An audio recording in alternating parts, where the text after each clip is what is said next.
The Escape by Mary Balogh. 1. The hour was approaching midnight, but no one was making any move to retire to bed. "You're going to find it mighty peaceful around here after we have all left," George, Ralph Stockwood, Earl of Berwick, remarked. "It will be quiet, certainly." The Duke of Stanbrook looked about the circle of 6 guests gathered in the drawing-room at Pendarus Hall, his country home in Cornwall, and his eyes paused fondly on each of them in turn before moving on. "Yes, and peaceful too, Ralph.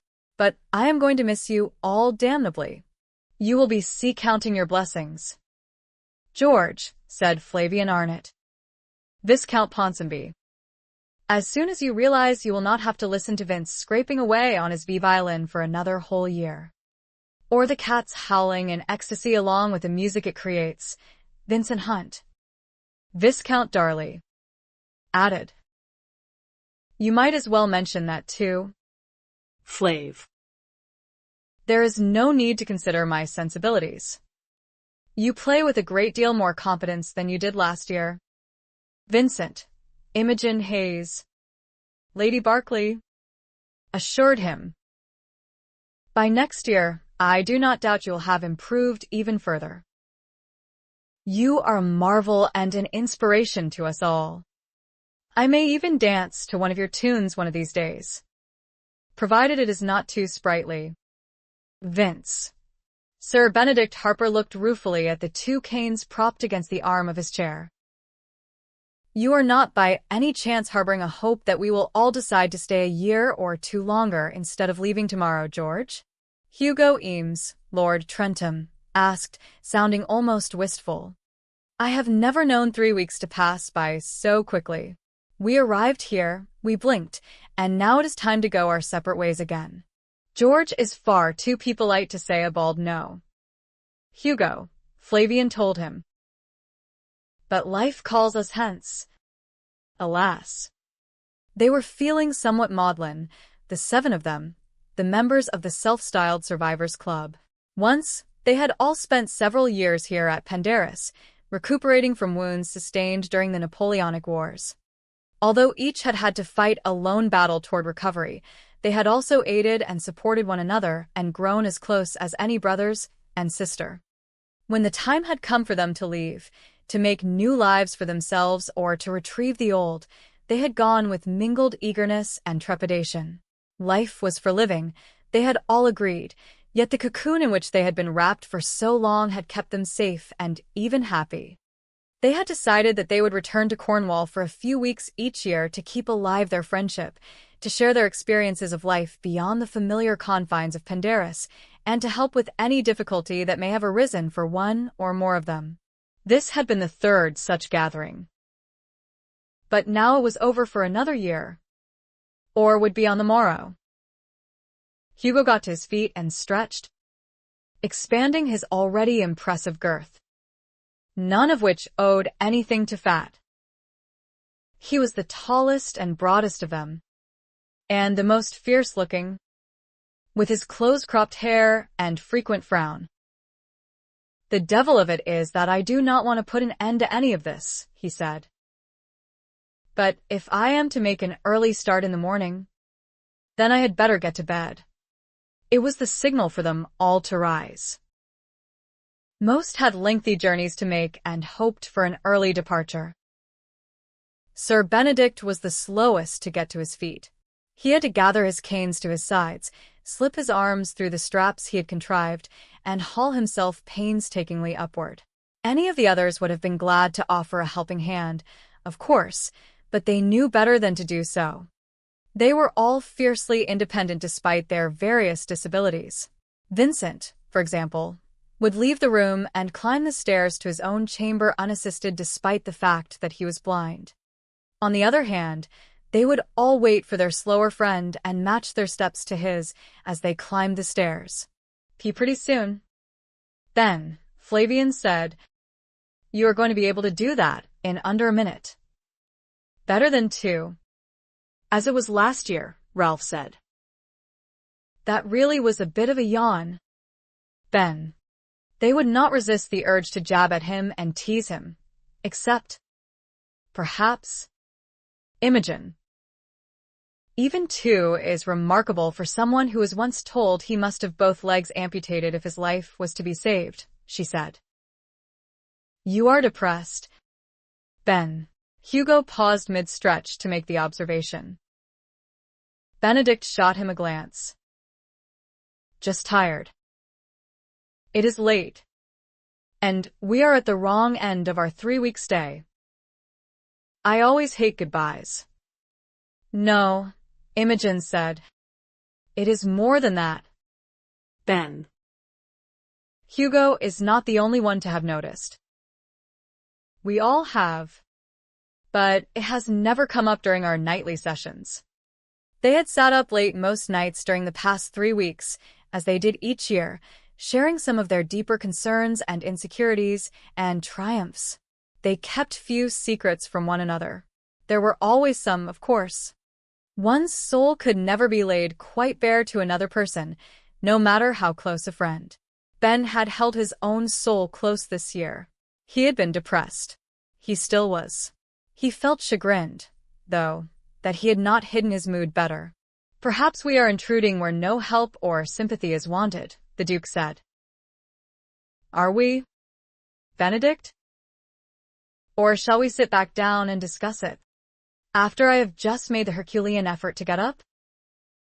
And when everyone is about to totter off to bed in order to look fresh and beautiful in the morning. Ben laughed. But no one else shared his amusement. You are depressed, Ben, Vincent said. Even I have noticed. The others all sat again. And Ben, with a sigh, resumed his own seat. He had so nearly got away with it. No one likes to be a winner, he told them. Whiners are dead bores. Agreed. George smiled. But you have never been a winner, Benedict. None of us has. The rest of us would not have put up with it. Admitting problems, asking for help, or even just for a friendly ear, is not whining. It is merely drawing upon the collective sympathies of people who know almost exactly what you are going through. Your legs are paining you, are they? I never resent a bit of pain, Ben said without denying it. At least it reminds me that I still have my legs. But George had not himself fought in the wars, though he had once been a military officer. His only son had fought, though, and had died in Portugal. His wife, the boy's mother, perhaps overcome with grief, flung herself to her death from the cliffs at the edge of the estate not long after. When he had opened his home to the 6 of them, as well as to others, George had been as wounded as any of them. He probably still was. I will walk. I do walk after a fashion. And I will dance one day. Ben smiled ruefully. That had always been his boast. And the others often teased him about it. No one teased now. But it was Hugo this time. But I will never do either as I once did, Ben said. I suppose I have known it for a long time. I would be a fool not to have done so. But it has taken me 6 years to face up to the fact that I will never walk more than a few steps without my canes, plural, and that I will never move more than haltingly with them. I will never get my life back as it was. I will always be a cripple. A harsh word. That, Ralph said with a frown. And a bit defeatist? It is the simple truth, Ben said firmly. It is time to accept reality. The Duke rested his elbows on the arms of his chair and steepled his fingers. And accepting reality involves giving up and calling yourself a cripple, he said. You would never have got up off your bed, Benedict, if you had done that from the start. Indeed, you would have agreed to allow the army sawbones to relieve you of your legs altogether. Admitting the truth does not mean giving up, Ben told him. But it does mean assessing reality and adjusting my life accordingly. I was a career military officer and never envisaged any other life for myself. I did not want any other life. I was going to end up a general. I have lived and toiled for the day when I could have that old life back. It is not going to happen. Though. It never was. It is time I admitted it openly and dealt with it. You cannot be happy with a life outside the army? Imogen asked. Oh, I can be, Ben assured her. Of course I can. And will. It is just that I have spent 6 years denying reality. With the result that at this late date, I still have no idea what the future does hold for me. Or what I want of the future. I have wasted those years yearning for a past that is long gone and will never return. You see? I am whining, and you could all be sleeping peacefully in your beds by now. I would rather be here, Flavian said. If one of us ever goes away from here unhappy because he couldn't bring himself to confide in the rest of us, then we might as well stop coming. George lives at the back of beyond here in Cornwall, after all. Who would want to see come just for the scenery? He is right, Ben. Vincent grinned. I would not come for the scenery. You are not going home when you leave here. Ben, George said. It was a statement, not a question. Beatrice, my sister, needs company, Ben explained with a shrug. She had a lingering chill through the winter and is only now getting her strength back with the spring. She does not feel up to moving to London when Gramley goes up after Easter for the opening of the parliamentary session, and her boys will be away at school. The Countess of Gramley is fortunate to have such an agreeable brother, the Duke said. We were always particularly fond of each other, Ben told him. But he had not answered George's implied question. And since the answer was a large part of the depression his friends had noticed, he felt obliged to give it. Flavian was right. If they could not share themselves with one another here, their friendship and these gatherings would lose meaning. Whenever I go home to Kennelston, he said, Calvin is unwilling to let me to do anything. He does not want me to set foot in the study or talk to my estate agent or visit any of my farms. He insists upon doing everything that needs to be done himself. His manner is always cheerful and hearty. It is as if he believes my brain has been rendered as crooked as my legs. And Julia, my sister-in-law, fusses over me, even to the point of clearing a path before me whenever I emerge from my own apartments. The children are allowed the run of the house, you see, and run they do, strewing objects as they go. She has my meals served in my private apartments, so that I will not have to exert myself to go down to the dining room. They both go a fair way, in fact, towards smothering me with kindness until I leave again. Ah, George said. Now we get to the heart of the matter. They really do fear me, Ben said. They fairly pulsate with anxiety every moment I am there. I dare say your younger brother and his wife grew accustomed to thinking of your home as their own during the years you were here as a patient and then as a convalescent, George said. But you left here 3 years ago. Benedict. Why had he not at that time taken possession of his own home and somehow forced his brother to make other provisions for his own family? That was the implied question. The trouble was, Ben did not have an answer, other than procrastination, or out-and-out cowardice, or something else. He sighed. Families are complex. They are, Vincent agreed with fervor. I feel for you, Ben. My elder brother and Calvin were always very close, Ben explained. It was almost as if I, tucked in the middle, did not exist. Not that there was any hostility, just indifference. I was their brother, and they were mine, and that was that. Wallace was only ever interested in a future in politics and government. He lived in London, both before and after our father's death. When he succeeded to the baronetcy, he made it very clear that he was not in any way interested in either living at Kennelston or running the estate. Since Calvin was interested in both, and since he also married early and started a family, the two of them came to an arrangement that brought them mutual satisfaction. Calvin would live in the house and administer the estate for a consideration, and Wallace would pay the bills and draw on the proceeds, but not have to bother his head about running any of it. Calvin did not expect, none of us did, that a loaded cart would topple onto Wallace near Covent Garden and kill him outright. It was too bizarre. That happened just a short while before I was wounded. I was not expected to survive either. Even after I was brought back to England, and then here, I was not expected to live. You did not expect it, George, did you? On the contrary, the Duke said. I looked into your eyes the day you were brought here, Benedict, and knew you were too stubborn to die. I almost regretted it. I have never seen anyone suffer more pain than you. Your younger brother assumed, then, that the title and fortune and Kennelston itself would soon be entirely his. It must have been a severe blow to him, Ben said with a rueful smile, when I lived. I am sure he has never forgiven me, though that makes him sound malicious, and really he is not. When I am away from home, he can carry on as he has since our father died. When I am there, he no doubt feels threatened, and with good reason. Everything is mine by law, after all.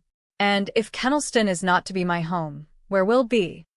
That was the question that had been plaguing him for 3 years. My home is full of female relatives who love me to distraction, Vincent said. They would breathe for me if they could. They do everything else, or so it seems. And soon, I have already heard the rumblings of it. They're going to be forcing potential brides on me because a blind man must need a wife to hold his hand through all the dark years that remain to him. My situation is a little different from yours, Ben, but there are similarities. One of these days I am going to have to put my foot down and become master of my own house. But how to do it is the problem. How do you talk firmly to people you love? Ben sighed, and then chuckled. You are exactly right, Vince, he said. Perhaps you and I are just a couple of dithering weaklings. But Calvin has a wife and 4 children to provide for, while I have no one besides myself. And he is my brother. I do care for him, even if we were never close. It was a sheer accident of birth that made him the 3rd-born son, and me the 2nd. You feel guilty for having inherited the baronetcy, Ben? Flavian asked. I never expected it, you see, Ben explained. There was no one more robust or full of life than Wallace. Besides, I never wanted to be anything but a military officer. I certainly never expected Kennelston to be mine. But it is, and I sometimes think that if I could simply go there and immerse myself in running the estate, perhaps I would finally feel settled and would proceed to live happily ever after. But your home is occupied by other people, Hugo said. I would go in there for you if you wanted, Ben, and clear them all out. I would scowl and look tough, and they would toddle off without so much as a squeal of protest.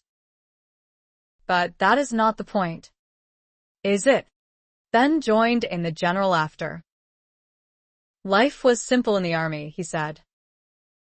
Brute force solved all problems. Until Hugo W. went out of his head, Flavian said, and Vince lost his sight and every bone in your legs got crushed, Ben. Not to mention most of the bones in the rest of your body, too. And Ralph had all his friends wiped off the M-map and his pretty looks ruined when someone slashed his face. And Imogen was forced to make a decision no one ought ever to have to make and live with her choice F forever after. And George lost everything that was dear to him, even without leaving Pendarus. And half the W words I want to speak get stuck on the way out of my mouth, as though something in my brain needs a dab of oil. Right, Ben said. War is not the answer.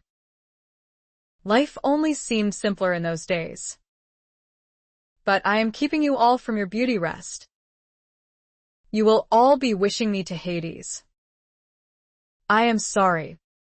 I did not mean to unburden myself of all these petty problems. You did so because we invited you to, Benedict, Imogen reminded him, and because this is precisely why we gather here every year.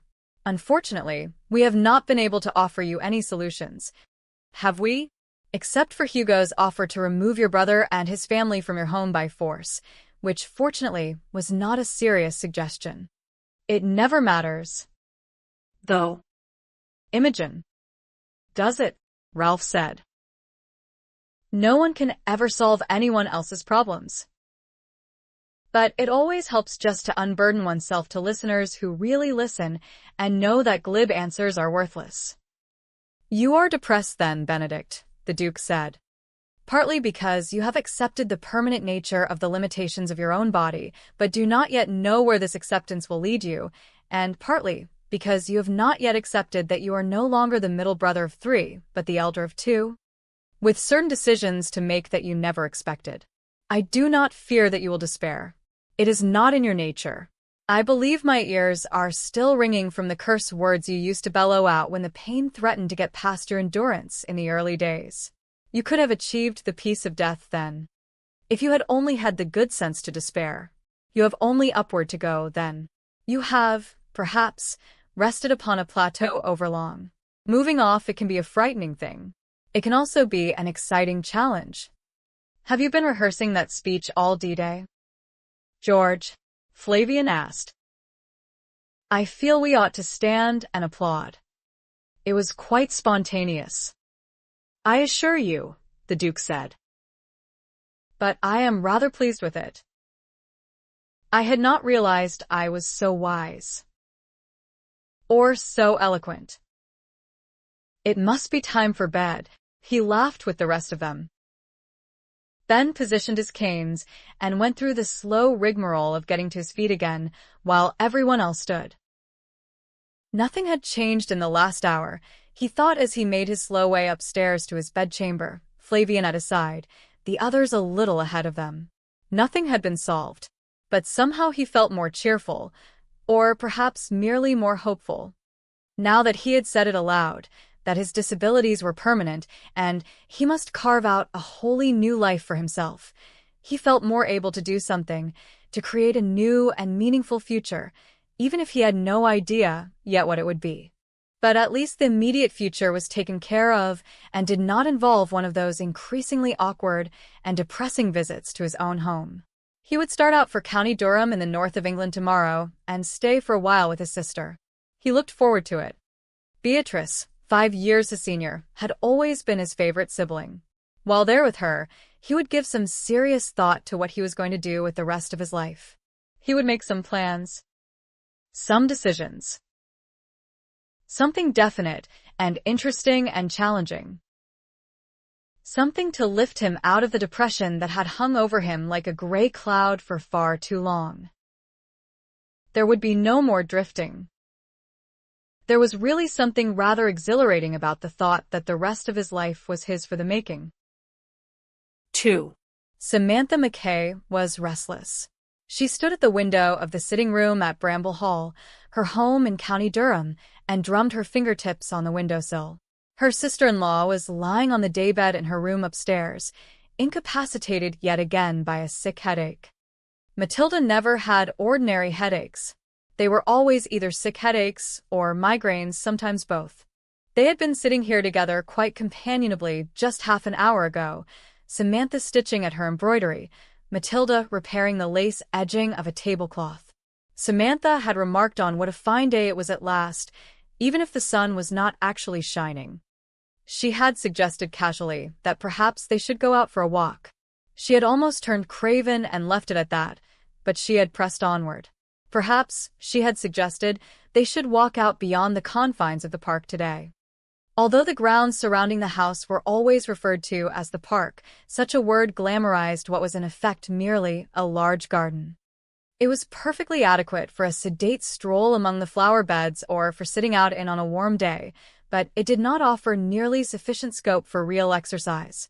And real exercise was what Samantha had begun to crave more than anything else she could think of. If she did not get out beyond house and garden soon and walk, really walk, she would scream or throw herself down on the floor and drum her heels and have a major tantrum. Well, she would feel like doing all those things even though she supposed she would not actually do anything more extravagant than sigh and yearn and plot. She was nearly desperate, though. Matilda, predictably, had looked reproachful, not to mention shocked and sorrowful.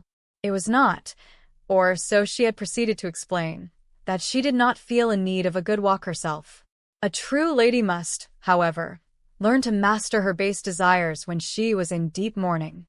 A true lady kept herself decently confined to her home and took the air in the privacy of her own park, shielded behind its walls from the critical eyes of the prying world. It was certainly not seemly for a lady in mourning to be seen out enjoying herself, or to be seen at all for that matter, except by her close relatives and servants inside her own home and by her neighbors at church.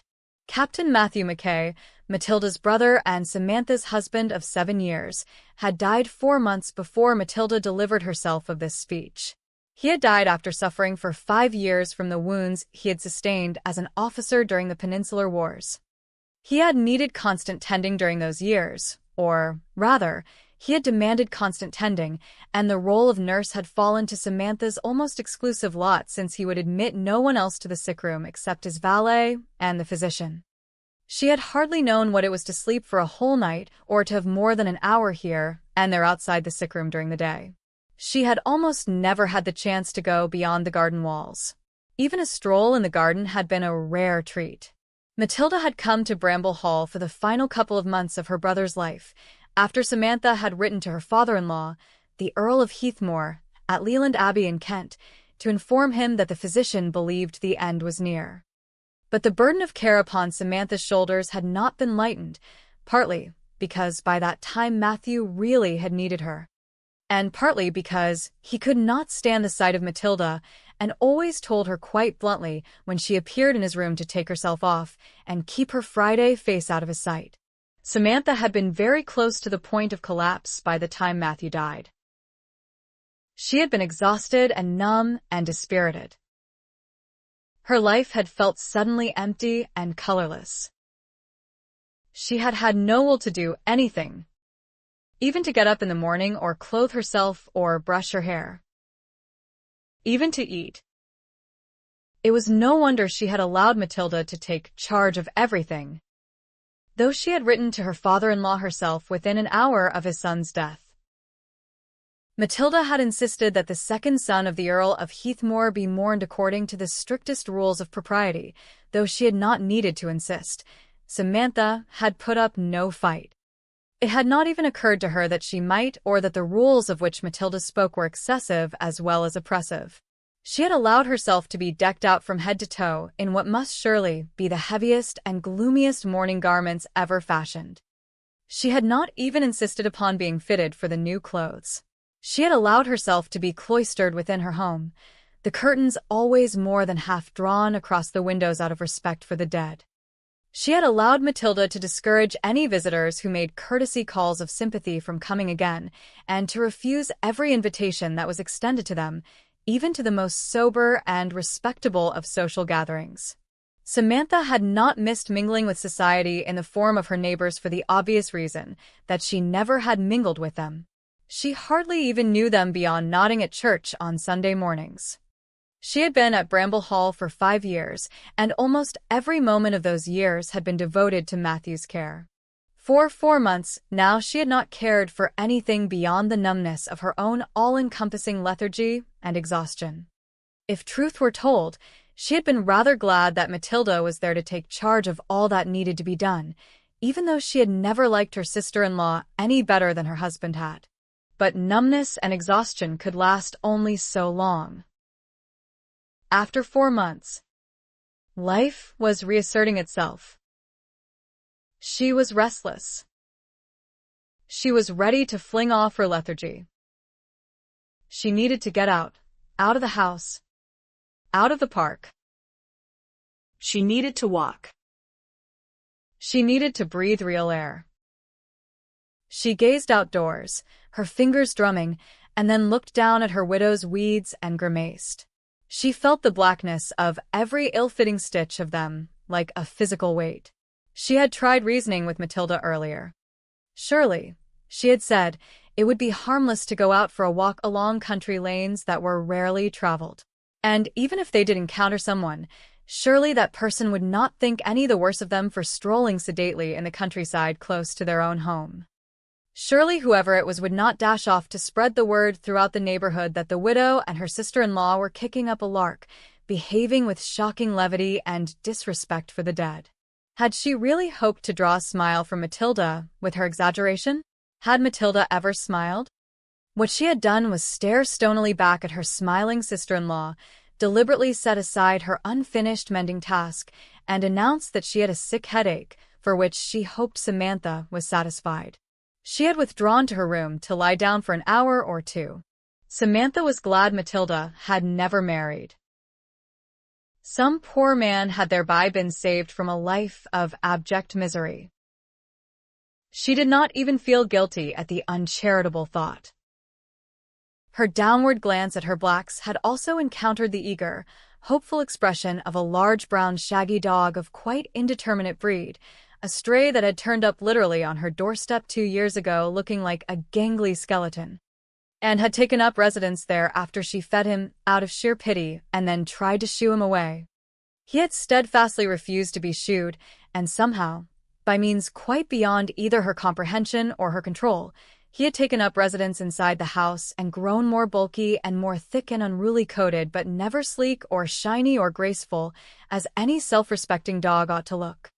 He was seated at Samantha's feet now, his tail thumping the floor, his tongue lolling, his eyes begging her to please do something with him.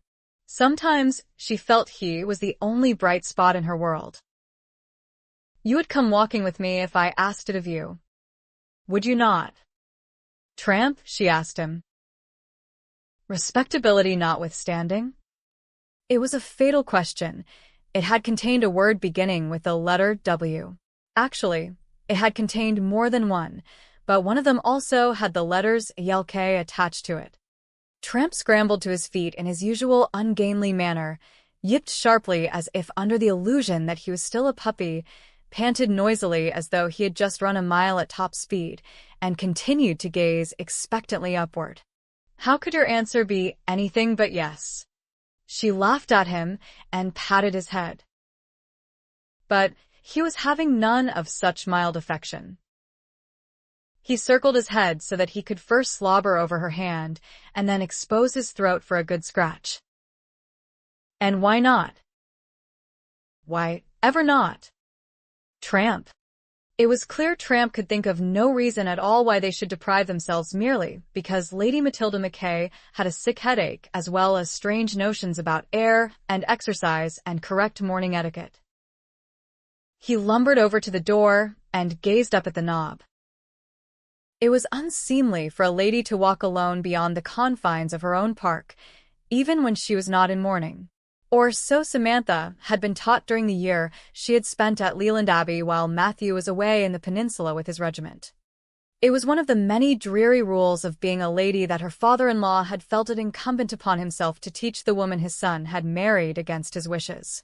Well, she had no choice but to go alone. Matilda was flat on her daybed upstairs and would not have accompanied her anyway. It was the very idea of the walk that had put her on the daybed.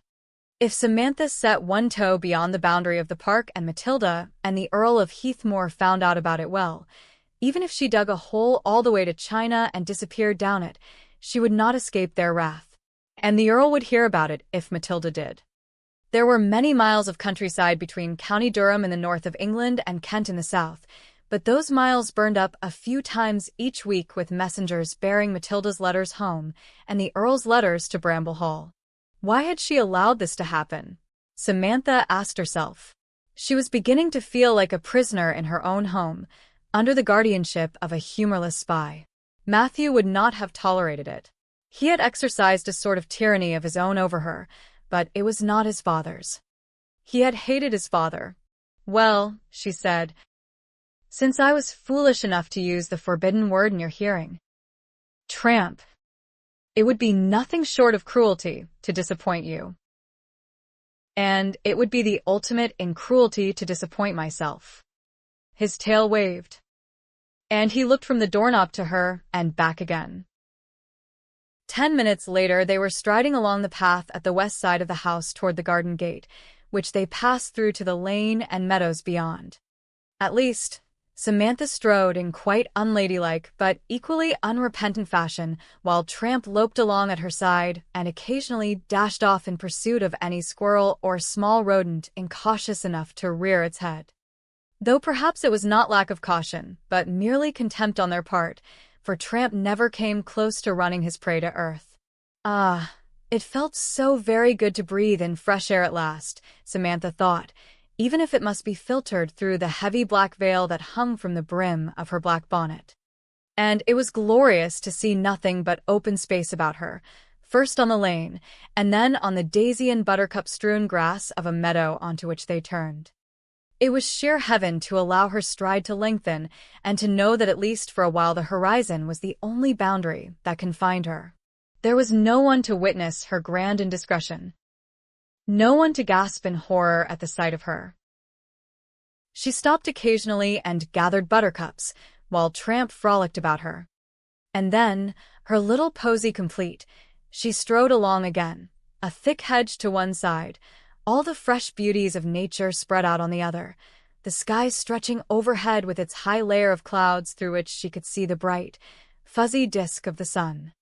There was a brisk, slightly chilly breeze fluttering her veil about her face, but she did not feel the discomfort of the cold.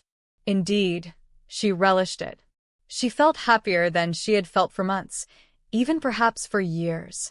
Oh, definitely for years. She was not going to feel guilty about taking this hour for herself. No one could say she had not given her husband all the attention she possibly could while he lived.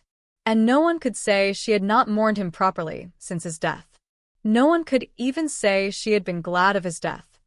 She had never, ever wished him dead, even at those times when she had wondered if she had any reserves of energy left with which to tend him and be patient with his endless peevishness. She had been genuinely saddened by the death of the man she had married just 7 years before with such high hopes for a happily ever after. No. She was not going to feel guilty. She needed this pleasure, this peace, this quiet restoration of her spirits. It was precisely as she was thinking these tranquil thoughts that her peace was shattered in a sudden and most alarming manner. Tramp had just returned with the stick she had thrown for him, and she was bending to retrieve it with one hand while she held her posy in the other, when it seemed that a thunderbolt came crashing down upon them from the heavens, only narrowly missing them. Samantha shrieked with terror, while the dog went into a frenzy of hysterical barking and leaped aimlessly in every direction, bowling Samantha right off her feet. Her buttercups went flying about in a hail of yellow, and she landed with a painful thud on her bottom. She gaped in mingled pain and terror and discovered that the thunderbolt was in fact a large black horse, which had just leapt over the hedge very close to where she had been standing. It might have kept on going, since it appeared to have landed safely enough, but Tramp's barking and leaping and perhaps her own scream had sent it into a frenzy of its own. It whinnied and reared, its eyes rolling wildly and fearfully, as the rider on its back fought for his seat and brought it under control with considerable skill and a whole arsenal of curse words most foul. "Are you out of your mind? Are you quite insane? Bring that blasted animal under control. Woman. Damn it." Samantha shouted her rhetorical questions, and the man bellowed his imperious command simultaneously. Tramp was standing his ground and barking ferociously, alternately with baring his teeth and growling in a fearsome manner. The horse was still prancing nervously, though it was no longer rearing. Woman? Blasted animal? Damn it. And why was the man not leaping from the saddle to help her to her feet and assure himself that he had not done her any fatal injury, as any true gentleman would? "Tramp," she said firmly, though certainly not in obedience to the rider's command. "That is quite enough." A rabbit chose that moment to pop up on the horizon, ears pointed at the heavens, and Tramp dashed off in joyful pursuit, still barking and still convinced he could win the race. "You might have killed me with your irresponsible stunt," Samantha shouted above the din. "Are you quite mad?" The gentleman on the horse's back glared coldly at her. "If you are unable to control that pathetic excuse for a dog," he said, "you really ought not to bring him out where he can upset horses and livestock and endanger human life." Livestock. She looked pointedly to left and right to indicate that there was nary a cow or bull in sight. He endangered human life? Your own, I suppose you mean, since mine clearly means nothing to you. Allow me to pose a question. Was it you, sir? Or was it Tramp who chose with reckless unconcern to jump a hedge without first ascertaining that it was safe to do so? And was it you, or he, who then hurled the blame upon the innocent person who was almost killed, and upon a dog which was happily at play until he had the life virtually scared out of him? She got to her feet without taking her eyes off him, and without wincing over what felt like a bruised tailbone. Perhaps it was a good thing he had not dismounted to help her up, she thought as wrath took the place of terror. She might have smacked his face, and that must certainly be against the rules of propriety for a lady, not to mention a widow in deep mourning. His nostrils flared as he listened to her, and his lips compressed into a thin line as he looked down at her as though she were a nasty worm it might have been better that his horse had trodden upon. I trust, he said with stiff formality, you have not come to any great harm, ma'am? I assume not. Though, since you are quite capable of speech. She narrowed her eyes and bent upon him her most cold and haughty stare, though she was aware that the thickness of her veil probably marred its full effect. Tramp came dashing back without the rabbit. He had stopped barking. She rested a hand on his head as he sat panting beside her, eyeing horse and rider eagerly, as though they might be new friends. Samantha and the rider regarded each other for a few silent moments, which nevertheless bristled with mutual hostility. Then he abruptly touched his whip to the brim of his tall hat, turned his horse, and rode away at a canter without another word, leaving her the clear victor of the field. Well. Her bosom still heaved with ire. Woman. Indeed. And blasted animal. And damn it. He was a stranger. At least she thought he was, since she had certainly never set eyes upon him before. A thoroughly disagreeable stranger. She fervently hoped he would keep on riding until he was far, far away, and never return. He was no gentleman despite his looks, which suggested the contrary. He had done something unpardonably reckless, with results that might have been fatal had she been standing 6 feet farther to the east. Yet she and Tramp were to blame. And though he had asked, or rather trusted, that she had taken no harm, he had not got down from his saddle to find out at closer quarters. And then he had had the effrontery to assume that she must be unharmed, since she could still talk, as if she were some kind of shrew. It really was a shame that good looks and elegance and an overall appearance of masculine virility were wasted on such a nasty, cold, arrogant, villainous sort of man. He was good-looking, she admitted when she thought about him, even if his face was a trifle too lean and angular for true handsomeness. And he was youngish. She guessed he was not much above 30, if he was even that old. He had an impressive vocabulary, almost none of which she would have understood if she had not spent a year with Matthew's regiment before they were sent off to the peninsula. And he had used it in a lady's hearing, without apologizing, as the officers of the regiment had always done quite effusively when they realized they had cursed within half a mile of a lady's ears. She sincerely hoped she would never encounter him again. She might be tempted to give him the full length of her tongue, if she did. Well, pathetic excuse for a dog, she said, looking down at Tramp. Our one foray into the peace and freedom of the outdoors almost ended in disaster. Behold my posy scattered to the 4 winds. Father-in-law would lecture me for a fortnight if he were to hear about this adventure. Especially if he knew I had scolded a gentleman instead of hanging my head meekly and allowing him to scold me. Do not, I pray you, breathe a word of this to Matilda. She would have a migraine and a sick headache combined, after berating me, that is, and writing a long letter home. You do not suppose they can be right, do you, Tramp? That I am not a proper lady, I mean? I suppose my origins are against me, as the Earl of Heathmore was pleased to inform me with tedious regularity once upon a time. But really, woman, and damn it, and you a blasted animal, I have been severely provoked. We have been. Tramp, apparently more forgiving than she, fell into step beside her and refrained from offering an opinion. 3. Guilt and shame quickly hurled cold water on the embers of Ben's fury. The humiliating truth, he admitted, was that he had frightened himself more than half to death when he jumped that damned hedge. He had been back to riding for some time, having discovered that he could both mount and dismount with the aid of a special block. He had learned to ride with some skill and confidence despite the fact that he did not have as much power in his thighs as he had used to have.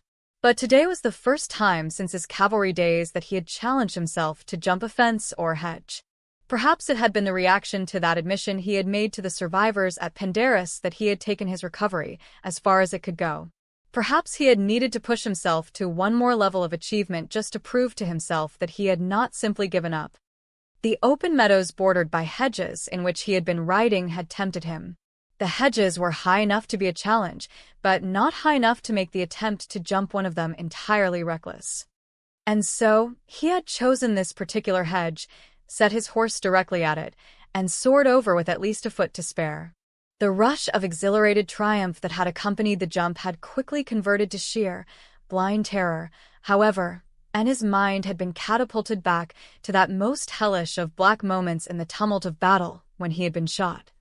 His horse had been shot under him at the same time and had fallen on him before he could draw his foot free of the stirrup, and then another horse and rider had come crashing down on top of them both. He had thought it was happening all over again. There had been that sense of falling, of losing control, of staring death in the eyeballs. Pure instinct had kept him in the saddle and set him to bringing his horse under control, and he had soon realized that the source of the whole near catastrophe was a damned maniacal hound, which was still leaping about, barking ferociously, long after all danger was over. And there was a woman, an ugly old crone, dressed from head to toe in hideous black, seated at her ease on the grass below the hedge, surrounded by wild flowers and not doing a blessed thing to control the beast. Had he been at liberty to stop and consider, of course, he would have realized a number of other things, as he did now while he rode away from the scene of his guilt. She would not have been sitting on the ground gathering flowers just for the sheer pleasure of it. It was a chilly, blustery day. She must, then, have fallen or been knocked down. Her dog would not have behaved as it had if he had not come flying over the hedge without any warning, and he might easily have killed a woman if he had taken the hedge just to the right of where he had. The fault for the whole debacle had been, in fact, entirely his, as she had not been shy about pointing out. Something else had quickly become clear to him. Two things, actually. She was not an old crone. She was in fact a youngish female, though he had not been able to see her face through the hideous funereal veil that covered it. And she was a lady. Her voice and her demeanor had both given evidence of that fact. Not that his guilt would have been lessened even if she had been a crone, or a beggar woman, or both. He had yelled at her, and he could not be sure he had not used some inappropriate language while doing so. He certainly had when fighting for control of his mount. He had not gone to her rescue. Not that he could have done so literally, of course, but he might have shown considerably more concern, perhaps even explained why he could not get off his horse. In short, he had behaved badly. Quite abominably. In fact, he briefly considered turning back and begging her pardon. But he doubted she would be delighted to see him again. Besides, he was still feeling too irritated to make a sincere apology. Pray God, he never saw the woman again. Though he supposed it altogether probable that she lived in the neighborhood since she was out on foot with her dog, unescorted. And she was obviously in deep mourning for someone. Good Lord! He had been terrified. How must she have felt when horse and rider erupted over the hedge a mere whisker from where she stood? Yet he had ripped up at her for walking and exercising her dog in a public meadow. After he had ridden into the stables at Rawland Park and dismounted, he was still feeling considerably out of sorts. He made his slow way to the house. You are back safe, are you?" Beatrice said, looking up from her knotwork as he lowered himself to a chair in the drawing room. "It concerns me that you insist upon riding alone, Ben, instead of taking a groom with you, as any sensible man in your circumstances would." "Oh, I know. You do not have to say it. And I can see your brows knitting together in vexation. I am acting like a mother hen. But with Hector gone to London already and the boys back at school, I have no one to fuss over but you. And I cannot ride with you, as I am still under physician's orders to coddle myself after that chill. Did you have a pleasant ride?" "Very," he said. She rested her work on her lap. "What has ruffled your feathers, then? Apart from my fussing, that is." "Nothing." She raised her eyebrows and resumed her work. "The tea tray will be here in a moment," she told him. "I dare say you are a bit chilled. It is not a cold day." She laughed without looking up. "If you are determined to be disagreeable, I shall make a companion of my knots." He watched her for a short while. She wore a lacy cap on her fair hair. It offended him somewhat, though it was a pretty confection. She was only 34, for God's sake, 5 years his senior. She behaved like a matron, which was exactly what she was, he supposed. It was longer than 6 years since he had been wounded, and sometimes it seemed that time had stood still since then. Except that it had not. Everything and everyone had moved on. And that was, of course, part of his recently acknowledged problem, for he had not. He had been too absorbed in trying to put himself back together so that he could pick up the threads of his life exactly where he had left them off. The tea tray was brought in, and Beatrice set aside her work to pour them both a cup of tea and to carry him his, together with a plate of cakes.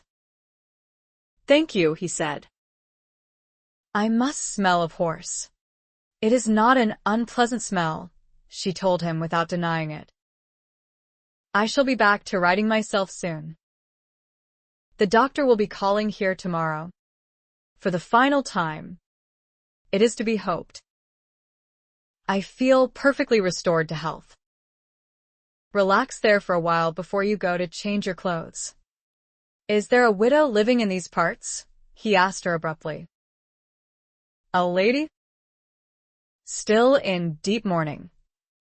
Mrs. Mackay?" "Do you mean?" She lifted her cup to her lips. "Captain Mackay's widow? He was the Earl of Heathmoor's second son, and died 3 or 4 months ago. She lives at Bramble Hall on the far side of the village. She has a big, unruly dog?" Ben asked. "A big, friendly dog," she said. "I did not find him unruly when I paid a call upon Mrs. Mackay after the funeral, though he did insist in quite unmannerly fashion upon being petted. He came to lay his head on my lap and looked up at me with soulful eyes. I suppose he ought to have been trained not to do such things. But dogs always know who likes them. She had him in a meadow not very far from here," he said. "I almost bowled them both over when I jumped a hedge." "Oh." "Goodness gracious," she said. "Was anyone hurt?" "But you jumped a hedge." "Ben?" "Where is my hartshorn?" "Ah." "I have just remembered, I do not possess any. Not being the vaporish sort. Though you could easily make a convert of me." "What the devil was she doing out unchaperoned?" he asked. She clicked her tongue. "Ben, dear. Your language. I am surprised to know she was. I have never seen her outside her own house except at church on Sundays. Captain Mackay was very badly wounded in the peninsula and never recovered his health enough to leave his bed. Mrs. Mackay nursed him almost single-handedly and with great devotion. From what I can gather. Well, she was out alone today," he said. "At least, I assume it was the lady you named." "I am surprised," she said again. Her sister-in-law has been staying with her for some time. I have very little acquaintance with her, and it seems unfair to judge a near stranger, but I would guess she is as much a stickler for propriety taken to an extreme as the Earl, her father, is. He is not my favorite person. Or anyone else's that I know. Had he lived a couple of centuries ago, he would have joined forces with Oliver Cromwell and those horrid Puritans and sapped all the humor and enjoyment from everyone else's life. I am surprised Lady Matilda did not insist that Mrs. Mackay remain at home behind closed doors and curtains. You sound indignant, he said. Well, she set down her cup and saucer. When one arranges a quiet dinner with the soberest of one's neighbors, including the vicar and his wife, with the intention of extending the hand of sympathy and friendship to two ladies who have recently lost a husband and brother, and one has been turned down and made to feel that one's very existence is frivolous and contaminating, then one can surely be excused for being slightly ruffled when one is reminded of it. He grinned at her until she caught his eye and laughed. The answer to my invitation was written by Lady Matilda Mackay, she said. I like to believe that Mrs. Mackay would have declined it in a far more gracious manner, if she had declined it at all. The grin faded from Ben's face. I owe her an apology. Do you? She asked. Did you not apologize when it happened? She was not hurt. I hope. I do not believe so, he said, though he remembered that she had been sitting on the ground when he first became aware of her. But I ripped up at her, and blamed her for the near catastrophe, and her dog, which is an ugly brute, if ever I saw one. I owe her an apology. Perhaps we will see her at church on Sunday, she said. I would not go riding up to the doors of Bramble Hall, if I were you. For one thing, you have not been introduced, and it would be vastly improper. For another, I do believe the sister-in-law might well have an apoplexy if she discovered a single gentleman on the doorstep. Either that, or she would attack you with the nearest umbrella or knitting needle. He could just forget about the whole episode. Ben supposed a few minutes later as he made his slow way upstairs to change out of his riding clothes. But he hated to recall that he had behaved in a manner unbecoming a gentleman, and that was a bit of an understatement. He definitely owed her an apology. Samantha and Matilda went to church, as usual the following Sunday. It might have amused Samantha that Sunday service had become the big outing and social event of her week, if it had not also been so pathetic. For so it had been for the past 5 years, even though she had been only 19 when she first came to live at Bramble Hall. And the situation was not about to change, despite the fact that she no longer had Matthew to tend at home. She sat beside Matilda in their usual pew at the front of the church, her prayer book on her lap, and turned her head neither to the left nor to the right, though she would dearly like to have seen which neighbors were also present. She would have liked to nod genially to them as she had always done in the past. But Matilda sat rigidly still, and, foolishly perhaps, Samantha felt constrained to match her piety, if that was what it was. It was only after the service. Then, when they had risen to pass down the aisle and out to the waiting gig, their faces properly hidden behind their veils, that she saw that man again. It was how she had been thinking of him, with growing indignation, for 2 days. That man. He was sitting in the pew across the aisle and 1 row back from hers. He must have been able to see her all through the service. He was still sitting, not jumping to his feet as soon as her eyes alit incautiously upon him, as any proper gentleman would have done, especially one who had treated her so ill. And it was not that he had not noticed her. His eyes were directly upon her. How dared he? He was not wearing his hat inside the church. His face was narrow and angular, as she had observed at their first meeting.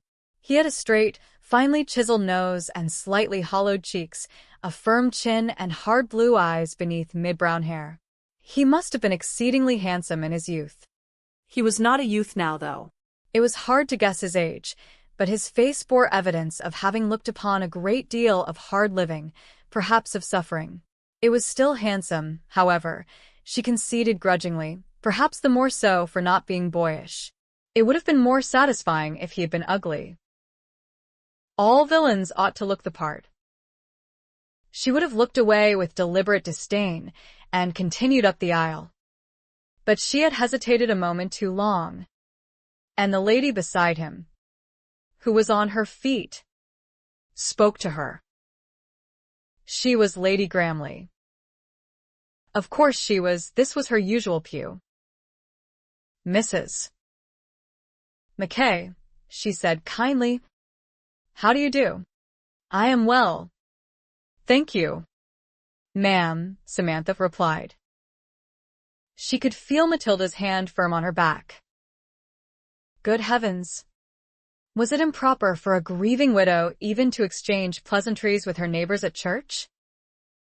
"Perhaps you will allow me the pleasure of presenting my brother, Sir Benedict Harper," Lady Gramley said. "Mrs. Mackay?" "Ben." "And Lady Matilda Mackay." And finally, he considered getting to his feet, though he was in no hurry even now. He looked to one side, away from Samantha and Matilda, and picked up 2 canes, which he arranged on either side of him. They were not ordinary canes. They were longer and had handpieces partway down, with leather loops through which he slid his hands. They circled his arms as he grasped the handpieces and hoisted himself to his feet. Had he fallen from his horse since she last saw him? Samantha wondered hopefully and unkindly. But no. Those canes must have been specially made. She had seen nothing like them before. Even when he was slightly hunched over them, she could see that he was tall and thin. No, not thin. Lean. There was a difference. And his well-fitting, fashionable coat and pantaloons, over which he wore highly polished Hessian boots, emphasized his pleasingly proportioned physique. He was an attractive man, she admitted without feeling in any way attracted. She felt as irritated with him as she had been 2 days ago. More so, perhaps, because now she could see that he had had an excuse for not jumping from his horse to rush gallantly to her rescue on that day, and she did not want him to have any excuse at all. "Sir." She inclined her head with as much frosty hauteur as she could muster. She was aware of Matilda slightly curtsying and murmuring his name. "Ma'am," he said, inclining his head. "Lady Matilda." "Benedict." It was far too pleasant a name for him. It sounded like a blessing, a benediction. She wondered if there was any profane word in existence that he had not used in that meadow. She doubted it. "My brother has been kind enough to give me his company at Rawland Park for a few weeks before I join my husband in London for the second half of the season," Lady Gramley explained. "Perhaps we may call upon you one afternoon, Mrs. Mackay? I have not spoken to you since soon after your husband was laid to rest, and I would not have you feel that your neighbors are neglecting you in your grief." Samantha felt uncomfortable, for no longer than 3 weeks ago the Earl and Countess of Gramley had invited her and Matilda to dinner, and Matilda had persuaded her that it would be unseemly to accept, that Lady Gramley ought not even to have suggested such a thing. Samantha had been surprised, but she had still been in the grip of lethargy and had allowed her sister-in-law to send a refusal, politely worded, she hoped. Even so, she thought it good of Lady Gramley not to have taken offense. "That would be delightful," she said, though she could have wished that the lady's brother was not included. But perhaps she could suffocate him with courtesy if he came and show him what true gentility was. It would be a fitting revenge. It was more likely, though, that he would make an excuse not to come. "We will look forward to it, will we not, Matilda?" "We're still in deep mourning, ma'am," Matilda reminded Lady Gramley, as if their heavy blacks were not hidden enough. "However, there can be no objection to receiving an occasional afternoon call from a genteel neighbor." "Oh." "Good heavens! It was no wonder Matthew had been the black sheep of his family and had detested the lot of them, his sister included. Matilda was calling a countess a genteel neighbor as though she were conferring some great favor upon her. Sir Benedict Harper had not removed his eyes from Samantha's face. She wondered how much he could see of it. And she wondered if he felt embarrassed at seeing her again. Did he recall calling her woman? She recalled it, and she bristled at the memory. Samantha inclined her head again and moved on. The whole encounter had taken less than a minute, but it had left her with ruffled feathers. Would he accompany Lady Gramley when she called? Would he dare? She inclined her head civilly to a few other members of the congregation and offered her hand to the vicar and a comment on his sermon. Matilda praised him at greater length and with stiff condescension. And then they were in the gig and on their way home. Lady Gramley appears genteel enough, Matilda observed. I have always found her both kind and gracious, Samantha said, though I have not had many dealings with her over the years. Or with any of my other neighbors. For that matter. Matthew needed almost all my time and attention. Sir Benedict Harper is crippled, Matilda said. But not bedridden. He could even ride. Samantha thought.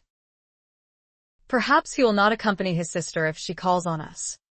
It would be tactful of him not to, Matilda agreed, since he is a stranger to us. It is a pity we could not have avoided the introduction. For once Samantha was in accord with her sister-in-law. It did not happen often. Matilda was as different from her brother as it was possible to be.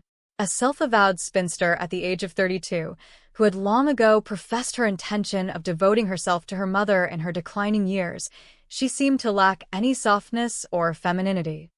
Her father was next only to God in her esteem. Matthew had been 3 years older, handsome, dashing, charming, and quite irresistibly gorgeous in his scarlet regimentals. Samantha had met him at an assembly when his regiment was stationed a mere 3 miles from her home. She had been 17 years old, young, naive, and impressionable.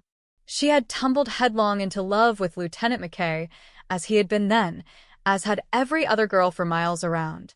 It would have been strange, perhaps, if she had not. When he married her, she had thought herself the happiest, most fortunate girl in the world, an impression that had remained with her for 4 months until she discovered that he was shallow and vain and unfaithful. Yes. He had been very different from his sister. Of the two, she would take Matthew any day of the year. Not that she any longer had a choice in the matter. The thought brought a stabbing of grief. The severe wounds he suffered in battle had destroyed Matthew in more ways than one. He had been a difficult patient, though she had always tried to make allowances for his pain and his disabilities and the deteriorating condition of his lungs. He had been demanding and selfish. She had devoted herself to his care without complaint, even though she had fallen out of love with him before he went away to the peninsula. His death had caused her real grief. It had been hard to watch the destruction of a man who had been so handsome and vital and vain, and to watch him die at the age of 35. Poor Matthew. Matilda reached over and patted her hand. Your grief does you credit. Samantha, she said. I shall tell father, so when I write to him tomorrow. Samantha reached beneath her veil and dashed away a tear with one black-gloved hand. She felt guilty, for there was relief mingled with the sadness she felt at Matthew's having to die. She could no longer deny that fact. She was free at last, or would be when this heavy ritual of mourning was at an end. Was it wicked to think that way? For, I wonder, Ben said, if Mrs. Mackay has told her sister-in-law what happened a few afternoons ago. I really do not know the lady, Beatrice replied. but I must confess that she strikes me as being a bit of a battle-axe. They were traveling toward Bramble Hall in an open carriage, with the blessing of Beatrice's physician, who at last had pronounced her fully restored to health. It was a sunny day, and quite warm for springtime. 2 days had passed since their encounter with the Mackay ladies at church. "I did not behave as I ought to have when I first encountered Mrs. Mackay," Ben said. "I really do need to make amends, Bea. Yet if I blurt out an apology over tea, I may embarrass her before her sister-in-law. I cannot help agreeing with you about the lady, even though we spoke with the two of them for what was probably no longer than a minute on Sunday. And it was impossible even to see their faces. Have you ever seen facial veils quite as black and heavy as theirs? I wonder they can see out. One half expects them to walk into walls. Perhaps their grief is great," she said. "Poor Captain Mackay is said to have been exceedingly handsome and dashing once upon a time. War is a cruel thing, Ben, not that I need to tell you of all people that. It would have been kinder, perhaps, if he had been killed outright. Kinder for him, kinder for his wife, kinder for his sister.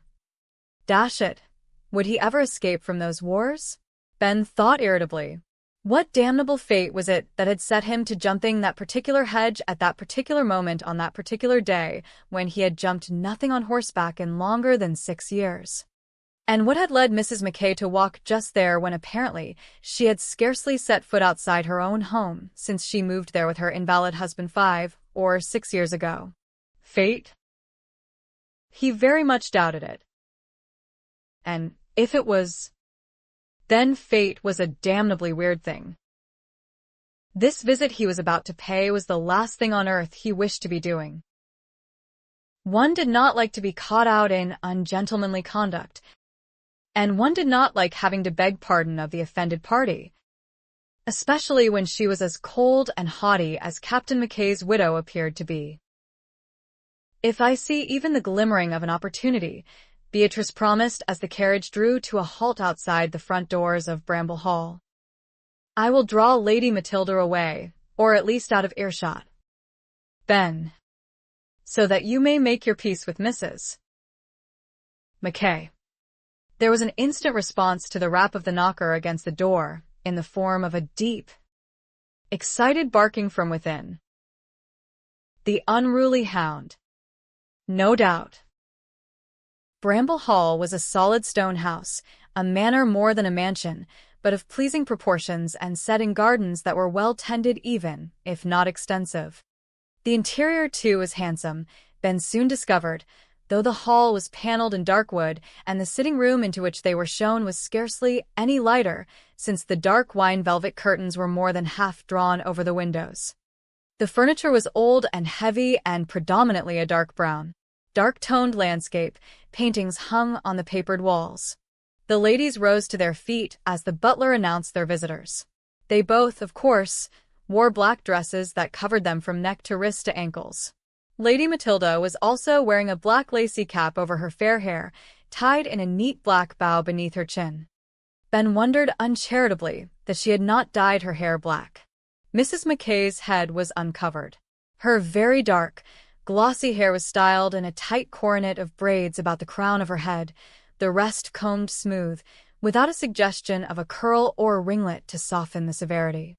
Her eyes were very dark too, and large and long-lashed, her nose straight, her mouth generous and full-lipped, her skin dark-toned.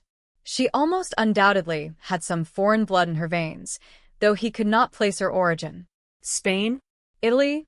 Greece? Her dress was of some heavy, rather stiff fabric, and was ill-fitting and unbecoming. Nevertheless, it could not hide the fact, as her cloak had done on both previous occasions he had seen her, that she was generously curved and voluptuous of figure. She had the height to carry it, too. He had expected her to be ugly. She had looked ugly through her veil. She was, to the contrary, utterly, stunningly beautiful, and younger than he had estimated. His impression of both ladies was gathered in a moment.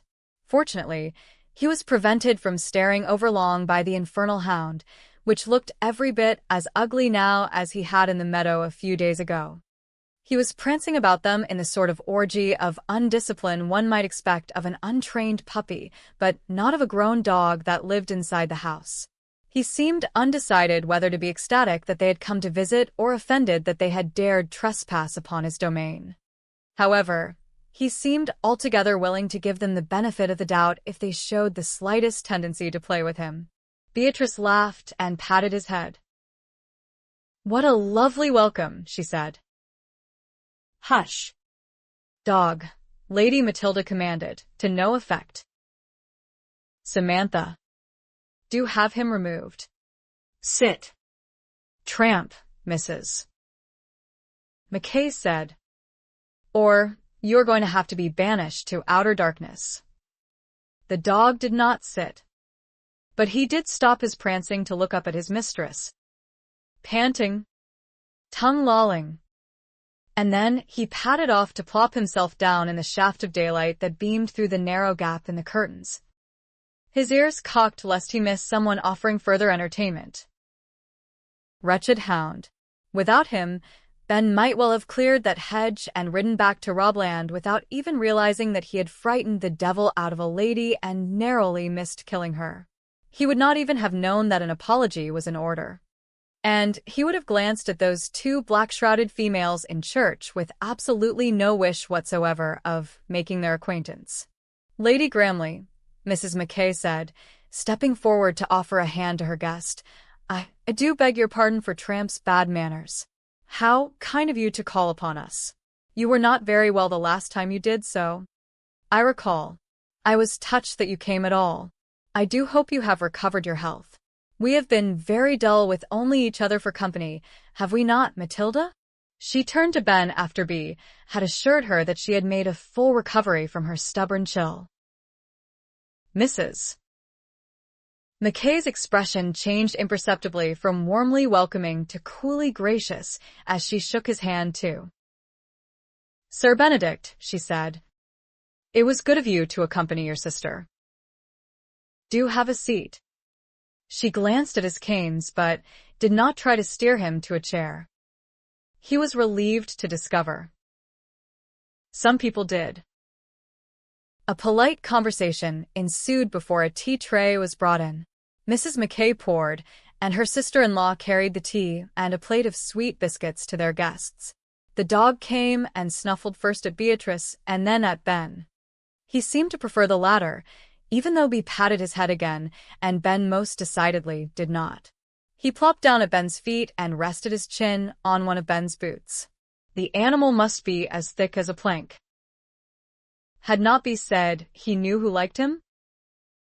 "Samantha," Lady Matilda said, "do call a servant to remove that dog.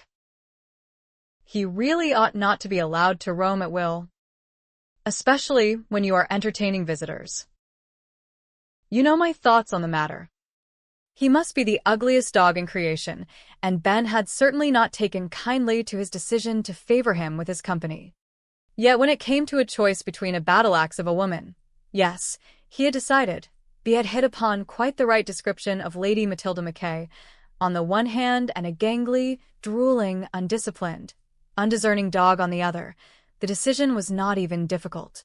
If the dog, Tramp, is no bother to Mrs. McKay, he said. He certainly is not to me. Lady Matilda, I beg you to allow him to remain where he is. Mrs. McKay shot him a glance that defied interpretation. Suspicion? Resentment? Reproach? It was surely not gratitude. Quinn, Ben's valet, would probably be polishing dog drool off his boot tonight and not looking too happy about it. He appeared on my doorstep 2 years ago, Mrs. McKay explained, a determined, decrepit vagabond who would not go away even after I had fed him.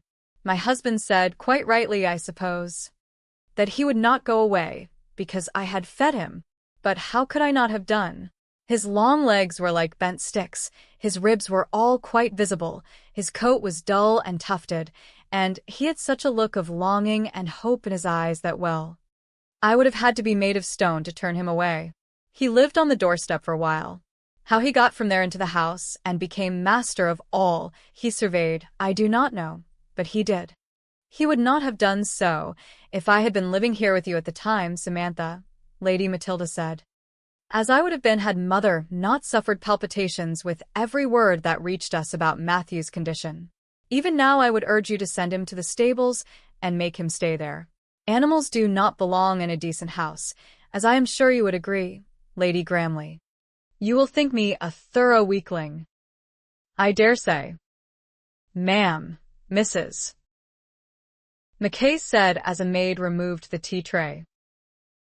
I love him. You see. How anyone could love an ugly, impudent fellow like you. Tramp. I do not know, but I do.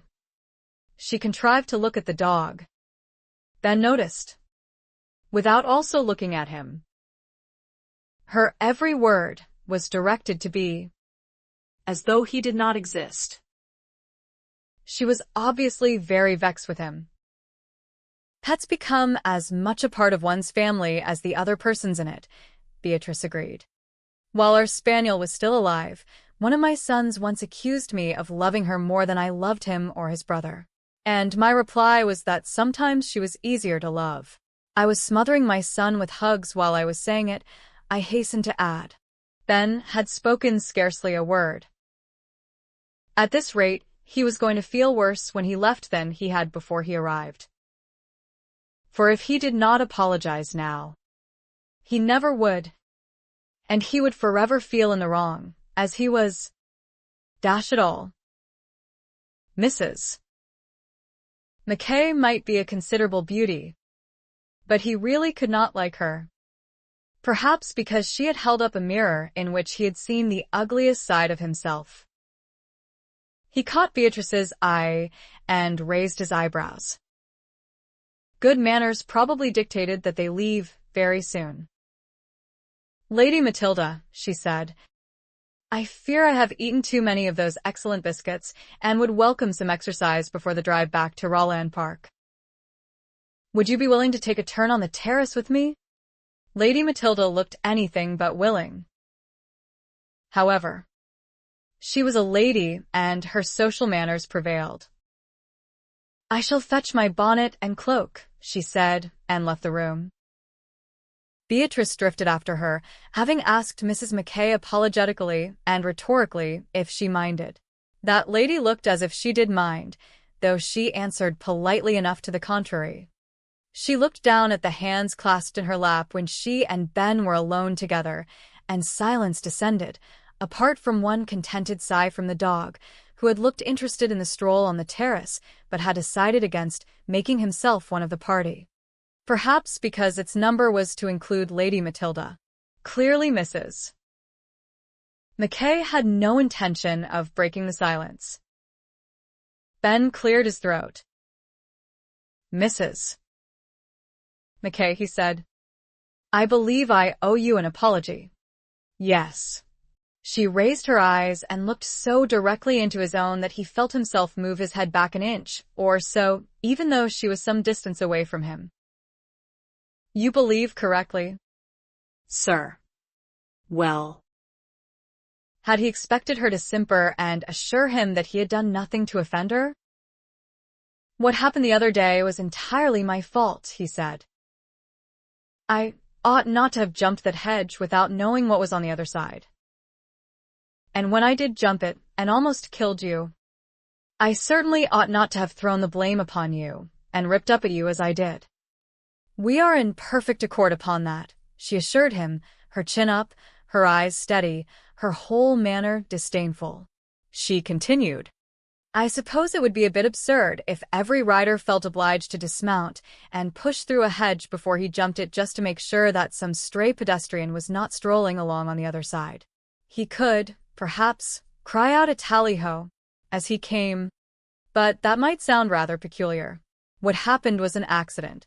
No one was to blame for that, at least. The fairness of her response only cast him more abjectly in the wrong. But someone was certainly to blame for what followed, he said. I was, in fact. My immediate reaction to throw all the blame upon you and your dog when you were both clearly innocent of any offense was unjust and unpardonable. I hope you will pardon me, nevertheless, ma'am, when I assure you that I am thoroughly ashamed of myself. And I beg forgiveness for the appalling language I am sure I must have used in your hearing, though I hope none of it was directed at you personally. She was still looking unwaveringly at him, and it struck him that those dark eyes of hers were a quite lethal weapon. He had to resist the urge to move his head back another inch and lower his own eyes. Except for one, damn it, she said, which was added after you had called someone woman. Since I was the only female present, I was led to understand that you meant me. He grimaced. Dash it all. He did not remember that.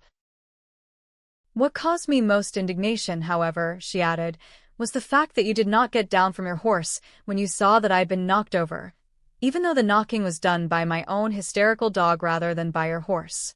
Unfortunately, I was forced to relinquish much of my wrath when I saw you on Sunday and understood why you had not dismounted. I ought to have explained at the time, he said. I ought to have shown far more concern for the fright you had taken and the harm I may have done you. I ought to have. He sighed with frustration and ran his fingers through his hair. Well, the long and the short of it is that I behaved atrociously in every imaginable way. I understand that you are offended. I even had the effrontery to present myself here. I will, in fact, remove myself without further ado. He reached for his canes. I spent a year with my husband in proximity to his regiment, she told him. I heard a thing or two that ladies are not supposed to hear. Officers have voices that must carry on a battlefield. Unfortunately, they also carry when they are not on a battlefield. I am not a green girl, Sir Benedict, and I must admit, with some reluctance, that I admire your courage in coming here to speak to me face to face. I did not expect it. I take it Lady Gramley did not really feel any burning need to stroll on the terrace with poor Matilda. I believe she ate only one biscuit. I was afraid, he said, that if I blurted out my apology in your sister-in-law's hearing, I might compound my offense by informing her of something she does not know about. Good gracious. You are absolutely right, she said. Matilda would have an apoplexy if she discovered I had been beyond the walls of the park without an escort, or even with one. You will forgive me? He asked her. I swore I never would. Her eyes moved to his canes. Is it hard for you to ride? Yes, he said. But that very fact makes the lure of doing so irresistible. That hedge was the first obstacle I had jumped since my great fall more than 6 years ago. I was inclined to think afterward, in light of what happened and what almost happened, that it would also be my last. But I have decided it will not be. The next time I shall choose a higher obstacle, but I will be sure to approach it with a tally-ho on my lips. You were not born this way. Then she asked him. There was an accident? It was called war, he told her. Her eyes came back to his, and a frown creased her brow for a moment. Well, at least, she said, your injuries, though severe, were confined to your legs. Unlike my husband's. He pursed his lips but did not answer. The dog lumbered to his feet suddenly, across the distance to his mistress, set his chin on her lap, and gazed up at her. She patted his head and then smoothed her hand over it while he closed his eyes in ecstasy. That was insensitive of me, I suppose, she said, sounding a little annoyed. Were your injuries confined to your legs? A bullet below the shoulder. Not so very far from the heart. A broken collarbone. Several broken or cracked ribs. A broken arm. Cuts and bruises in too many places to name. No significant head injuries, the only miracle associated with that particular incident. No. She looked at him as though she expected him to enumerate all his hurts. Those of us who were wounded in the wars are not in competition with each other to discover who suffered most, he told her. And there are many ways to suffer. I have a friend who led his men into a number of desperate battles and emerged each time without a scratch. He led a successful forlorn hope in Spain and survived unscathed. Though most of his men were killed, he was lauded by generals and awarded a title by the Prince of Wales. Then he went out of his mind and was brought back to England in a straitjacket. It took him several years to recuperate to the point where he could resume something resembling a normal life. I have another friend who was both blinded and deafened in his very first battle at the age of 17. He was raving mad when he was brought back home. His hearing came back after a while, but his sight did not and never will. It took him a number of years to put himself back together so that he could live his life rather than merely endure what is left of it until death takes him. It is never easy, ma'am, to decide which wounds are more severe than others. She had lowered her gaze again while he spoke. She pulled on the dog's ears and then rested her forehead briefly against the top of his head. But she got abruptly to her feet when Ben had finished speaking and turned away to take a few steps closer to the window. I am so tired, she said in a voice that vibrated with some strong emotion. She stopped abruptly and started again. I am mortally weary of war and wounds and suffering and death. I want to live. I wanted to dance. She tipped her head back. He suspected that her eyes were tightly closed. Then she laughed softly. I want to dance. Only 4 months after my husband's death. Could I possibly be more frivolous? Less sensitive? More lost to all decent conduct? He looked at her in some surprise. Has anyone accused you of those things? He asked her. She lifted her head and turned to look at him over her shoulder. Would not everyone? She asked in her turn. You are not married, Sir Benedict. No. If you had been and you had died, she said, would you have been shocked if your widow had wanted to dance 3 months later? I suppose, he said, lifting one finger to rub along the side of his nose. At that point it would not have mattered much to me. Ma'am. What she did. Or at all. In fact. She smiled at him unexpectedly and was suddenly transformed into a woman of vivid prettiness. And she must be, he thought, even younger than he had supposed when he walked into the room earlier, and decades younger than he had thought her when they first met. But even before my death, he added, I would have wanted to know that she would live again after I was gone, smile and laugh again, dance again, if she so desired. I suppose that, being human, I would have liked to think that she would grieve for a while too, but not indefinitely. But could she not have remembered me fondly while she smiled and laughed and danced? Will you come again? She asked him abruptly. With your sister? You will surely be happy to see the back of me, he said. For his part, he could hardly wait to make his escape. No one comes, she said. No one is allowed to come. We are in deep mourning. Her vivid smile was long gone. He wondered if he had imagined it. Perhaps, he suggested unwillingly, you would like to call upon my sister at Robland Park? It would be an outing for you, and perfectly respectable. Or does deep mourning not allow that?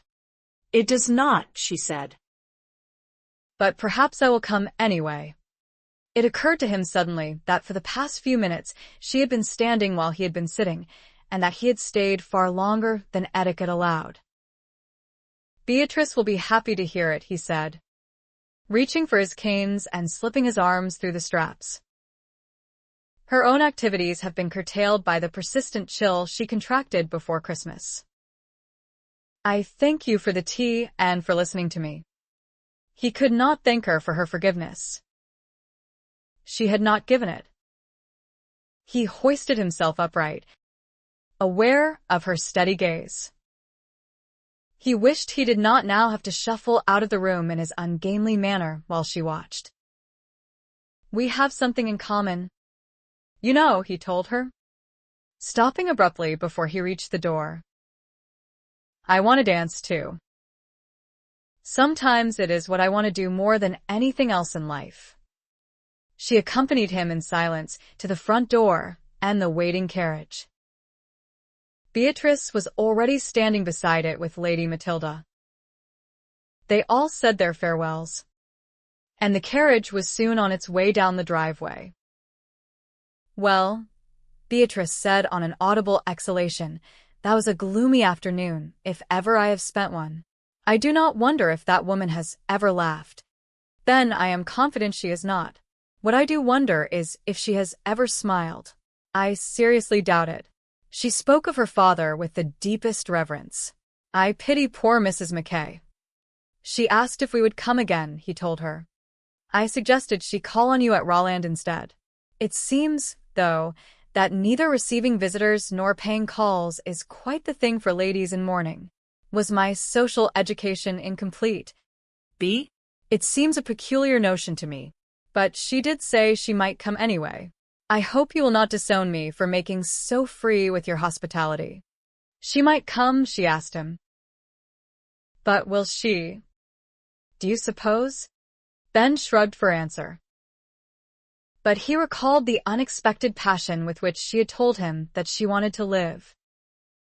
That infamous stroll in the meadow had probably been her way of breaking loose, at least for a short while. And he had ruined it for her. "Did you make your apology?" Beatrice asked him. "I did." He did not add that forgiveness had not been explicitly granted. "Then duty is satisfied for now," she said. "It is a huge relief, I must say. And perhaps they will not come." "She wants to dance," Ben said. What? She turned her head to frown at him. "At the assembly next week." Do you mean? No. "She wants to dance." B. "I do too. I want to dance." She tipped her head slightly to one side. "We will certainly go to the assembly if you feel up to it," she said, "though I doubt you will be able to dance to even the most stately of the tunes." Ben. "You do very well walking with your canes. I am prouder of you than I can possibly say. But dancing? I think it wisest to put it from your mind, dearest, and concentrate upon what you can do." Ah. Literal-minded B.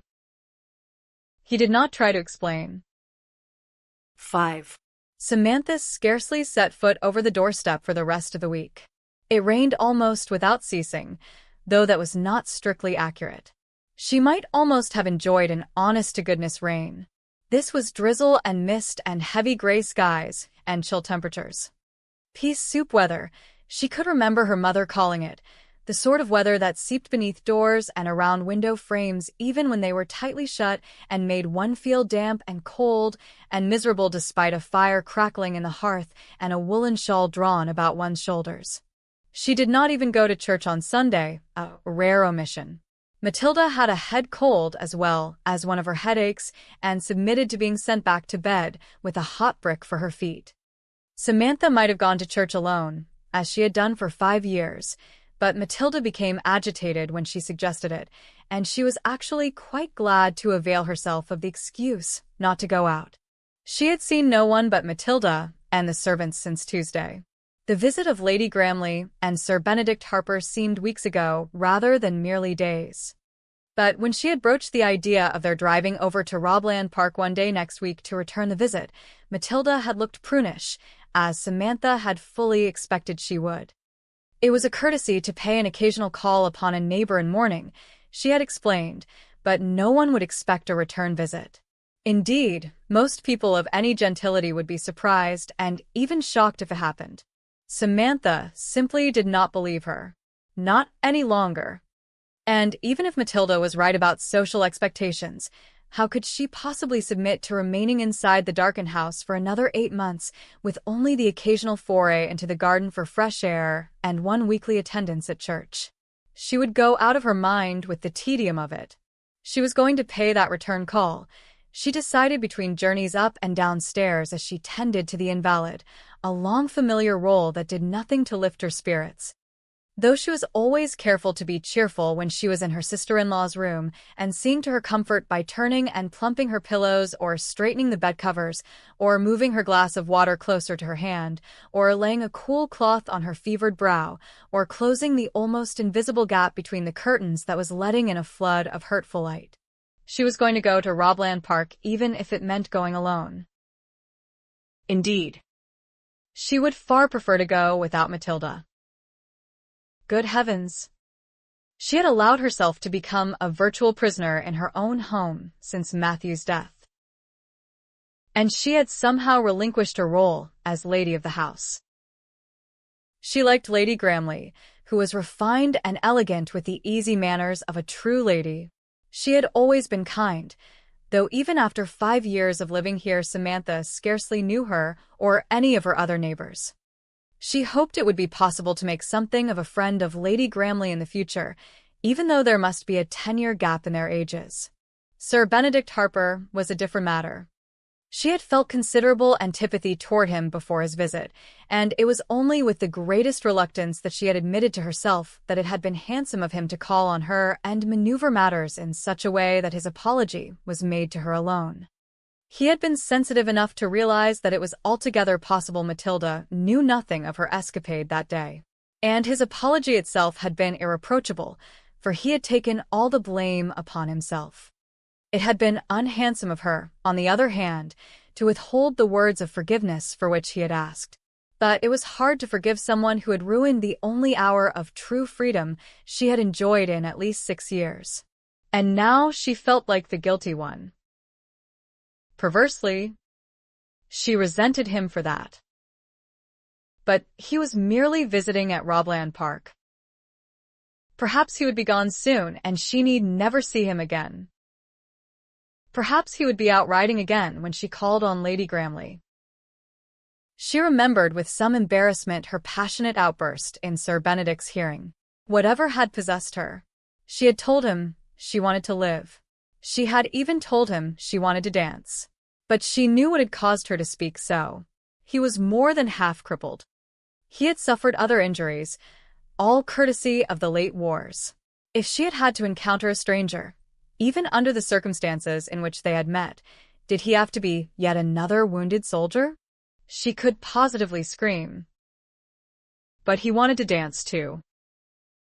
She wished he had not said that. The words had unnerved her, for they had expressed such an impossible dream that she had wanted to weep. The last man on earth over whom she wished to shed tears was Sir Benedict Harper. But he wanted to dance. Matilda came down to sit in the drawing-room early the following afternoon, though she still had a wretched cold. Poor thing. She sat near the fire, a shawl drawn closely about her shoulders, a handkerchief clutched in one hand and never too far from her reddened nose. Samantha mentioned casually that since the rain had stopped at last, perhaps she would take the gig and return Lady Gramley's call. "Your sense of duty is misplaced," Matilda said. "But you will not go, of course, especially since I am unable to accompany you." Matthew would forbid it if he could. God rest his soul. Quite possibly, he would not have done. He had made great demands on her time and presence while he was ill, it was true, but he hated the puritanical, straight-laced attitudes of his family. It was a measure of his annoyance with her, after she had kicked up a fuss over his infidelity, that he had decided against taking her to the peninsula with him or permitting her to go home to her own father, but had sent her to Leland Abbey to live for that year instead. It was undoubtedly the worst punishment he could devise. It had been downright mean. "There is an assembly in the village in a few days' time," Samantha said. Attending that would be scandalous, Matilda. I do not, however, have the least intention of going. Paying a courtesy visit to a neighbor who paid one here last week, on the other hand, must be quite unexceptionable. And as for going in the gig myself, I did it every Sunday while Matthew lived. Until you came a short while before his death, that is, and he never once voiced any objection. Then he ought to have done, Matilda said sharply before pausing to blow her nose. Father would not have allowed it. The Earl of Heathmore was not my husband, Samantha retorted, or my own father. Oh, Matilda, let us not quarrel. How tedious this topic is. I need air and a change of scene. And I really ought to show a courtesy to Lady Gramley, who has called here twice since Matthew's funeral despite the fact that she was not at all well the first time. I am going. I dare say I will not be gone long. The bell pull is within your reach. If you need anything at all, Rose or one of the other servants will bring it. Her sister-in-law looked thin-lipped and mulish as Samantha got to her feet. No doubt she would inform her father about this in her next letter home. Well, so be it. The rules he imposed upon his family, even at this distance, were Gothic, to say the least. Samantha was no longer going to accept them without question. She could show respect for the memory of her husband without incarcerating herself in her own home and being slavishly obedient to a family whose standards of propriety went far beyond what society demanded. These thoughts caused her only a fleeting moment of uneasiness. Bramble Hall, which Matthew had been convinced would be made over to him while he lived, still belonged to the Earl. But it had been willed to Matthew, except that Matthew was now dead. It would be her home for life, though, he had assured Samantha shortly before his passing. His father had to look after her since she had no fortune of her own and no relatives who would be glad to take her in, and he never shirked his responsibilities. It would suit his purpose to perfection to keep her far away here in the north of England in a house he had never lived in himself. The very last thing he would want was to have her living as a pensioner at Leland and as a constant thorn in his side. Her future was quite secured. Sir Benedict Harper was riding around the corner of the house at Rawland Park as Samantha drew the gig to a halt before the front doors. He looked splendidly virile on horseback. She could not help but notice, his disability not at all apparent. She could have wished, though, that she had come earlier or that he had extended his ride longer. He reined in his horse beside her and swept off his hat. "Good afternoon, Mrs. Mackay," he said. "You are making the most of this welcome break in the weather, too. Are you? So is Beatrice. I am afraid. She is out on a round of sick visiting with the vicar's wife." Oh, How very unfortunate. And what an anticlimax after all the fuss that had preceded her coming here. Well, no matter. At least I have had an outing. I would have had no excuse for it if I had known Lady Gramley was from home. "There is no need for you to go away," he told her. "If you will give me a few minutes to stable my horse, I will join you. A groom is already on his way to see to your gig. Do go inside." no. "I beg your pardon. That would not do, would it?" He looked about him. Samantha ought to announce her intention of leaving immediately. Matilda would be horrified if she stayed, and on this occasion her sister-in-law might be justified. Besides, she had no wish for another conversation alone with the gentleman. On the other hand, she desperately wanted to prolong her outing for at least a little while. "Why do you not stroll among the flowers here?" he suggested. "There is even a seat over there." He put his hat back on, touched his whip to the brim, and rode away before she could answer him. She hesitated for only a moment before getting down from the gig and leaving it in the care of the groom. Matilda would say this served her right. Coming to call and finding Lady Gramley from home, Matilda would certainly believe that she ought to drive away without further ado now that she had made the discovery. Oh, stuff Matilda Mackay and her father, the Earl of Heathmore, too. Samantha was mortally sick of measuring her every move by what they would think. She could perfectly understand why Matthew had left home as soon as he was old enough and had never gone back there to live. Even when he had come home from the peninsula, dreadfully wounded and expected to die at any moment, he had begged to be taken somewhere other than Leland. His father had sent them here, to one of his smaller properties, the one most remote from Kent. Sir Benedict Harper looked at his best on horseback. He looked at his worst when walking, she thought as he came from the stables a few minutes later to join her. He walked with the aid of his canes, though he did not use them as crutches. He really was walking, slowly and painstakingly, and looking rather ungainly as he did so. It would be far easier, surely, and more graceful to use crutches, except that one needed one sound leg for crutches, did one not? She could not help feeling a reluctant admiration for a man who clearly ought not to be walking but was. Matthew had never made any effort to overcome any of his disabilities or even to control his peevishness. Perhaps this man really would dance. She went to meet him. "Come and sit in the garden," he said. "Oh."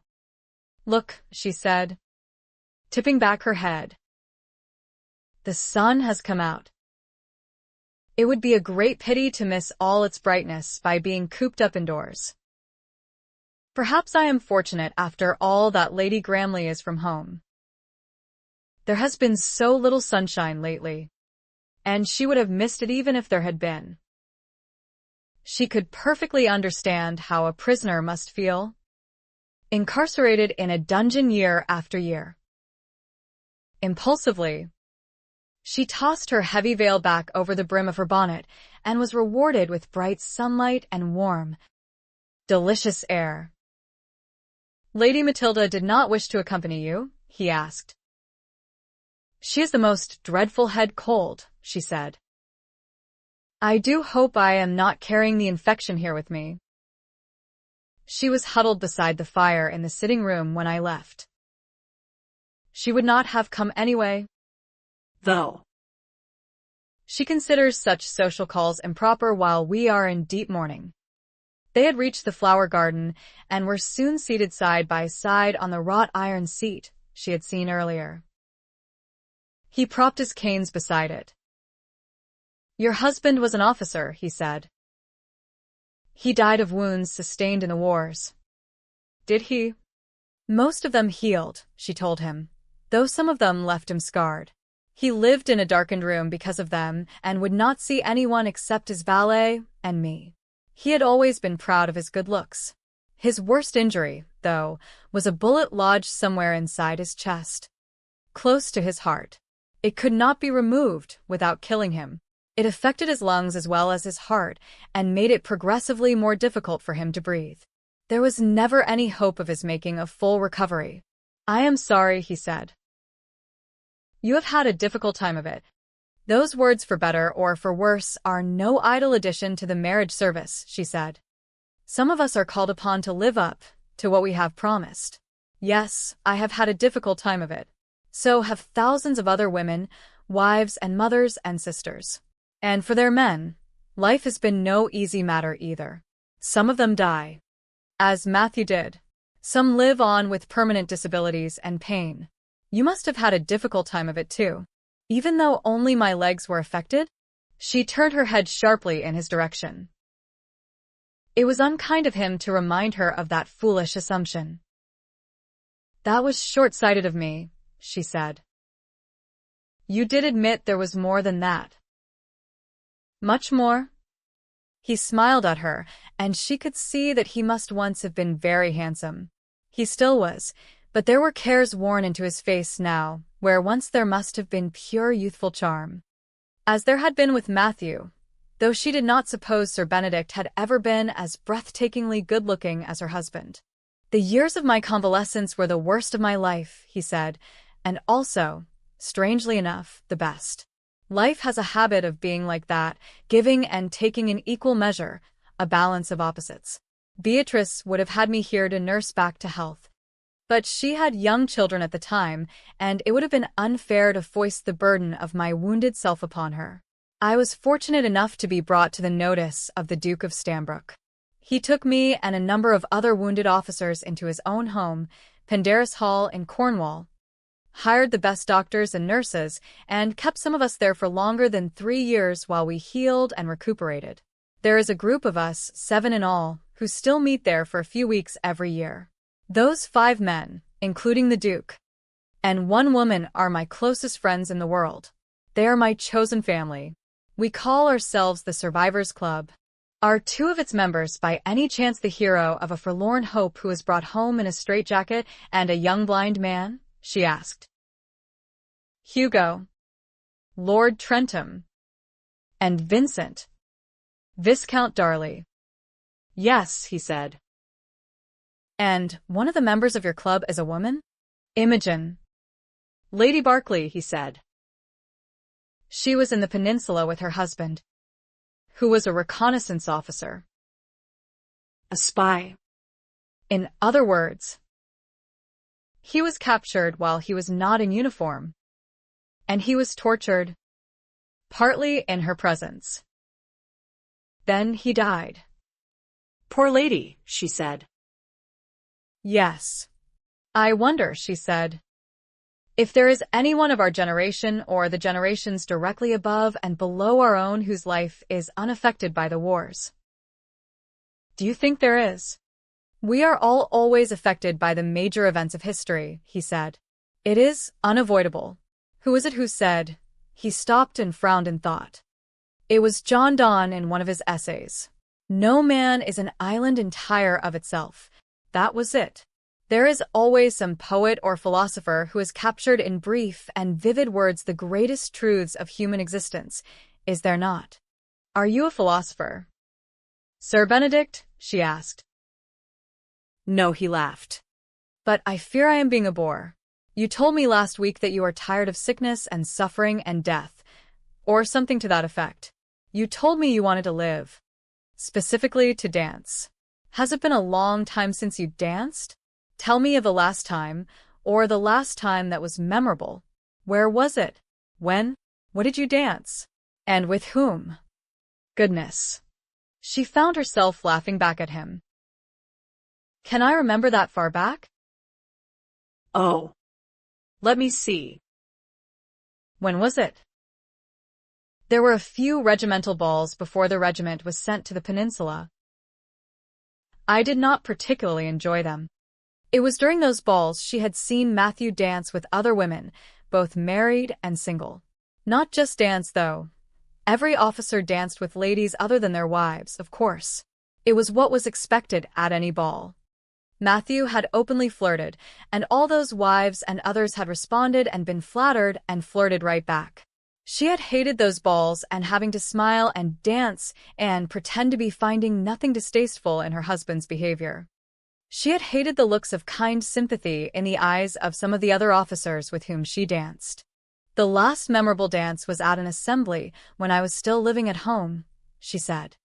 Several of the officers billeted nearby were there and sending flutters of excitement through the hearts of every girl in attendance. How the other men must have hated the sight of scarlet regimentals. I had not thought about that before now. Lieutenant Matthew Mackay, with whom I already had something of an acquaintance, singled me out for 2 dances. One was the Roger de Coverley. I can remember the sheer joy of dancing it. I was very much in love, you see, and he asked me that same night if I would marry him, though he had to talk to Papa before he could make an official offer, of course. He was smiling at her. She saw when she turned her head toward him. Oh. Goodness. When had she last indulged in happy memories? When was the last time you danced? She asked him. I suppose it was at one of those regimental balls you did not enjoy, he said. In fact, I know it was. I waltzed with my colonel's niece. I was waltzing for the first and only time. The waltz was very new then. There is no lovelier dance in the world for sheer romance. Was there a romance between you and the colonel's niece? She asked. Oh. Yes. He smiled softly. He was no longer looking at her, but was gazing over the flower beds. And she knew that he too was lost in happy memories for the moment. I had known her for a month and believed she was the other half of my soul. What happened? War happened. He laughed softly. We cannot get away from it. Can we? Tell me about your home and your family. My father was a gentleman who lived contentedly in the country with his books, she said. He was a widower with one son when he met my mother during a rare visit to London. She was 20 years younger than he, but they married and had me. My mother died when I was 12, my father when I was 18. After you were married? He asked. Yes. He had died after a short illness during the year she was living at Leland Abbey. Her brother, John, had not written to tell her about it until Papa died, and even then he had delayed a day or two until there was no possibility of her getting there in time for the funeral. She had wanted to go anyway. The house was to be sold and all its contents disposed of. There had not been anything of great value there, but there were several items she would have liked to retrieve as mementos, some things of her mother's in particular, which could have been of no interest to John. But he said in his letter that there was no need for her to go, and the Earl of Heathmore, her father-in-law, who of course had read her letter before giving it to her, had agreed. As far as he was concerned, the less contact his son's wife had with her humble, even shady, past, the better for the whole Mackay family. And your brother? Sir Benedict asked. John, she said. He is my half-brother, 18 years older than I. He had left home before I was born. He is a clergyman with a living 20 miles from where our father lived. He has a wife and family. I do not see them. John had resented his father's remarriage. He had hated both Samantha and her mother, though he had never said so. Of course. He was a man of the cloth. After all, and clergymen did not admit to feeling hatred. It is your turn, she said. Tell me about your family. There were 4 of us children, he told her. Beatrice is the eldest. Wallace, who inherited the baronetcy on our father's death, was a member of Parliament destined for brilliance. He was already making a rapid climb up the political ladder when he was killed by a vegetable cart that overturned on the streets of London. I inherited from him. But only a few scant days after I heard about it, I was wounded in the peninsula. Calvin, my younger brother, had been in sole possession of Kennelston Hall, the family seat, for a number of years. He was Wallace's appointed steward there. He remained there with his wife and children and continued in that role after the double disasters. It was expected that I would not survive my injuries for very long. You see. I was not expected even to survive the journey home to England. He expected to inherit. Then, she said. Is he still living in your home? Yes. There was a slight hesitation before he continued. He is an excellent steward. She turned her head to look at his profile. And do you spend most of your time there too? She asked.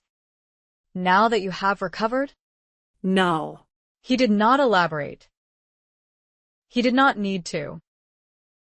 Obviously, his brother had usurped his home and his estates and had made it difficult for Sir Benedict to oust him by doing an excellent job of running them. At least, that was what she guessed must have happened. Do you suppose, she asked after a brief silence, there is anyone on this earth for whom life is easy? He turned his face toward her and regarded her curiously. One does tend to assume that life must be far easier for others than it ever is for oneself, he said. I suspect it rarely is. I dare say life was not meant to be easy. How very unkind on the part of whoever invented life. They exchanged smiles. And she realized that she was enjoying this slightly improper visit more than she could have expected. He was really quite a pleasant companion. Life has been difficult for you for a long time, he said. It will get better. I dare say. once the pain of your husband's passing has receded more. What do you plan to do when your mourning period is over? I will make an effort to become better acquainted with my neighbors, she told him. I will try to make real friends among them and to find useful ways to spend my time. It sounded dull enough. In reality, it would be infinitely more delightful than anything had yet been in her adult life if she disregarded the dizzy euphoria of the early months of her marriage. Will Lady Matilda remain with you? He asked. Heaven forbid, she exclaimed before she could stop herself. She set the fingertips of one hand over her mouth and gazed ruefully at him. No, I believe she will feel obliged to return home to care for her mother. The Countess of Heathmore suffers with palpitations and her nerves. We have an uneasy alliance, I am afraid, Matilda and I, and it becomes more uneasy by the day now that the early numbness of my bereavement has worn off.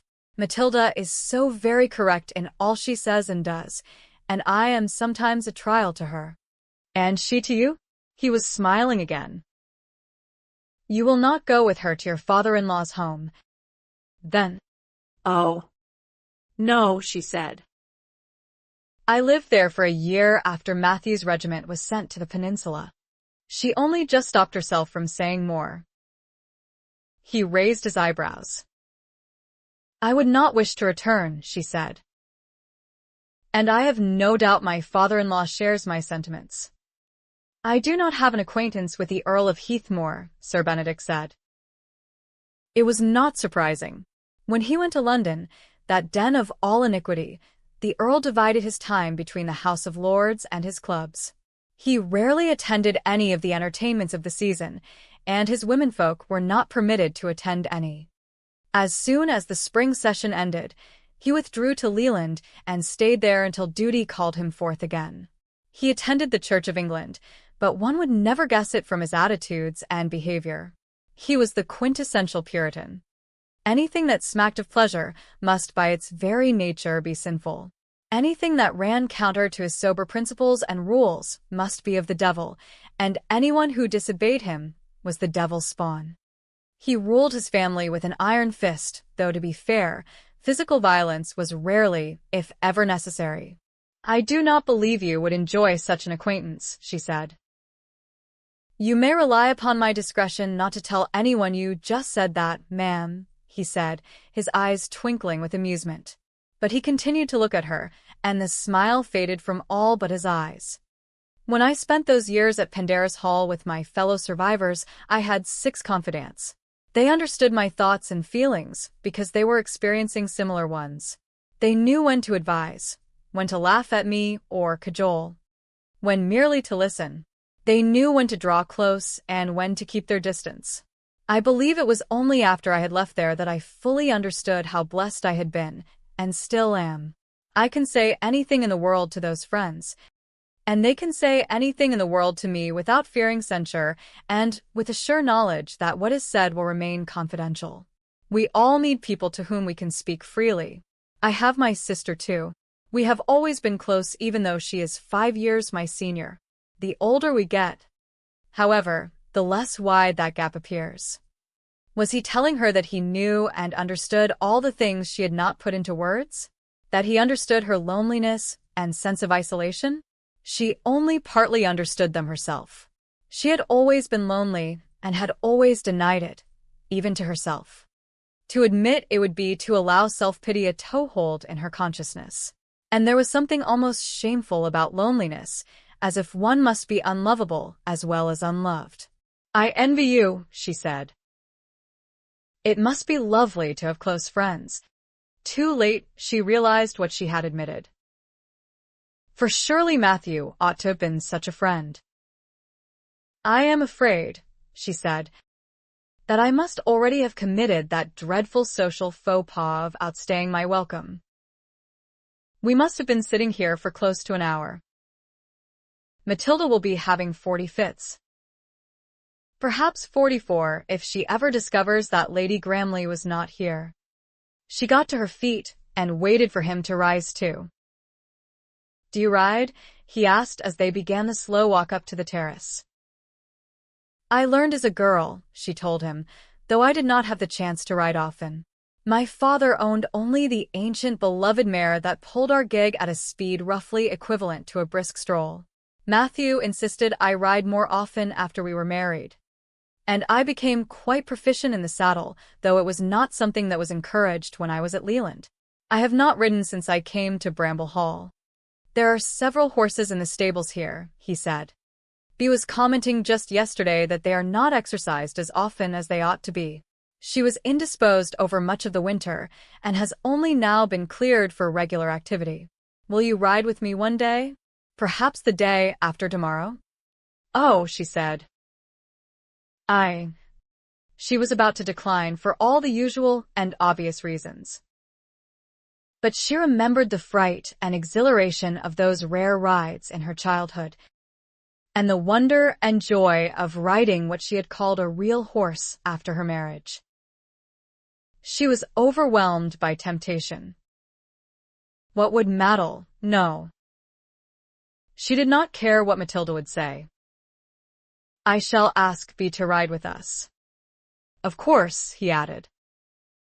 I would like to. They spoke simultaneously. I shall choose a horse for you. Then he said, and have a groom lead it over to Bramble Hall when we come. Thank you. She turned her head to look at his face in profile. She could tell from the set of his mouth that walking was not easy for him. It was very probably painful too. But he moved at a steady, though slow, pace, and he uttered no complaint. She wondered what other injuries he had suffered. She was so glad she had made this visit, she thought a few minutes later as she drove away in the gig, a groom having brought it up to the terrace for her. She was even glad Lady Gramley had not been here, for it was unlikely they would have sat out in the garden in the brightness of the sunshine, feeling the heat of it on their faces and bodies. And she was glad she had had the courage to agree to ride with Sir Benedict and Lady Gramley. She felt really quite restored in spirit. Perhaps she was coming alive again. But whatever would Matilda say? 6. It is quite fascinating to observe how differently various people are affected by their infirmities, Beatrice said over a late tea. Some people are an inspiration. They remain smiling and cheerful while suffering the most dreadful afflictions. Others make one feel as though one were being sucked into a black hole with them. Poor things. You look exhausted, Ben said. But glad to be back to my parish and community duties at last, she assured him. How did you enjoy your ride? Very well indeed, he said. For the 5 minutes it lasted. I was just riding out when I spotted a gig coming along the road in the direction of the house. It looked to me as though the lone occupant was dressed in unrelieved black. So I turned around and came back. Mrs. Mackay, she said. Without Lady Matilda? The lady has a head cold, and so Mrs. Mackay was able to escape alone. She smiled at him. You were not so lost to all conduct as to entertain her in here alone. I hope. Ben. We sat outside in the garden for all of an hour, he told her. It was a bit surprising, actually, that he had even turned back from his ride, since he might easily have escaped without her seeing him. And he certainly could have stopped her from staying. It had not been her suggestion. But then he was the one who had suggested that she call at Robland. He had felt sorry for her, cooped up in that gloomy manner with the battle-axe. Poor lady, Beatrice said. I do not suppose her sister-in-law is good company even when she is in the best of health. Mrs. Mackay must be very lonely. I wish I had been here, if ever the topic should arise. Bea, he said. You have been complaining just recently that the horses in the stables are in need of more exercise than they are getting.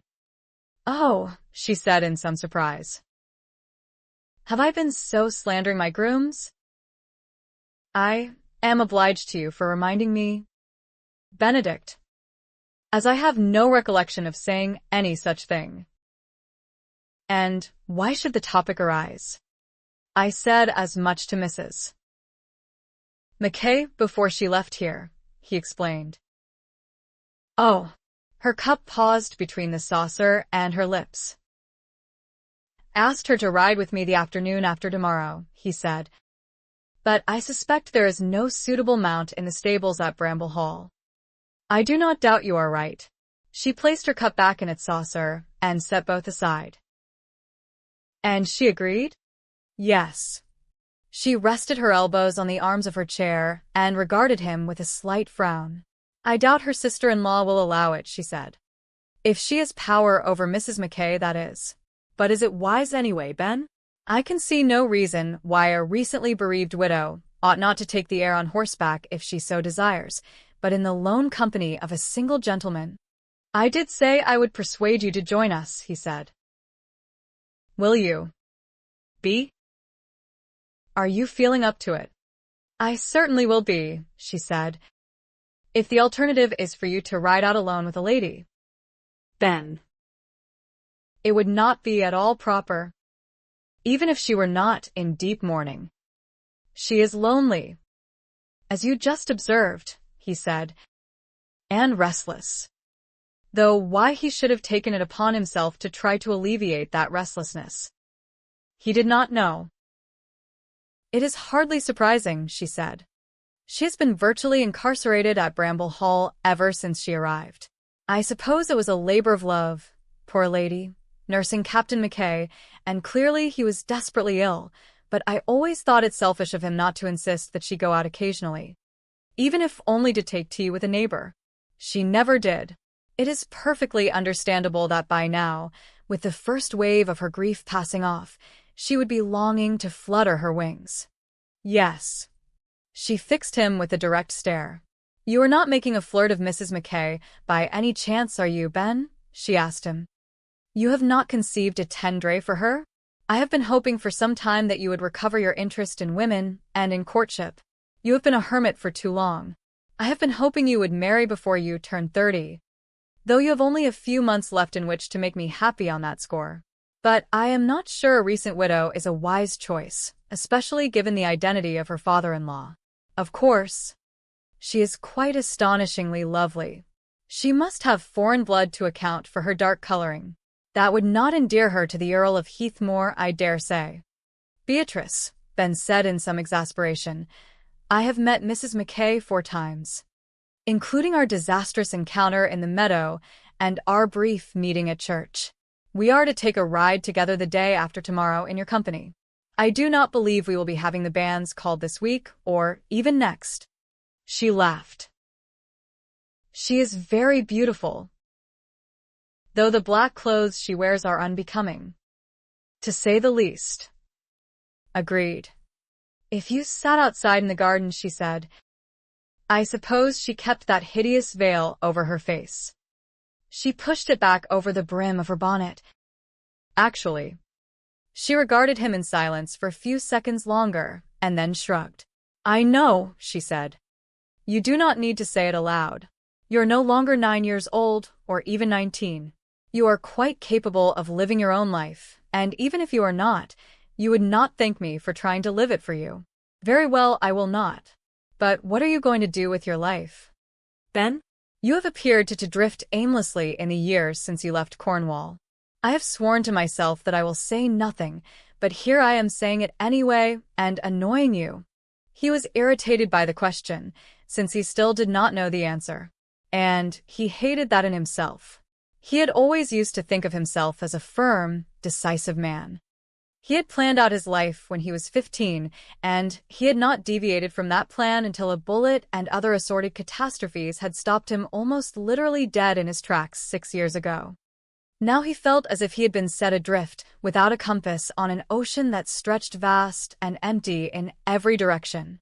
He had come here with the firm intention of making plans and then launching them into effect. He was still determined to do it tomorrow. Was it only recently he had made the discovery that tomorrow in fact never comes? But Beatrice was someone who had always genuinely loved him. Her concern was real. She had a right to ask and a right to be answered. For the first year or so, he said, my whole focus was upon surviving. Then it was upon the monumental task of getting up from my bed and somehow becoming mobile. And finally, and until very recently, it has been upon walking again and getting my life back as it was before so that I might proceed to live happily ever after according to the original plan. I must be very stubborn or very dense or both. I have only recently faced the truth that neither my body nor my life will ever again be as it once was. I was a man of action, a soldier, an officer. Now I am none of those things. The trouble is, though, that I do not know what I am instead, or what I will be. Or what I will do. I am in a bit of a bleak place, B, though I do not even know where that is. He laughed softly. You will return to Kennelston after you leave here? She asked him. You will make an effort to settle there at last?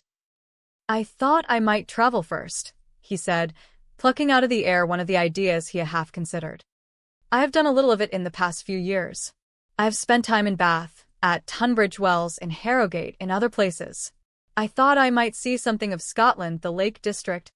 Wales. I have even thought I might try writing a travel book. There are plenty of them for walkers. As far as I know, there are none for people who cannot walk or who cannot walk easily or far. Yet there must be any number of people who would travel if they could do so without having to be ruggedly fit and healthy. Have you ever done any writing? She asked, her eyebrows soaring. No, he admitted. But I must do something. It does not make me comfortable to admit that I am an aimless nobody living nowhere. I must and will find a new challenge. And my eyes and my brain and my hands work well enough even if my legs do not. I may discover a hidden talent as an author. I may find myself traveling all over the world and penning dozens of books for my adoring readers. Can you not see my name writ large in gold on a leather cover? She shook her head, though she did answer his grin with a short bark of laughter. Your challenge could be to run Kennelston for yourself, she said, and to make it your home. It is yours, after all. But you do not have the heart to supplant Calvin, do you? I could simply shake that boy for his blockhead selfishness. Though he is no longer a boy. Of course. He ought to have made other arrangements for his family as soon as poor Wallace was killed, and everything passed to you. It is not as though father had left him without funds. But he kept very quiet instead, and continued on as if Wallace were still alive. And, of course, your lengthy indisposition made it easier for him to become entrenched. But Kennelston is not his. And he has no business having the full run of it, and allowing those unruly children of his to dash about inside it, as though there were no such thing as a nursery wing there, and no such thing as discipline. Do let me have a word with him. The idea of having to enlist the help of his sister to fight his battles for him was appalling. Thank you, B, he said, but it suits my purpose to travel for a while until I can see my way forward to a more settled future. And since Kennelston will need a steward while I am gone, Calvin and Julia and the children might as well stay where they are. He is a very good steward, you know, and he loves the work. She clucked her tongue and poured herself another cup of tea.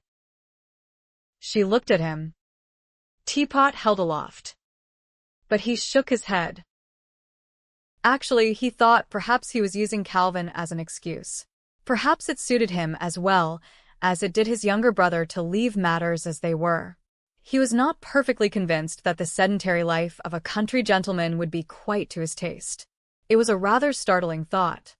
He had not admitted as much to himself before. Begin your travels in London when I go there to join Hector, she suggested. Come with me.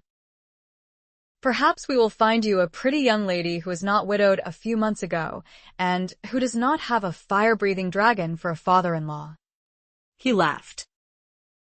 Thank you for the offer, for both offers. But London is the last place I want to go. And if I want a pretty woman, or any woman for that matter, I will find one for myself. I do not, though. As it happens, But surprisingly, he looked forward to riding with Mrs. Mackay 2 days hence, even though Beatrice would be with them. Perhaps it was because a widow still in deep mourning seemed a safe enough companion. His life had been almost entirely womanless for longer than 6 years. Apart from his sister and his sister-in-law, and his fellow survivor Imogen, he had had virtually no dealings with any lady in all that time. He had been celibate for longer than 6 years. It would all have seemed incredible at one stage in his life. He had fancied himself in love half a dozen times before being sure of it with the Colonel's niece. And he had enjoyed a lusty sex life with women of another sort. No longer, though. But he missed the companionship of women. It was something he would like to have again, provided there was never any question of courtship. There could be no such question with Mrs. Mackay. She still had 8 months or so of mourning to live through before she could consider remarrying. And she would not consider him anyway, even if she were free to do so. She had just buried one husband who had been incapacitated by war. She certainly would not be tempted to take another. She was a safe female companion. Then. And he looked forward to seeing her ride if that was. Nothing happened to prevent the outing. Inclement weather, for example, or her sister-in-law's intervention. When I wrote to Father today, Matilda said, I omitted all mention of your visit to Robland Park yesterday. Samantha. I thought about it last night and was forced to the conclusion that it was not a totally unpardonable breach of etiquette for you to return a call that had been made upon you last week by a countess, though I do wish you had waited until I could accompany you. Samantha kept her head down as she worked a new flower into the design of the cloth she was embroidering. I dare say Lady Gramley was gratified to see you, Matilda added. I hope you sent my love to your mother, Samantha said at the same moment. I did, Matilda told her, since you directed me to do so when you came to my room after breakfast to inquire after my health. I did not mention your visit, Samantha, because Father might see the matter differently from my more liberal view. And I would not wish to make you the object of his displeasure. Samantha wove the silk thread invisibly through her work at the back of the cloth before cutting it and changing to a different shade. She seethed at the condescension of Matilda's words. She ought to just keep quiet until the subject was changed. But why should she? Anyway, Matilda was going to have to know her plans. Lady Gramley was not at home, she said. Sir Benedict was just returning from a ride and was kind enough to keep me company in the garden for a while so that I would not have to drive back home immediately. It is to be hoped no one saw you there. Samantha, Matilda said. Perhaps now you understand the folly of acting impulsively and contrary to the advice of your husband's sister. We had a very pleasant conversation, Samantha told her. I am going riding with him tomorrow. He is going to have a horse from the Robland stables brought over for me. Some imp of mischief led her to omit adding that Lady Gramley would be riding with them. She looked up when there was no immediate response to her words. Her sister-in-law was gazing back at her with red-tipped nose and ashen face and cold eyes. I must very adamantly advise you against such a thing. Samantha, she said. Indeed. I take it upon myself to speak even more strongly on behalf of Matthew and Father. I forbid you to do this. Matthew liked me to ride, Samantha said, lowering her head to her work again.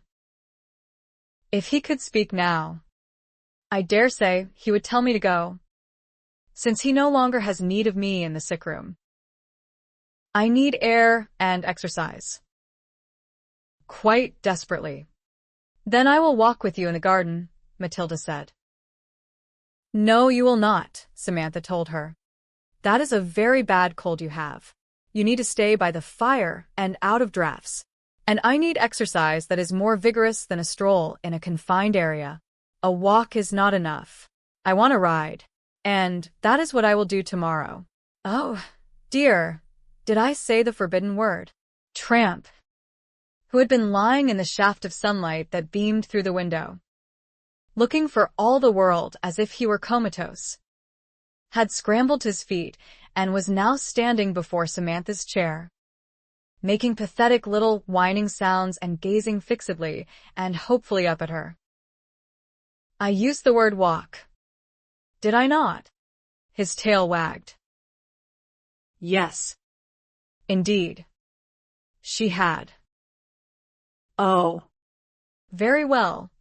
Samantha got to her feet. We will go into the garden and find a stick for you to chase. Though that is not a fair game at all. You know. For you never throw the stick for me to chase. Samantha, Matilda said sharply before her sister-in-law could escape from the room to fetch her bonnet and cloak. I must categorically forbid you to go riding tomorrow. You may say, if you will, that I have no power to command you. But indeed I do. I stand as father's representative here. Samantha stopped and turned to face her.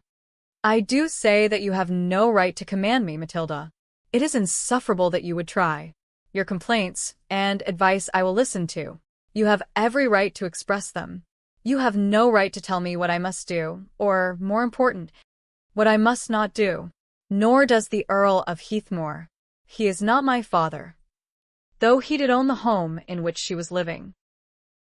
She stayed outside in the garden for longer than an hour, to Tramp's great delight. She was feeling very close to the end of her tether.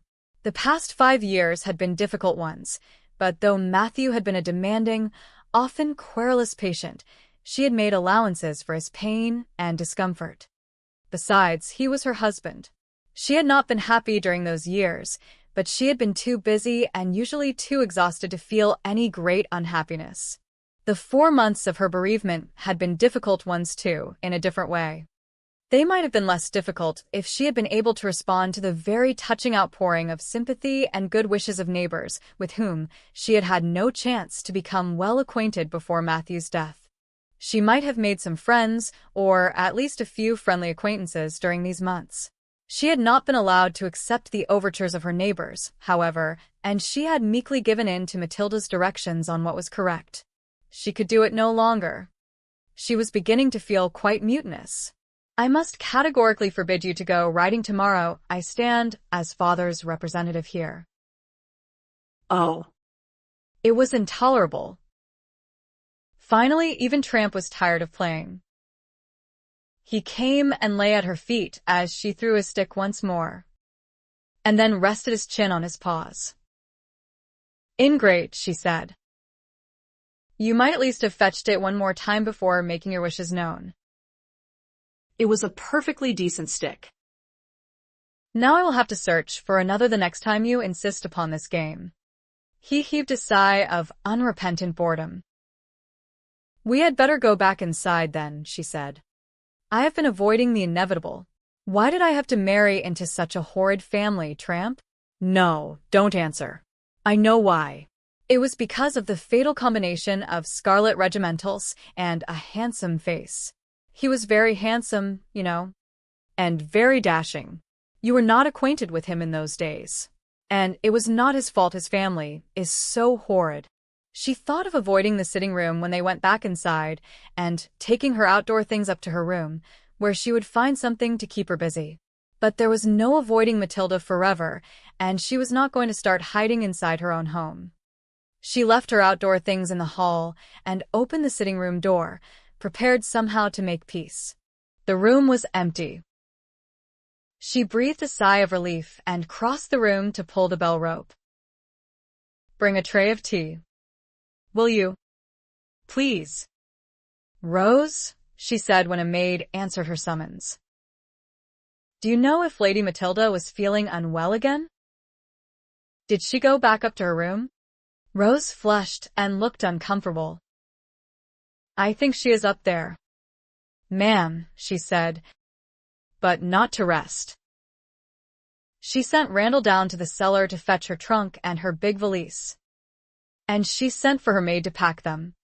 Samantha stared at her. Right. Thank you. Rose, she said. Never mind about the tray for a while. I shall call for it later. The maid scurried from the room. All was bustle and activity in Matilda's room.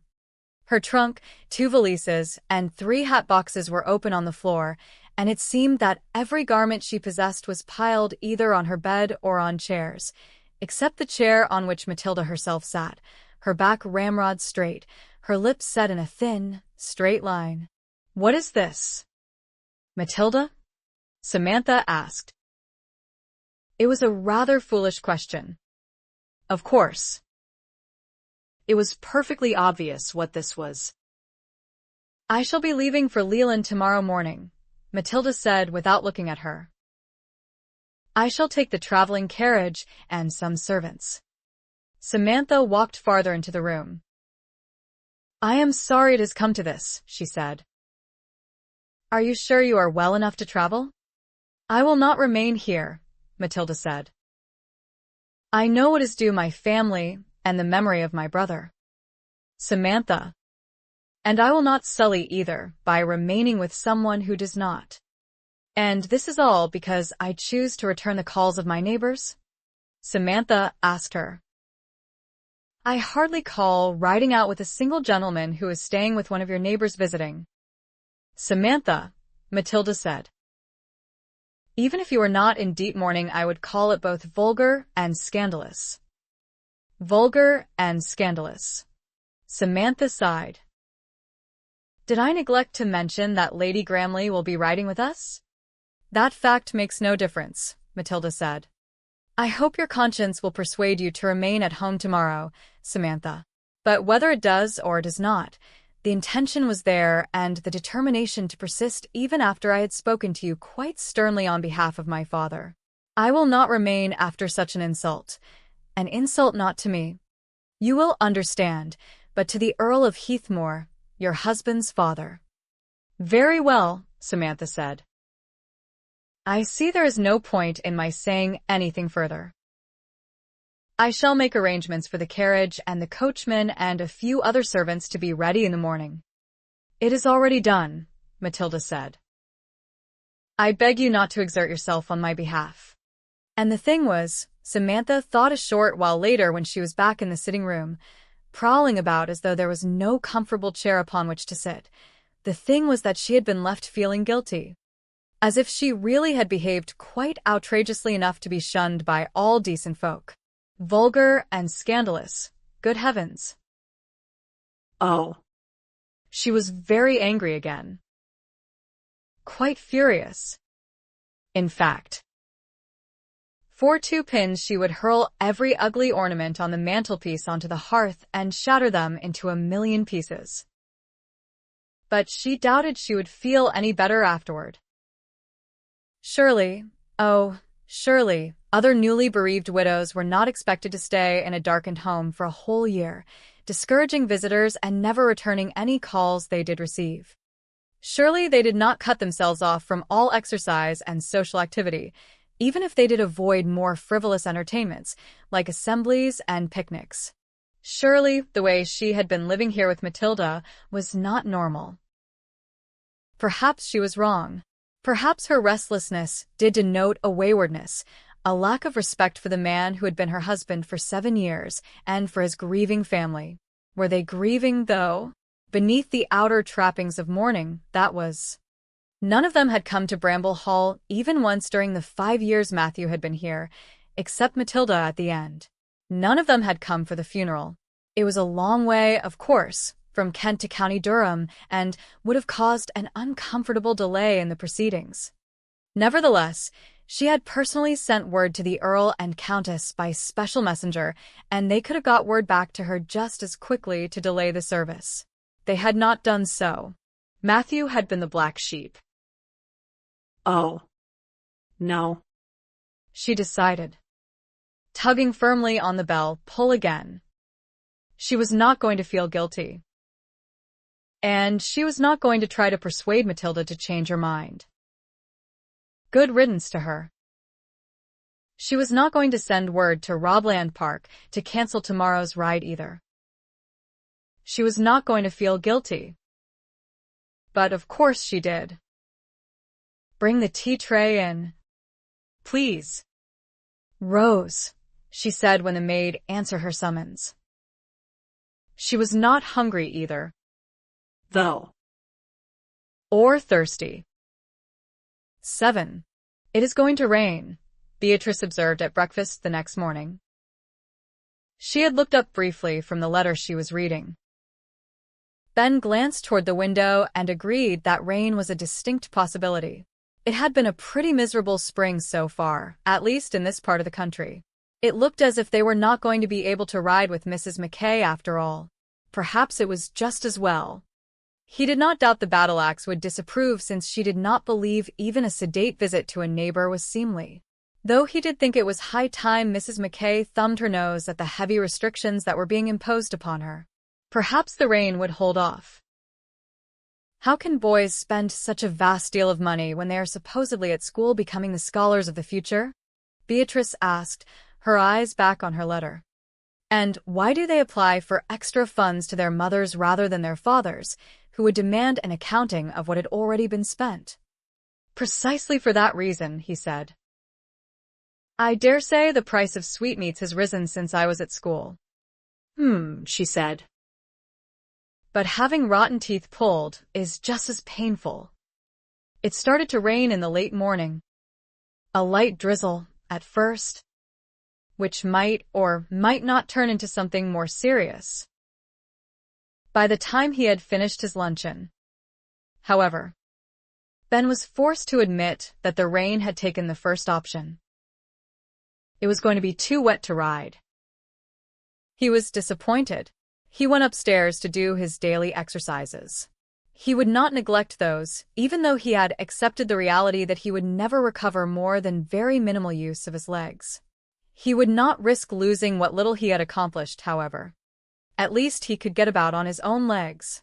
Besides, there were other parts of his body that needed to be kept in good working condition. The vigorous activity did not rid him of his restlessness. He was in a crisis period of his life. He realized. He found his sister at the escritoire in the drawing room, writing to both of her sons and her husband. I feel bad about not sending word over to Bramble Hall, he told her. But Mrs. McKay will hardly expect us in this weather, she said, without looking up. No, he agreed. But I thought I would go over there anyway and make our excuses in person. Would you care to come with me? She brushed the feather of her quill pen over her chin and looked toward the window. You must know how you tempt me, Ben, she said. Letter writing was never one of my favorite activities. I dare say that proves I am not a proper lady. I must finish these now that I have started them, however, or I will put off doing so indefinitely. You do not need my company, do you? The McKay ladies will be each other's chaperone. You make me sound like a big bad wolf, he said. I dare say you appear that way to at least one of the ladies, she said. Oh, dear. I do not usually take virtual strangers in such dislike. Convey my respects to them. If you please. Ben. I shall. He bent over her to kiss her cheek. Give my love to my nephews and tell them not to get up to any more mischief than I did in my day. She snorted rather inelegantly. I shall tell them from their Uncle Benedict, she said. To be good. And frugal. He laughed and made his slow way out of the room. Samantha had lain awake half the night. She rose early in order to have breakfast with Matilda and try to send her on her way with some civility. But her sister-in-law neither came down to eat nor had a tray sent up to her room. And when she did come downstairs, she was dressed for travel and the carriage was awaiting her outside the front doors, already laden with her baggage. It is going to rain, Samantha said. I wish you would reconsider, Matilda, and postpone your departure at least for a few days. Matilda was looking pale and unwell. I would not remain here another hour, even if snow threatened, she said, smoothing her already smooth leather gloves over the backs of her hands. Father will be displeased with you, Samantha, and Mother will be disappointed. But neither of them will be surprised, I am sad to say. Father warned Matthew how it would be if he insisted upon condescending so low as to marry a gypsy. Fortunately, perhaps, she swept out through the doors and down the steps before Samantha could frame an answer. A footman handed her into the carriage. She did not look back or turn her head once she was seated. It was fortunate because Samantha's temper had snapped, or would have done if she had been left with any audience. As it was, she stood in the doorway and watched the carriage set off on its long journey, positively quivering with suppressed fury. "I am 1/4 gypsy," she muttered to the empty air. Better than 100% Mackay. Her grandfather, a Welshman about whom she knew nothing except his nationality, had married a gypsy who had given birth to Samantha's mother before returning to her own people, never to be heard of again. And that sad and obscure little incident of history had had its effect upon the granddaughter of that ill-fated union. So had the fact that their daughter, Samantha's mother, had run away at the age of 17 from Wales, and the aunt who had raised her and had ended up in London, where she had been eking out a living as an actress when Samantha's father discovered her and married her. "I am 1/4 gypsy and 1/4 Welsh, and half obscure English gentility. I am the spawn of a Welsh actress who, like all members of her profession and nationality, was only one short rung up the ladder of wickedness from the devil himself. Or so my father-in-law once described her." Heavy clouds loomed overhead. It would be a miracle if it did not rain by noon. Irony of ironies. She would probably not be going riding this afternoon after all. It was a horribly depressing thought that she might after all be compelled to spend the rest of the day respectably alone and indoors. But the first thing she did when she went back inside was to stride into the sitting room and fling the heavy curtains back as far as they would go. She was going to change them. She was going to choose something lighter in both texture and color. She looked about the room with a frown. Everything needed changing. In 5 years she had not really noticed how gloomy a house this was.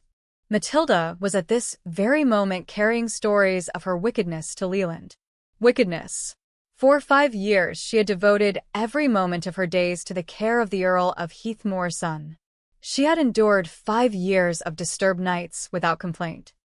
She had given every particle of her energy and patience. By the time Matthew died, it had seemed there was nothing of herself left. That, she supposed, was why she had felt so empty. And yet, in the eyes of the Earl and his precious daughter, she was wicked and of no account because of her birth, and because after 4 months of real mourning, she was ready to reach out to her neighbors for comfort and friendship and to partake of some quiet outdoor exercise. She was angry. She was so furious, in fact, that she eyed those hideous ornaments on the mantel again and would surely have hurled them if doing so would have made her feel one iota better.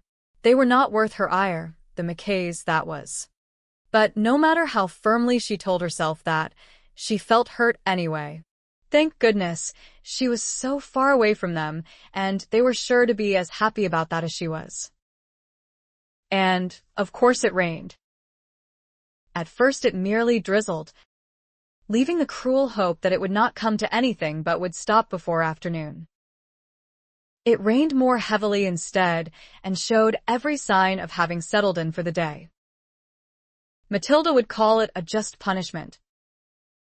After toying with her food at luncheon, Samantha went back into the sitting room and tried embroidering. But when her silk knotted and her fingers pulled at the knot without their customary patience, and it snarled to such a degree that she was forced to cut the thread and undo the work she had already done, she set the cloth aside. She tried reading, but realized after she had moved her eyes determinately over 2 whole pages that she could not recall a single word. She even indulged in a little weep while Tramp set his chin on her lap and gazed mournfully at her. But whoever had said that a good cry made one feel better obviously had never tried it himself. She ended up with a blocked nose, swollen eyes, a soggy handkerchief, and a more wretched misery than ever. Self-pity was a dreadful affliction, she thought, irritated with herself as she kissed the top of the dog's head. She would not put up with it one moment longer. She dried her eyes, blew her nose loudly, and glared at her embroidery before picking it up and tackling it once more with firmness of purpose. 15 minutes later her thoughts were interrupted by the sound of the knocker banging against the front door. She looked up in surprise, her needle suspended above the cloth. Matilda? No, of course not. Lady Gramley and Sir Benedict Harper? Hardly. They would not ride in this weather, and it was unnecessary for them to come to make their excuses. Samantha could not have failed to notice that it was raining. The vicar? He had not been back since Matilda had kept him talking on the step one afternoon until the cutting wind persuaded him to leave. Sir Benedict Harper. Ma'am, the butler announced as he opened the door. He sounded a little dubious, but the gentleman came past him before she could decide whether it was proper to admit him or not, or more to the point, whether she cared that it was not. Sir Benedict, she said, setting aside her work and rising to her feet. You surely did not ride over? She was pathetically glad to see him. I came by carriage, he said, acknowledging a tail-wagging tramp with a quelling glance. Good afternoon, Mrs. McKay. Your sister-in-law is still indisposed. Is she? I am sorry. I would not have. She is gone, she told him. She left this morning. She would not remain here any longer to be contaminated by my wicked self. Oh, dear. She ought not to have phrased it quite that way. She ought to have invented an illness in the family that had taken Matilda away. It would not have been difficult. The Countess was always ailing. It was too late now. Though. He stood still, gazing at her as the butler shut the door behind him. He glanced at the window. She noticed. It was fully visible for the first time in months. Gone, he said. Not to return. Do you mean? This did not have anything to do with the fact that you were to ride with me, did it? Beatrice did agree to come with us. You know, it was too late for evasion. Nothing short of complete isolation behind the black veil of our mourning for the next 8 months would have suited Matilda's sense of propriety, Sir Benedict, she told him. I am not sure by what exact rule book she and my father-in-law live, but I have never heard of anyone else's living by it, for which mercy I am truly thankful. The Earl of Heathmoor is a law unto himself and always has been. Perhaps the book is his own. Indeed, I believe it must be. Her voice sounded brittle, she realized, even on the brink of hysteria. She was terrified he was going to go away again, which would, of course, be the best thing he could do, for both of them. He would not appreciate having to listen to her pour out all her self-pitying woes. And she needed time to compose herself before conversing with anyone. I came to explain why we could not go out riding, he said, though I dare say the reason is self-evident. I came to see if Lady Matilda had recovered from her cold, and to offer her my sister's good wishes for her restored health. I will take my leave, ma'am. Since you have no companion or chaperone, and we cannot withdraw to the garden, as we did at Rawland a couple of days ago. It would be quite the right thing to do. Of course. But she could not bear to be alone again. Not yet. How foolish to have allowed someone like Matilda to have discomposed her so very much. Please stay, she said. Do sit down. I am sick of propriety and even sicker of my own company. And why should I not entertain a guest who has been kind enough to call upon me despite the pouring rain? Perhaps, he suggested, because that guest is a single gentleman and you are a single lady without a companion. She sighed. He looked uncomfortable standing there leaning on his canes. He must be desperate to leave. But loneliness and low spirits had made her selfish. not to mention indiscreet. Did you come, then, just to inform me that it is raining and to inquire after Matilda's health? She asked him. He hesitated. And then he took her completely by surprise. Hang Lady Matilda's health, he said.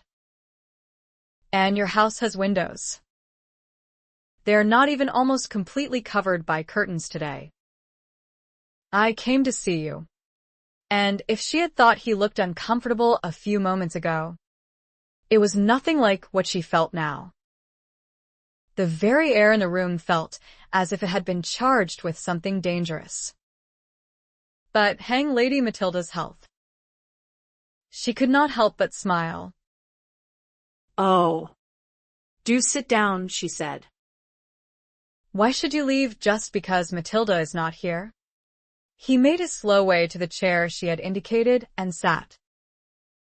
She reseated herself and they stared at each other. Now what? At least in Lady Gramley's garden the day before yesterday, there had been flowers to look at, and the sky, and the house. And there had been sounds even if she had been unaware of them at the time. Birds, insects, wind, grooms in the stables. Here even Tramp was silent. He had stretched out before Sir Benedict, his chin on the man's boot. Did you love him? He asked abruptly. She raised her eyebrows. Had she expected him to talk about the weather? He was talking about Matthew? It was a horribly impertinent question. It demanded a sharp set-down. I was head over heels in love when I married him, she said. Such euphoria cannot be expected to last forever. Of course. There is really no such thing as happily ever after. Sir Benedict. How long had you been married before he was injured? He asked. 2 years, she told him.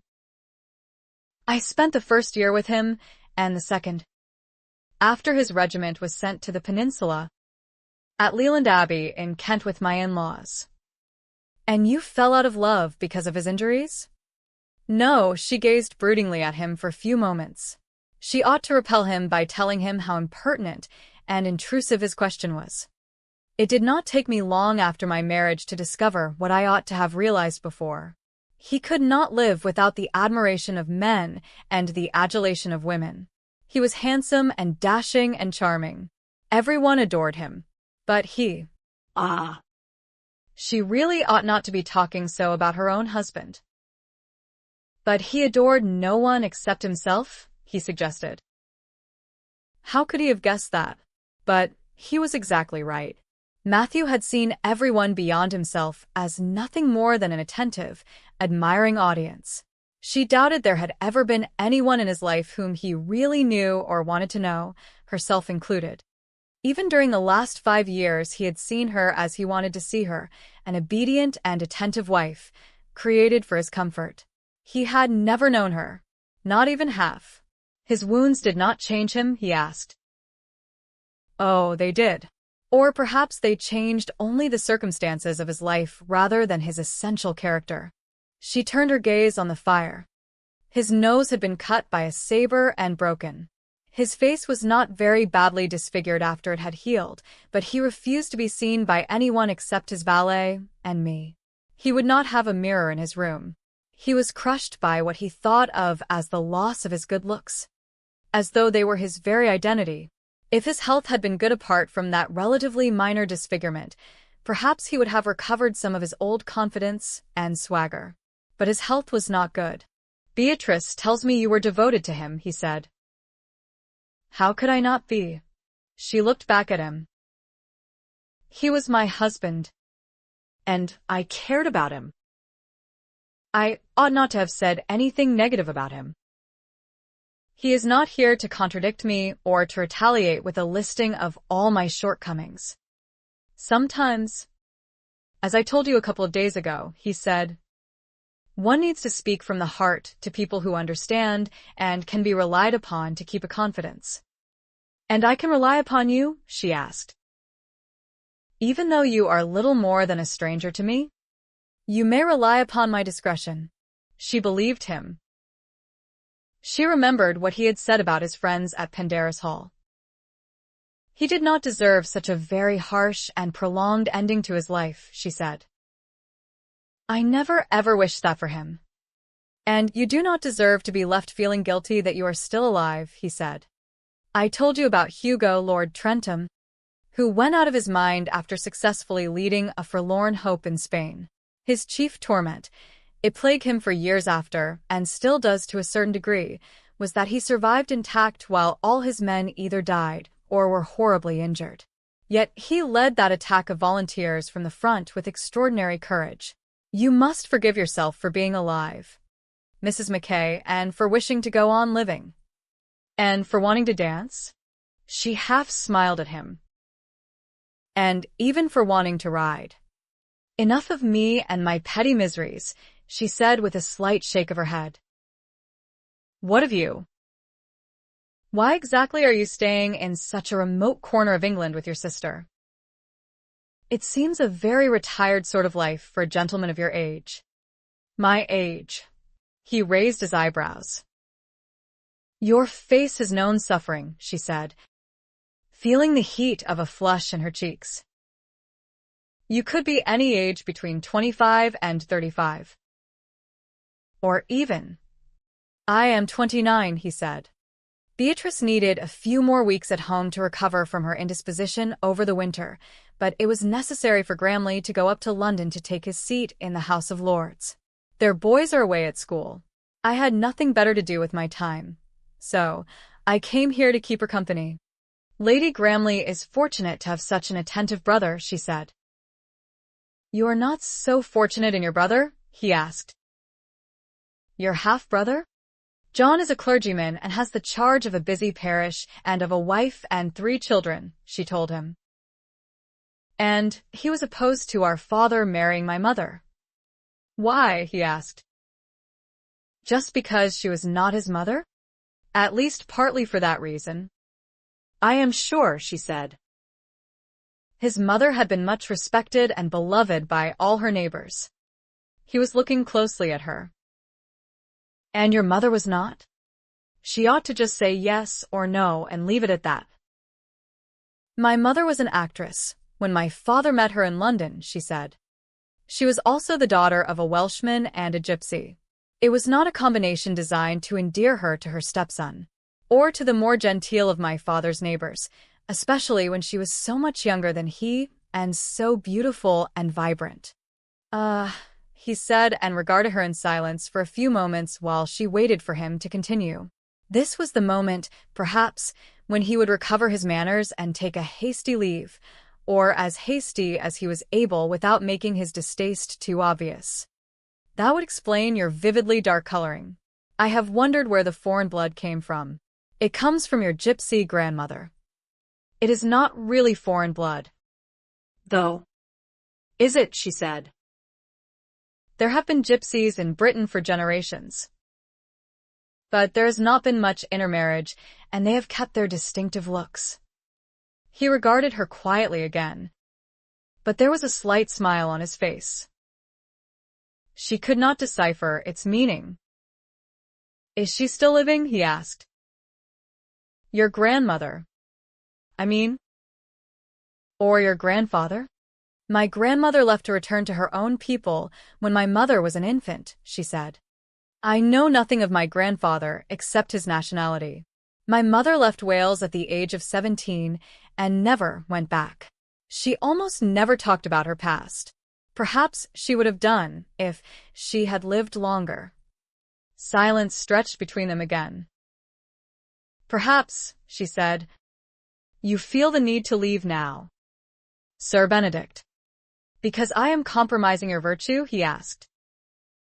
Or because you are half gypsy and may compromise mine?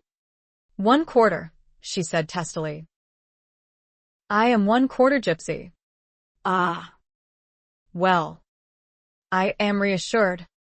Then he said. 1/2 might have been difficult to overlook. She looked sharply at him. His face was sober, but there was laughter in his eyes. Has it dogged you through your life? He asked. The fact that you have gypsy blood. That is, and it is impossible for you to hide it. It may be only 1/4 of your heritage, but it accounts for almost the whole of your looks. She lifted her chin and said nothing. All your very beautiful looks, he added. I am sorry. I have embarrassed you on an issue about which you seem sensitive. Yes. Mrs. McKay, I do feel the need to take my leave. But for propriety's sake. Your propriety. She had been feeling uncomfortable with him and irritated that he had somehow persuaded her to reveal such private aspects of her life. How did he do that? Was it just that she was unaccustomed to having social dealings with anyone? But she was not ready yet to be alone. Why did you want to see me? She asked him. It is what you admitted a few minutes ago, that you came to see me. I did not expect to find you here alone, he protested. But you did. And you stayed. I did, he agreed. He lifted a hand to rub a finger along the side of his nose. I certainly did not want to see you last week. I had wronged you horribly, and I hated having to come to make my apology. I did not much want to see you 2 days ago, but since I was the one to suggest that you call on Beatrice, it would have seemed mean to sneak away on my horse and have you find no one home at all. You saw me coming. Then, she asked him. You were returning from your ride? I was just setting out. Actually, he said. And? Yes. I saw you. And I enjoyed our conversation in the garden. I suppose I have been starved for female company. Entirely by my own fault. And you seemed a safe companion. Safe. You are a widow, and only partway through your mourning period. He grimaced. I apologize. I am making a mess of this. I am not interested in any flirtation. I am not in search of a wife. And if you were, she said, you would be searching in the wrong place. I am not in the market for a husband. No, he said. Of course not. I enjoyed your companionship a few days ago. Mrs. McKay. It is not often one can relax with a member of the opposite sex who is not a relative. And so I am safe because I am a recent widow, she said. But what if I were not still in mourning? He stared at her for a few moments. Then you would not seem safe at all, he said. Why not? I would be tempted to engage your interest, he said. My affections. Do you mean? Affection is not always necessary. She settled her back against the cushions behind her. You mean you would be tempted to seduce me? Absolutely not. He frowned. Seduction is one-sided. It suggests a certain degree of coercion, or, at least, of deception. Samantha could actually feel her heart thumping in her chest. She could hear it pulsing in her ears. Sir Benedict, she said, how has our conversation come to take this turn? He smiled at her suddenly, and there was a strange fluttering low in her abdomen, for it was a smile of considerable charm. It was almost boyish, except that it was not really boyish at all. Oh. This was absolutely not safe. How dared he? She really ought not to have let him stay. I believe it must have a great deal to do with the absence of Lady Matilda, he said. I doubt we would have spoken of much other than the weather and the state of one another's health if she had been here. No. Indeed, she agreed fervently. But we need not worry, anyway. Need we? I am a recent widow, and so I am safe company. How old are you? He asked. What a very unmannerly question, she said. A woman never tells. Sir. Younger than you, though. I believe my first impression of you was an accurate one after all. All that language and bad temper. You are no gentleman. But she spoiled the effect of her words by laughing. He smiled back at her. I am going to ring for the tea tray, she said, getting to her feet. Would you like something other than tea? Sherry. If there is any. She pulled the bell rope.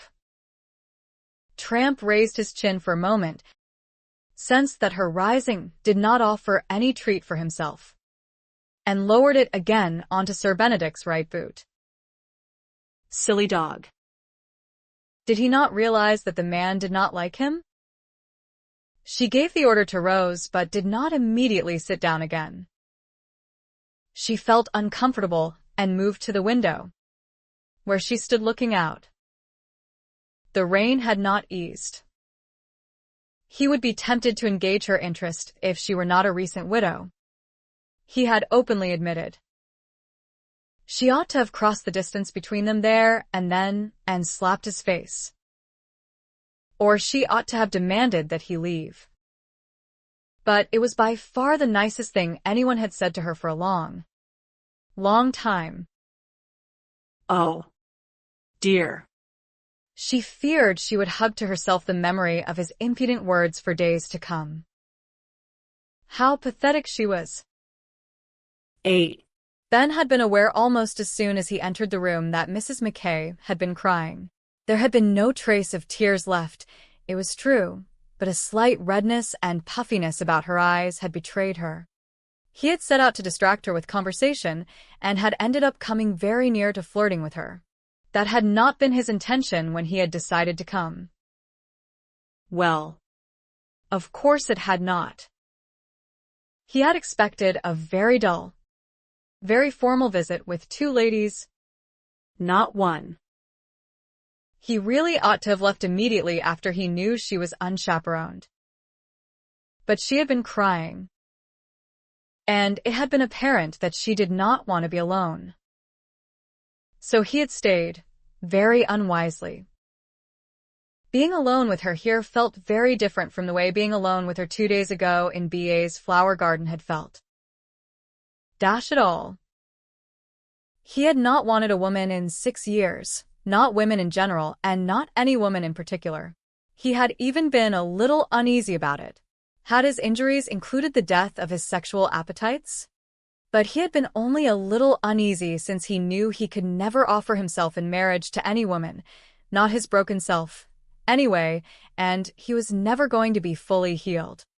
He really could not bear the thought of offering himself outside of marriage either, since no amount of money would completely compensate for the physical revulsion any woman must surely feel if she was forced to be intimate with him.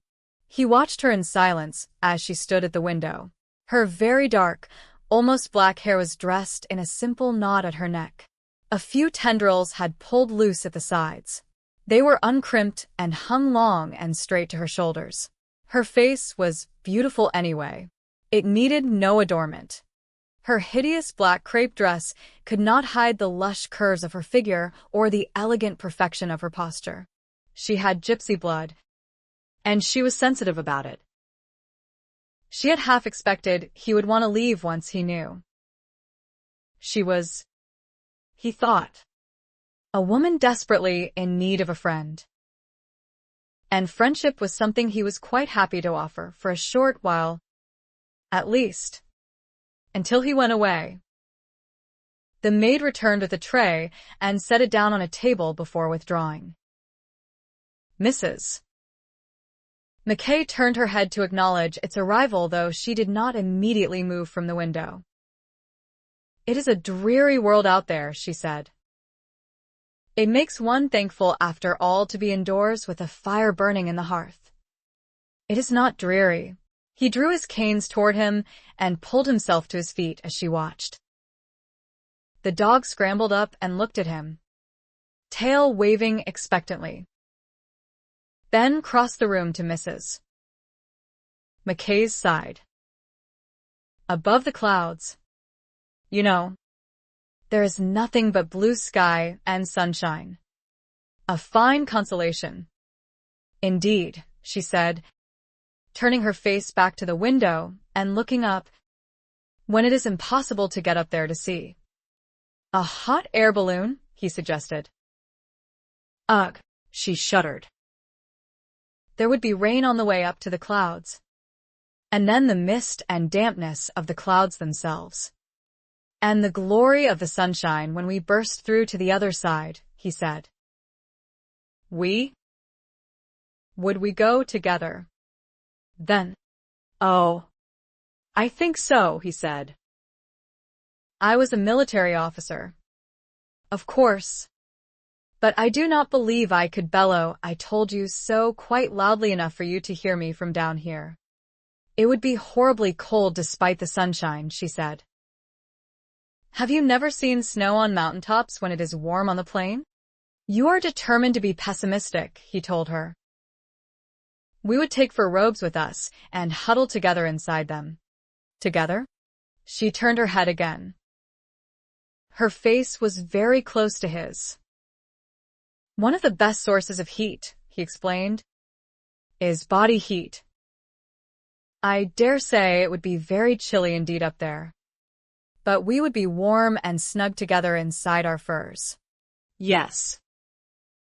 We would enjoy double our individual body heat. He could almost feel her breath on his face. And her body heat. And here he was flirting again. But far more blatantly this time. Though he had not meant to. He had meant to cheer her up. To coax a smile or a laugh out of her. Where would we go? She asked. Far. Far away. His eyes dipped to her lips when she moistened them with her tongue. Ah. Her voice was a breathless whisper. The very best place to go. Yes. Together. Yes. Her eyes roamed over his face. They were large and dark and long-lashed and fathomless. It is longer than 6 years since I was kissed properly, she said. Properly. He swallowed. And for me too, the same length of time. Perhaps we were both kissing for the last time on the same day at the same hour. More than 6 years ago. But we were kissing other people. Not each other. Your colonel's niece? Your husband? They both smiled. It is far too long a time, she said. Yes. Perhaps, she said, we ought to do something about it. He tried to think of all the reasons they should not, or at least all the reasons he should not. I am sorry. Her cheeks flushed, and she turned her head rather jerkily to gaze through the window again. He tipped his head slightly to one side and kissed her. And one thing was immediately certain. His sexual appetite had not been killed or even suffered damage. Her lips were soft and warm and moist. They were parted and slightly trembling. She turned fully toward him, and her hands came to rest on his shoulders. He opened her mouth with his own and slid his tongue inside. She sucked it inward and pressed it to the roof of her mouth with her own tongue. He felt a pleasure so exquisite that he almost forgot about his cursed canes. And then her face was a few inches away, and her hands were on either side of his face, her fingers pushing into his hair. Her eyes were luminous and steady on his, her lips full and rosy and still moist and still inviting. I am sorry, he said. I am handicapped. I cannot hold you. Perhaps that is a good thing at this precise moment. She smiled suddenly and looked young and very pretty. Or perhaps it is just that we are both starved and any kiss would feel good. A lowering thought. She dropped her hands to her sides, still smiling. But reality was intruding. I really ought not to have stayed when I discovered that Lady Matilda had gone, he said. You will be horrified when you relive this afternoon after I have left. You presume to know my thoughts, do you? She asked him. My future thoughts? This was a horrid day before you came, Sir Benedict. I do not at all regret that Matilda has gone. But I do resent the fact that she left me feeling as if I were somehow in the wrong. And then it rained, and I knew we could not ride. And the rain was dreary, and I felt restless and lonely and utterly self-pitying. Self-pitying people are not pleasant company, even to themselves. And then, when I was at my lowest ebb, you came. And you somehow coaxed me into talking to you, as though you were a trusted confidant. And then you flirted with me. For a few moments you bore me off with you to the sunshine above the clouds in a hot air balloon, wrapped together in warm furs and bound for a place far, far away. And then you kissed me. I am no longer at a low ebb. You can have no idea what I will feel after you have left. But I do assure you it will not be horror. Good Lord! He thought she might find later today that she had deceived herself. He felt distinctly uncomfortable himself. This was not the way a gentleman behaved. Your sherry will not be getting cold, she said, moving past him, but my tea certainly will. Shall I put some biscuits on a plate for you? Just one, he said as he followed her more slowly across the room. Thank you. She fetched him his biscuit and sherry while her dog settled at his feet again. How old were you when you married? He asked. She smiled at him as she sat down and picked up her cup and saucer. You are good at arithmetic, are you, Sir Benedict? Let me save you the bother of doing mental calculations. I was 17. Matthew and I were together for a year before his regiment was sent to the peninsula. I spent the next year at Leland Abbey. After Matthew was brought home, we came here, where we lived for 5 years before his passing a little over 4 months ago. That makes me 24. You saw through my ruse. Did you? He laughed. So, you have been unkissed and celibate since the age of 18. I can do arithmetic too, she said as the flush deepened in her cheeks. You have been unkissed and celibate since the age of 23. He sipped his sherry. This is not a very proper conversation for a respectable drawing room. Is it? This has never been called a drawing room, she told him. But you are quite right. Matilda would have an apoplexy if she could hear us. So would Lady Gramley. I suspect. Lord, yes. He put his plate down on the table beside him, the biscuit untouched. He set his sherry glass beside it, only 2 sips gone from it, and got to his feet again. I believe I left common sense, not to mention my manners, outside in the rain when I stepped into Bramble Hall a while ago, Mrs. Mackay. My being here alone with you is improper and would surely cause talk. Even scandal if anyone were to learn of it. It must not happen again. I would not make you the object of unsavory gossip among your neighbors. There was a twinge of something to her smile. Scorn? Sadness? You are perfectly right, she said. But I will not regret this afternoon for all that, and I hope you will not. You have lifted my spirits when they were terribly low, and you have made me feel like a woman for the first time in years. I will remember our conversation and our kiss. Brief and relatively innocent though it was. I will relive it far more often than I ought, I am sure. But you are right nevertheless. It must not be repeated. Will you give my regards to your sister? I will, he promised as she pulled the bell rope and then directed the maid to have Sir Benedict Harper's carriage brought up to the door. I am sorry about the ride. Perhaps we can try again on a better day. With Beatrice. Of course. He reached out a hand to her, and she took it. Do come to call upon me whenever you feel lonely, he said. She will be delighted. You could perhaps accompany her from time to time when she visits the sick. No one could argue that that is not an unexceptionable activity for a widow in mourning. Thank you, she said. You are kind.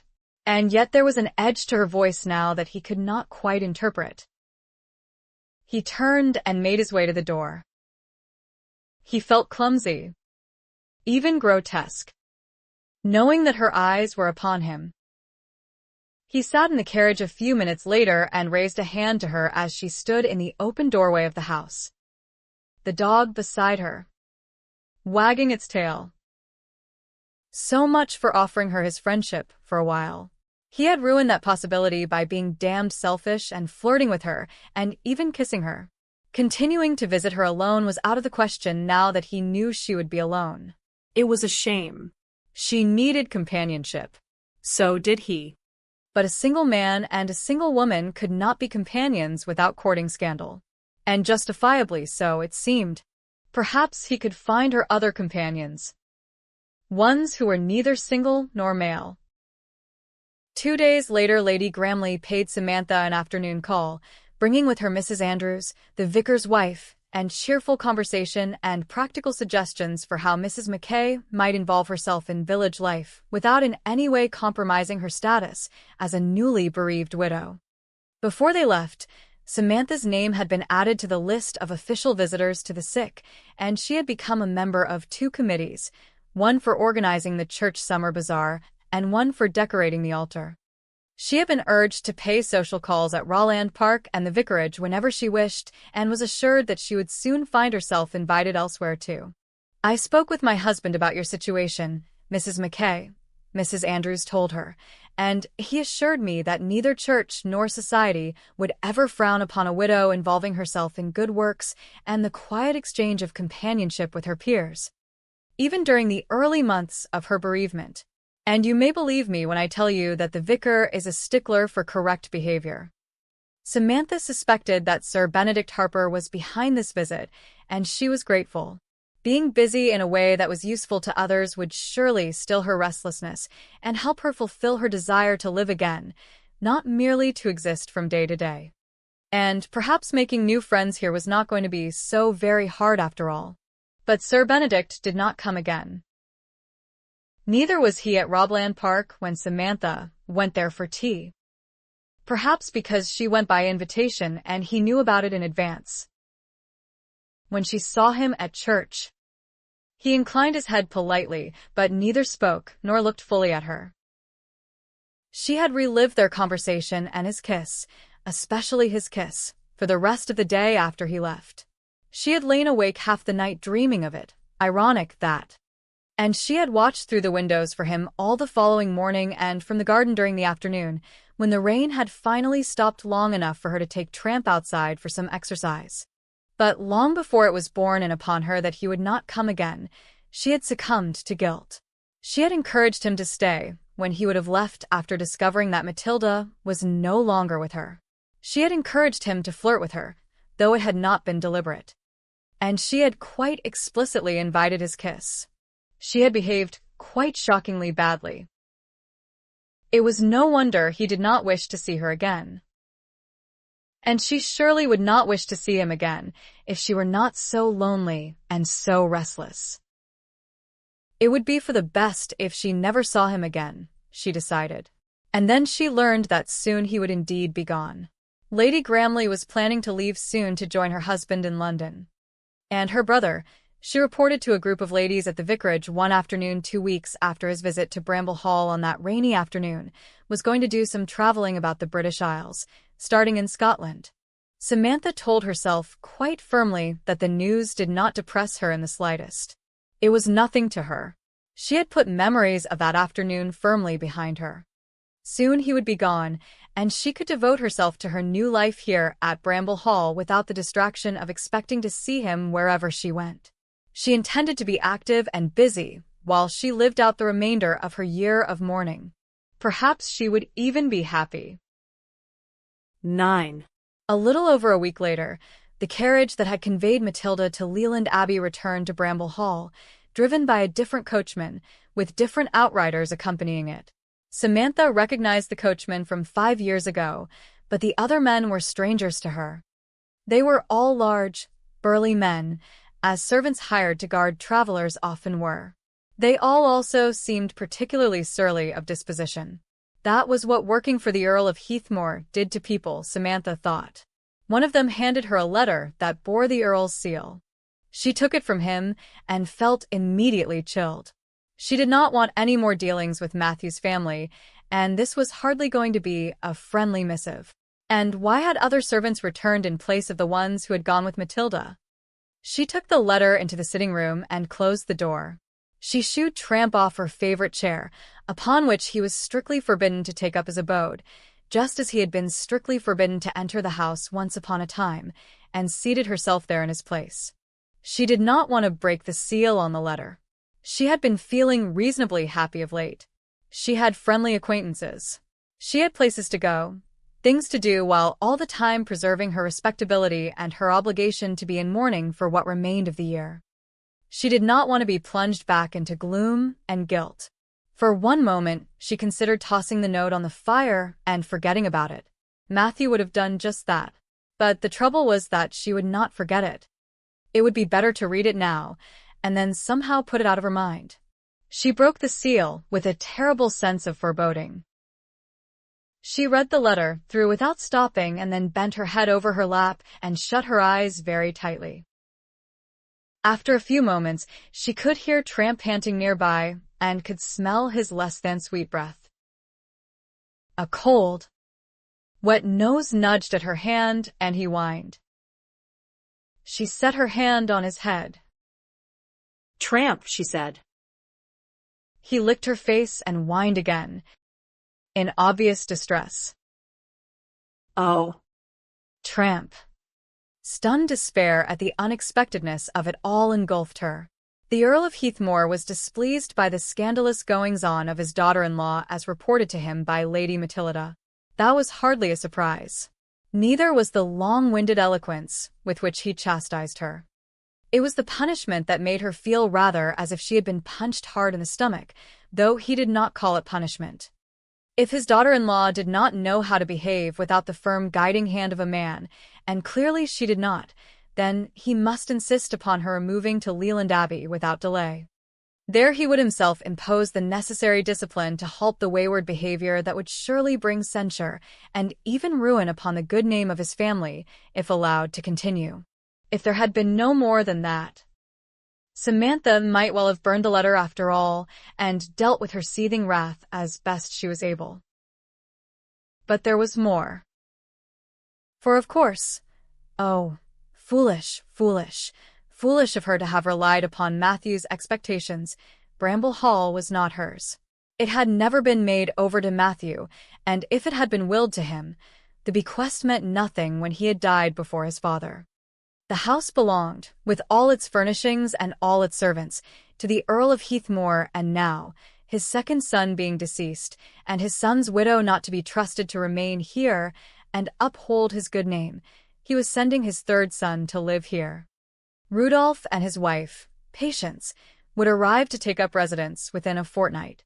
The house would be made ready for them during the intervening weeks. The Earl's head coachman and his head groom, with other trusted servants, had been given instructions to convey Samantha to Leland with just one day of rest between their arrival at Bramble Hall and their departure. She would make herself ready to accompany them. He made them sound like jailers. They looked like jailers. "Tramp," she said. "Why did I not see this coming? Am I an utter idiot? I never dreamed. I thought he would be happy to leave me here, out of sight and out of mind."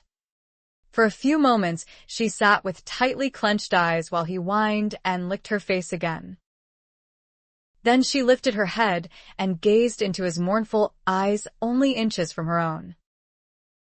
"I would rather kill myself than live at Leland Abbey again," she told him. It was only just an exaggeration. She got abruptly to her feet and paced the room, the letter still clutched in one hand. Whatever was she to do?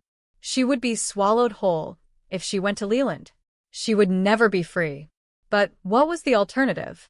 She had never had to consider any. Matthew had assured her that she would have a home here for the rest of her life, and she had believed him. Oh, she ought to have known. She stopped pacing after a while and clutched the windowsill with her free hand to prevent herself from falling. She inhaled and then found it impossible to exhale until the breath shuddered out of her in slow, jerky spurts, and then she seemed to have forgotten how to breathe in again. Her vision blackened about the edges. And then air wheezed in again. She willed herself to wake up. Right now, this minute. This had to be a nightmare. But of course it was not. She had to get out of the house, from which some force had surely sucked most of the air. The ceiling was pressing down upon the top of her head. And the house was no longer hers in any way at all. Rudolph and Patience would be here within 2 weeks. She turned and ran upstairs for her bonnet and cloak and outdoor shoes, tramp thumping along at her heels. The garden did not have enough air either. She strode along the side path without hesitating and out through the gate and along the lane beyond it until she saw a cart swaying beneath a large load of hay coming in her direction. She struck out across a field and then over a meadow, the very one in which she had met Sir Benedict Harper once upon a long time ago. Robland Park was still a fair distance away. But she knew suddenly that it was her destination, that it had been from the start. No one could help her. But she needed the company of a friend. And Lady Gramley was the closest thing to a friend she had had for many years. She strode onward, tramp frisking at her heels and occasionally dashing off in pursuit of some wild creature more fleet of foot than he, and therefore not at all timid about showing its head. He never learned that lesson. Poor, foolish dog. Whatever would become of him, he would certainly not be allowed to accompany her to Leland Abbey. Oh. She would die if she was torn away from him. Surely she would. Samantha was not the only person in the neighborhood to have received a letter of some significance that morning. Both Ben and Beatrice had received one too. Their letters were beside their plates as they sat down to breakfast. Beatrice's letter was from her husband's sister, 15 years younger than he. Caroline, Lady Vere, was in imminent expectation of the birth of her first child and had been impatiently awaiting the arrival of her mother-in-law to help her through the ordeal of the confinement. But that lady had recently taken to her bed with some unnamed disorder of the nerves, and Caroline begged Beatrice, in closely crossed lines and with what seemed like near hysteria, to please come in her stead. Since Vere very nearly had a fit of the vapors every time anyone so much as touched upon the coming event in his hearing, and there was no one else to whom she could turn except her old nurse, who always scolded so, and whose hands shook with some sort of palsy. I had hoped to spend at least another week or 2 at home before going to London, Beatrice told Ben with a sigh after sharing with him the contents of her letter. Now it seems I must set off for Berkshire without further ado, today if at all possible. I could be there the day after tomorrow if there are no unexpected delays.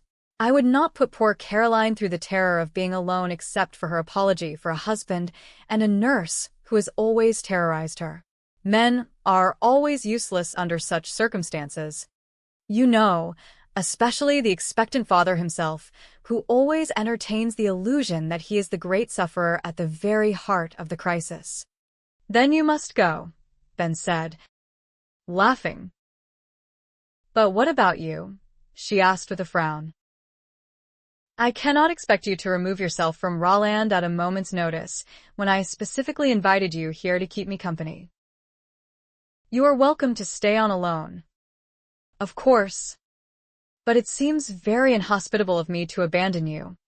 I will not hold it against you, he assured her, since Lady Vere's need of your company appears to be greater than mine. I shall be perfectly comfortable here on my own. And I dare say I will be off myself within a week at the longest. To Kennelston? She asked hopefully. Still not to Kennelston, he said. Probably to Scotland. I have never been there. You know. It is reputed to be very scenic and beautiful, as are Ireland and Wales and numerous parts of England. Perhaps eventually, when my adoring public is begging for more books, I will even venture abroad and never settle down. I suppose, she said, still frowning. Has it not occurred to you, Benedict, that is the whole cause of your restlessness? Not settling down? It is a somewhat obvious conclusion. I suppose, he admitted. If I were settled, I would not be restless. If I am restless, I cannot be settled. I should know better by now, she said, getting to her feet after setting her napkin across her plate, than to try to discuss your personal affairs with you. Alas, he said, I have no affairs to discuss. Ah. These double meanings, she said. Who invented the English language? I wonder. He did not do a stellar job of it. Whoever he was. Perhaps, he said, he was a she. She gave a bark of laughter. On the assumption that women are by nature muddle-headed? I cannot stay to argue. I must get busy if I am to leave as close to noon as possible. The bulk of my things can be sent directly to London in a few weeks' time. Of course. Ben reread his own letter after she had left the breakfast parlor. It was from Hugo Eames, Lord Trentham, one of his fellow survivors. Hugo was getting married to Lady Muir. Ben was genuinely pleased at the news. He had wondered if Hugo would go after her when they all left Pendarris. She had sprained her ankle down on the beach when they were all staying in Cornwall, and Hugo had found her and carried her up to the house like the brawny giant he was, scowling all the way. Ben did not doubt. He had fallen head over ears in love with her, as she had with him, if Ben was any judge of female sensibilities. But Hugo had felt restrained by the fact that though titled and enormously wealthy, he was a man of middle-class origin, while she was the sister of the Earl of Kilbourne and the widow of a viscount. And so he had let her go without a fight, the idiot, when her brother came to fetch her a few days later. Obviously, though, he had gone after her. They were to be married at St. George's on Hanover Square in London. The letter was an invitation to the wedding, though Hugo did not hold high expectations of Ben's being there.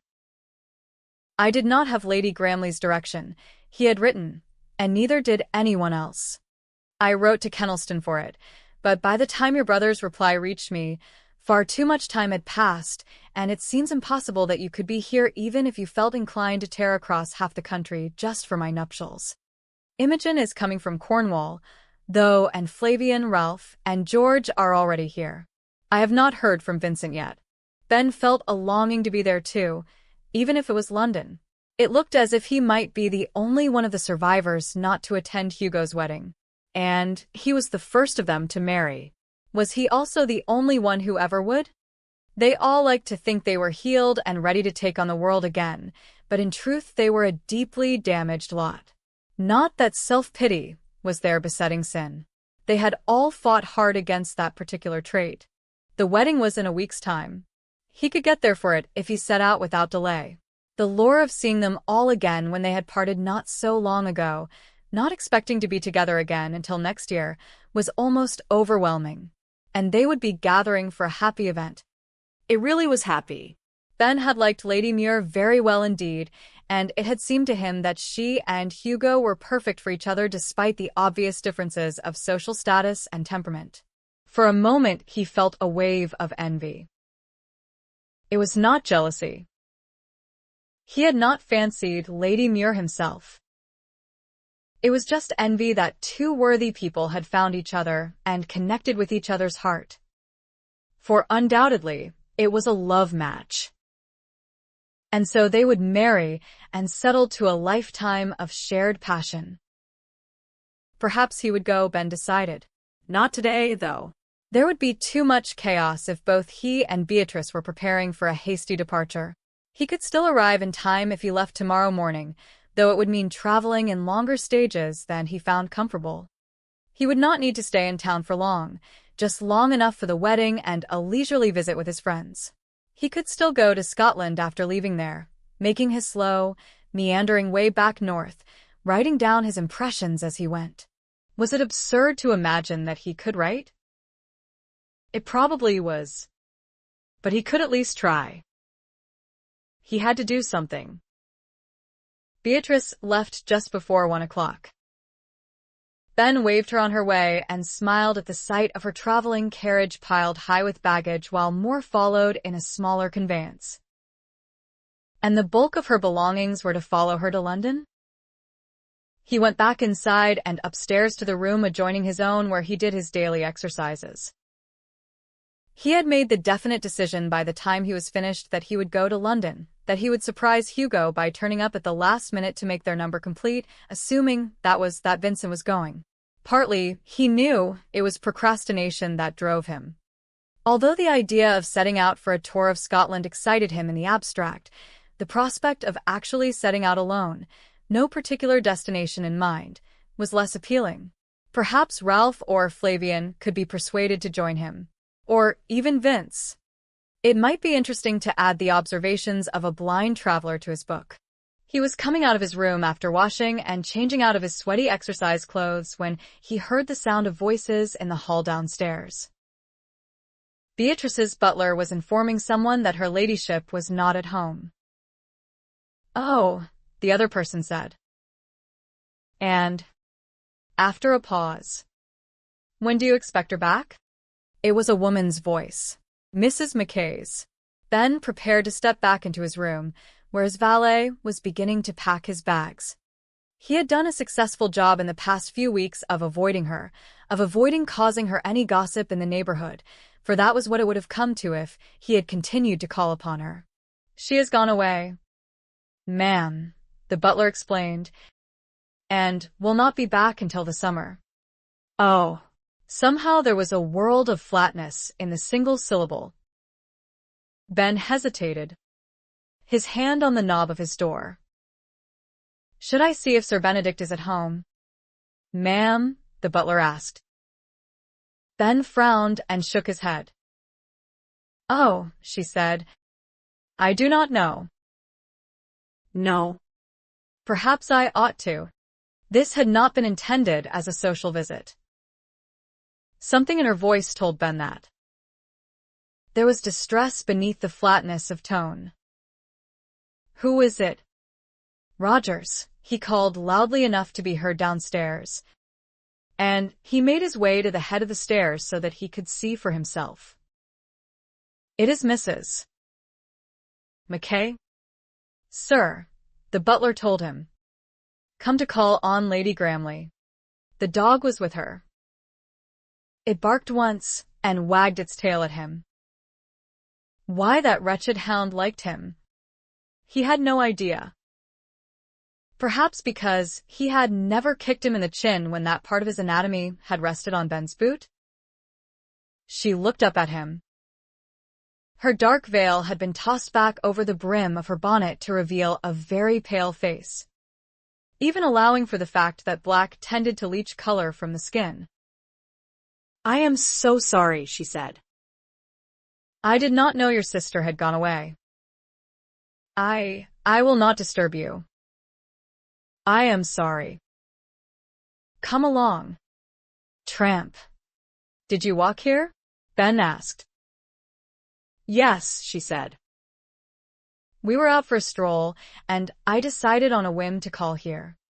"We certainly will not send you away without any refreshments," Ben said, beginning the slow descent of the stairs. "Will we, Rogers?" "Show Mrs. McKay into the small salon, if you please, and have a tray of tea brought there. And some brandy."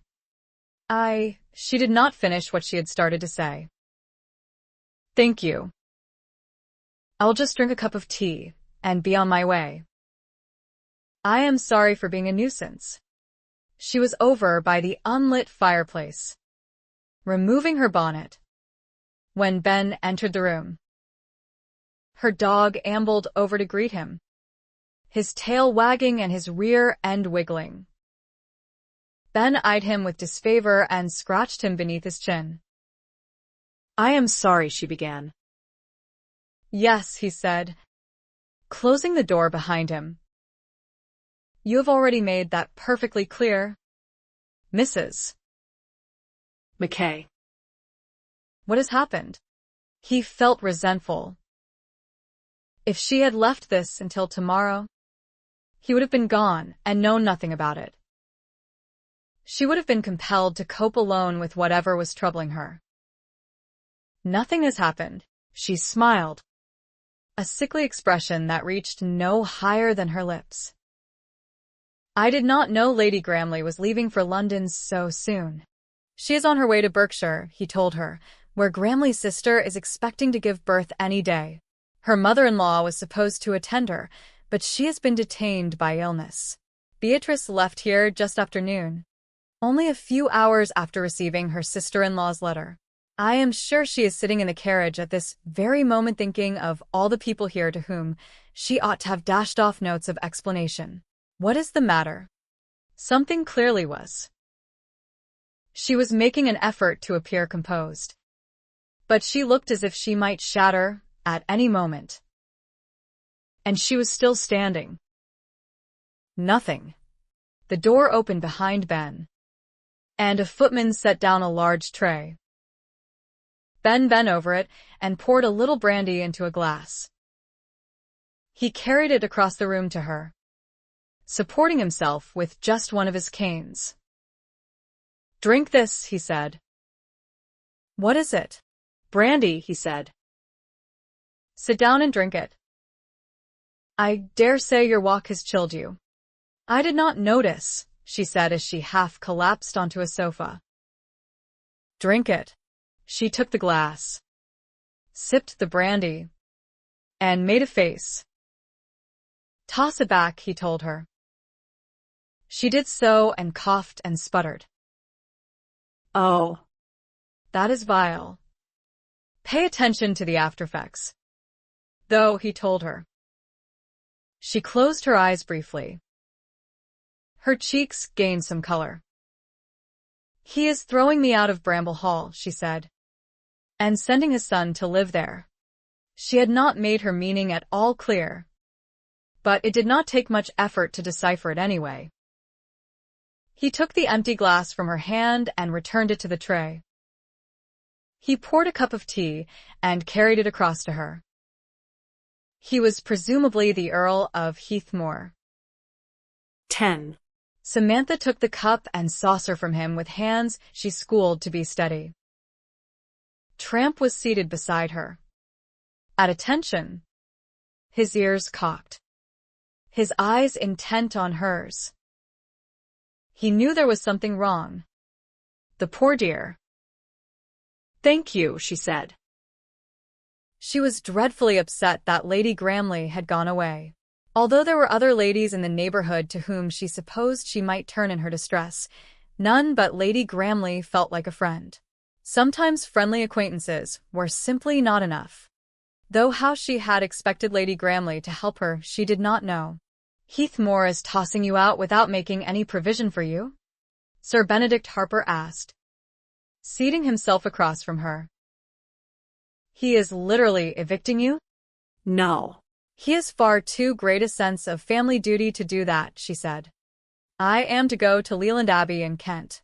He has sent his own coachman and outriders back with the carriage Matilda took, and they have orders to escort me there. I am to leave the day after tomorrow. I do not know if their instructions are to coerce me if I will not go voluntarily, or I try to delay. But I would not be at all surprised if they are. My father-in-law made it very clear in the letter he sent me that he sees me as a disgrace to his family and that I must be fetched to a place where he can keep a strict eye upon me and correct my waywardness. And this is because you returned B.A.'s visit that one afternoon and agreed to ride with her and with me a few days later? He was frowning at her as if he did not quite believe his ears. They were not small matters to Matilda, she told him. They are not small matters to Matilda's father. Heaven knows what I may get up to if I am left to my own devices here.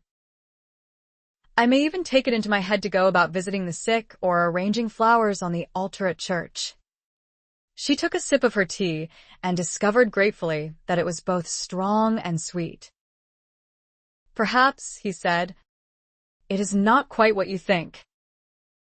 Perhaps your father-in-law's annoyance with you arises from a genuine concern that you will be lonely here without the companionship of his daughter. Perhaps he thinks you will be happier surrounded by your late husband's family. She took another sip of tea. I think not, she said. But I am sorry to have made such a nuisance of myself. I came here, I suppose, to unburden myself to Lady Gramley. Though to what purpose, I do not know. I just did not know what else to do. I do not know what else to do. You do not believe you can find any sort of contentment at Leland? He asked her. Even just temporarily? Until your year of mourning is at an end. Could you find any sort of contentment in a prison? Sir Benedict, she asked in return. Where even smiles are construed as sin, and laughter is unheard of. And it is out of the question to go to your half-brother? Yes, she said. John would perhaps not literally refuse her admission to the vicarage if she turned up on his doorstep. But he would certainly make it clear that she was unwelcome, that she could not stay there beyond a few nights at the longest. Forgive my impertinence, Sir Benedict said. But do you not have an independence? Can you not set up on your own somewhere? She stared blankly at him. Her father had left her a small legacy, which Matthew had appropriated. He had left her with a small income, enough for her personal needs since she had never been extravagant, but enough with which to set up her own establishment? She did not know and had never wondered. She had relied upon Matthew's assumption that his father would be happy to leave her at Bramble Hall. Oh, how foolish of her. How foolish. She ought to have been making plans. But what plans? I could not stay anywhere close to here, she said, where at least I have some friendly acquaintances and some sense of belonging. Rudolph and Patience will be at Bramble Hall within a fortnight. They would make life very difficult for me if I remained here in defiance of my father-in-law's express wishes. And I could not return to the village where I grew up. I had a few friends there, but on the whole I was not well accepted because my mother was not. As for anywhere else, well, I do not know anywhere. She swallowed awkwardly. She was suddenly very frightened. The world seemed a vast and hostile place. Whatever was she going to do? Starting a new life is never easy, he said, especially when there is no obvious base of operations. You have the rest of today and tomorrow. Then, to think of an alternative to Leland Abbey. I cannot go there. She set down her cup and saucer and gripped one arm of the sofa. I will not, though I may not have a choice if I am right about those servants the Earl has sent. They are all large, severe-looking men. However it is, though, I have to leave Bramble Hall. I expected it to be my home for the rest of my life. It is what my husband expected. She dipped her head forward in an attempt to cling to consciousness. Tramp whined. She was going to be homeless and friendless. I must count my blessings, she said, smoothing a hand over the dog's head as though to reassure herself by comforting him. I am not penniless, after all. There are thousands upon thousands of people who at this very moment are both homeless and destitute. Oh, the despair of it. How do they go on, Sir Benedict? I must not despair. It would be wicked. I am not destitute. There must be somewhere I can live. Some small country house I can afford. She frowned in thought for a moment, but was distracted when she realized he had got to his feet and come to sit beside her after propping his canes against the far side of the sofa. He took her right hand in both of his while Tramp stretched out at their feet. His hands were blessedly warm. I know how it is to feel homeless. Even if I do not know how it is actually to be homeless, he said. It is a wretchedly bleak and lonely feeling. But, as you say, you are not destitute. She turned her head and looked at his finely chiseled features and slightly hollowed cheekbones, a strangely appealing, not quite handsome face, though his eyes were very blue. He had kissed her almost a month ago and then withdrawn from her life, though she was convinced he had sent his sister to befriend her and involve her in neighborhood and church activities. "Do you have any other relatives apart from your half-brother?" he asked. "A few aunts and uncles and cousins," she said. "None to whom I have ever been close. They all shared my half-brother's outrage over my father's marrying an actress of doubtful origin who was half his age." "And there is no one else?" There was the illusion of comfort in his grasp. "There were friends, other wives, during the first year of my marriage," she said. "But I was not with them long enough to establish any lasting friendships before the regiment went to the peninsula, and I was sent to Leland instead of going with them." "No." "There is no one." How abject it sounded. After 24 years of living, she had no one to whom she could turn for help. He raised her hand, and she felt the warmth of his lips and his breath against the back of it for a few moments. "But I have taken enough of your time." "Sir Benedict," she said. "You must be wishing me in Hades, though you have been very kind. This is not your concern.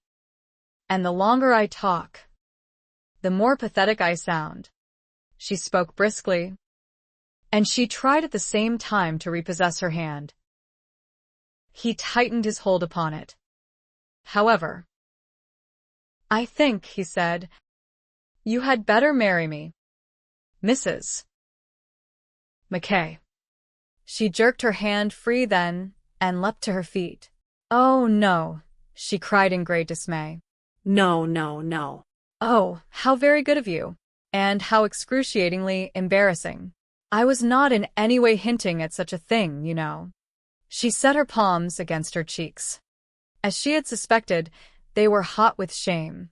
"I am perfectly well aware of that," he said. "But marriage to me would solve your problem. You know. And perhaps it would solve mine too." "You have a problem?" She frowned down at him. "An inability to steel myself to rid my home of my younger brother and his family, who have usurped it," he said, smiling a slightly crooked smile. "And an impossibility of living there with them. A restlessness and a depression of spirits at the realization that I will never again be the man of action I used to be. An inability to forge a meaningful new life for myself and settle to it. Beatrice says it is all explained by the fact that I have no woman in my life." "But you cannot solve a problem. Not for either of us," she said. "By creating a new one." "Marriage to each other would create a problem?" he asked. "Of course it would." She stretched her fingers and then curled them into her palms at her sides. They were tingling. "It would be very improper for me to marry only 5 months after the death of my husband. Besides, I do not wish to marry again. Not yet, at least. The fetters of my first marriage were tightly binding, and I want to be free. And if and when I do marry, I want it to be to a man who had no connection with the wars. Forgive me, but I am tired of the wars and what they did to so many people. And as for you, it is nothing but sheer gallantry that has put the idea of marrying me into your head. By your own admission, you are not yet ready to settle to your own life, Sir Benedict, let alone take on the burden of someone else's. You are not ready for the bonds of marriage. Not with me, certainly. When I am as restless and needy as you are, we would drag each other down into a pit of unending depression if we were to marry. Would we?" He was still smiling that crooked smile. "I find you very attractive. You know." And lest you think that not a very strong motive for marriage, I would add that you are the first woman to whom I have been attracted in 6 years. "I find you personable too," she admitted. Good heavens, how could she deny it? There had been that kiss, had there not? But attraction is not everything, or even very much. I was attracted to Matthew. Oh, Sir Benedict, if we are only attracted to each other, then we should go to bed and have our fill of pleasure with each other. We ought not to marry." His smile had disappeared, and his face had flushed. "Oh, dear." Had she really just said what she knew she had said? An affair, he said. That would not solve your problem. Ma'am. Not unless. That is, you are suggesting that I set you up somewhere as my mistress. She doubted she had ever felt more mortified in her life. She stared at him and laughed. And he stared back at her and laughed too. With a carriage of my own and 4 white horses to pull it? She asked. And diamonds as large as birds' eggs for my ears and bosom, and a bed draped in scarlet satin with scarlet velvet curtains about it and at the windows? With such inducements, you might be able to persuade me. I believe, he said, I might find the 4 white horses a trifle vulgar. Incredibly. They both laughed again with genuine amusement. And then that thought that had niggled at her a couple of minutes ago came to the forefront of her mind. Some small country house I can afford. She turned away sharply to the fireplace and stood with her hands on the mantelpiece, gazing into the unlit coals with unseeing eyes. Just a moment, she said, holding up one hand. There was the little cottage. Perhaps.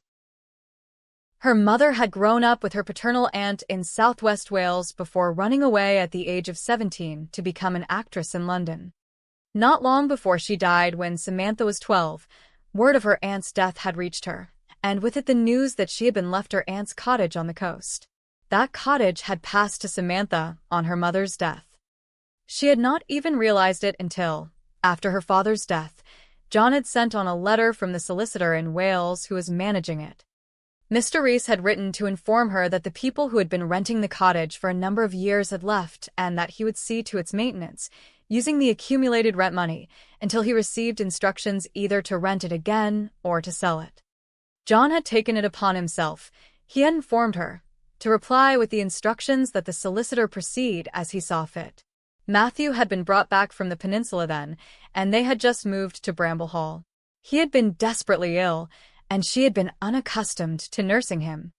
She had set the letter aside, as well as any annoyance she might have felt with John for interfering in her business. It had not seemed important business anyway.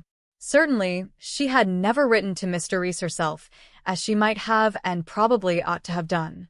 Her mother, when she had learned of the bequest, had described the cottage with open contempt as a heap and a hovel that was best left to crumble to dust. That had been a long time ago, maybe 14 years, and her mother had been remembering it from years before that. It might well have deteriorated to nothing by this time, especially without renters to look after it properly. Besides, the cottage might as well be at the other end of the world for all the good it would do her. Wales. And West Wales at that. It was not even close to the border with England. Samantha had never been there. She knew no one there. As far as she knew, there was no one to know. No one connected to her anyway. But it was a house. Perhaps. If it still existed. It had existed in some form 5 years or so ago. Though. Otherwise the solicitor would not have written that he would sell it or rent it again, if she wished. She was desperately in need of a home, and she already owned one.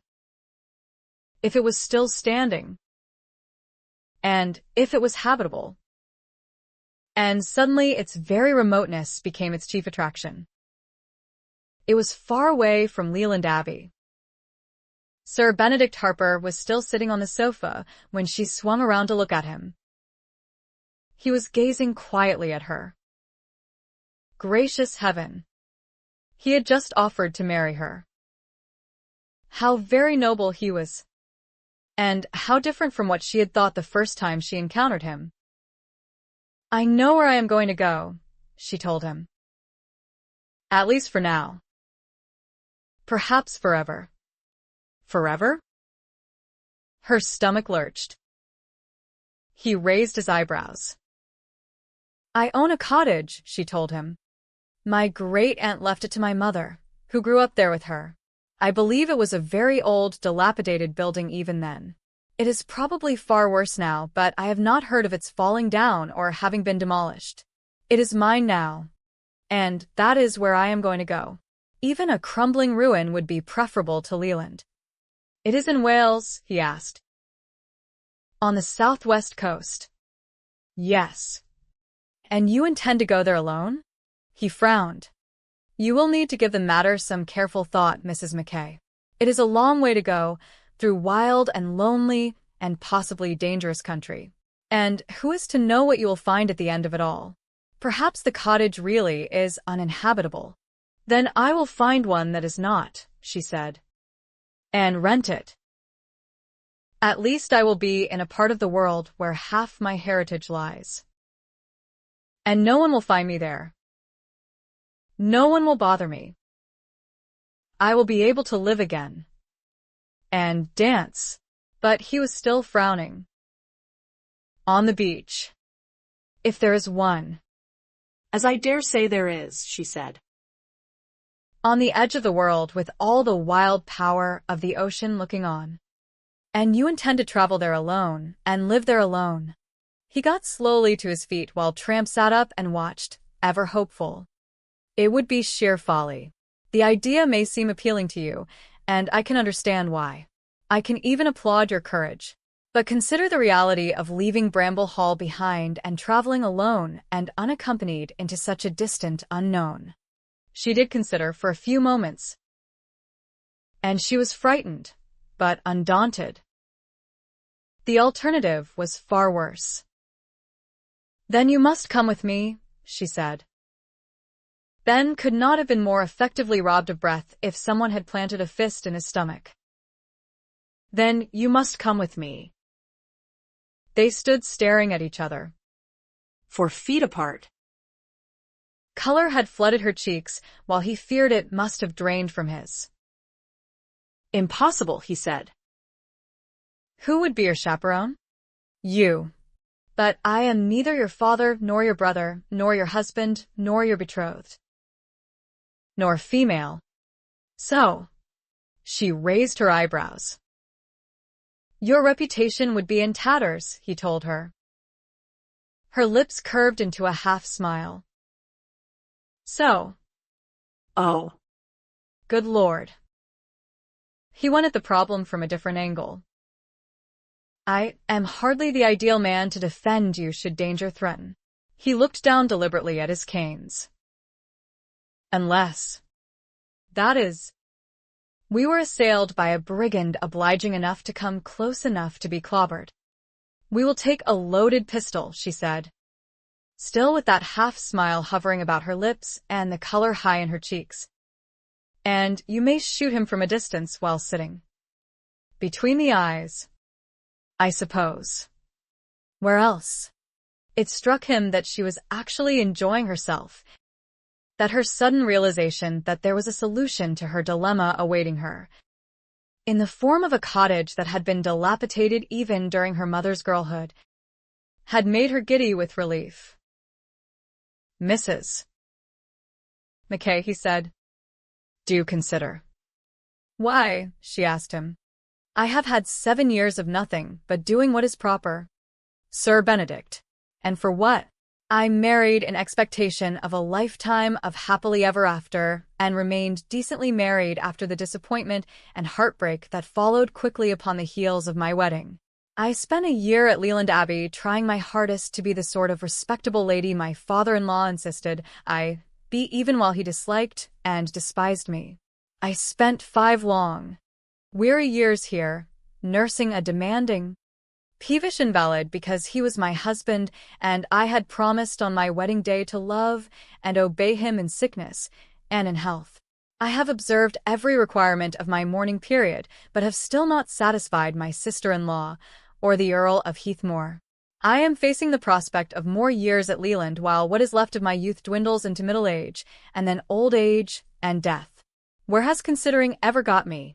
Perhaps it is time to do something unconsidered and impulsive. Perhaps it is time to take my life in my own hands and live it. Her eyes flashed, and there was passion in every line of her body. Who was he to tell her she was wrong? And perhaps she was not.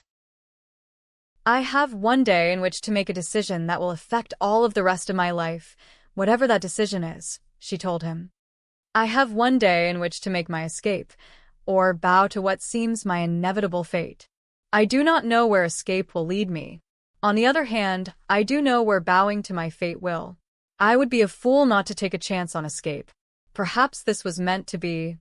Sir Benedict. Why else would I have been left that cottage? It has seemed so useless to me since I learned it was mine that I have scarcely ever even spared it a thought. Yet now it is of crucial importance to my future.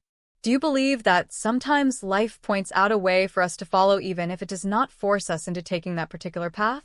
I am going where life points me. I beg your pardon for trying to involve you.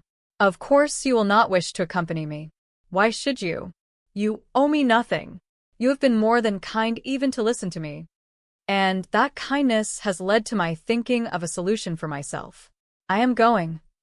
Oh, Lord. She looked like some kind of magnificent avenging angel. She could not possibly go striding off in the vague direction of Wales on her own. Why the devil had he not ducked back into his room the moment he heard her voice? She would have remembered her cottage without his help once she had calmed down. How she got there would have been none of his concern. It was not his concern now. Perhaps this was meant to be. Sir Benedict. Do you believe that sometimes life points out a way for us to follow? Lord. Lord. Lord. Why had he not left for London and Hugo's wedding at the same time as Beatrice left for Berkshire? Even if I were to accompany you on your journey, he said, what would you do at the end of it? Without any servants except presumably a maid, and without friends or a companion. What if the cottage needs a great deal of work before it is habitable? Assuming it is habitable at all, she would find somewhere else to rent, in a part of the country where half her heritage lay. She had already said that. I suppose, she said, there are servants there to be hired. And I can make friends. I do not fear being alone. I have been essentially alone for 7 years and have survived. Are you thinking of accompanying me? Then, his legs were aching from standing so long in the same position. How can I allow you to go alone? He asked her. Her eyebrows shot up. You have no power to allow me to do anything. Sir Benedict, she said. Or to prevent me from doing anything. You are not my husband. Thank the Lord, he said ungraciously. Her chin went up a notch, but she relented and lowered it again. How very unjust of me, she said. I burst in upon you uninvited and unburdened myself of all my woes, yet now I am taking exception to your concern for my safety. It is kind of you to be concerned, but it is not your problem. You know, I am not your problem. I had better return home. Thank you for receiving me. I know you did not wish to do so. You have been avoiding me, and I do not blame you. For your own good, he told her. Exasperated. How long would it have been before the whole neighborhood was gossiping if we had become friends? Mrs. McKay? And had kept visiting each other without any sort of chaperonage? Not long at all, she said. I told you I did not blame you. And I do realize that it was you who gave Lady Gramley the idea of bringing the vicar's wife to my home, so that I could become involved in parish and community activities. I am grateful to you for that. He was not really listening. He was thinking of traveling all day with her for a week or more in the close confines of a carriage, of taking all his meals with her, of their staying each night at the same inn. And he felt an unreasonable resentment, for she had not asked it of him after that first impulsive suggestion that he must go with her. Good Lord! Her reputation would be in shreds. And that was probably a gross understatement. You force me to very bad manners. Mrs. McKay, he said. I am entertaining you in my sister's house. Yet I am afraid I will have to sit while you stand. I ought to have noticed your discomfort, she said, seating herself on the sofa while he returned to his chair. I am sorry. I have caused you nothing but discomfort since the moment of my arrival. I shall leave, and you must forget I was even here. You are going to Scotland, are you not? I have heard it is lovely there. She got abruptly to her feet again, and her dog took up his position beside her, his tail waving hopefully. Ben regarded her irritably. I believe, he said, I must have been a close personal friend of the late Captain Matthew Mackay. I believe I must have promised him when he was on his deathbed that I would escort his widow to Wales, where he wished her to take up residence in the cottage she inherited before her marriage. I believe I must use my full credentials again and be known as Major Sir Benedict Harper. She looked down at him, her eyes fathomless. We may just get away with it, he said, without completely wrecking your reputation. You are coming? She almost whispered the words. We had better take my carriage, he said. But we need to decide how we are to get you away from Bramble Hall tomorrow without causing a great fuss and bother among the servants, especially those burly strangers. The dog flopped down onto all fours and proceeded to lick his paws. He had sensed further delay. Mrs. Mackay's hands were clasped so tightly at her waist that Ben could see the whites of her knuckles.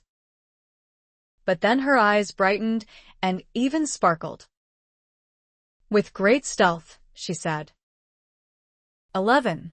Samantha's longtime maid had left her service after Matthew's death when she had married his valet. Her replacement was the young daughter of the cook, a cheerful girl who was well liked by all the other servants. Samantha liked her too, but she dared not confide in her or suggest taking the girl with her when she left Bramble Hall. Everyone in the house would know about it within minutes. No one could forcibly stop her from leaving, of course, Samantha told herself. She was not a prisoner in her own home. Those servants from Leland could not literally force her into the carriage and convey her all the way to Kent against her will. But much as she tried to talk rational common sense into herself, she was not convinced that they would not do just that. All the other servants at the house were technically the Earl's too. He paid their salaries. It would be best, she decided, if no one knew she was leaving or where she was going or with whom, especially with whom. There was no point in courting unnecessary scandal. The story of Sir Benedict's having been a close friend of Matthew's would not work here.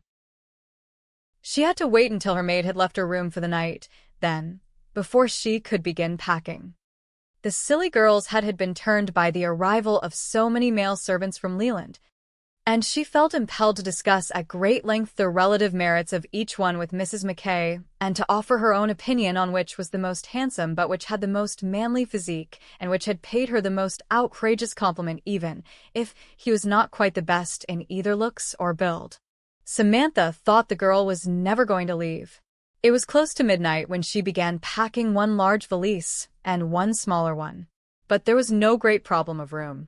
It was amazing how much she was prepared to leave behind without any qualm of regret. She would leave all her morning clothes except what she would wear for the first stage of the journey. She had been a dutiful wife to Matthew while he lived. She had mourned him for 5 months. She had nothing whatsoever with which to reproach herself. It had been arranged that Sir Benedict Harper would send his valet with a gig at 5 o'clock in the morning. His man would leave the gig outside the side gate, come into the house through the side door, which Samantha would unlock ahead of time, and carry out her bags. She would accompany him back to Robland Park, where Sir Benedict and his traveling carriage would be waiting. It seemed too clandestine a scheme to succeed, especially when there was a large, sometimes unruly dog to be smuggled out along with her and her belongings, for of course Tramp could not be left to the mercies of Rudolph and Patience. Besides, Samantha would no more leave him behind than she would her own child, if she had happened to have one. Tramp was family.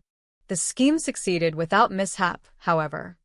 At 10 minutes past 5, Samantha waited a moment for an eagerly panting tramp to finish his business at the side of the lane before shooing him up into the body of the gig with her baggage, and then seated herself beside the large, silent man who had spoken only to introduce himself as Quinn. Sir Benedict's valet. At 5:45, she was being handed into an opulent traveling carriage in the stable yard at Rawland.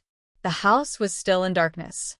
Tramp scrambled inside after her and settled on the seat opposite. He took up the whole space as if by right. Mr. Quinn and the coachman loaded her bags and others onto the carriage in near silence. There were no grooms in sight. After a few minutes, the carriage door opened again to reveal Sir Benedict. He looked about the interior. "You have not brought your maid?" he asked. "I am not sure she would have come," she told him. "I am sure she would have told all the other servants even if I had sworn her to secrecy." "This is awkward," he said. But after another moment of standing there, he climbed inside slowly but with practiced skill and took the seat beside her. The interior suddenly felt only half its former size. This felt very awkward indeed.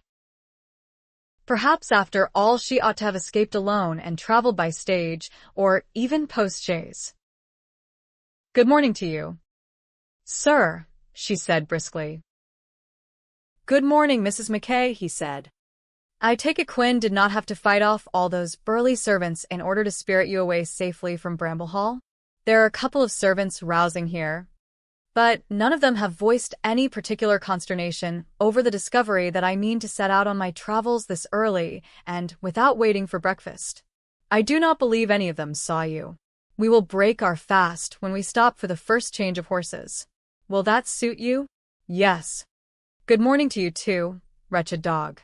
You do not need to beat the stuffing out of my cushions with your thumping tail. You are perfectly visible, and I notice that you have commandeered a whole seat for your personal use. If your mistress had indeed brought her maid, she would have had to sit up on the box with my valet and coachman." He sounded deliberately, artificially cheerful, just as she had done when she bade him good morning.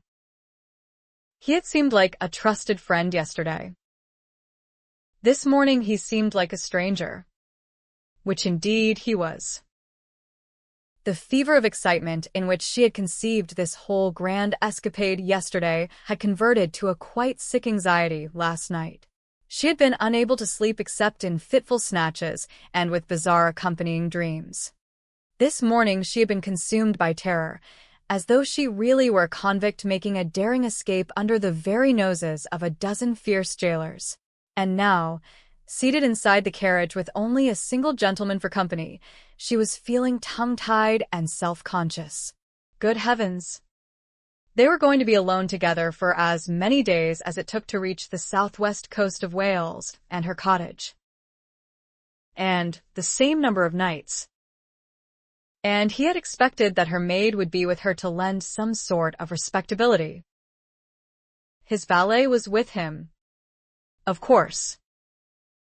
She felt physically sick again.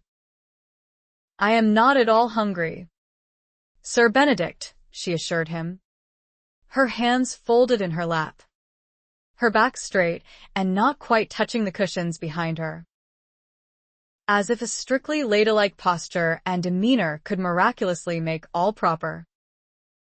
The coachman put up the steps and shut the door with a decisive click, climbed up to the box, while Mr.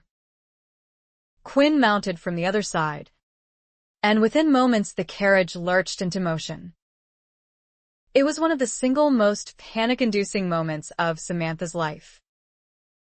She had to bite her lower lip in order to prevent herself from yelling to the coachman to stop. Sir Benedict had turned his head and was looking steadily at her. She had never particularly noticed until now how very narrow carriage seats were. Their shoulders were almost touching. Their faces were too close for comfort. And the world had grown light since she had come from Bramble Hall. There was no darkness in which to hide. "You are having second thoughts?" he asked. "It is not too late to turn around, you know. I dare say, We could smuggle you back into Bramble Hall without the servants there suspecting that you have been doing anything more startling than taking an early morning walk with your dog. Do you wish to return? The suggestion brought her to her senses. Absolutely not, she assured him. I would not go back for any consideration. I am going to the only place I can go to be free. I am going to live, not merely exist at the pleasure of my father-in-law. If you have changed your mind about accompanying me, of course. I have not. I feel guilty, she told him. You are going to Scotland. I was going to travel, he said. And that is what I am doing. I could not, and would not allow you to travel all the way to Wales alone. You are doing it again, she said. Allowing me? Not allowing me. I am very glad we are not married. I suspect you would be a tyrant. I hope I would know how to protect my wife. Ma'am, he said stiffly, even if it was sometimes to spite herself. And you could not be more glad of our marital status or lack thereof than I am. She pursed her lips. If we are going to quarrel all the way to Wales, he added, it should be an interesting journey. Especially as we are still no more than a mile or two from Robland.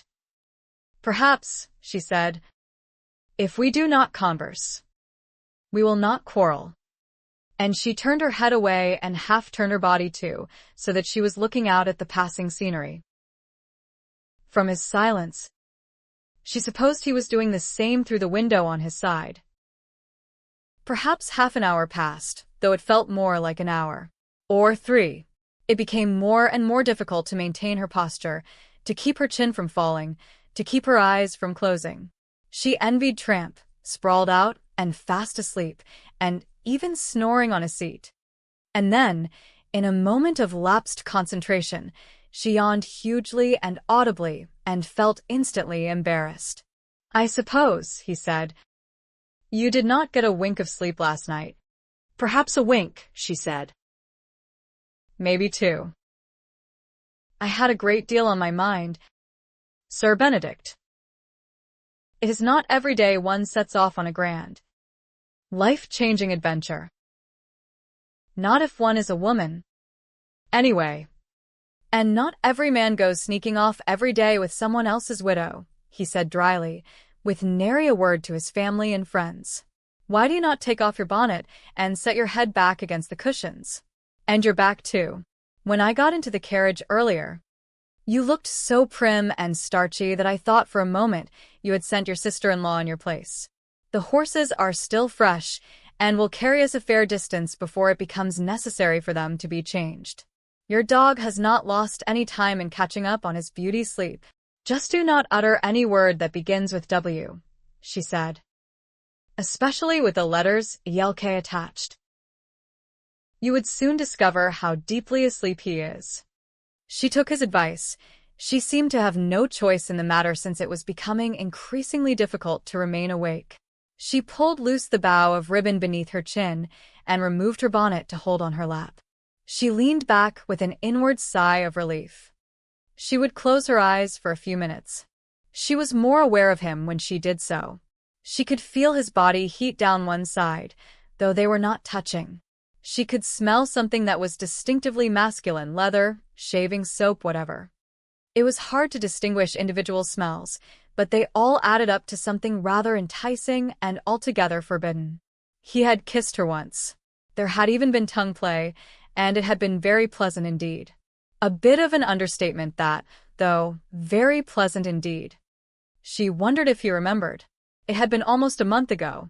She doubted he had forgotten, though, for he had gone as long as she before that without kisses or anything else. And she ought not to be thinking of such things now. Especially about the anything else. She took refuge in other mental ramblings. Perhaps she ought to have left behind some sort of note for her father-in-law rather than slinking away like a naughty child who expected to be pursued. Would she be followed? But no one would know where she was going or how she was traveling. Perhaps she ought to have written to John, just to tell him she was quite safe and would write at greater length later. Though why she would do so, she did not know. John never wrote to her. He probably would not care if she went to the North Pole to live. Perhaps she ought to have left a note for Mrs. Andrews to explain why she must withdraw so soon from her committees and would be unable to do any more sick visiting. Perhaps. She lost her battle with sleep at that point. Her thoughts floated away, and her head gradually slipped sideways until it rested against a warm, solid shoulder. She was vaguely aware of it, even of whose it was. She was even aware that it was not quite right to keep her head there, but she was too sleepy to act on the thought. It was a firm yet comfortable shoulder. She burrowed her head a little farther back to wedge it more securely between shoulder and cushion, and slid the rest of the way into sleep.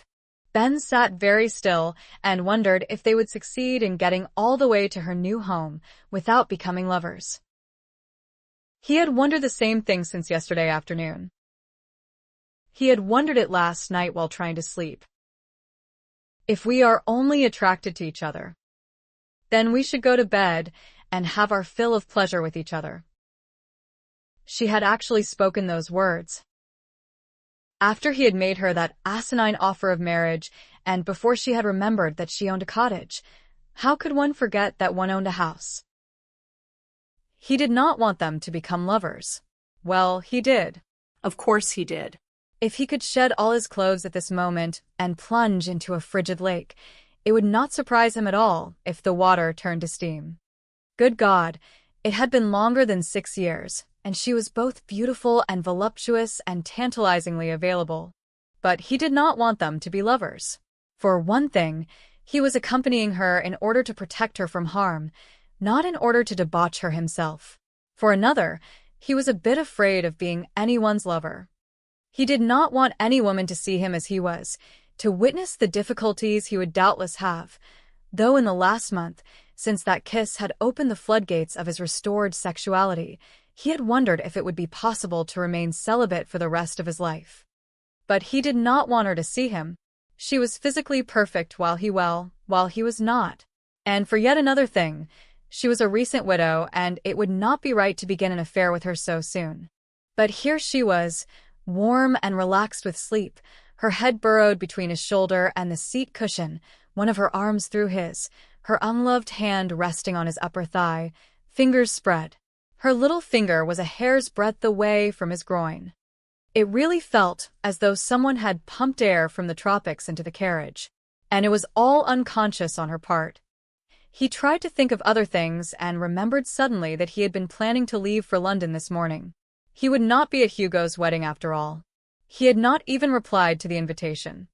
He felt a wave of regret bordering on loneliness, imagining his 6 friends all gathering in London for the festivities.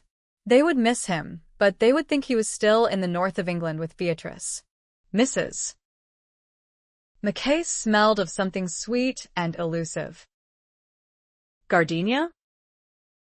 Actually, he was no expert on female scents. But this one must have been specifically designed to tease the senses of celibates. He looked downward, past her shapely hand. His legs, encased in pantaloons and Hessian boots, looked almost normal. But when they stopped for a change of horses, as they must do soon, it would be evident that they were not normal at all. He would descend to the cobbles of the inn yard, taking many times longer about it than any normal man would, and then he would turn to hand Mrs. Mackay down, all stiff pain and gallantry when, left to herself, she could have been down without his assistance and already seated in the coffee-room. He would not even be able to offer his arm to lead her into the inn. He would need both for his canes and his twisted legs. She would no doubt reduce her pace in order to make him less conscious of his slowness. Who was accompanying whom on this journey? It was reality, though, and would never be any different. He had pledged himself to accept that, had he not? So he was half-crippled. His legs were only just better than useless. His legs were not him, however. His life did not lose worth just because he could not move as he had used to move, and as almost every other man on earth did. How long would it be until he fully accepted that? He glanced across to the other seat. where the ugly hound sprawled in ungainly slumber. She loved the dog, ugliness and ungainliness notwithstanding. He laughed softly to himself. How the devil had he got himself into this coil? He wondered what his fellow survivors would say when he recounted this adventure, or misadventure, to them next spring. They would not stop teasing him for a decade. Traveling was one of the most difficult activities for Ben, a fact that underscored the irony of what he had decided to do with his life until something more meaningful suggested itself. Except that he knew his body well enough to understand how much he could demand of it. Normally, he would travel in short stages, taking twice as long to get where he was going than anyone else would. And if he was traveling purely for pleasure, as he would soon be doing, he would take frequent days off.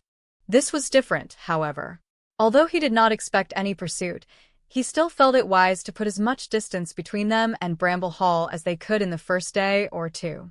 One never knew when one would come up against someone who would know and recognize Mrs. Mackay. Besides, it would be very much to his advantage to get this journey over with as soon as possible. He was not made of stone, after all. By the end of the first day, he did not know quite how to sit still or how to keep a smile, or at least a look of alert interest on his face as they conversed. And he did not know how he was going to descend from the carriage that final time.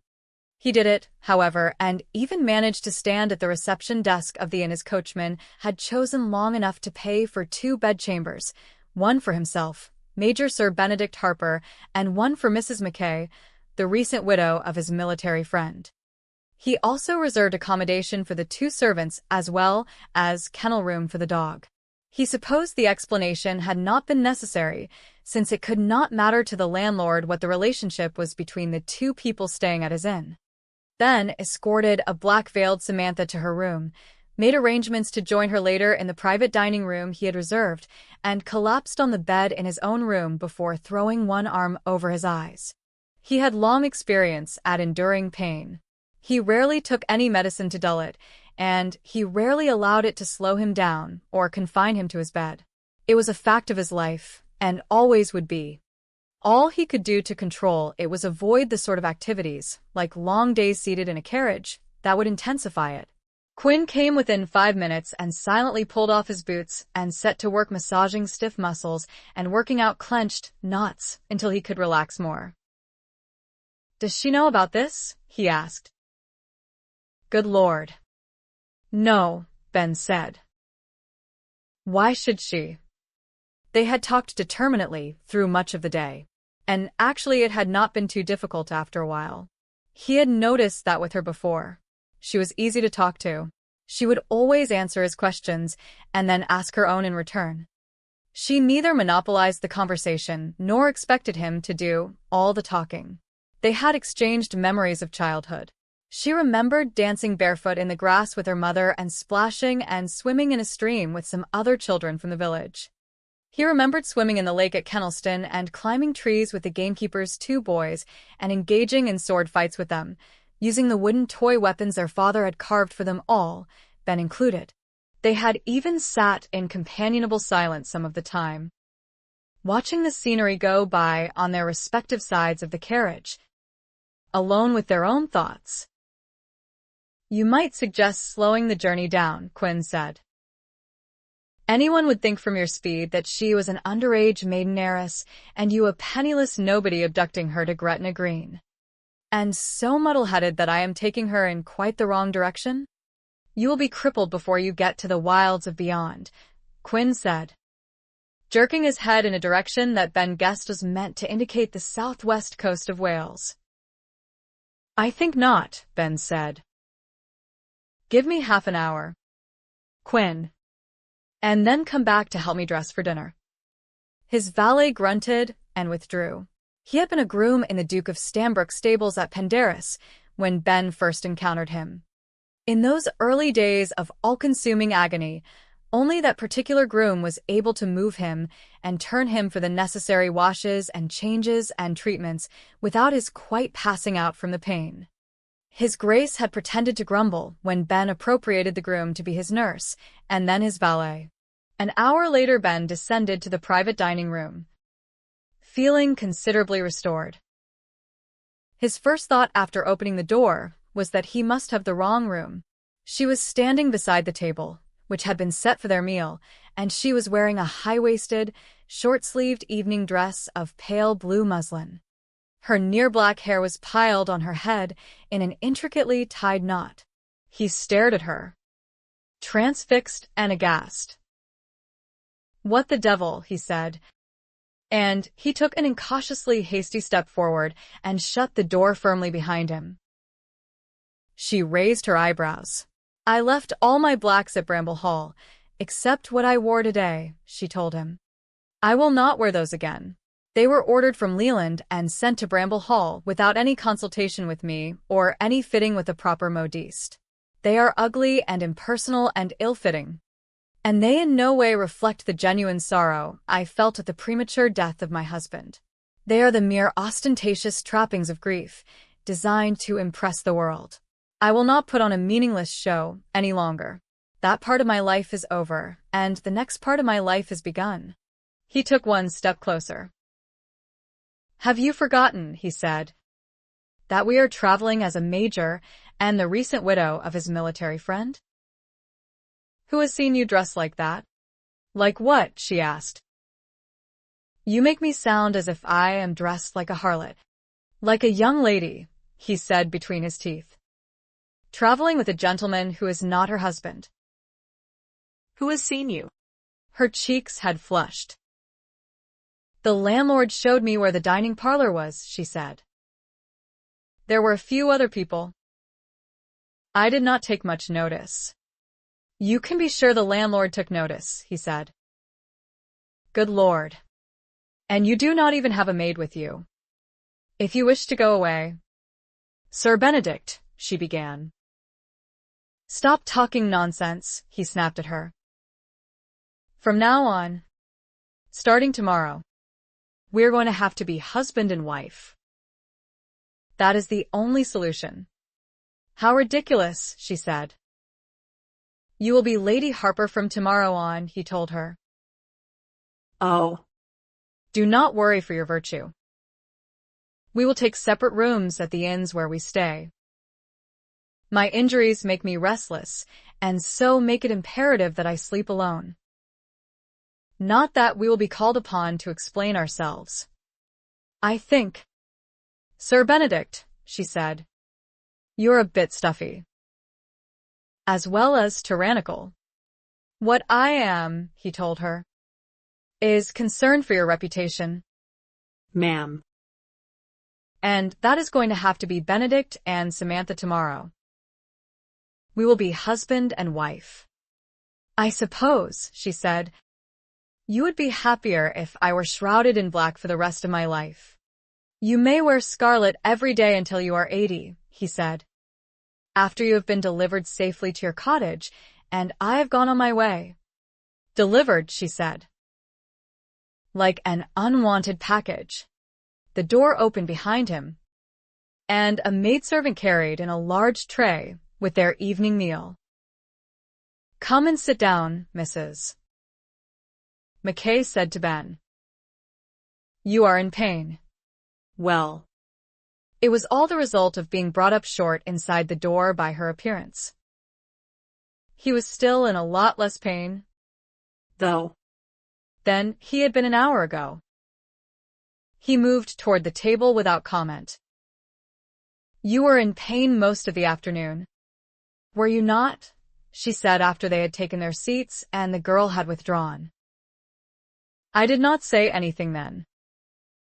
It seemed like an impertinent intrusion upon your privacy. But perhaps I ought to have." "Are you always in pain?" "I make no complaint." "Ma'am," he said. "You must not concern yourself." She clucked her tongue. "Matthew always complained," she said, "and I sometimes wished he had exercised a little more restraint. You will never complain, I suspect, and I will probably find your heroic fortitude just as irritating." He laughed despite himself.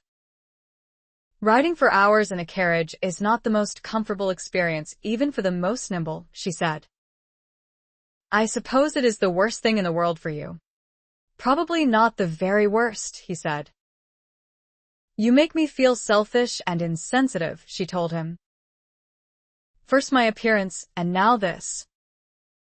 We will not travel so far tomorrow or any other day after that. If we take 2 weeks, even 3, to complete this journey, then so be it. We are in no particular hurry, are we? She might not be. I will not have you put yourself out for me, he said. I have grown accustomed to my condition. No one else need be burdened with it. She had taken his plate and was dishing out his food for him just as if she really were his wife, and they were seated cozily at their own dining table. We will travel in a more leisurely fashion. Beginning tomorrow, she told him. Perhaps we are on our honeymoon. Do you suppose we are? Her sudden smile looked impish. He could have wished, though, that she had found some other subject to joke upon. Their honeymoon. Indeed. Drat and blast it all. You told me earlier today, Mrs. McKay, he said, that you were thankful I was not your husband. I replied in kind. I repeat that sentiment now. I have the feeling you would be one devil of a handful. A devil of a handful. She put down her knife and fork, set an elbow on the table, and rested her chin on her fist. Indeed. Sir Benedict? How? Her voice had lowered to a throaty whisper, but her lips were curved up at the corners, and her eyes were dancing with mischief. Eat your dinner, he told her. He was feeling overheated again, and there was not even a fire in the hearth. 12. After that first day, they traveled onward as man and wife. It was better that way, Samantha decided, for she could wear her own clothes again and forget about the ghastly oppression of her blacks. She had nothing particularly new and nothing very fashionable, but they were clothes she had chosen herself and, in a few cases, clothes she had made herself, and they suited her well enough. Wearing them again made her feel younger and more hopeful. They made her feel herself again. She called him Ben. She had remarked, after one of their brief flare-ups, that Benedict made him sound like some sort of monk or saint, and that no one had ever been more inappropriately named. Surprisingly, he had agreed with her and confided that he had always been uncomfortable with his name and far preferred the shortened form. She had told him that if he ever called her Sam, she would have a temper tantrum. He had immediately called her Sammy and waggled his eyebrows at her. She had poked out her tongue and crossed her eyes in retaliation. It actually felt good to act childishly. They had both ended up laughing. After 4 days of travel, they crossed the River Wye into Wales, the land of her maternal forefathers. She had never expected that half of her heritage to mean anything to her and was surprised at the welling of emotion she felt at knowing that she was here at last. She knew nothing about her mother's kin, except for her dead great-aunt, who had been Miss Dilys Bevan, pronounced Dilias, according to her mother. She had always assumed there were no other living relatives. But perhaps there were. Did she want there to be? But she knew the answer was no almost before her mind had asked the question. For if any were still living, then they had neglected her mother, and therefore her. And that would be worse than if they did not exist. But suddenly, going to her cottage to live took on new meaning. For perhaps there was more awaiting her than just a dilapidated hovel of a building. Perhaps there was a whole story, a whole Pandora's box, which she did not want to open. She must just hope it did not even exist. She was feeling a little maudlin on the day they passed Tintern Abbey. They stopped to view the ruin, both of them having read and admired William Wordsworth's lengthy poem about it. The building and its unspoiled, deeply rural surroundings were every bit as lovely and romantic as they were depicted in that poem. Wooded hills rose on either side of the valley, and the Wye flowed between, the abbey on its western bank. Their days had settled into a certain routine. Samantha rose early each morning to take Tramp out for a walk before breakfast, and then they traveled until the horses were tired and must be changed or at least rested. They spent what remained of the afternoons either strolling in the vicinity of the inn where they had stopped or finding some local landmark of interest to explore. They would find somewhere comfortable to take their tea. Then Ben would write conscientiously in his journal, having called for pen and ink, while Samantha took Tramp for another walk. Then they would relax in their separate rooms until it was time to meet again for their evening meal. They retired early in anticipation of the next day's exertions. On this particular day, they resumed their journey after visiting Tintern, in order to take rooms at an inn above the valley that had been recommended to them the night before. When they arrived there, though, it was to the disturbing discovery that there was only one room still available. It was a large and comfortable chamber, the landlord assured them when he saw Ben's hesitation, and there was a lovely view down into the valley and across it from its bay window. "We will travel farther," Ben said. "My disability makes it difficult for my wife to share a room with me in any comfort. But the closest inn," the landlord informed them, "was at Chepstow." An uncomfortably long distance ahead when they had already traveled farther than usual today. The journey was hard on Ben, Samantha knew. Though he never complained, she had learned to read his face and the tensions of his body, even his smile. What on earth had possessed him to believe that he could spend his life traveling and writing books about his journeys? But it was entirely her fault that he was doing so much traveling these days. "We have come far enough," she said. "We must take the room." Ben. "It will be just for one night. You will not be sorry." "Sir," the landlord assured him.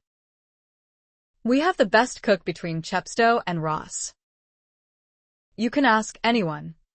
Ben looked as if he was about to argue. He was also looking rather pale and drawn. They had spent longer than they ought. Perhaps walking about the ruins. "Very well," he said. "We will stay here." The room was pretty and clean, and there was indeed a splendid view from the window, but it was not particularly spacious. There was no armchair or love seat or sofa, as Samantha had hoped there would be. She would have been happy to sleep on any of the three. The large, high bed dominated the room and occupied most of the floor space.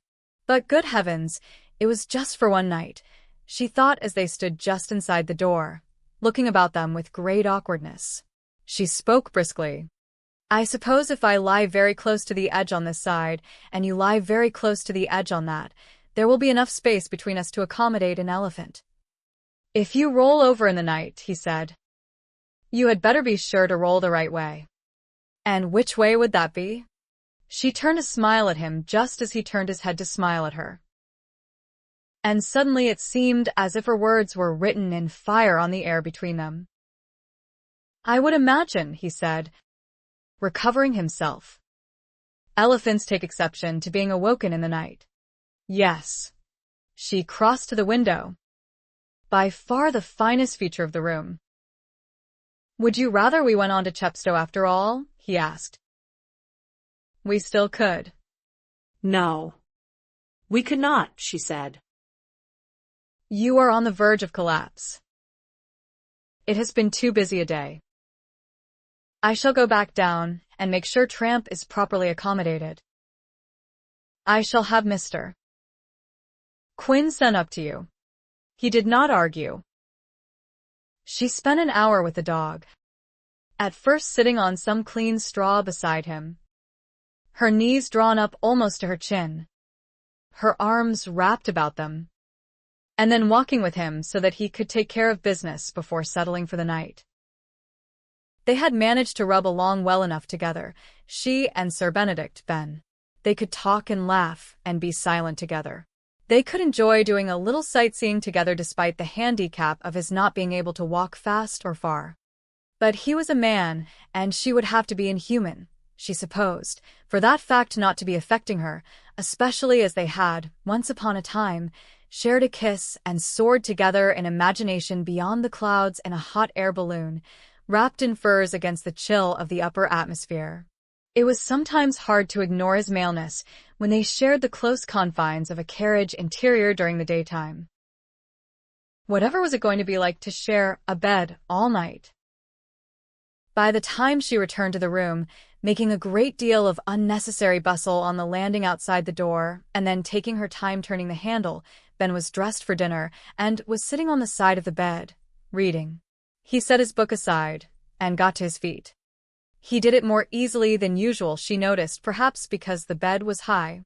"I shall leave you the use of the room," he said, "and see you downstairs in the dining room." "Very well." He was dressed smartly for dinner in black and white. She could have wished he did not look quite so attractive. She donned a green silk gown and clasped about her neck the pearls her father had given her as a wedding present. The only private dining parlor at the inn had been already spoken for by the time they arrived. There were just a few other people in the main dining room, however, and none of them were close enough to make conversation awkward. The food was excellent. At least Samantha thought it probably was. She did not pay it much attention, truth to tell. She was too busy keeping the conversation going. It kept wanting to die, and they could not seem to hit upon a topic that required more than a question from one of them and a monosyllabic answer from the other. Oh. What a difference having to share a bedchamber made. They had not had this problem on any previous evening. Not to this degree. Anyway, if there had only been a private dining parlor available, he said eventually, there might have been a chair upon which I could have spent the night. If you were going to do that, she said, we might as well have continued on our way to Chepstow. I would have slept on the chair. Rubbish, he said. I would never have allowed it. Perhaps, she said, I would not have allowed you to dictate to me what I could or could not do. Are we back to bickering? He asked. But. Really? Samantha. No gentleman would allow a lady to sleep on a chair in a private dining room while he enjoyed the luxury of a bed in a room with a view. Ah, she said. The view. I had forgotten that. Undoubtedly. Then, on this occasion, I would have allowed you to have your way. An academic point. However, we do not have a private dining room, and so neither of us is able to make the noble gesture of spending the night on a chair there. We both. In fact, he said, get to enjoy the view. She smiled and he chuckled, and Samantha gazed at him, arrested for a moment. She had been very fond of her father, but she could not remember ever joking with him or talking nonsense with him, or bickering with him. And though she must surely have laughed with Matthew during their courtship and the first few months of their marriage, she could not recall ever being deliberately silly with him purely for their mutual enjoyment. It occurred to her that she liked Ben Harper. Even if he did make her bristle with indignation on occasion and turn hot with longing at other times. It occurred to her that she would miss him when he had gone.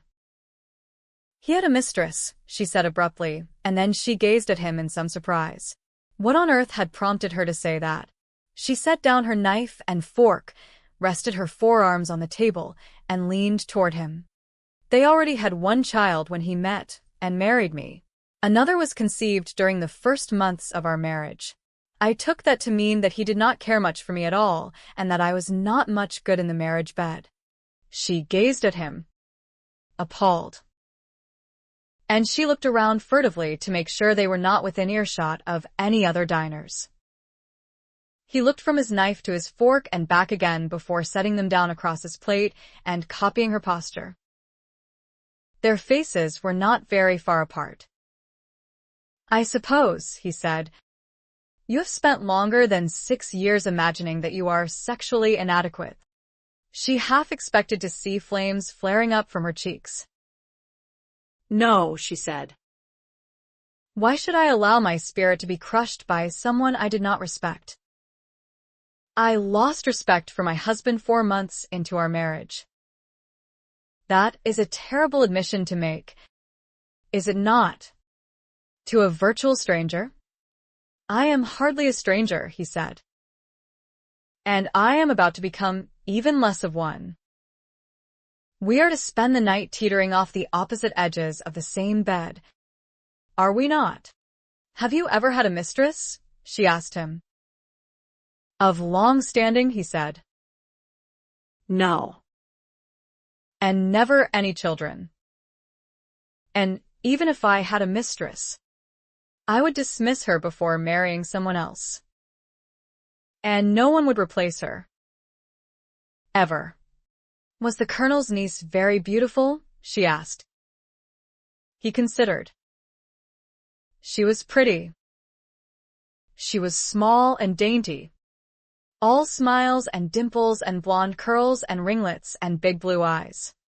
Such a woman would surely have been unwilling to follow the drum with you. But she was already doing so with her uncle, he told her. She looked like a porcelain doll. In reality, she was as tough as nails. Did you mourn her loss? I cannot say I spared her more than a passing thought for at least 2 years, he said. By then, I was very thankful we had not married. I dare say she has grown plump, she said. Small. Pretty blondes often do. His eyes laughed at her. And he reached across the table and took one of her hands in both of his. I believe. Sammy, he said. You are jealous. Jealous. She tried to withdraw her hand, but he tightened his hold on it. How perfectly ridiculous. And how dare you call me that name when I have specifically asked you not to? I think you want me, he said. Nonsense. His eyes were laughing, but her stomach was clenched into knots. It was not true. Oh. Of course it was true. He did not believe what he was saying. Though. He was just teasing her. He was deliberately trying to make her cross, and was succeeding. I believe, he said. You want to prove that you're good in bed after all. Oh. She gaped inelegantly and jerked her hand from between his as she got abruptly to her feet. How dare you? Oh. Ben. How dare you? Somehow she remembered to keep her voice down. You may have lost respect for your late husband, he said, and you may have refused to allow his infidelity to break your spirit, but he hurt you more than you realize, Samantha. He was a fool, and one day you will be given proof of your desirability. But not tonight. You are quite safe from me. I promise, despite the situation in which we find ourselves, I will not take advantage of you. She was almost disappointed. Go on up to our room now, he said, since you appear to have finished eating. I will stay down here for a while. She went without a word of protest, even though it could be said that he had issued a command. He was a fool. You will be given proof of your desirability. I believe you want to prove that you are good in bed after all. I think you want me. And they were to spend the night together. Not only ought he to have written to Hugo, Ben thought as he drank his port, but he ought also to have written to Calvin at Kennelston, and probably to Beatrice. No doubt she would soon learn that Samantha had disappeared from Bramble Hall and that he had left Robland very early on the same day. He wondered if she would make the connection. But if she did, he did not believe she would share her suspicions with anyone. Would anyone else make the connection? He doubted it, since he had taken care not to be seen with Samantha. No one would know that he had had more than a passing acquaintance with her. and it was known that he was about to leave Rawland anyway. He could still write the letters, of course. He could call for paper and pen and ink and write them now before he went upstairs. But he was reluctant to do so. There was something rather seductive about the idea of simply disappearing without a trace for as long as he chose. He could go where he wanted and do what he wanted without having to account to anyone. That was always the case, of course, but well, he wanted to be quite free to allow this adventure to develop as it would. He did not want friends and relatives murmuring in the background with either encouragement or disapproval. Samantha was still up when he returned to their room. Though he had lingered in the dining room long enough to give her the chance to be under the bedcovers and at least pretending to be asleep if she so chose. He had been hoping she would take that option. She was sitting on the bed in her nightgown, her legs tucked to one side, only her bare feet visible beneath its hem, her arms raised to remove the pins from her hair. It was not a deliberately seductive pose. Nevertheless, it did something uncomfortable to his breathing. "I thought you would be asleep," he told her. "Or feigning sleep, I suppose," she said, curled up in a ball, breathing deeply and evenly, "so that you could crawl by me and ease yourself in on the other side and do likewise." He shut and locked the door. "I did consider it," she confessed. "But you would have known I was not really asleep. And then I would have known that you were not, and we would have lain awake all night, each of us hoping that we were doing a better job of faking it than the other." He laughed. "Let me help you do that," he said, moving closer and propping his canes against the foot of the bed before sitting beside her. "I might say you are making a bird's nest of your hair, but I believe that would be insulting to the bird in question." "Well," she said, lowering her arms, "you make me nervous, Ben, and I cannot for the life of me disentangle the last few pins. I believe they are lost in there forever." He found and removed them, and her hair fell about her shoulders and down her back. Heavy, shining, almost black gypsy hair. "I intended," she said, "to have it neatly braided before you came up. Could you not have stayed to drink the dry of brandy or port or whatever it is you drink after dinner?" "Port," he said. "Brush." He held out one hand, and she took a brush off the small chest beside the bed and handed it to him. He made a swirling motion with one finger. "Turn." Her hair reached to her waist and almost touched the bed behind her. It smelled faintly of gardenia.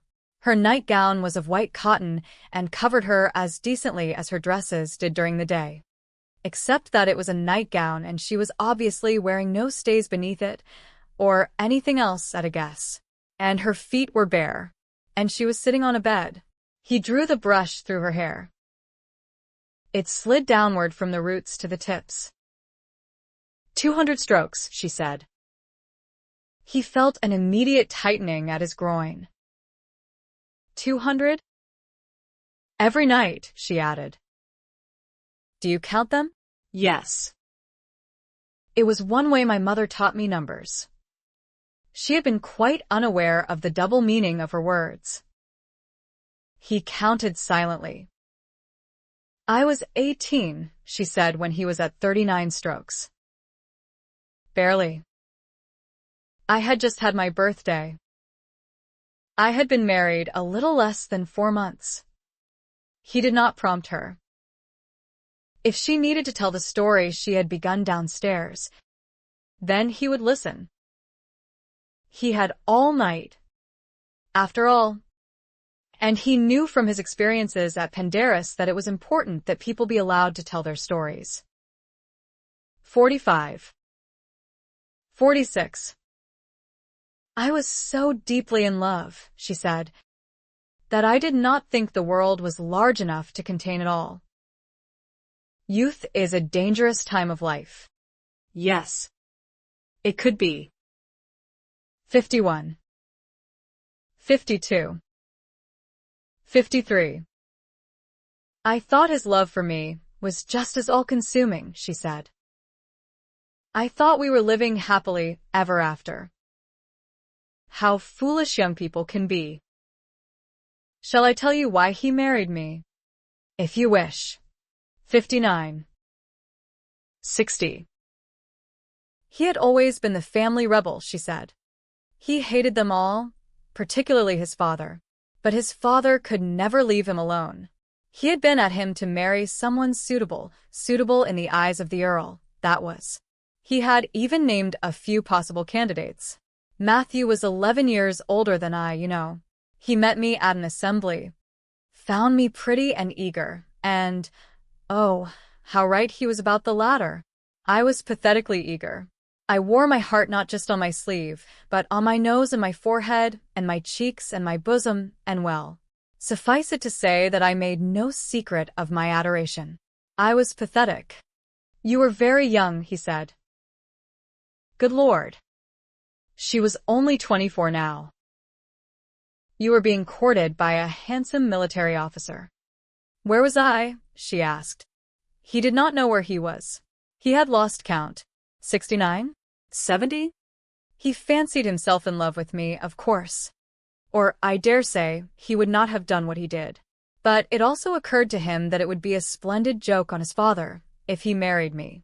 I was the daughter of a gentleman of no particular distinction. That would have been bad enough in his father's eyes. He knew, too, though, that I was the daughter of an actress and the granddaughter of some unknown Welshman and a gypsy. And so he married me. He kept a decent silence about that part of his motive until I discovered the existence of his mistress, and then he told me about it, out of spite, I suppose. Though he laughed as he told the tale, and invited me to share the joke with him. It was funny, for it achieved everything he had hoped for. The Earl of Heathmore was irate when I refused to allow Matthew to touch me after I made my discovery, and then he refused to take me to the peninsula with his regiment and sent me to Leland Abbey instead, again out of spite. I was made to feel that I was lower on the scale of significance than the lowliest servant. But because I was a daughter-in-law of the house, I must be subjected to a strict regimen of re-education. I was not quite 19 when I went there. He lowered the brush to the bed. I am not pleading for your pity, she said. Heaven forbid. My life is as it is. There are worse lives. I have never been hungry or literally homeless. No one has ever used physical violence on me worse than the occasional rap over the knuckles or smack on the bottom when I was a child. And now I have been offered the gift of freedom and a hovel of a cottage and a small competence with which to enjoy it. Do you understand what a wonderful thing that is for a woman? Ben, I can be a new person. She turned to face him on the bed and tucked her feet right out of sight. Then why the mournful look? He asked. Do I look mournful? I suppose, he said. It is because you have been forced to bring the old person with you. She grimaced. Why is that? It is such a nuisance. But how could you ever feel joy? He asked her. If you had not also known dreariness and suffering? Is there ever joy? Her dark eyes searched his face, as though the answer was written there. He opened his mouth to assure her that of course there was. But was there? When had he last felt it? When he arrived at Penderris Hall a few months ago for his annual stay there with his friends. That had been a happy moment, but had it been joy? He wished he had not used the word with her.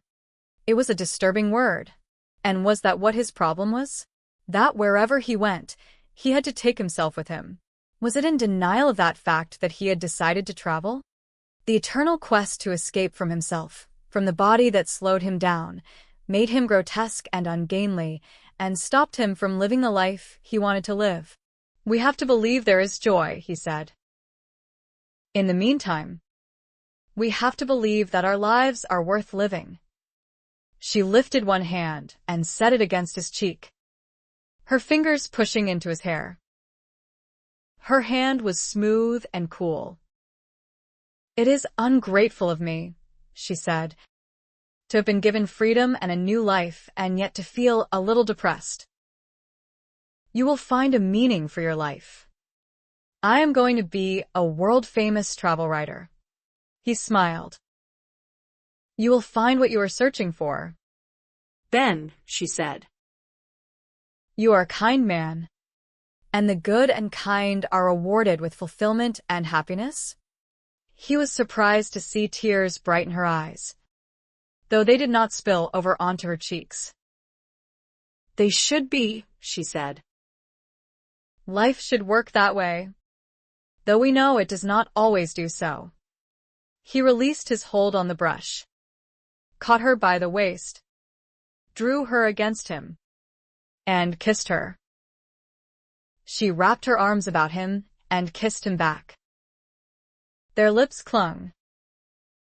Their breath mingled.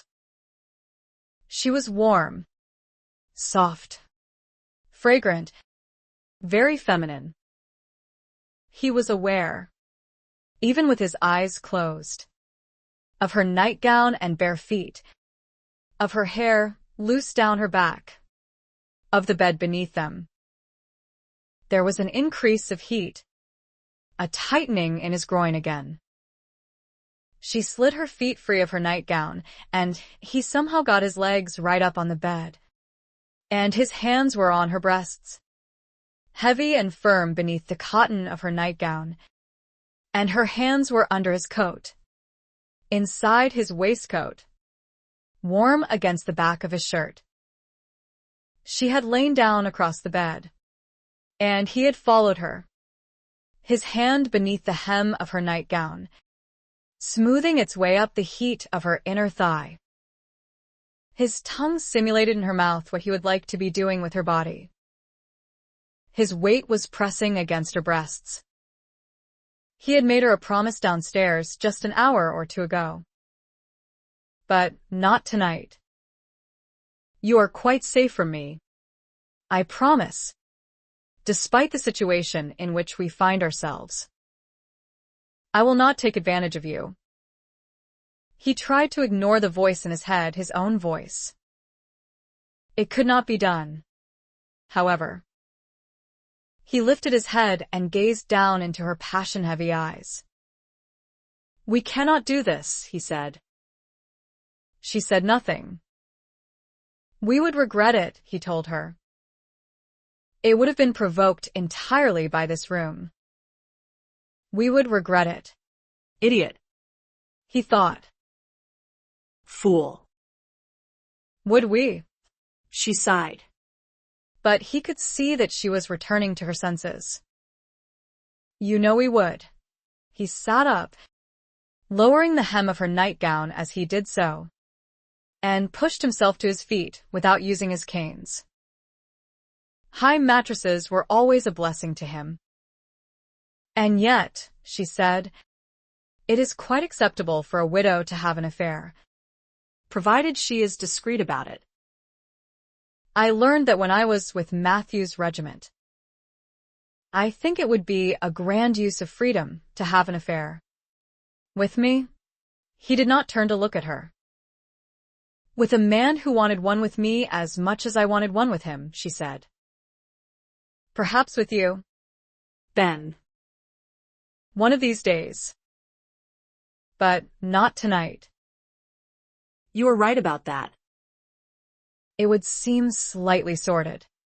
He drew a few slow breaths. Now, he said, if you would get beneath the covers and pretend to fall into an instant sleep to spare my modesty, I will slip out of a few of my clothes and climb in on the other side. And tomorrow, and for every other night of our journey, we will continue on our way. Even if the distance is 100 miles, until we find an inn that can properly and separately accommodate us. She got down from the bed, climbed beneath the covers so far to her side that it was a miracle she did not fall off, pulled the covers up over her head, and snored softly. He smiled and made his way around to the other side. The only trouble is, she said when he was slipping out of his waistcoat, that by the time one of these days comes along, you will be long gone from my life. Hush, he said. and she started snoring again. He blew out the candle and climbed into bed, as far to his side as was possible. He would be laughed out of any officer's mess tent, he thought. If he was ever unwise enough to give an account of this night's doings, or absence of doings. Not that he would ever again be in any mess tent. He stared at the pale outline of the bay window. He would never again be in any mess tent. The army did not take cripples. 13. Samantha's first impression when she awoke was of warmth and comfort. She had surely just enjoyed her best night's sleep in a long time. And then, as she woke further, other impressions intruded. Her nose was virtually pressed against a naked chest that rose and fell to the steady rhythm of its owner's breathing.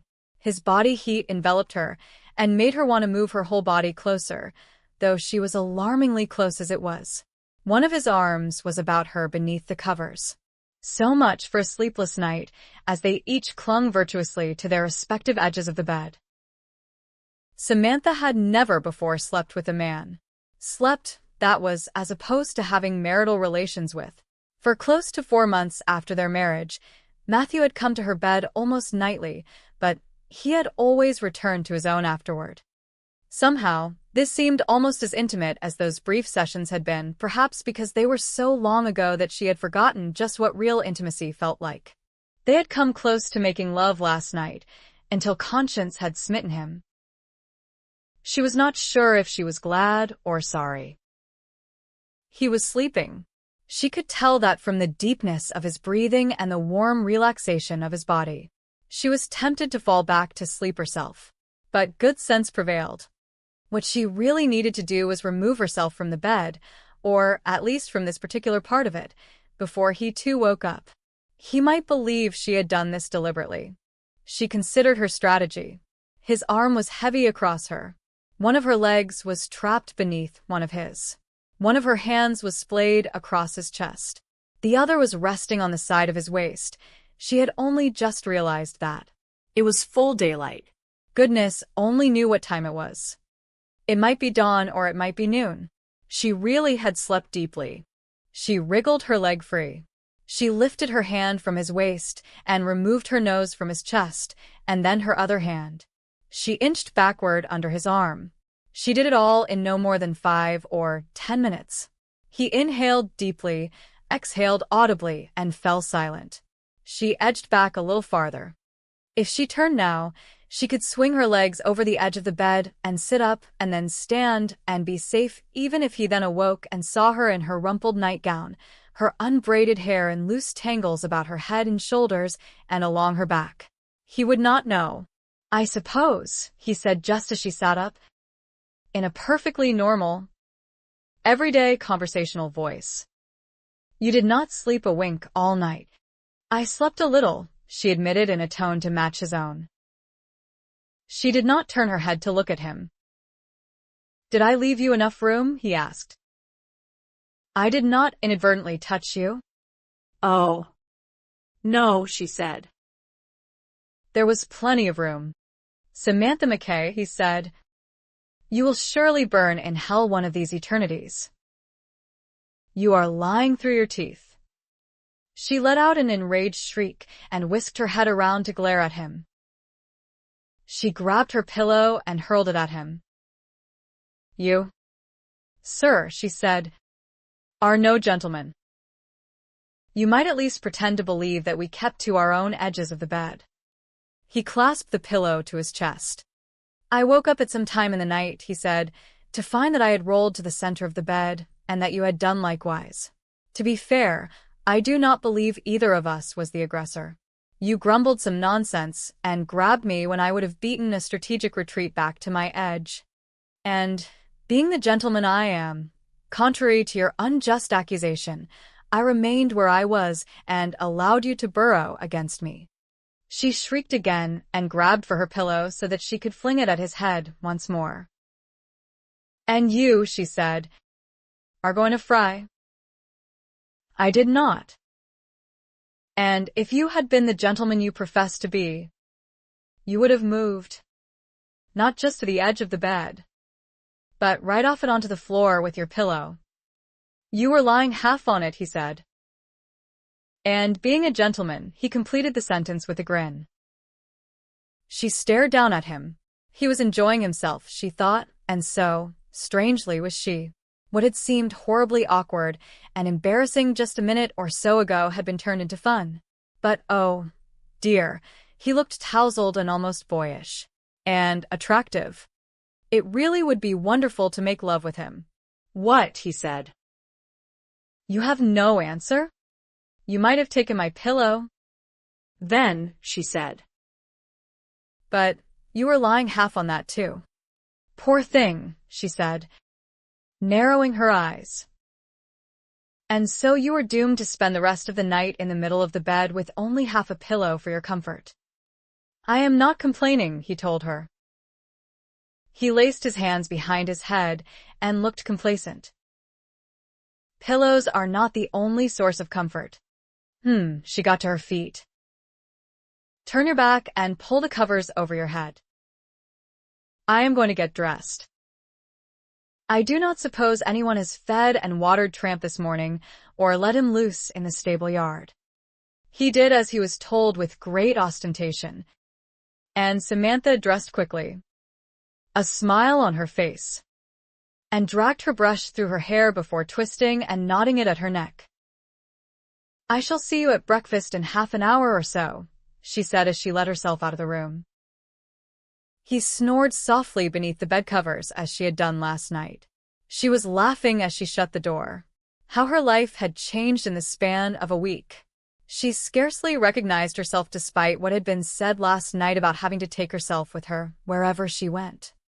She could not remember a time when she had simply enjoyed someone else's company, when she had laughed and joked with that person and talked nonsense, and hurled pillows, and shared a bed, and felt a knee-weakening desire.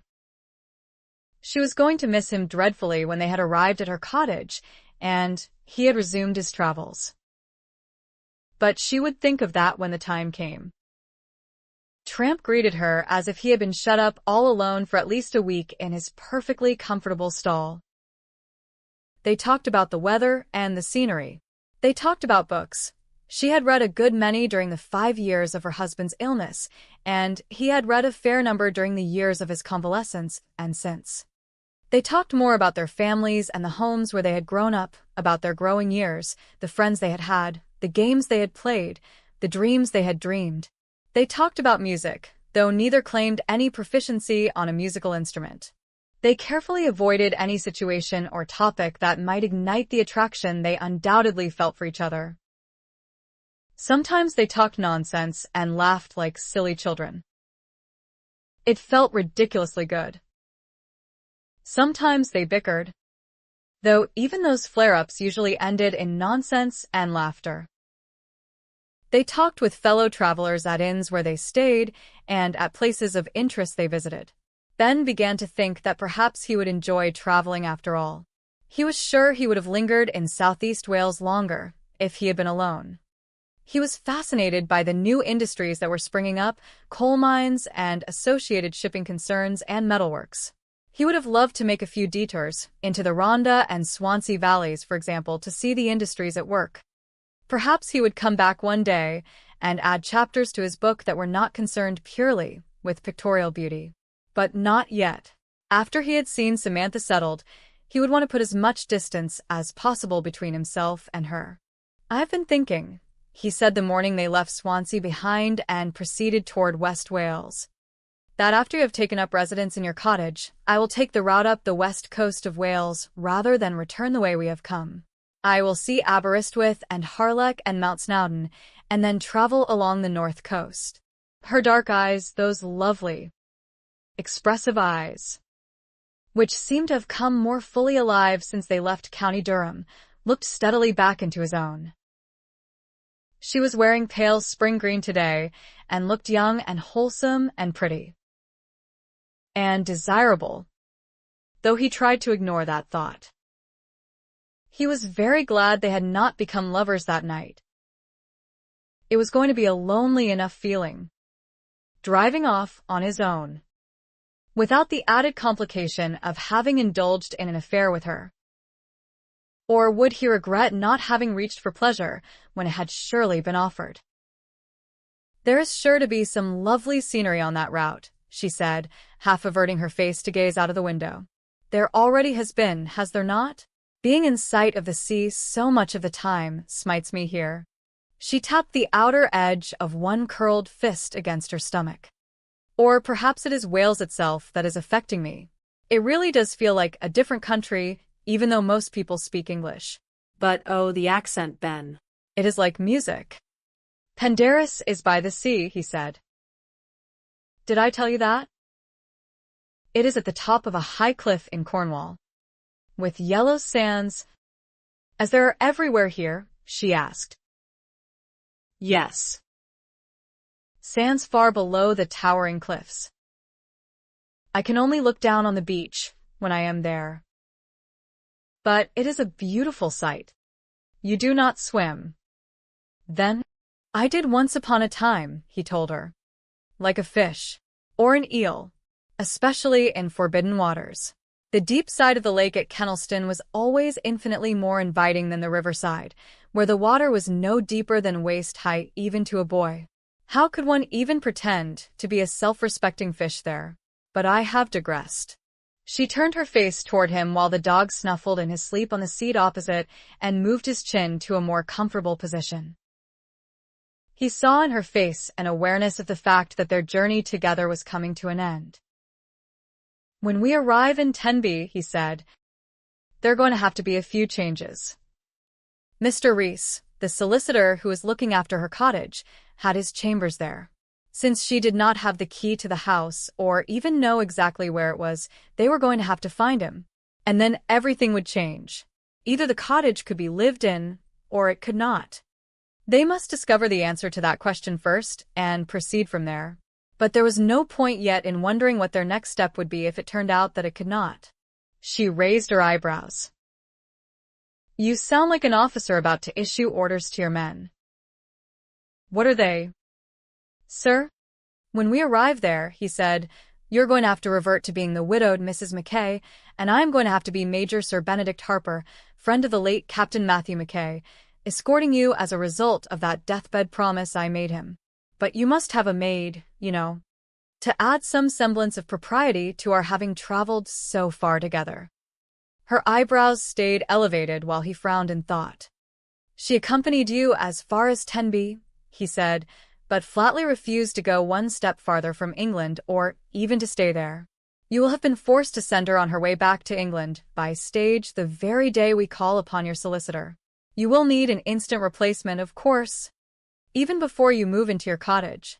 And you're going to need one or two other servants, I dare say, a housekeeper, a cook, or perhaps someone who can serve in both capacities, especially if the cottage is small. Perhaps a handyman, a companion. You do not need to concern yourself with those details." "Major Harper," she said, her back to the window now as she gazed steadily at him.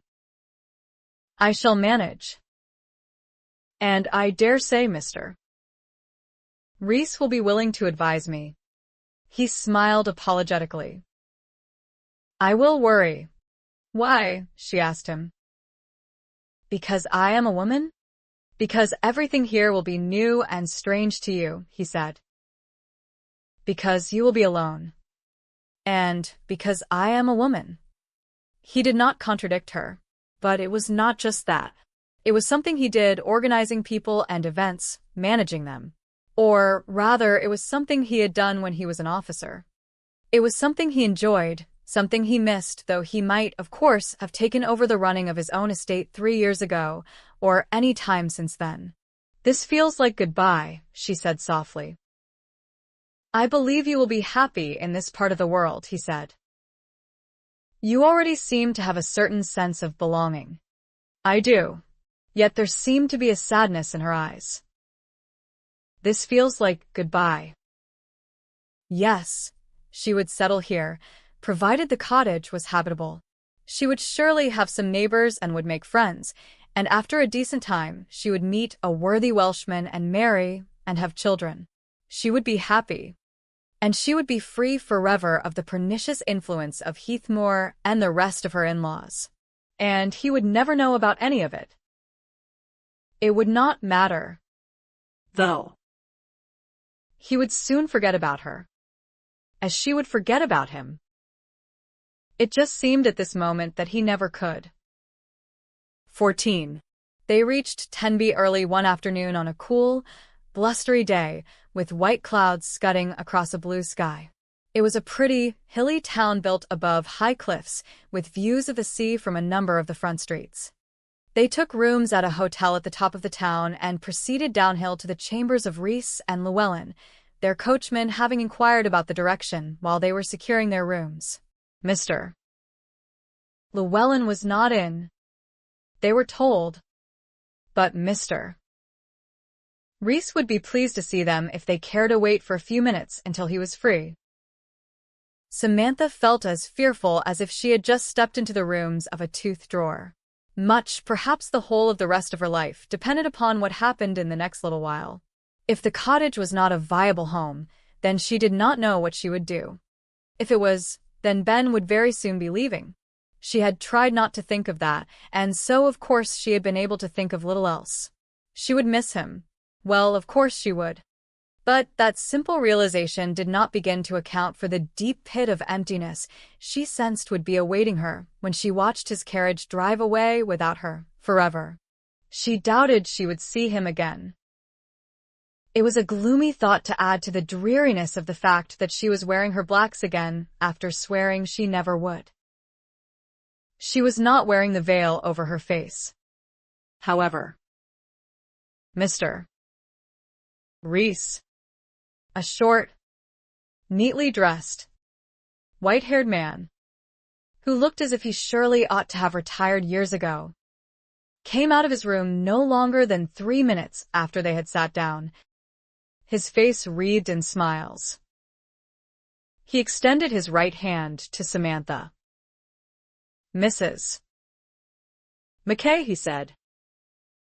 "Well, this is a welcome surprise. And Major Sir Benedict Harper? How do you do, sir?" He shook them both heartily by the hand and ushered them into his office after instructing his clerk to bring in a pot of tea. He directed them to 2 chairs and took his place behind a large desk in a chair slightly higher than theirs. Samantha noticed with some amusement. "I cannot say you resemble Miss Bevan, your great-aunt, Mrs. Mackay," he said to Samantha. "I believe, however, that you do have a bit of the look of Miss Gwyneth Bevan, her niece, your mother. She was just a girl when I saw her last, but she showed promise of being a great beauty. I am delighted you have come in person.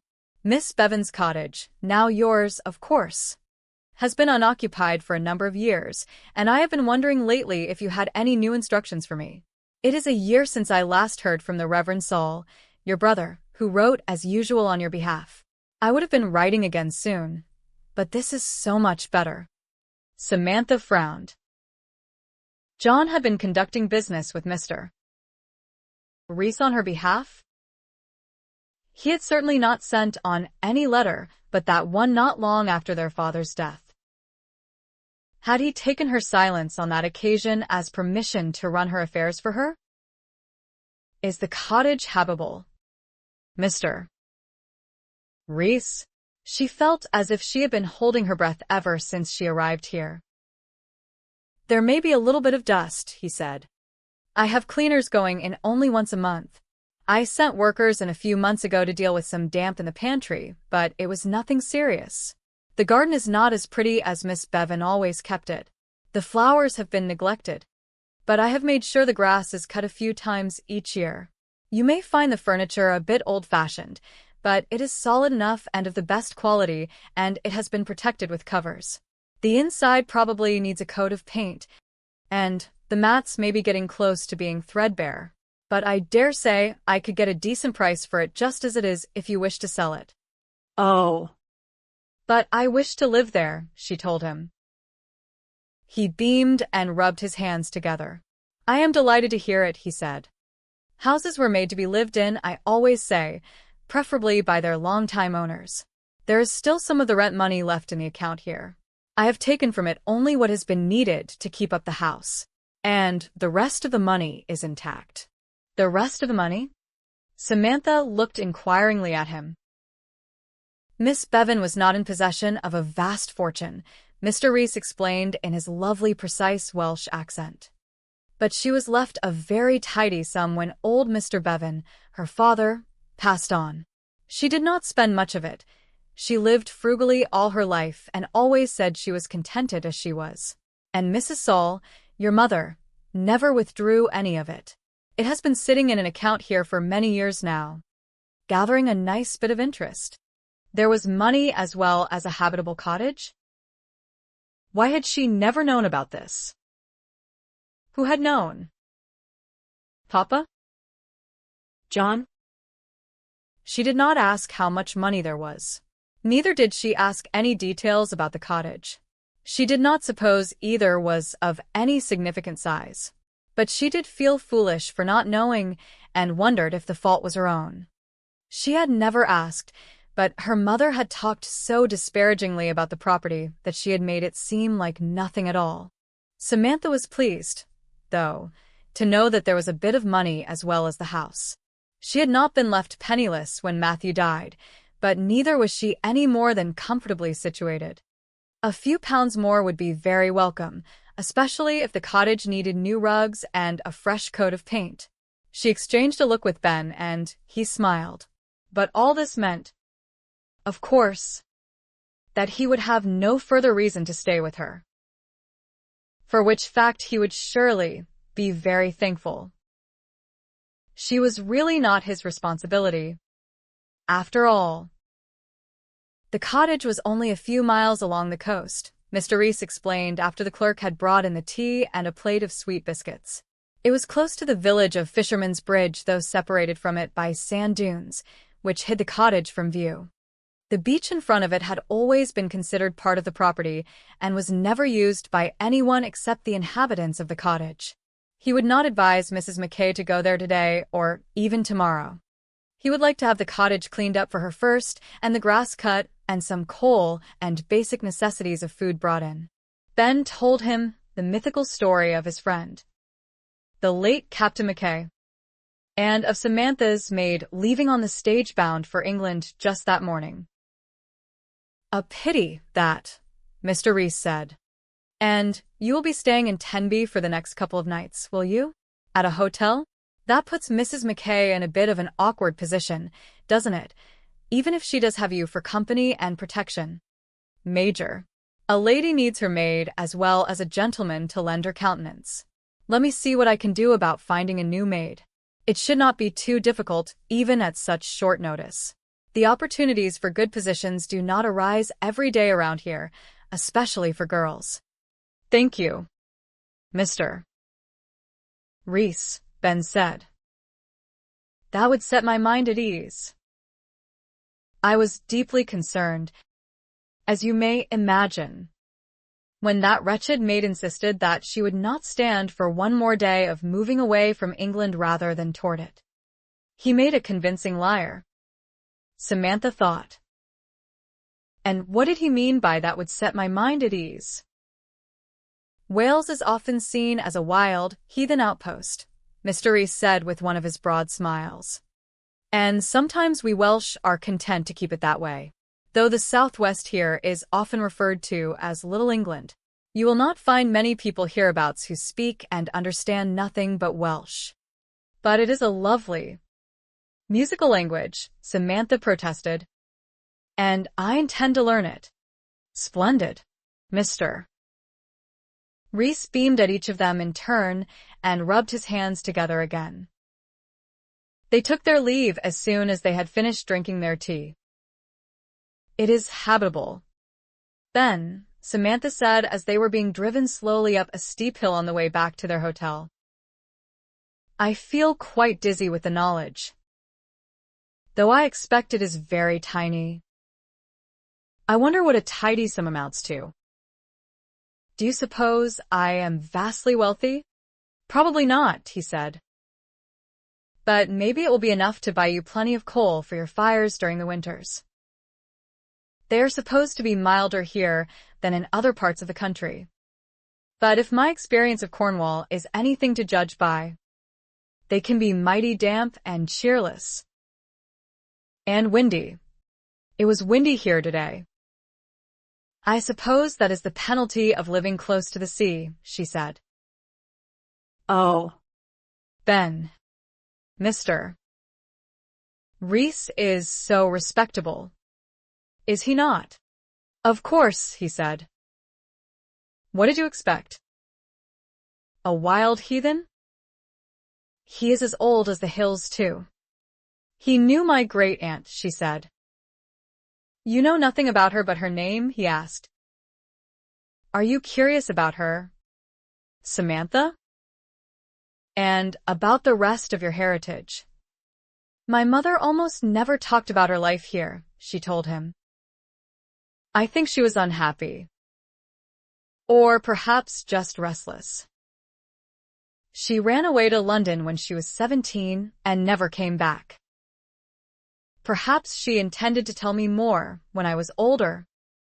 But she died very suddenly when I was only 12. She had not answered his question about whether she was curious or not, though. She was a bit afraid to be curious, actually. She was afraid of what she might discover. Her mother had been abandoned by her parents, Samantha's grandparents. That at least she knew. She doubted she wanted to know the details. Her great-aunt had owned her own cottage, though. That meant something at least. She had obviously not been penniless. Neither had her father, Samantha's great-grandfather, if he had left her a tidy sum, whatever that might be. But where had her money come from before that to purchase a cottage? She had apparently never been married. She had had enough money to live upon without the sum her father left her. She had been able to leave most or all of that to her niece, Samantha's mother, in addition to the cottage. Samantha had always thought of her Welsh relatives as impoverished. Yet even a little bit of thought would have made her realize that her great-aunt could not have been penniless and that her money must have come from somewhere. Oh, she said with a sigh. Perhaps I am just a little bit curious.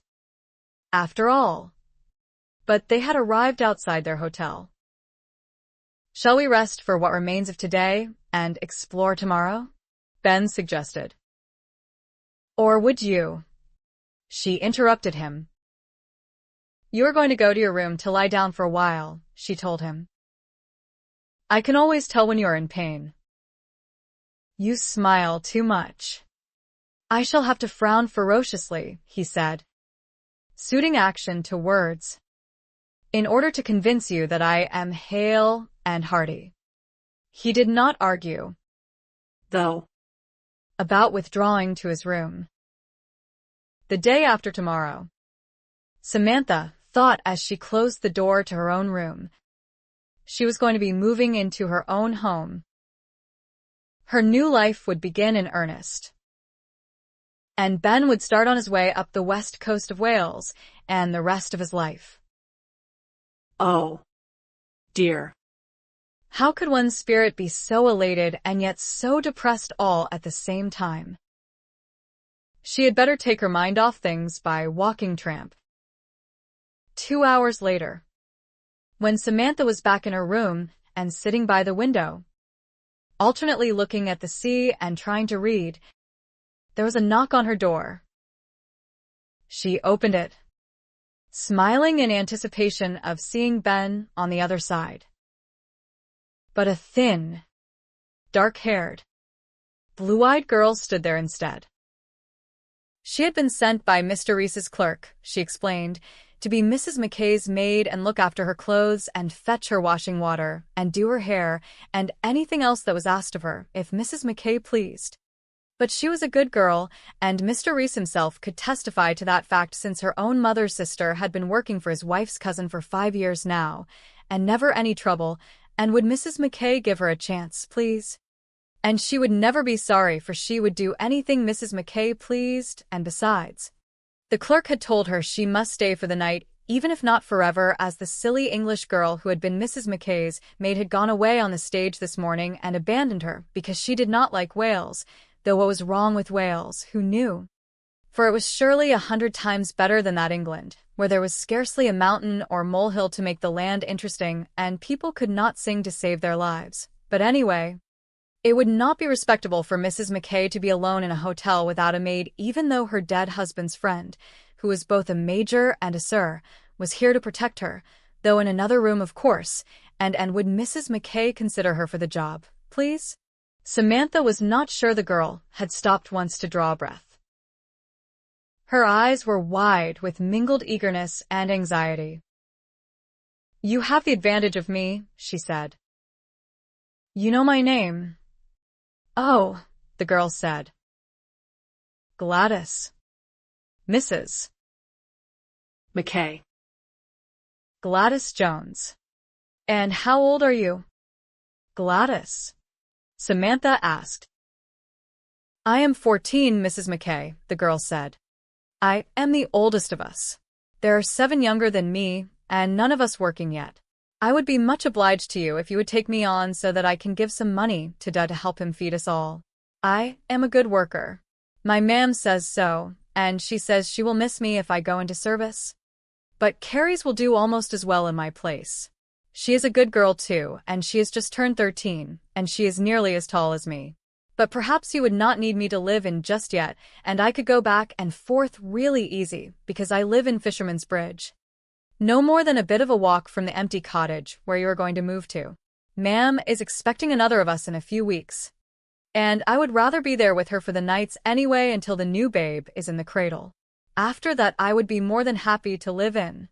Though I will live in right away if you would rather, and just have my half-day to visit Ma'am and help Carrie's out as much as I can." Samantha stood back to let the girl into the room. "I will be happy to give you a try, Gladys," she said, "while you give me a try. And I believe I will be able to do without your services at night at least for a while."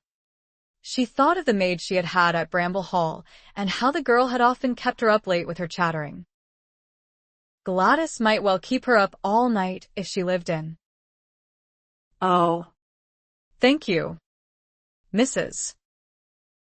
Mackay," the girl said, and she began immediately to attack Samantha's bags, which she proceeded to unpack, even though she was going to have to pack everything again the morning after tomorrow.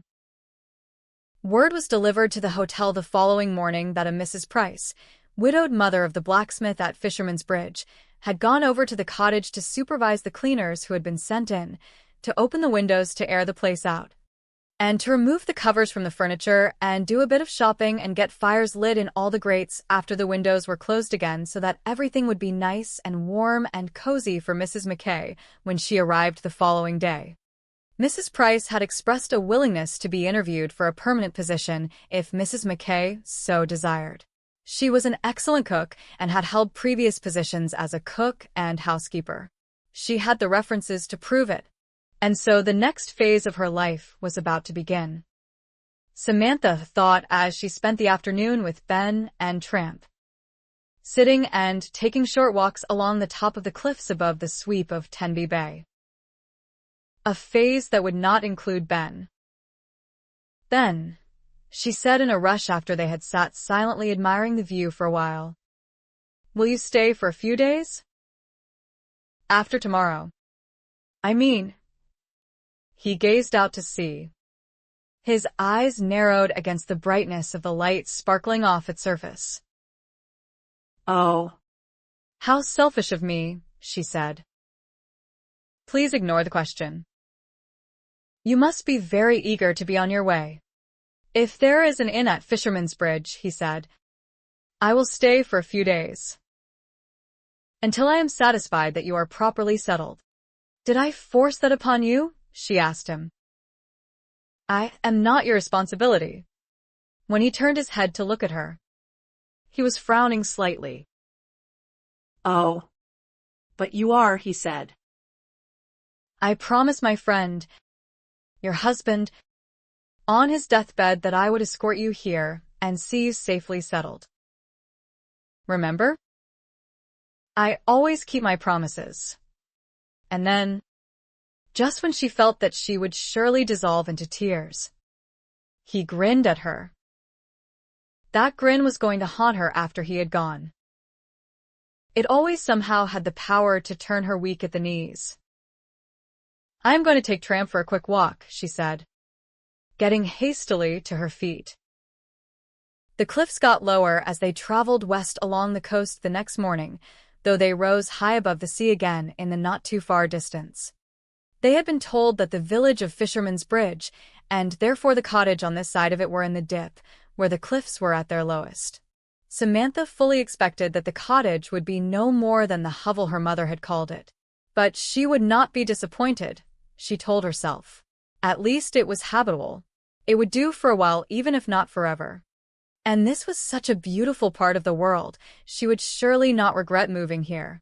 And then, quite suddenly, just as they were approaching a line of rolling sand dunes, partly covered with grass, there it was. Or what must be it, since there was no other dwelling in sight, and the village must be beyond the dunes. Except that it was not a cottage. Or not what she thought of as a cottage. Anyway. "Oh, goodness," she said. Then leaned sideways, His shoulder pressed against hers, so that he could see it with her out of the window on her side of the carriage. It was a sturdy, square house of gray stone with a gray slate roof.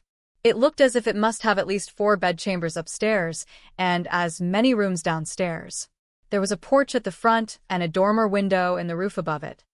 A square garden surrounded it, bordered by a whitewashed wooden fence. There was a sizable barn in one corner. What had obviously been flower beds at one time were bare apart from a few weeds, but the grass had been newly scythed. Its green expanse was unmarred by either daisy or buttercup. "That is a cottage?" "Well," Ben said, "it is not a mansion, but it is not a hermit's shed either." "Is it?" "It is a house," she said. "How on earth could my mother have called it a hovel? Do you suppose there is some mistake?" "No," he said. "The carriage is turning toward it. Your new maid would say something if this was the wrong place." Even though I noticed that the sight of Quinn awed her into silence when she met him in the stable yard this morning, and I have not heard her voice from up on the box. "Have you?" "My great-aunt could really not have been impoverished," she said. "I always assumed she was." A large woman in a dark brown dress with a voluminous white apron and matching mob cap had appeared on the steps outside the porch, a welcoming smile on her face. Mrs. Price, Samantha assumed. She dipped into a curtsy as the coachman lowered the steps and handed Samantha down at the garden gate. Mr. Quinn opened it. Gladys was clambering down from the box, unassisted. "Welcome, Mrs. McKay," Mrs. Price said. "Everything is ready for you, even at such short notice. I kept everyone's nose to the grindstone yesterday until everything shone and not one speck of dust or dirt remained. And I came over early this morning to get some baking done so that you would have something nice to eat, as well as having the smell of cooking in the house. There is nothing so homely as that smell. Is there? And is that you, Gladys Jones? Your ma'am said you had gone off to see if you could be Mrs. McKay's maid." "Come inside, ma'am."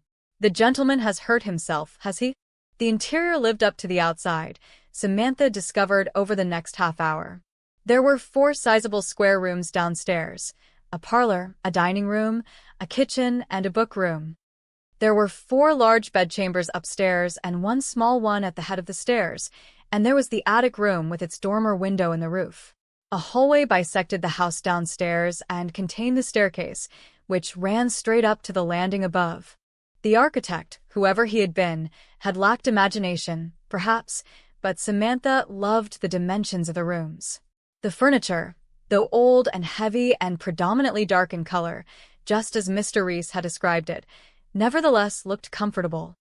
Yesterday, no doubt, there had been a smell of age and even mustiness here, but the open windows and the fires and the baking had taken care of that. Finally, Mrs. Price bustled off to the kitchen to fetch some of her newly baked cakes and a pot of tea. Gladys was thumping about in the main bedchamber above the parlor. where Samantha sat with Ben. "I cannot quite believe it," she said, spreading her hands on the soft old leather of the chair arms. "That the cottage really exists," he said, "or that it is habitable, or that it is really quite large, or that it actually belongs to you, Or that you are here at last. or that you have a beach all to yourself and a view to entice you to your front windows for a lifetime, or that your life has changed so drastically in such a short time." Oh, "Stop," she said, laughing. She rested her head against the back of her chair and closed her eyes briefly. "All of those things. oh, Ben.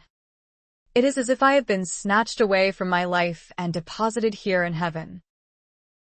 It really feels like heaven."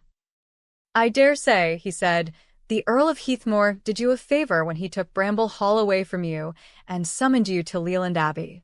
You may never have given this cottage a serious thought if you had not been desperate for escape, or if you had, perhaps you would never have thought of coming here. This was fate." Then she opened her eyes to look at him. "Something that was meant to be? But Mrs. Price came bustling back into the room, bearing a large tray.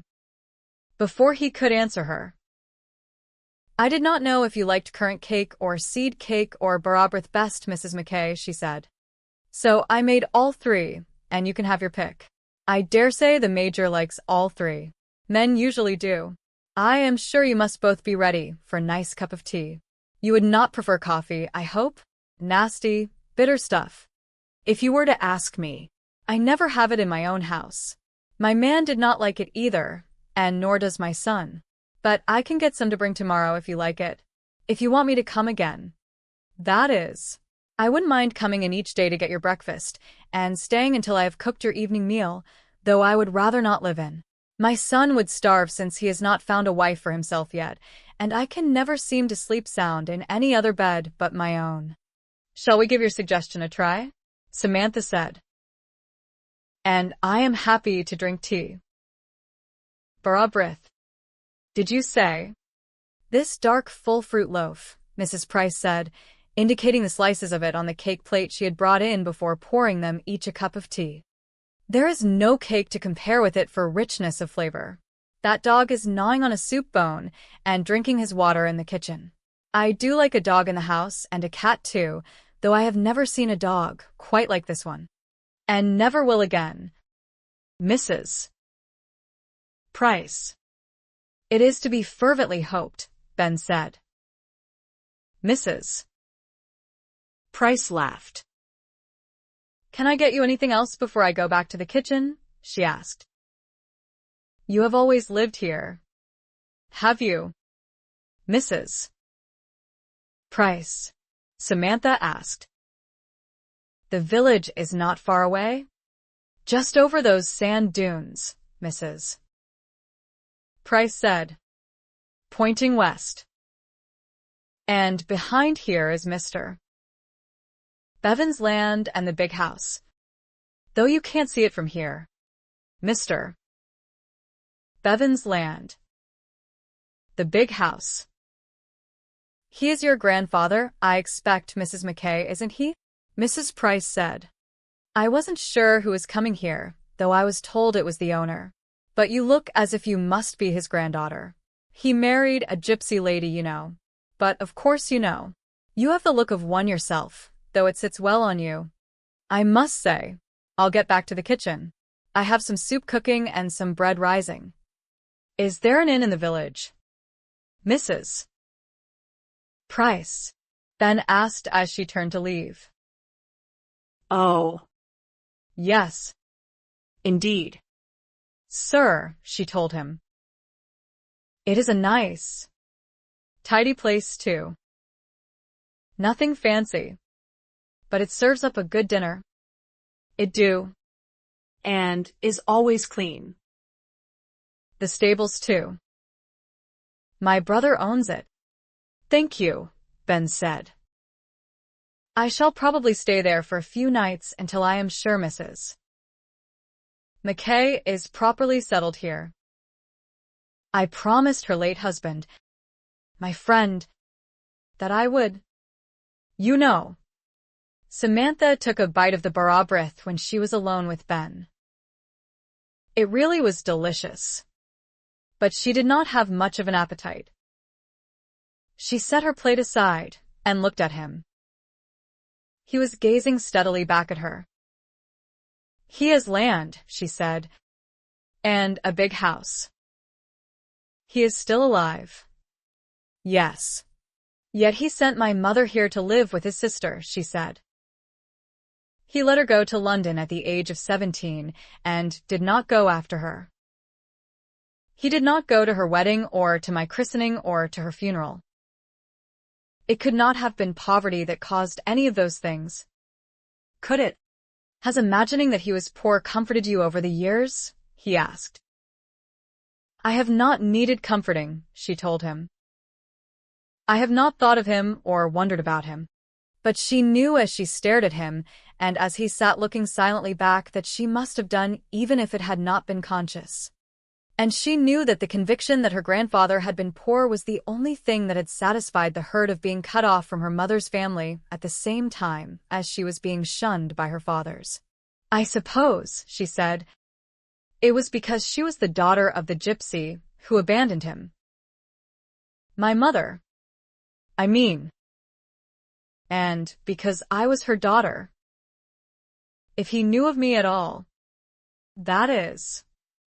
Are you going to be sorry you came? Ben asked. She looked beyond him to the window, which faced south. Through it she could see the land beyond the garden fence dipping away to the west and then rising again over the dunes. Through the dip she could see the sea and a strip of golden sand, just a stone's throw from her own house. The house itself was warm and cozy. A clock on the mantel ticked steadily. It would be lulling when she sat here alone. If she sat by the open window, she would be able to smell the salt of the sea. She would be able to hear it too. And it was all hers. It was her heritage. No, she opened her mouth to say more and shut it again. But I am a bit afraid. Perhaps, she admitted. Afraid of Pandora's box. He got slowly to his feet, abandoned one of his canes, and reached out his free hand. She set her own in it, and he led her to the window. Look at the sea. Samantha, he said. I learned the trick when I was at Pandarus. It was there long before we were thought of. It will be there long after we are forgotten, ebbing and flowing according to the law of the tides. Our little affairs are insignificant. Far from it, he said. Pain is not insignificant. Neither is bewilderment or fear, or conditions like poverty or homelessness. But somewhere there is peace. It is not even far off. It is somewhere deep inside us. In fact, ever present, just waiting for us to look inward to find it. She turned her head to look at his lean profile. It is how you learn to master your pain, she said with sudden intuition. It was at last the only way of doing it, he admitted. But I sometimes forget. We all do. It is human nature to try to manage all our living for ourselves without drawing upon, but I am sorry. I did not intend to be so obscure. Just don't be afraid, though. Whatever you discover here, the knowing cannot bring you any real harm, even if it feels painful. For these things are whether you know them or not. And perhaps the knowing will bring you some understanding, and even perhaps some peace. He continued to look out through the window. And she continued to look at him. His pain, she thought, was fathoms deep. He had learned to master it. But he was still adrift in life. Unlike her, he had not found his home. But, also unlike her, he had learned not to fear. You will stay for a while? She asked him. Oh. She hoped she was not being selfish. but just for a few days. I will stay, he said, lowering his eyes to hers. For a while. 15. The village of Fisherman's Bridge consisted of just one street worth speaking of. It followed the coastline for perhaps a mile. There were no high cliffs here. Only a seawall with golden sands stretching beyond it to the water's edge. The inn was halfway along the street on the seaward side, the stables beside it rather than behind, where they would have obstructed the view from the dining room and taproom windows. There was a room available, and the landlord was delighted to let it to Major Sir Benedict Harper. It was quickly clear to Ben that the man knew exactly who he was. News traveled fast in small places. He knew, too, that Ben had come with Mrs. Mackay, who was taking up residence in old Miss Bevan's cottage beyond the sand dunes. He asked if it was true that she was the granddaughter of Mr. Bevan, and Ben confirmed that she was. There was no point in denying it. It was no secret after all. But who the devil was Bevan? It appeared that he was some sort of landowner. His room was comfortable and afforded a view over the beach and sea. His dinner, prepared by the landlord's wife, was tasty and plentiful, as Mrs. Price had predicted. He was the only occupant of the dining room, though if the sounds of boisterous voices and laughter were anything to judge by, the taproom next door was crowded. The landlord must be serving in there. It was his wife herself who brought Ben's food and lingered to talk. "It is lovely to know there is someone in Miss Bevan's cottage again," she said.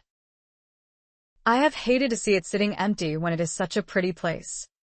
Ben could not resist doing some probing. "Mr. Bevan lives close to here. Does he?" "Mrs. Davies. Up at the big house." "Yes," she told him, waving a hand inland. "If you go along the street to the bridge, you will be able to see it up on the hill in among the trees. A lovely situation. It is." His father before him chose the perfect spot for it when he decided to build. There was no house on the land before that. Then Ben asked. "Only a farmhouse," she said. "But it wasn't big or grand enough for Mr. Bevan." "Well, it stands to reason, doesn't it? He had that fortune he made from his coal mines, but it was here he chose to live and set up as a gentleman. He wanted a big house, and a lovely one he built. Our Marge works there as a chambermaid, and she gets a decent wage." "This roast beef is almost tender enough to cut with a fork," Ben remarked. "And the roast potatoes are crisp on the outside and soft on the inside, just as I like them. I do like to see a man tuck into a hearty meal," she said, clearly pleased. "The present Mr. Bevan still has the mines." "Does he?" Ben asked. "Those and the ironworks up the valley by Swansea there," she told him. "That is where our oldest boy has gone to work. He earns good money. A number of lads from around here go there for work, and to the mines too. He is a good employer, Mr. Bevan is. Good to his workers. But he is getting on in years, and he has no sons to carry on after him. More's the pity. Mrs. Bevan, the second one, that is, never was blessed with children before she died. Poor lady." Ben was feeling guilty. All this was none of his business, except that he probably would have been having this exact conversation even if he were a stranger here. He would have been asking questions and finding out information of interest for his book. Indeed, he probably would have been delving deeper. He wondered what Samantha was going to make of these facts when she knew them. What had she said to him earlier? "I am a bit afraid." Perhaps. Afraid of Pandora's box. Some box. Perhaps he will take comfort from his granddaughter, Mrs. Davies added. "A widow. Is she?" "Sir? Her husband was my friend," Ben explained. "I promised him before he died that I would see her safely settled here." Someone called from the kitchen. And Mrs. Davies hurried away with an apology for leaving him. Was Bevan going to be pleased to find his granddaughter living on his doorstep? And did he know yet that she was here? One thing was sure, though. Ben thought as he cleaned off his plate. He was going to remain here until some of his questions had been answered. Samantha might yet need him. It felt like an enormous relief. That realization. Ben rode a horse from the instables to the cottage the next morning. Quinn behind him in order to help him dismount, and then mount again for the return ride. The sun was sparkling off the sea by the time they had ridden over the dunes, and there was warmth in the air. The front upstairs windows of the cottage were open, and the curtains were flapping in the breeze. The front door stood open too, and Samantha, yes, it was she, was bent over one of the bare beds under the parlor window, pulling out weeds. She was wearing gloves and an apron and an old, floppy-brimmed straw bonnet he had not seen before. She had left off her blacks again. Her dress was a pale lemon muslin and looked as if it had probably seen better days. Ben drew his horse to a halt in order to enjoy a longer look at her. She looked relaxed and wholesome, as if she had always belonged here. The realization caused him a pang of something. Exclusion? Loneliness? For she would probably belong here long after he had gone. Something alerted her, even though the horses' hooves were making no great noise on the sandy grass. She straightened up and turned their way, a small trowel in her hand. She smiled. The dog, who had been stretched out in the sun at the foot of the porch steps, was on his feet too, wagging his tail and woofing.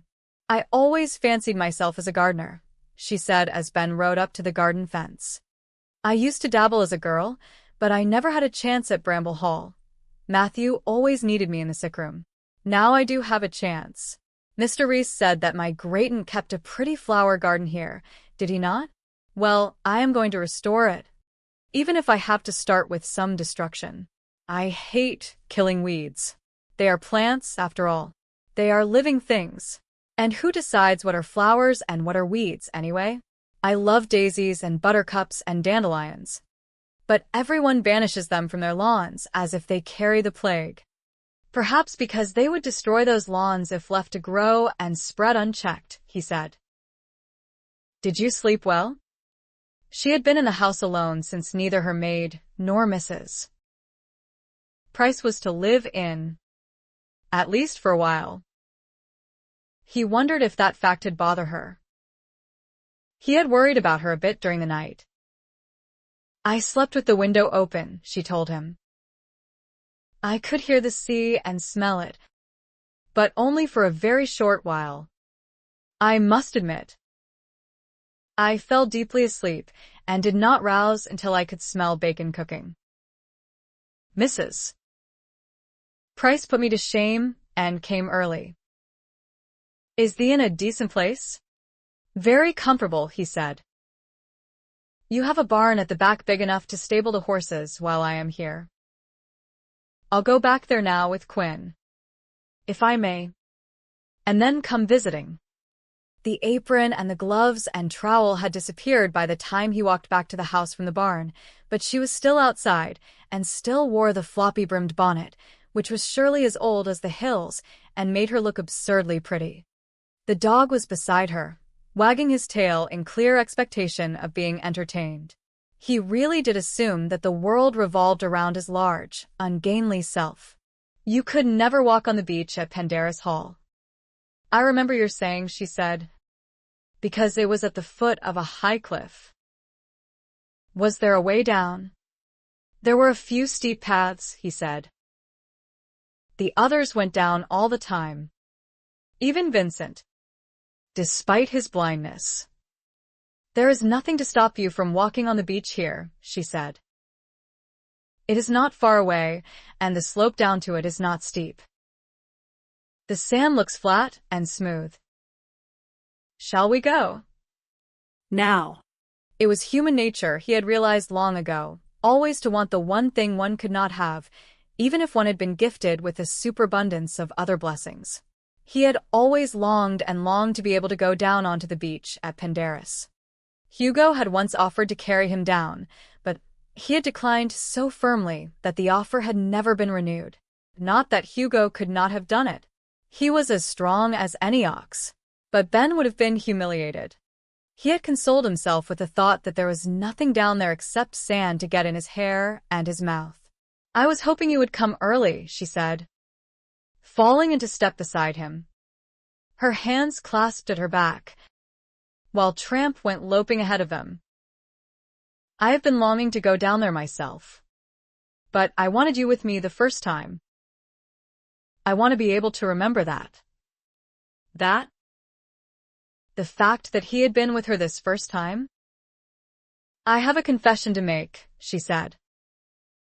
"I have never, ever been on a beach." "Is that not strange when my mother grew up here?" He turned his head to look at her. Her exertions in the garden and the sea breeze had whipped a healthy color into her cheeks. Her eyes were bright. "May I suggest," he said, "that you remove your shoes and stockings before going out onto the sand? Otherwise, you will have your shoes full of grit before you have walked any distance. And you will spend the rest of the day shaking sand out of everything and fighting blisters." She laughed. "And you too." "I am wearing boots," he said. Besides, he was not about to expose any part of his legs in her presence. "It sounds like a very improper suggestion, sir," she said, "but a very sensible one nonetheless." She looked about and chose a flat-topped rock at the bottom of the slope on which to seat herself. She removed her shoes and stockings while he watched. Too late it occurred to him that it would have been far more gentlemanly to turn his back. She had slim legs, trim ankles, narrow, pretty feet, which he had seen before at the inn above the Wye Valley. She rolled her stockings neatly and placed them inside her shoes, and then she stood and set her shoes on the rock. "Oh," she said, wriggling her toes in the mixture of grass and sand on which they stood. "That feels lovely. But it does feel sinful to be unshod outdoors." They walked through the gap onto a wide, flat beach. Sand stretched to right and left until it met outcroppings of rock that enclosed the area into a private beach. Rocks rose behind them on either side of the gap to provide further privacy. The tide was low, though the breakers along the edge of the water indicated that it was coming in. The breeze was fresher here, though at the same time the sun was warmer. Seagulls cried overhead. Ben's canes sank into the sand, but he found walking here somewhat easier than on hard ground. Samantha ran ahead of him a little way and then stopped and turned, her arms stretched out to the sides. "Freedom!" she cried, just like an exuberant child. "Oh, "Tell me this is no illusion." "Ben." The dog pranced about her, barking. "This is freedom," Ben said obediently, grinning at her.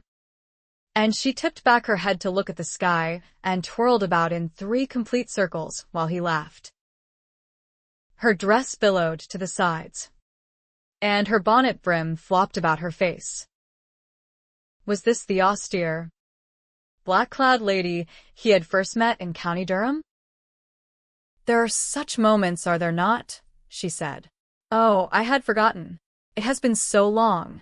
But there are moments of pure, unalloyed happiness, and this is one of them. I am so glad I waited for you to come, for such moments need to be shared. Tell me you feel it too, the freedom, the happiness."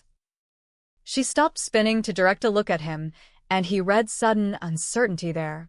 But he did feel it too. As if for this moment the world had stopped, and they had stepped off, and nothing would ever matter again except this stopping place.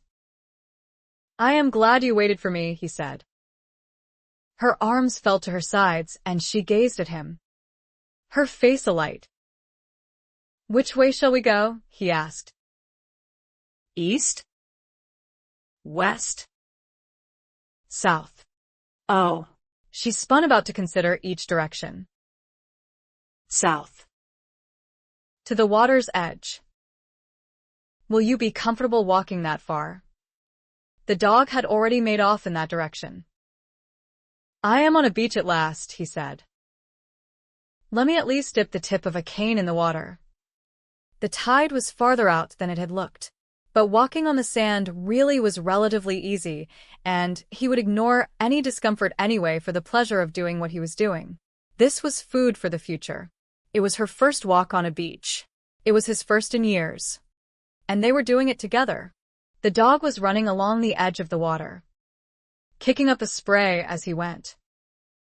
Dare I? Samantha said. It was not really a question. I suppose the water is dreadfully cold. She was gathering up the sides of her dress even as she spoke, and she stepped into the shallow water, which barely wet the sand, and then over the nearest ripple of the incoming tide until she was ankle-deep. Oh. It is cold, she said on a deep inward gasp. And my feet are sinking into the sand. Oh. This is lovely. Ben. She lifted her head to look at him, her eyes sparkling. Come in too. He really ought not. If her feet were sinking into the sand, what would his canes do? And his boots would be white with brine after they dried. And Quinn would look reproachful and long-suffering. What if he lost his balance and fell in? How the devil would he get up again? She had stopped moving. It feels cold only for the first few moments, she said. It probably would not feel cold at all through your boots. That was all I needed to hear, he said, and stepped into the water while she shrieked with laughter. He could feel the coldness even through his boots and stockings, and his canes were indeed sinking rather alarmingly into the wet sand. But though he was only a few feet from dry land, it felt as if he had stepped into a different element. The sun beat down hot upon them. The sea sparkled about them. He felt a sudden longing for George or Hugo or one of the others to see him now. He laughed. She stepped closer to him, gathering her skirts into one hand as she came. And she took one of his canes in the hand that held the fabric and stepped closer still. Put your arm about my shoulders, she told him. My weight would be too much for you, he protested. Do it. Anyway, she said. I promise not to collapse. He felt embarrassed, even a little humiliated, but he had no choice short of snatching back his cane and perhaps offending her, or throwing himself off balance. He made it a practice almost never to lean upon anyone. He set an arm about her slim shoulders, and she fit herself against his side and wrapped her free arm about his waist. Oh, Lord. We are not a cripple and a poor, long-suffering nurse, she said, laughing up at him, her flushed, bright-eyed face alarmingly close. But a man and a woman who have found a perfectly reasonable excuse for being close to each other. He thought he was probably flushing too. Do we need an excuse? It would seem so, she said, beginning to walk along the edge of the water with him. We have been very careful to leave a decent sliver of air between us since that night we shared a room. You are lean, Ben, but you are certainly not frail. Are you? Quite the contrary. In fact, he was not going to respond with any description of her body. Am I leaning too heavily on you? He asked. He was trying to put most of his weight on his cane, but that made it sink deeper. He could feel the generous curves of her body all down his side. One firm, heavy breast was pressed against his coat. She was tall, though not quite as tall as he. He was aware of the faint scent of gardenia over the saltiness of the sea air. Her body felt warm through the flimsy barrier of her dress and stays. And so was his body. By Jove. Warm. That was warmer than warm. You are avoiding the issue, she said. Which is? The fact that we have needed an excuse to touch, she said. I promised, he reminded her, that you would be safe from me. Sometimes, she said, turning her head to look out to sea, safety seems a dull, unadventurous thing. And by God, She was right about that. after you have left here, she asked him, will you regret that you were the perfect gentleman the whole time we were together? Well, Almost the whole time. How could I regret behaving like a gentleman, he asked her. That is what I am. Would she regret it? They had stopped walking. He was feeling ruffled, even a bit annoyed. Being a gentleman was important to him. And yet, he would have let go of her, put some distance between them. But she still held his cane. It is just that freedom is a precious gift, she said. One ought to be able to use it to do whatever one most wants to do, provided one is hurting no one else in the process. We are almost never allowed to act freely, though, are we? There is always someone or some rule or convention that says no. It is not at all the thing. And so we toe the line of propriety and deny the freedom that has been offered us and lose our chance for some happiness. What she was suggesting, he thought, was that they become lovers before he left. And it all made perfect sense when they were out here on the beach together like this. Why should they not do something free? Something they both wanted to do. Except that this was not the world, this beach. And they could not live out here forever. He would regret it, for he would surely be an inadequate lover and would disappoint both her and himself. He would regret waking the sleeping devil of his sexuality, except that it had already awakened, had it not? He would regret the end of the affair. He would regret having to leave her, for he could not stay, and she would not want him to. And she would regret it if they had an affair, even if she was not disappointed in his performance. For no one had ever been constant in her life. Even her mother had died young. She needed more than a temporary lover. There would be pain. There was always pain. She was gazing into his eyes. And he was the one now gazing out to sea. You are tired from all the walking, she said. I have had my eye on that large rock over there since we started along the water's edge. Let us go and sit on it for a while. He did not argue. He really did need to take the weight off his legs. A lower ledge of the rock she had indicated was flat enough to sit on, and it was just wide enough and at just the right height for the two of them. The dog dashed off to chase some gulls that had landed at the water's edge farther along the sands. Have I spoiled your first visit to a beach? He asked her. By being tired and needing to sit down, she said. no. Of course not. He took her hand in his and laced their fingers, probably very unwisely. She dipped her head to rest on his shoulder. The soft brim of her bonnet bent easily to accommodate her. It is lovely here, she said. I will always remember today. Oh, But look. Your poor boots are caked with sand. It is more poor Quinn than poor boots, he said. I am going to swim here, she said after they had sat in silence for a while. Not now. But soon. I am going to get right under that water and swim. Do it with me. Ben. You can swim. You told me so. That was when I was a boy and had 2 fully functioning legs, he said. I do not suppose you have forgotten how. She twisted her head so that she could look up at him.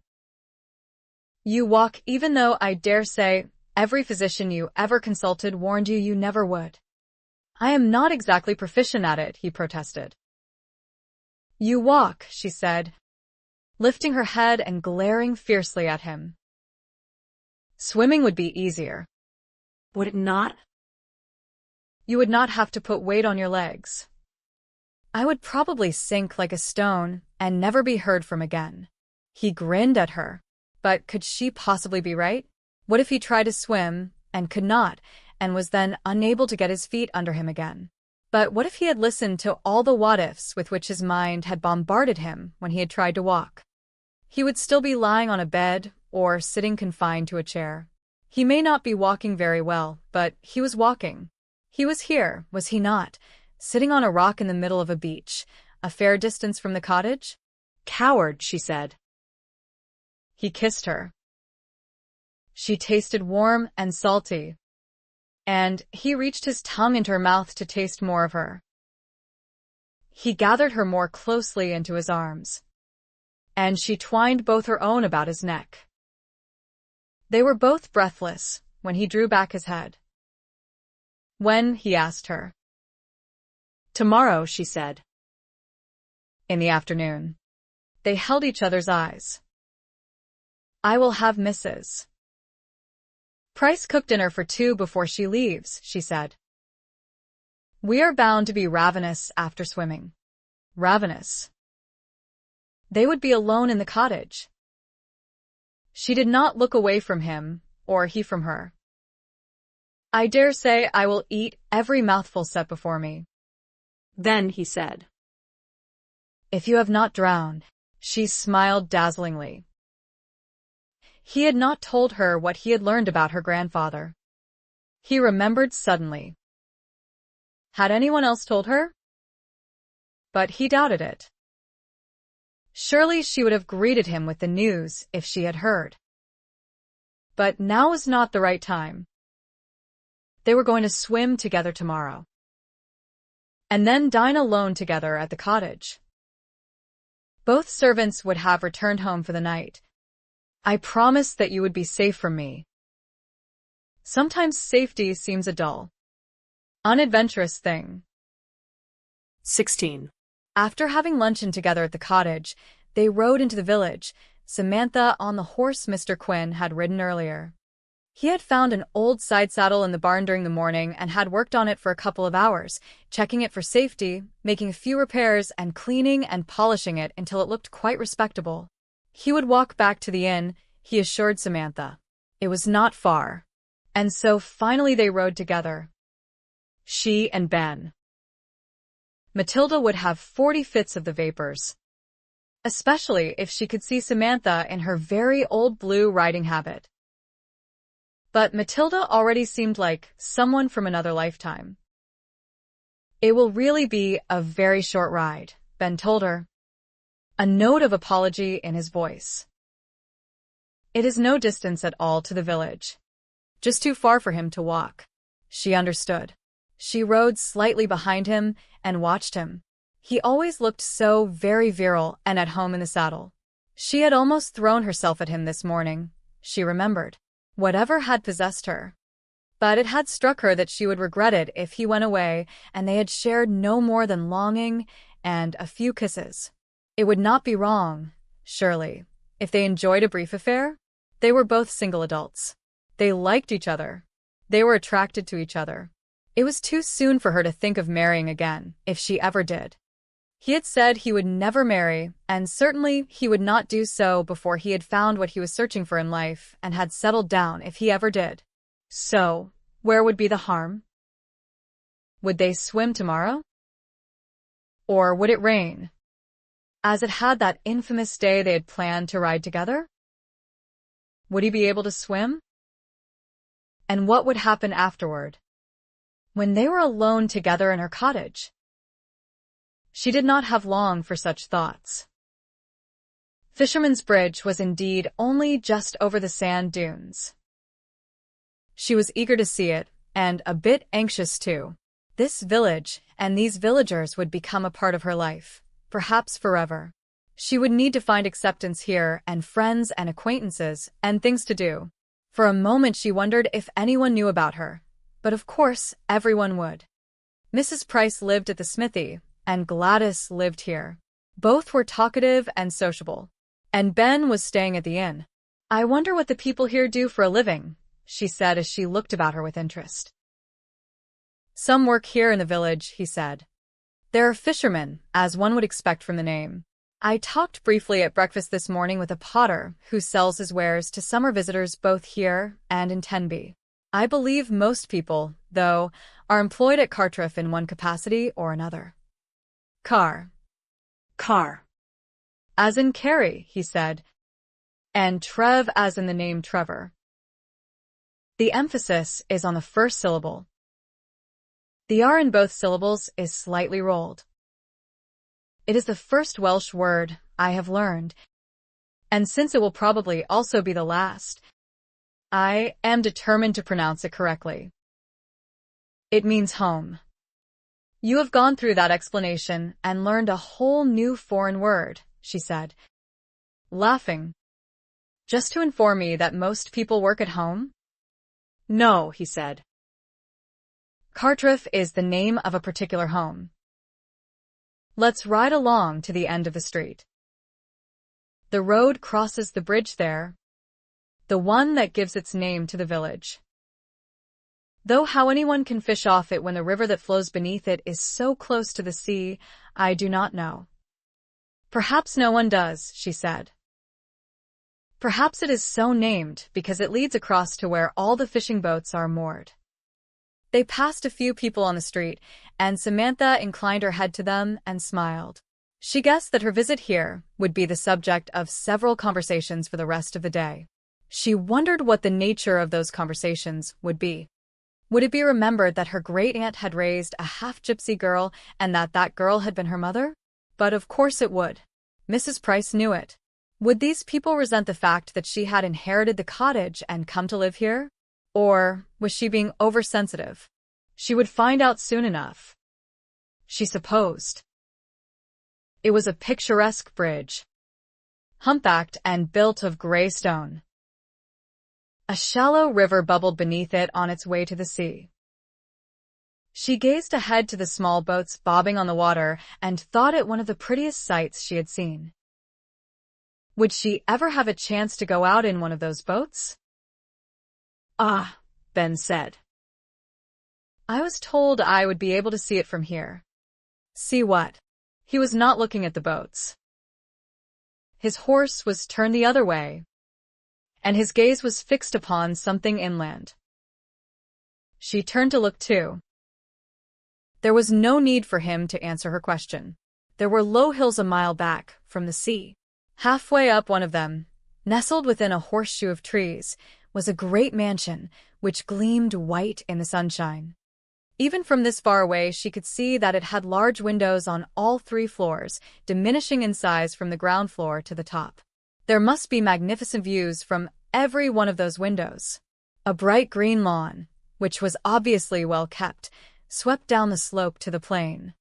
The rest of the garden or park was hidden from view. That is Cartreff? She asked. It looks very grand indeed. Does it not? I did not expect to find any large estates outside of England. To whom does it belong?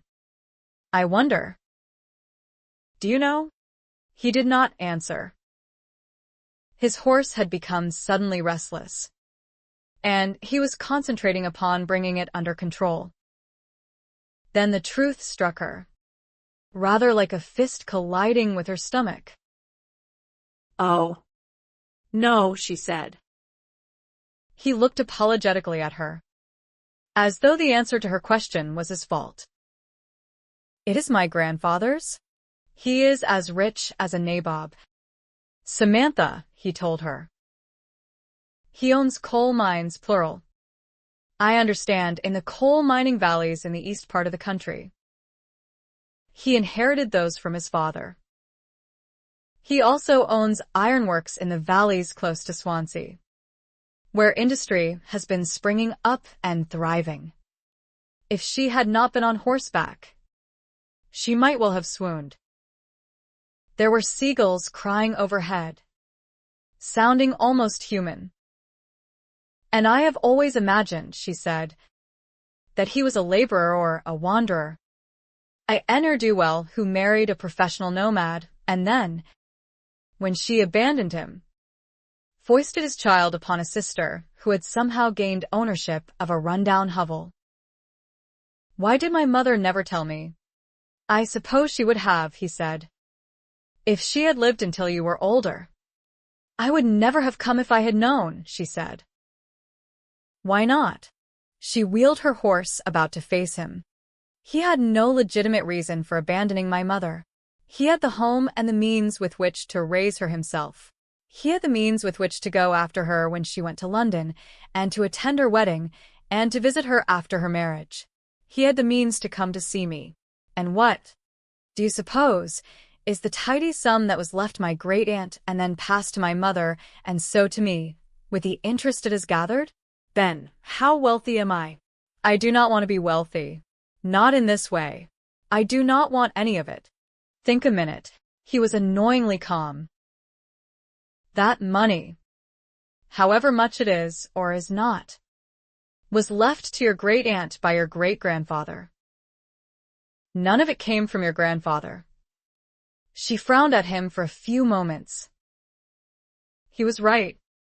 Of course.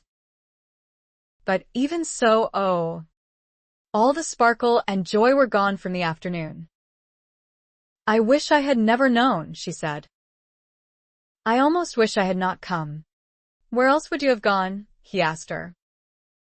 I could have married you, she said, and wandered footloose and carefree for the rest of my life. But the look on his face restored some of her humor, and she smiled. I had a premonition that I would be opening Pandora's box by coming here. Once that box had been opened in the myth, there was no stuffing all the troubles back inside it, was there? I cannot now leave here and forget what I have learned. Am I talking sense? Her grandfather had not wanted her mother or her. John had not wanted them either. All she had ever had were her mother and father, and they were both gone. She felt awash with a terrible sense of aloneness. Yet nothing had changed. As Ben had said, everything was as it had been 10 minutes ago and last week. Oh. But everything had changed. Strangely? Yes, he said. Come to the inn for some tea. But as they turned their horses back into the village, they were hailed by a genial-looking, gray-haired man and a plump, smiling lady. Mrs. Mackay? The gentleman asked, doffing his tall hat. Samantha inclined her head. Pardon me for intruding when you were out enjoying your ride, he said, but I thought it must be you and the gentleman who is staying at the inn. Major Harper, I believe? I am Ivor Jenkins, the vicar here, and this is my good wife. We are taking a stroll along the front to look at the boats. It being such a lovely day, and my sermon for Sunday all written. It is my pleasure to welcome you to our community, Mrs. Mackay, and to hope that we'll see you at church on Sunday. Mrs. Jenkins did not say anything, but she beamed up at Samantha and nodded her head. I shall certainly be there, Samantha assured them. Thank you, Mr. Jenkins. I shall look forward to it. Marvelous, he said. I hope you will enjoy my sermon, which I think particularly clever. I always do, though my parishioners often do not agree. I know you will enjoy the music. It has been said that when the whole congregation sings, the roof lifts an inch or two off its moorings. I don't suppose it is true, is it? Or it would blow away in a strong wind. But it is true that if you want to hear singing as it was meant to be heard, you must come to Wales. He joined in Samantha and Ben's laughter. Ivor. His wife set a hand on his arm. I will not keep you any longer, the vicar said. I have a tendency to do that when my good wife is not present to remind me that people have other things to do than stand talking with me. I look forward to serving you in my capacity as vicar, Mrs. Mackay, and I hope you will enjoy the rest of your stay here. Major. We do not have much to offer here, except scenery and views, but they are without compare, I always think. He restored his hat to his head, and he and his wife proceeded on their way across the bridge to look at the boats. There is a welcome here for you, Ben said softly. You can make a home here. Can I? She looked at him with troubled eyes for a moment, and then smiled. The Reverend Jenkins seems kindly, And his wife looks sweet, though it would appear she knows how to keep him in line. Yes. Let's go for tea. Ben. The sky was leaden gray. Samantha could see when she woke up the following morning. And when she sat up in bed, she could see that the water was a deeper shade of the same color. There were raindrops on the window. They did not obliterate the view, and she could not hear any more pelting against the panes. But it was not a promising start to the day. She was hugely disappointed. If they could not swim today, Ben would perhaps leave instead. There was really not much reason for his staying any longer at the village inn, was there? She had a more than decent house in which to live. She had servants, she had her own competence, and more at a bank in Tenby. A few people had nodded to her in the village yesterday, and the vicar and his wife had stopped to introduce themselves and welcome her. Both the landlord of the inn and his wife had chatted amiably with them over tea. No, there was no reason for him to stay any longer. She was tempted to burrow beneath the bedcovers again and go back to sleep. But she knew it would be impossible. Besides, Tramp would be ready for a walk. And she could hear Gladys in her dressing room and Mrs. Price down in the kitchen. She could smell cooking. What a lazybones she must appear to them. They had both walked from the village this morning. Ben planned to spend the morning at the inn, working on all the notes he had made in his journal to see if he could organize them into some semblance of chapters for the book he hoped to write. He was to come to the cottage during the afternoon. It was with some surprise, then, that Samantha heard horses' hooves in the middle of the morning. She had been sorting through the volumes in the book room and went to the window. It was Mr. Reese. He had come, he explained, to satisfy himself that Mrs. McKay had found everything in order and that she approved of the servants his clerk had picked out on her behalf. He was at her service, he told her, if there was anything more he could do for her. She did not really want to ask. Indeed, the very idea of doing so made her feel almost physically ill. But while she might have remained blissfully ignorant of the answer for the rest of her life if she had stayed in England, there was no avoiding it indefinitely now that she was here. Mr. Reese, she said, you mentioned the money my great-aunt left my mother and that my mother in turn left me. I did not know of it until 2 days ago. Is it a great deal? I have a statement from the bank here with me, he told her, reaching into the leather case he had set beside his chair. I thought you would wish to know. I knew the principal, but not the exact amount of interest that has accumulated. You can see for yourself. Ma'am.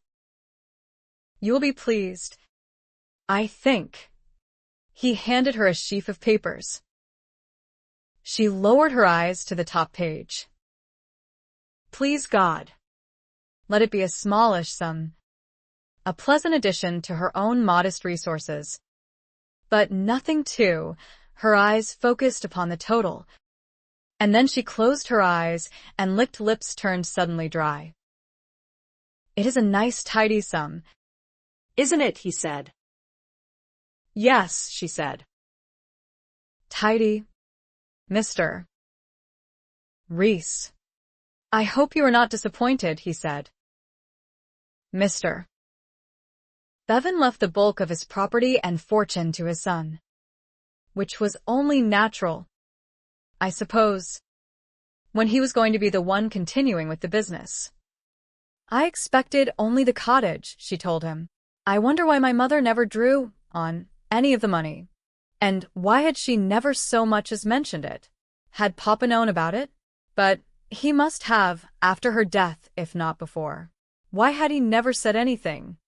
Because his daughter had become more wealthy than his son? Because he respected her mother's wish to have nothing to do with her past? It would have been that, she decided. He would have respected her mother's rejection of her past even after her death, and even at the expense of their daughter. Mr. Reese was looking uncomfortable. I know Miss Bevan was very fond of her niece, he said. She took her in and she fed and clothed and educated her. But she was always afraid, She confided in me on a few occasions since we were in the way of being friends. She was always afraid the girl would turn wild and go chasing after her mother's people. And she did like to go barefoot out of doors and run on the beach and swim in the sea. It was what all children were like. I tried to tell Miss Bevan.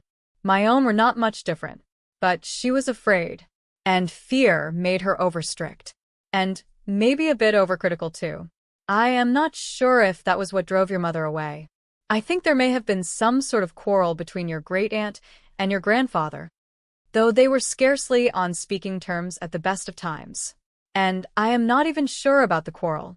However it was, your mother went. She was very young. Perhaps she did not know that quarrels are best made up as soon as tempers have cooled, especially with family members.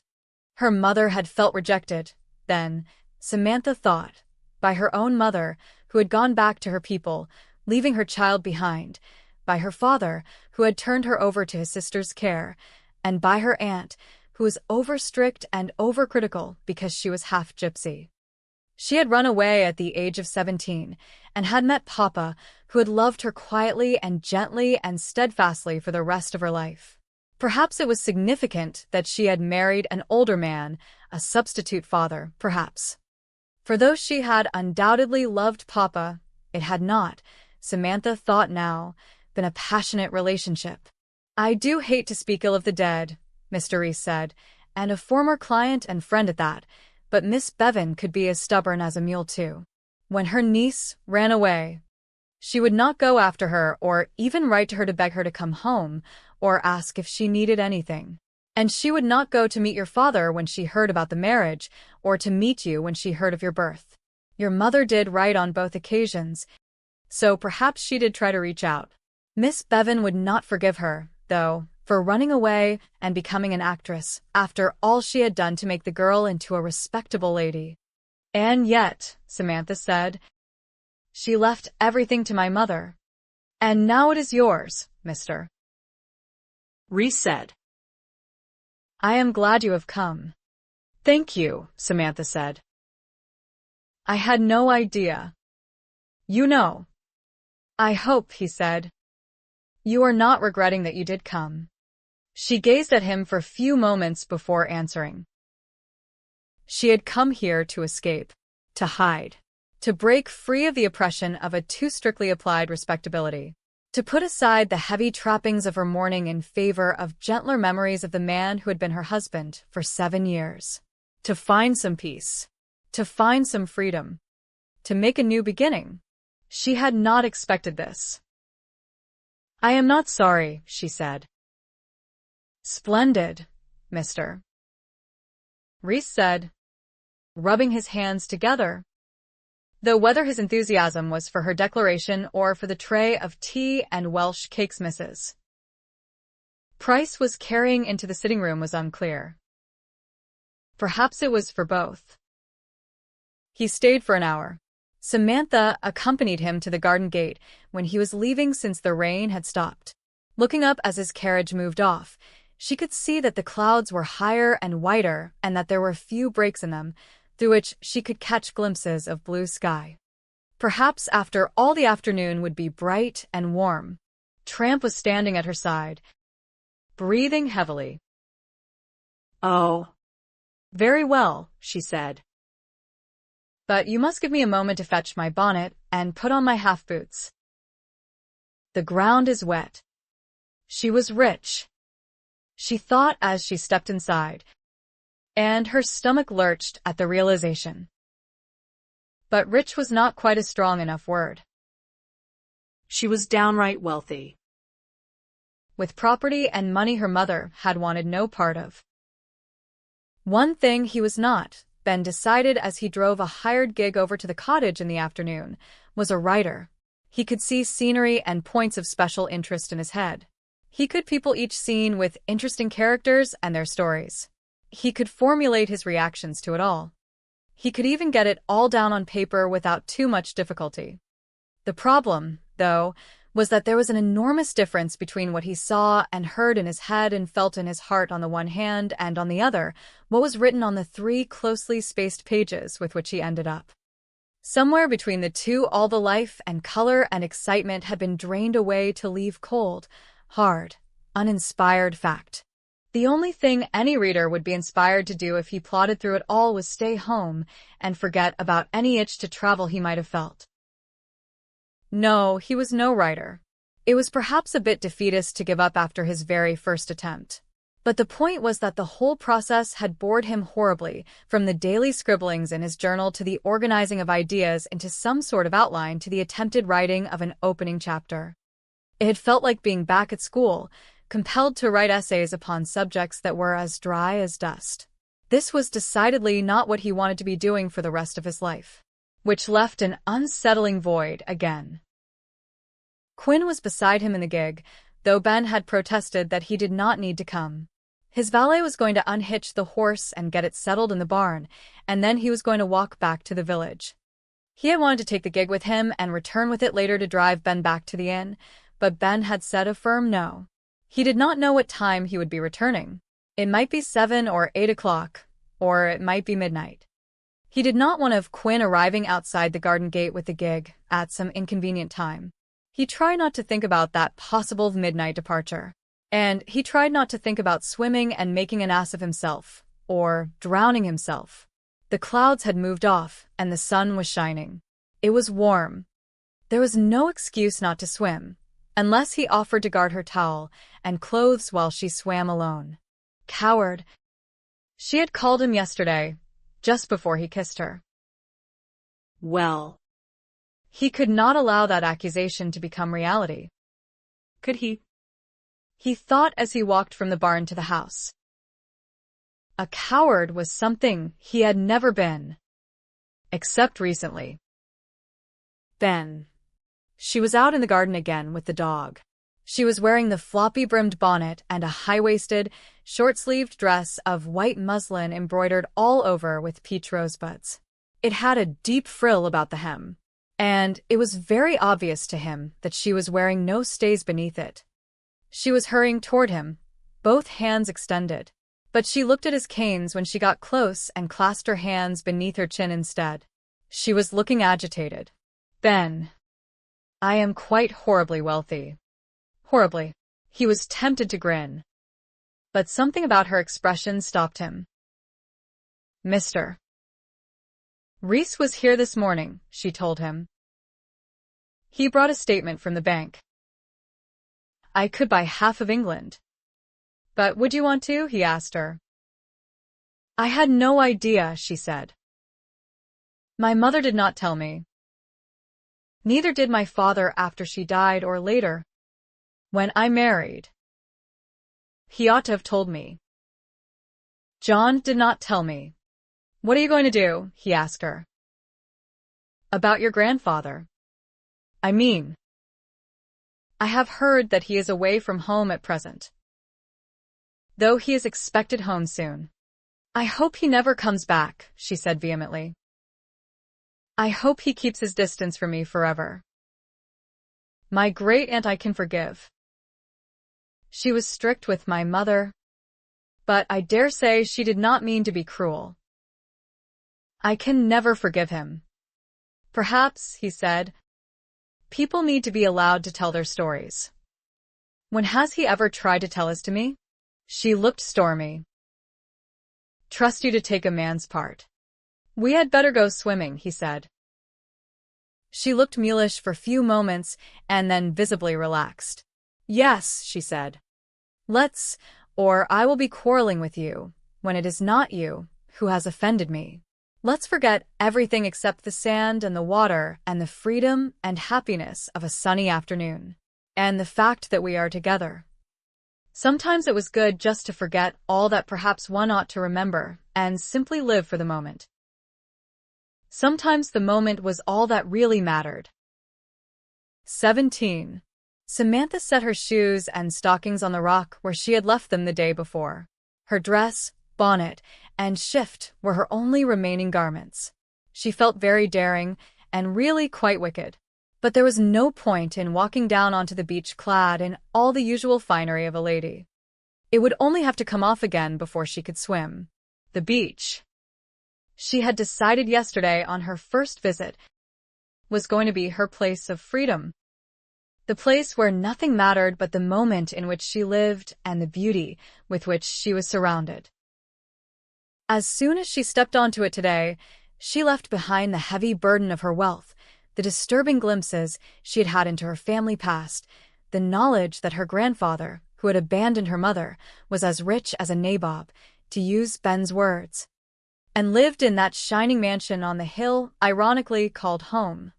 She left behind the gloom of a recent bereavement, the stern disapproval of her in-laws, the fact that she could not turn for sympathy or help or affection to any member of her father's family. She ignored the fact that soon, probably very soon, Ben would be leaving to continue his journey and she would never see him again. He was with her now. And that was really all that mattered. And they were on the beach, where nothing else mattered but the freedom to enjoy the moment. Everyone should have such a retreat, she thought. How very fortunate she was. I have never swum in the ocean, she said, matching her pace to his, though she would have liked to stride along, and even run, and watching an ever-hopeful tramp go galloping after gulls. I suppose it is very different from swimming in a lake. In several ways, he said. The water is more buoyant because it is salty, but that makes it uglier to swallow and harder on the eyes. You have to watch out for waves breaking over your head. You may wade in until you are waist deep and then swim in the same area for 5 minutes only to find when you put your feet down that you are chin deep or knee deep or out of your depth. What if I cannot still swim? She asked him. He stopped to look at her. Remind me, he said, of who it was who assured me just yesterday that one does not forget. She laughed at him. All traces of the morning's gray weather had been blown away to leave blue sky and sunshine overhead and a sea that sparkled beneath it. The tide was higher up the beach than it had been yesterday morning, almost fully in fact. The rock where they had sat was not far from its edge, though the dry sand about it suggested that it was above the normal high tide mark. We can leave our towels there, she suggested, pointing to the rock. He had a bag slung over his shoulder and had more in it than just a towel, she suspected. She had not brought any clothes but the ones she wore. She set down her towel and took off her bonnet. She made sure her hair was in a tight knot at her neck and that all the pins were pushed in firmly. But Gladys had done her job thoroughly. She had also been a bit giggly when she knew that Samantha was not going to wear her stays. Are you just going to wear your shift in the water, Mrs. McKay? She had asked. I am envious, I am. It's turned into a beautiful day, hasn't it? And that Major is going to swim too, is he? He is ever so gorgeous, isn't he, even if he is a little bit crippled? I wouldn't mind seeing him stripped down for a swim, I can tell you. Gladys. Oh. Sorry. Mrs. McKay, she had said, coloring. Samantha smiled now at the memory. And she pulled her dress determinately off over her head, even though she felt very exposed in just her knee-length shift. One could hardly go swimming fully clothed. Could one? He had removed his hat and his coat and waistcoat and neckcloth. She saw when she turned. He had just sat down on the rock to pull off his boots and stockings. It was not easy for him to do. She could see. Would you like me to help? She asked. He looked up and shaded his eyes with one hand, and said nothing while his eyes roamed over her from head to foot. Sorry, he muttered after a few lengthy moments and lowered the hand. No. Thank you.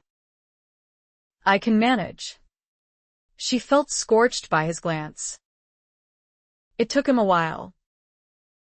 He was so very different from Matthew, she thought as she watched. He was stubbornly independent.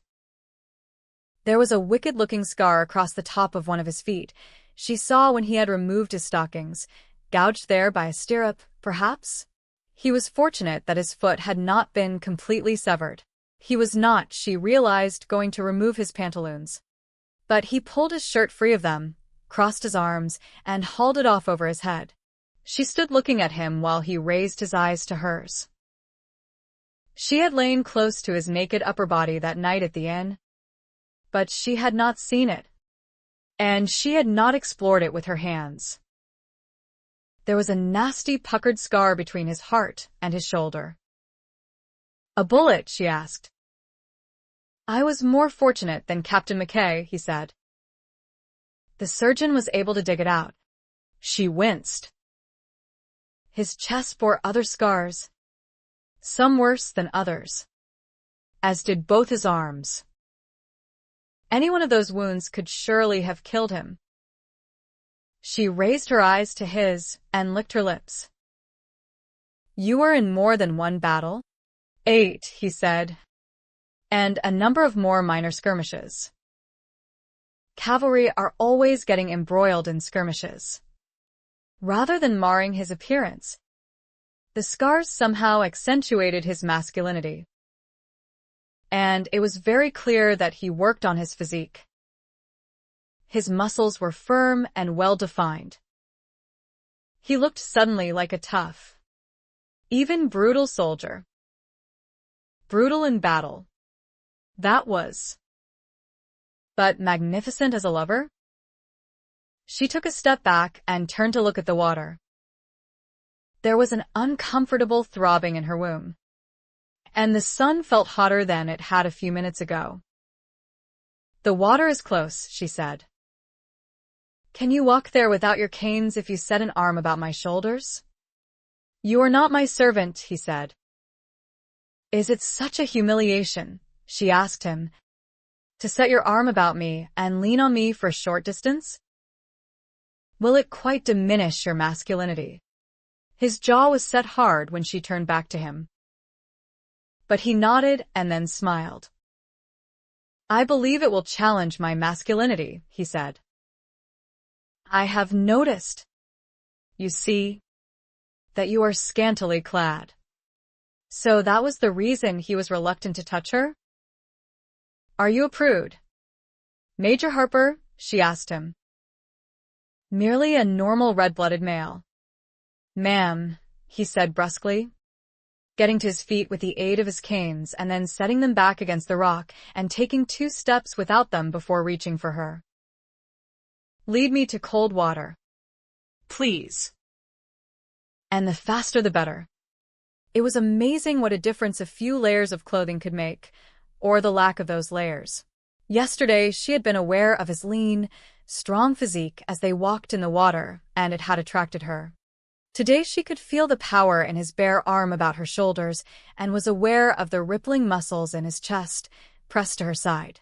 She was aware of his masculine hip, of the warmth of his skin. She was aware of his height, a few inches above her own. And she was aware of her own near nakedness next to him. She felt as if some of her half-shriveled youth was gathering itself into bud, getting ready to burst into bloom again. She turned her face up to his as they reached the incoming water and laughed. "It is sea cold," she said, deliberately stuttering as they stepped into it. She splashed it with her feet and sent cold droplets splashing all over them. "We're going to freeze." Tramp was running along the edge of the water behind them, barking with excitement and further wetting them. "It is too late to change your mind now," he said, grinning back at her. "I am going in. And you must too, because I need you to get from here to there." An incoming wave broke over their knees, and Samantha gasped.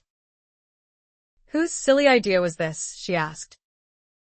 "I am not even going to venture an answer to that," he said. "I am ever the gentleman." By the time the water reached her waist, and then higher, Samantha thought the idea worse than just silly. His arm was a little less heavy about her shoulders, she noticed. And then it was gone altogether, and he had ducked beneath the surface of the water. He came up, shaking his head so that she was showered with droplets, and spreading his arms along the water. And he was standing alone, she realized. His dark hair was plastered to his head. Water was beaded on his face and eyelashes. He was all handsome, virile masculinity. And he was upright, unaided by either canes or her shoulders. Oh. How absolutely gorgeous he must once have been. He grinned at her, and she grasped her nose between a thumb and forefinger and went under. She came up gasping and sputtering. "Oh," she said, "I see what you mean by buoyancy and taste. Here comes a swell." But they had come too far in for it to break over them in foam. Samantha lifted her feet and bobbed over it at the same time as Ben lay back on the water and floated. He was not, then, going to sink like a stone and drown. She watched as he turned onto his front and began to swim in a slow crawl, his powerful arms doing most of the work, though his legs were moving too, propelling him along. She swam to catch up with him and realized that she had been right yesterday. She had not forgotten how. Neither had he. She would have whooped with delight if she had had the breath. She drew level with him, and they swam side by side, stroke for stroke. It seemed to Samantha that she had never been happier in her life. If only they could swim forever and never have to go back to shore. Ben could have wept.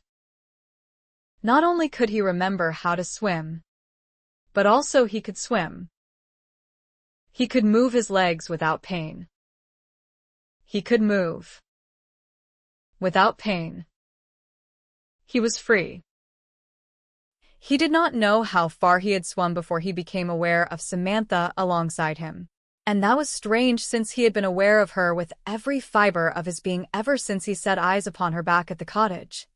And when she had stripped down to her shift well, it was difficult to find words. And then when he had stepped up beside her to set his arm about her shoulders.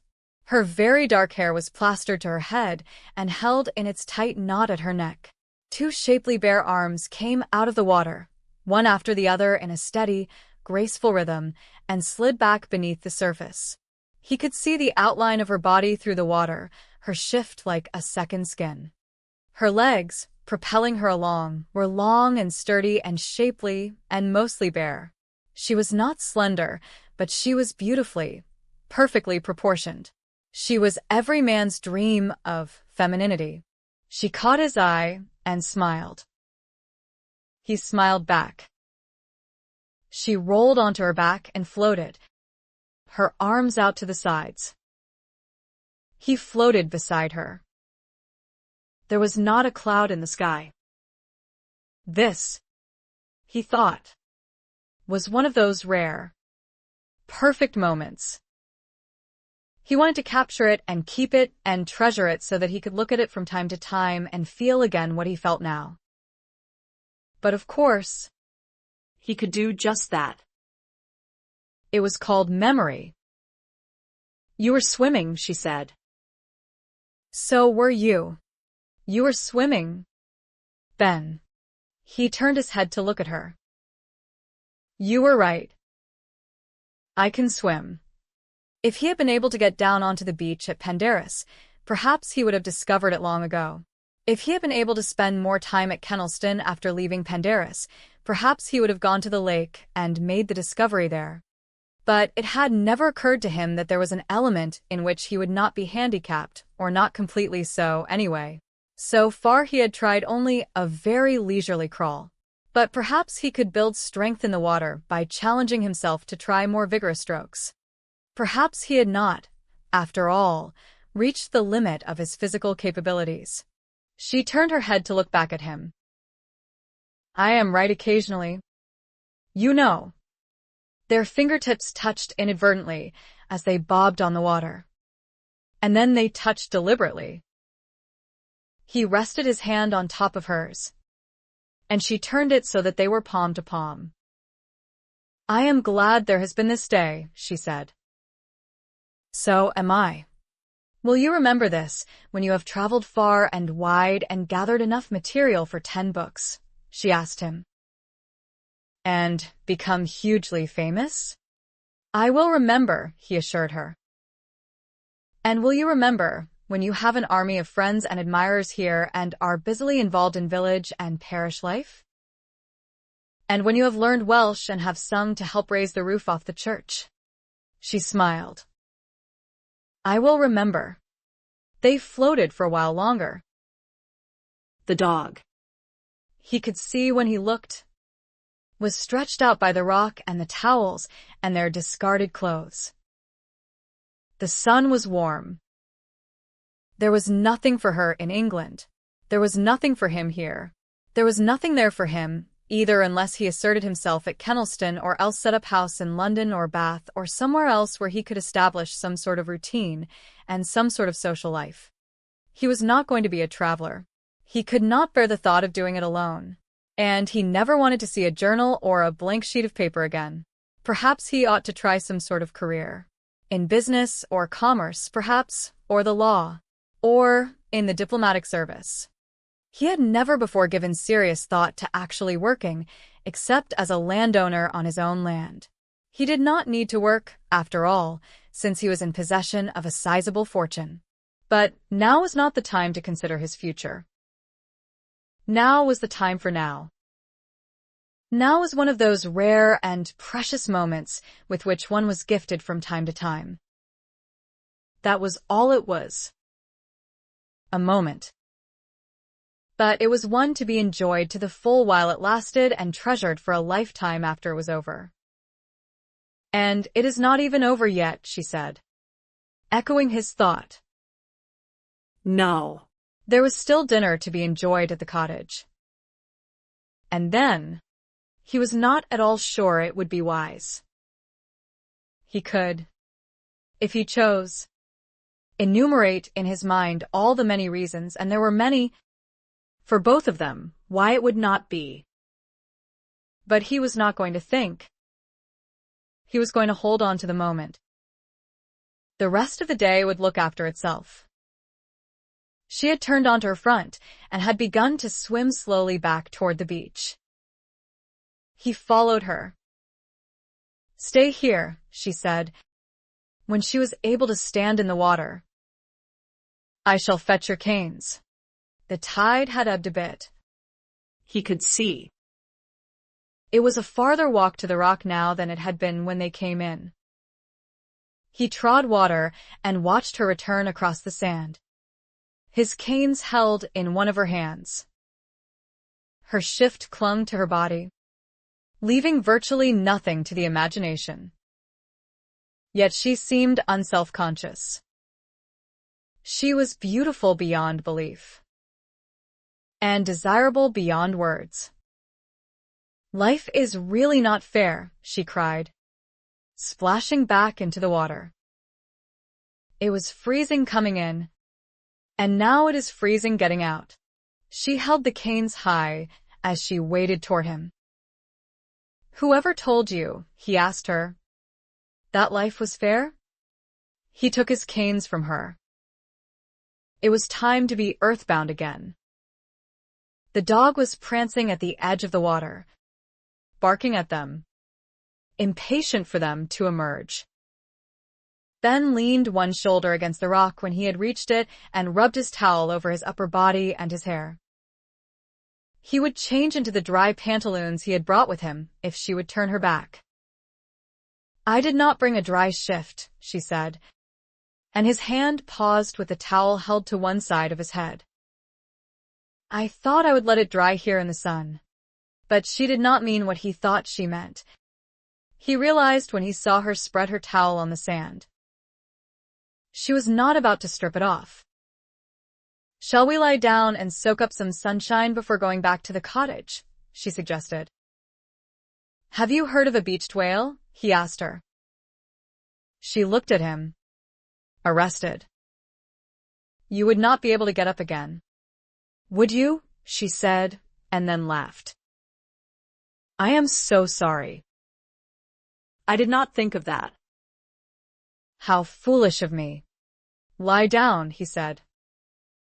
I will sit here. She regarded the stone ledge on which they had sat yesterday. You can stretch out along it, she said, and relax better. You could get up from there. Could you not?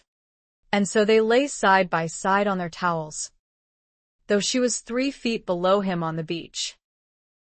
He shaded his eyes with one forearm. Are not ladies supposed to protect their complexions from the merest suggestion of sunlight? He asked. I have the complexion of a gypsy, she said. Even when I have not been in the sun, people frown upon me because my face is not all porcelain and peaches and roses. Why bother depriving myself of feeling the heat and light of the sun on my face? Then, you cannot know how irksome it was for almost 4 months to have to wear a black veil every time I set foot over the doorstep. When I did step outside, that was... Oh, Ben. There was not even any daylight in the house. Matilda insisted that the curtains be almost closed across every window. Sometimes, when she was not in the room with me, I used to stand in the band of daylight and breathe in gulps, as though I had been suffocating. Those days are gone, he said. Yes, she agreed. Thank God. And I am not blaspheming. They were probably both going to end up with some sunburn. He did not care. Am I horribly wicked? No, he said, not giving her time to finish. Just over 5 months ago, she said, Matthew is alive. And just over 5 months ago, he said, you were spending every moment of your time with him, tending him and comforting him as well as you were able. It is difficult to keep the world at bay.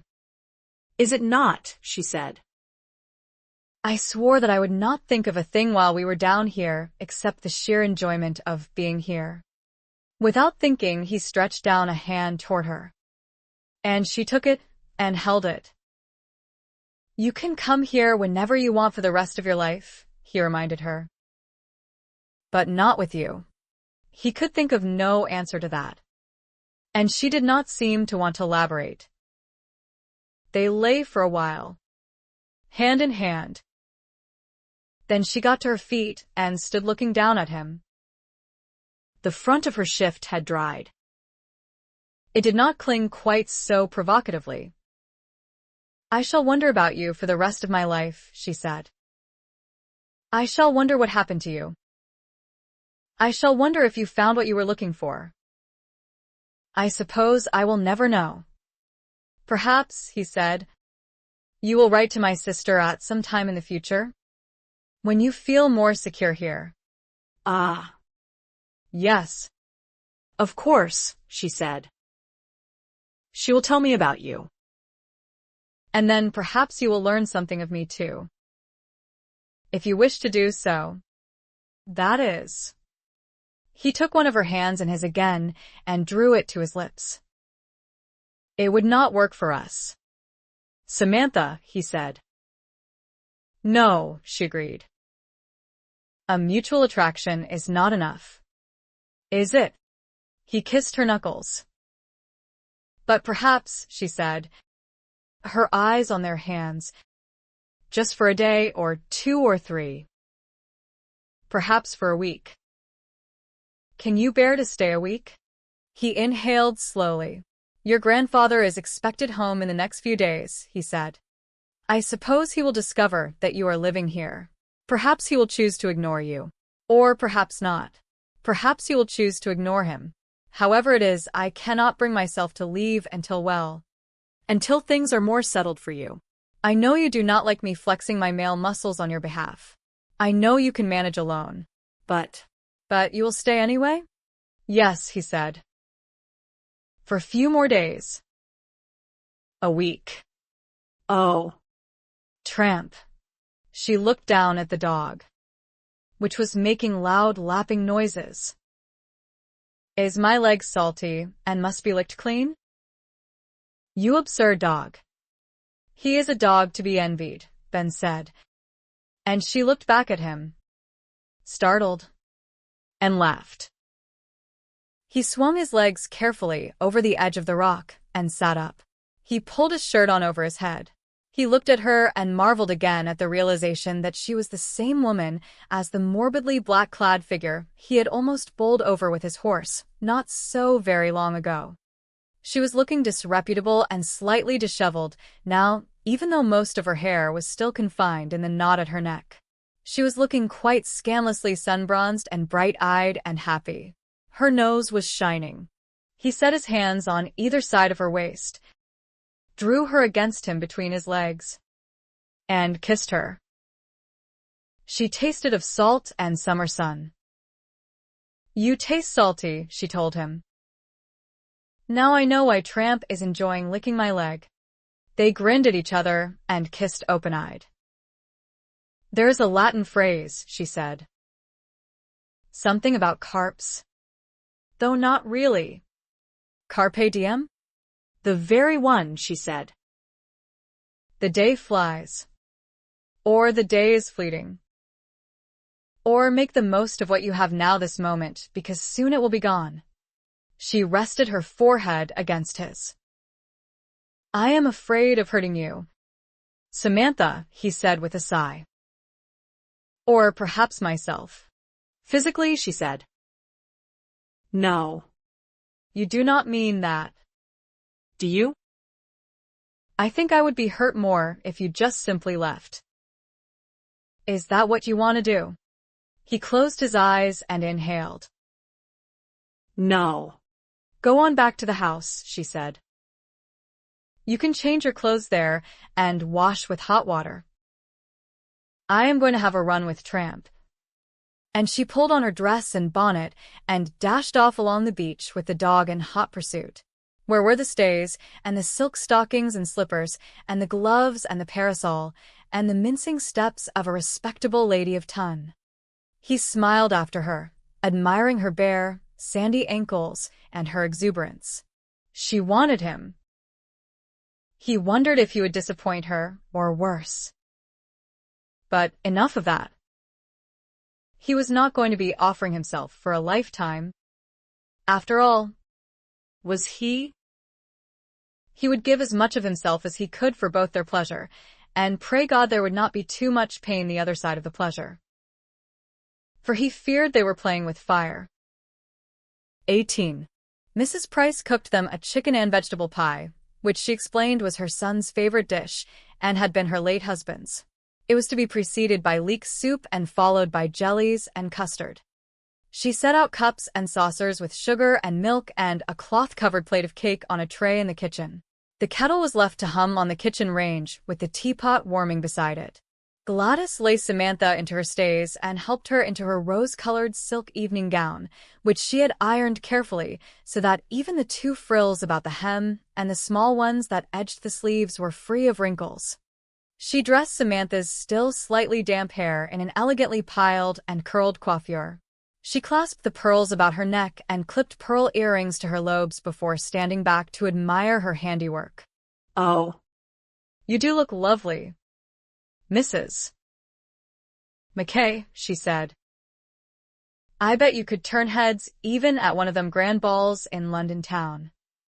And all thanks to you, Gladys," Samantha said with a smile. "But all I have to attend is dinner downstairs.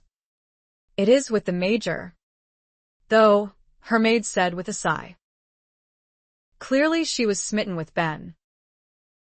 "I bet you will turn his head." "If I do," Samantha said, rising from the stool in front of her dressing table, "I shall be sure to tell him that it is all thanks to you." "Oh." "Go on with you," Gladys said, blushing rosily. "He will only have to take one look at you to know how silly that is. You could be dressed in a sack and outshine every other lady for miles around." Samantha did feel good, even exuberant. She had used to feel just so when dressing for assemblies and balls during her youth and the early months of her marriage. But it struck her suddenly, perhaps it was unfair of her to dress with particular care for the evening when Ben would be wearing the clothes in which he had come from the village this afternoon, or, rather, the dry ones into which he had changed after their swim. She was not sorry, though, when she saw the admiration in his eyes as she joined him in the parlor. and he looked very good indeed to her eyes. He must have found a brush with which to rid his coat and boots of all traces of sand. And polished too, his boots gleamed.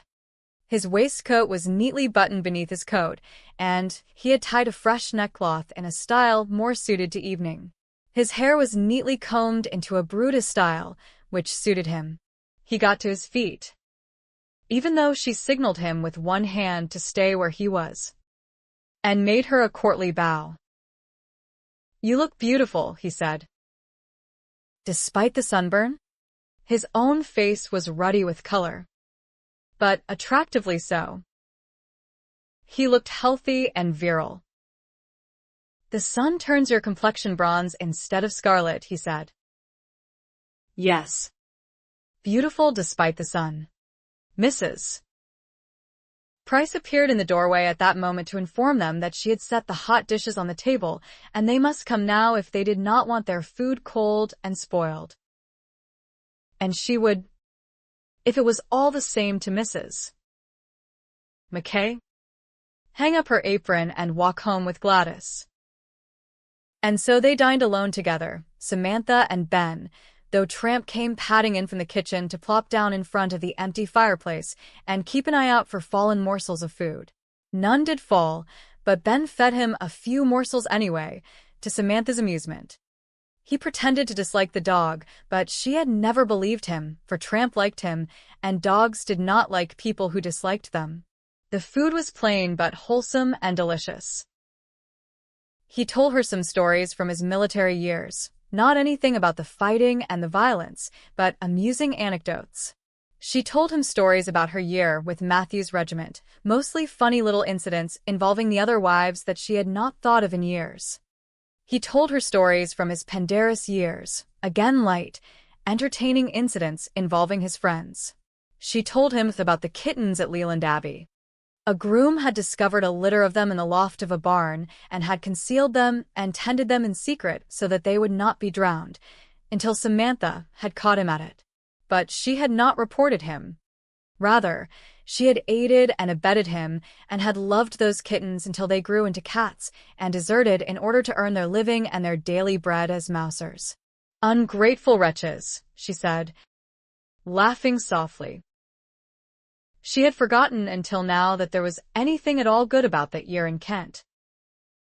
"But you would not have wanted them at your heels for the rest of their lives, "Would you?" he asked. "Oh, heavens, no," she said. There were 8 of them. The dog's nose would be severely out of joint, he said. "Yes," she agreed. Poor Tramp. He would have been grossly outnumbered and would doubtless have slunk along at the back of the line instead of asserting his superior size. He does not know he is large. You see. He believes he is a puppy. They both laughed. And Tramp thumped his tail on the floor where he sat. Samantha cleared the table and carried the dishes into the kitchen, where she stacked them on the counter. She made the tea and carried the tray into the sitting room and lit the lamp. And they sat and talked more, mainly about books this time, while they drank their tea and the sky beyond the window turned a deeper blue, and then indigo. Then it was dark.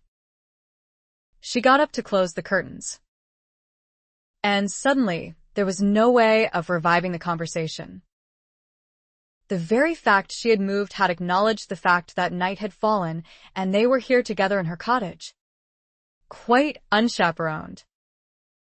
She stood facing the window for a few moments, even though she had already drawn the curtains. "Should I leave?" he asked. "Do you wish me to leave?"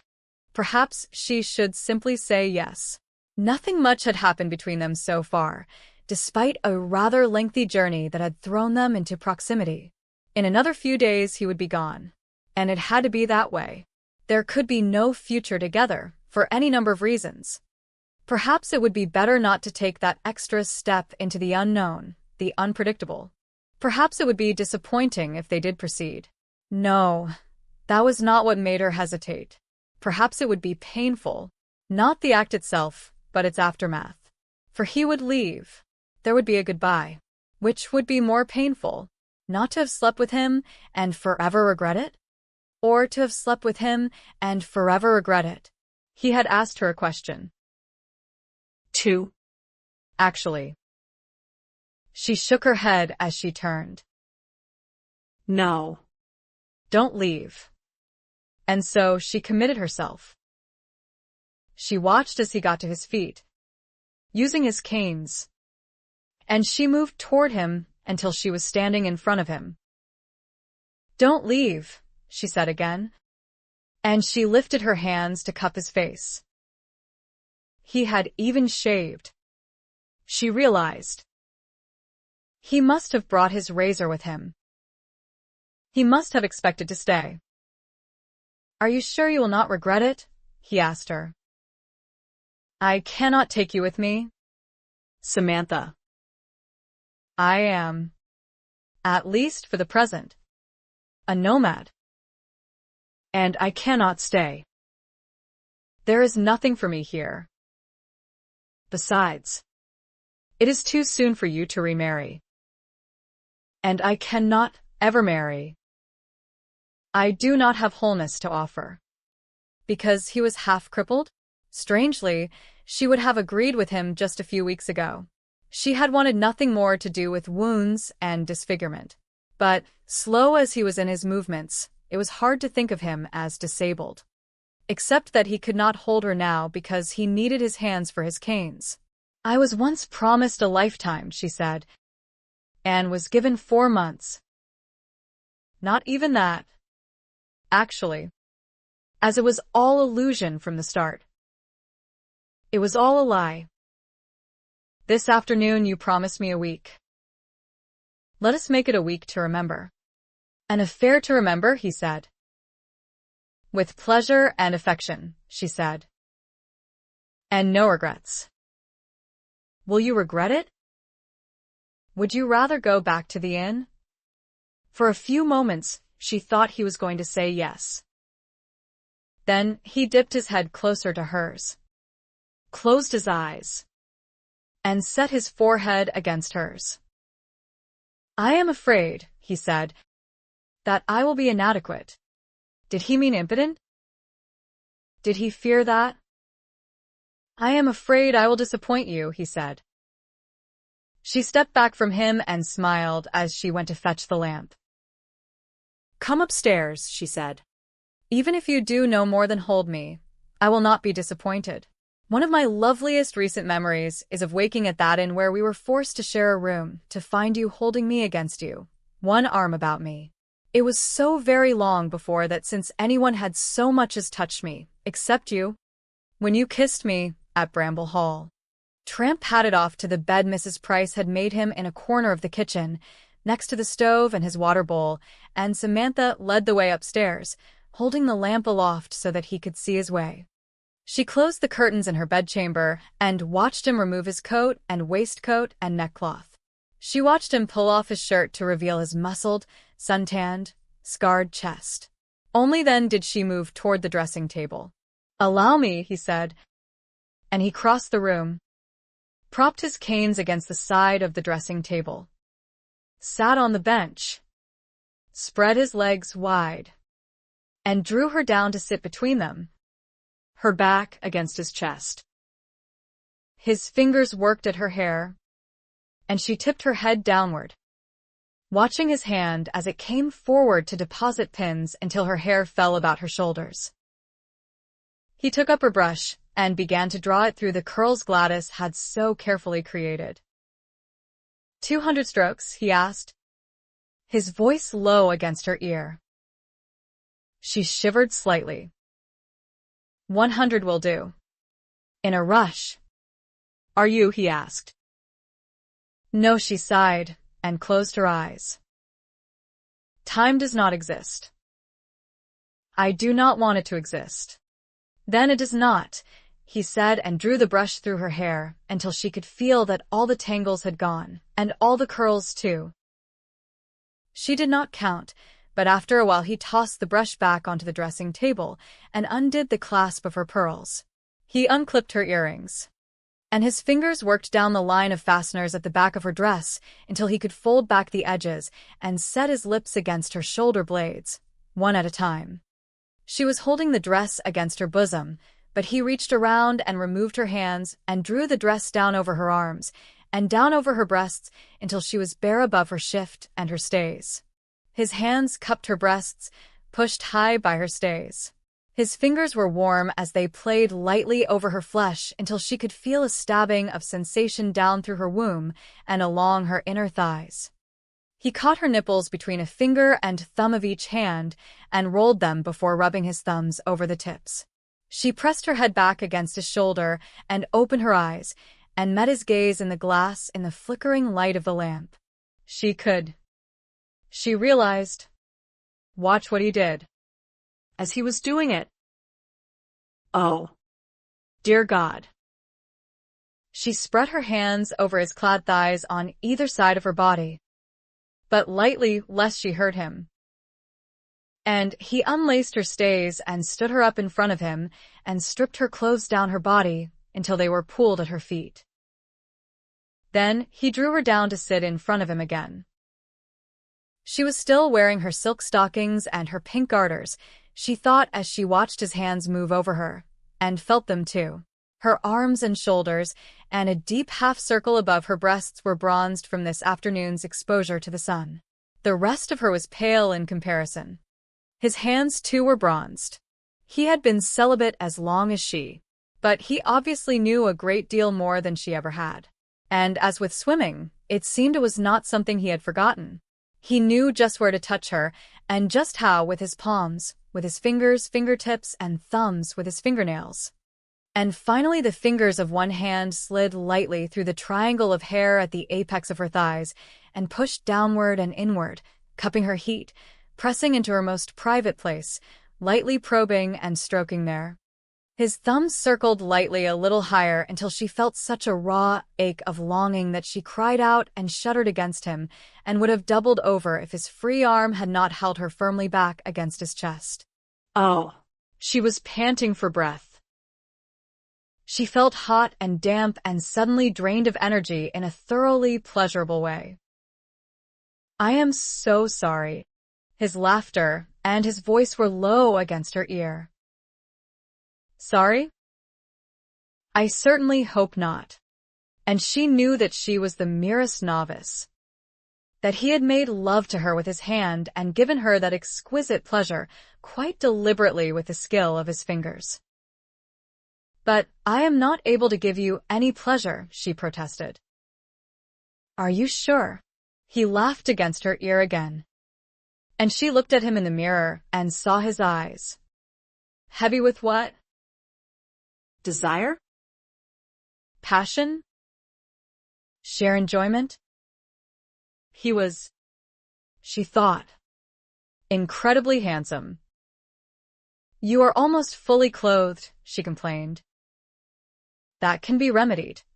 He stood her up again and reached for his canes. Lie down on the bed. She turned back the covers, sat on the edge of the mattress, and removed her stockings while he watched. She had never been naked with a man before. She did not feel self-conscious, though. Perhaps it was because the lamplight was soft and flattering. Or perhaps it was because of that look in his eyes.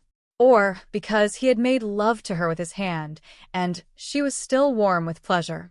She lay down and watched him seat himself at the bottom of the bed and pull off his boots and stockings. Poor man. It was the second time in one day he had had to do that without the aid of his valet. And it very evidently was not easy. And then he stood and extinguished the lamp, which was standing on the table beside the bed. She could hear him removing his lower garments. It was disappointing. She wanted to watch, and she wanted them to be able to watch each other as they loved. But even through his clothes it was evident that his legs were somewhat deformed and that the muscles were not as developed as those on the upper part of his body. It was understandable that, unlike her, he did mind being seen naked. I only hope, he began as he lay down beside her. But somehow in the darkness, she found his mouth with her hand and covered it. Then, she said, turning onto her side, I did not know you before you were injured. The man you were then does not exist for me. Only the man you are now. And this is the man with whom I have chosen to have an affair. It does not matter if you do not have great prowess. I do not have any expertise either. I have known one other man, and that for only a brief time almost 7 years ago when I was 17. I cannot move nimbly, he said, even when I am lying down. Only in the water. It seems. Perhaps we ought to be doing this there. She raised herself on one elbow and pushed at his shoulder until he was lying on his back. Ah, she said, lowering her mouth to his. But I can move nimbly. Heaven help me. She heard him laugh softly as he reached out to hold her by the hips. She moved over him until she lay on top of him, her legs on either side of his lest she give him pain. And she breathed in the warmth, and the slightly musky smell of him mingled with the salty smell of the sea, though he had washed after coming up from the beach. Her breasts pressed against the warm, hard muscles of his chest. She set her mouth to his and opened to the pressure of his tongue. She straddled him at the hips, raising herself onto her knees so that she could move her hands over him and feel all the magnificence of his physique. And so that she would feel his hands on her breasts, up over her shoulders, down her back, over her hips and along her outer thighs to her knees, up to cup her bottom.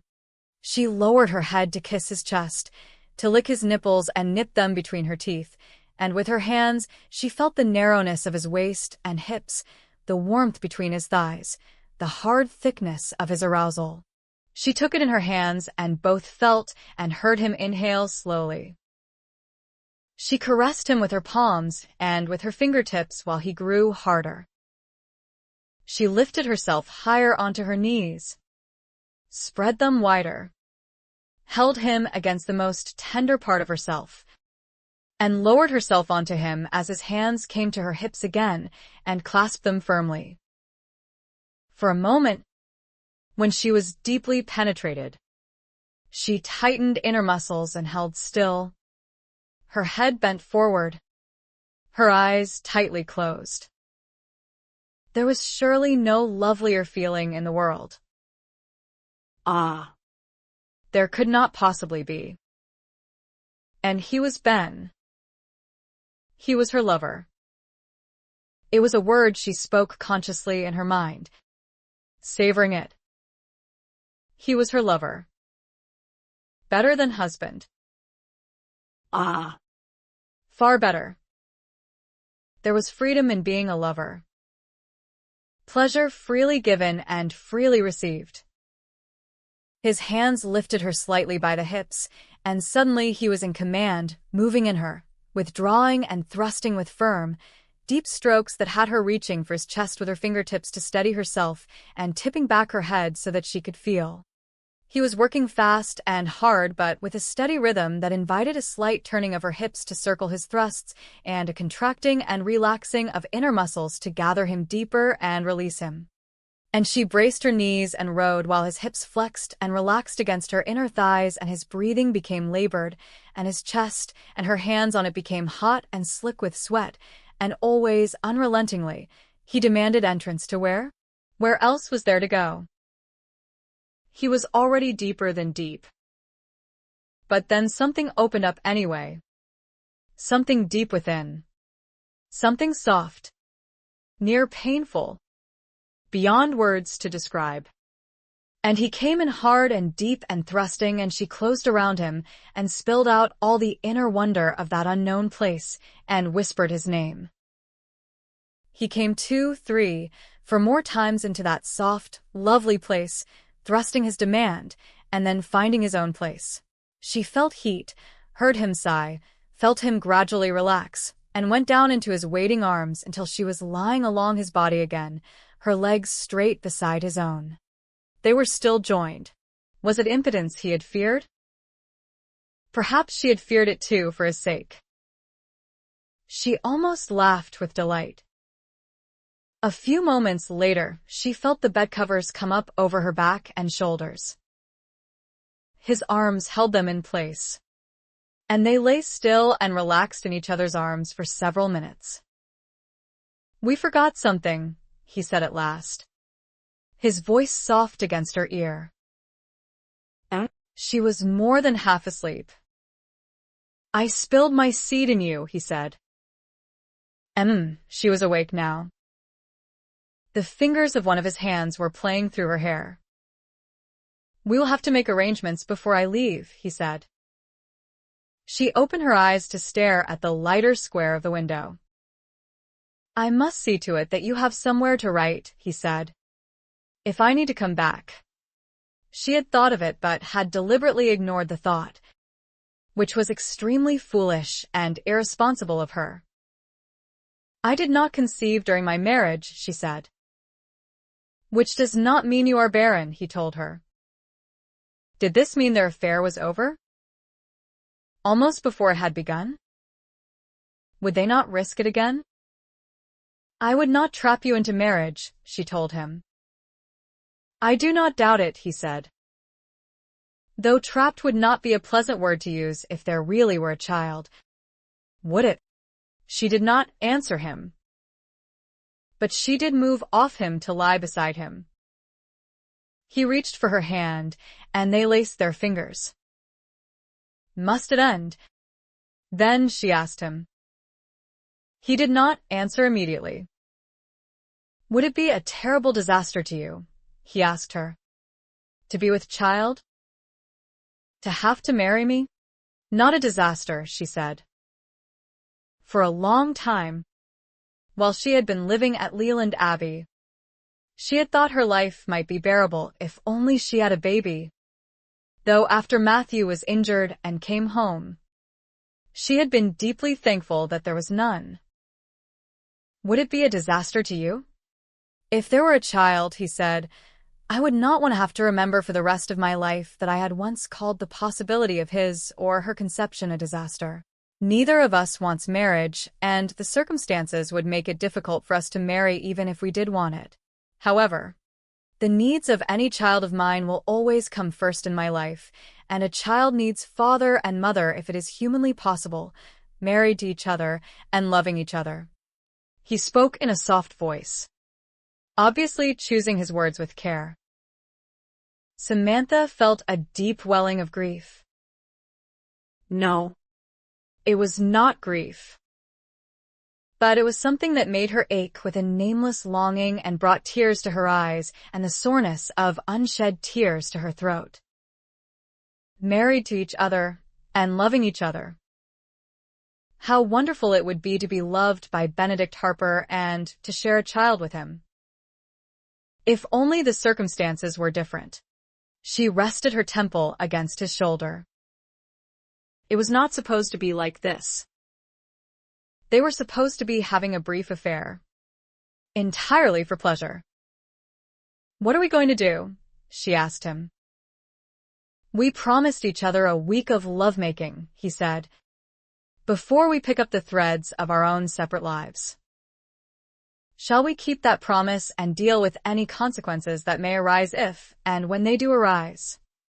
She knew something then with a terrible clarity. She knew she was not made for casual affairs. She had thought after the first numbness of loss following Matthew's death had passed that all she wanted was to be free, to live. But all she really wanted to do, all she had ever wanted to do, was to love. And, if possible, to be loved. Instead, she had begun an affair. Something that by its very nature was temporary. Something that was purely carnal. Something that would leave her more bereft than she had ever felt before. Unless there was a child. Yet she must hope that there would not be, for she would not wish to bind him to her on such terms. He squeezed her hand. "I do not doubt," he said, "that there will be people to take note of the exact minute and hour at which I return to the inn. I would not be so late that it will be obvious I have done more here than dine with you and sit afterward over tea and conversation." He leaned closer and kissed her on the lips. And then she swung her legs over the far side of the bed, got to her feet, and found her nightgown and dressing gown. "I shall see you downstairs," she said, and left him to get dressed. She walked out to the barn with him 15 minutes or so later in her slippers and dressing gown while Tramp galloped about the garden, delighted to have an outing he had not been expecting. She waited while Ben hitched up the horse to the gig. He spread one arm to her before climbing in, and she stepped close to him and hugged him. He kissed her and smiled down at her in the moonlight. "Thank you," he said. For making me feel like a man again," he said. "You always seem very much like one to me," she said, and she saw the flash of his smile in the darkness. "Thank you," he said again, and he climbed slowly into the gig, settled his canes, gathered the ribbons in his hands, glanced at her once more, and gave the horse the signal to start. "Good night, Samantha," he said. "Good night, Ben." She did shed tears after he had gone, and after she could neither see nor hear the gig any longer. She could not help but think of the fact that in a week's time it would be goodbye, not just good night. What had she done? 19. The weather conspired in their favor. The sun shone from a cloudless sky for the next 4 days, and the air was unseasonably warm. Samantha walked into the village one morning, and they borrowed the gig from the inn and drove across the bridge and along the narrow lane above the beach, stopping several times to look at the boats and breathe in the sea air. Ben chatted with a small group of fishermen while Samantha got out to take the dog for a short walk. They had luncheon together at the inn, Mrs. Price having been warned that her mistress would not be back at the cottage. On the following morning, an old friend of Miss Bevan's called at the cottage with her daughter to make Samantha's acquaintance. Ben heard all about the visit when he drove over later in the gig. "They want me to go for tea one afternoon," she told him. "And you too, Ben, if you are still here." They were very kind. Mrs. Tudor told me so many stories about my great-aunt that I feel I almost knew her myself. "You will go?" he asked. "Of course," she said. "I will go as soon as I have a free afternoon." As soon as he had gone, she had been about to say, but he was pleased for her. A few people in the village had nodded amiably to her and obviously knew who she was. The vicar and his wife had introduced themselves to her. Now an old friend of her great-aunt's and the woman's daughter had come calling and had invited her to return the visit. Yet she had been here only a few days. Soon enough she would belong here, as he gathered she had never had a chance to belong when she lived at Bramble Hall. She would surely be happy here, though she had not yet met her grandfather. Of course. They swam each afternoon. It was almost like a drug to Ben.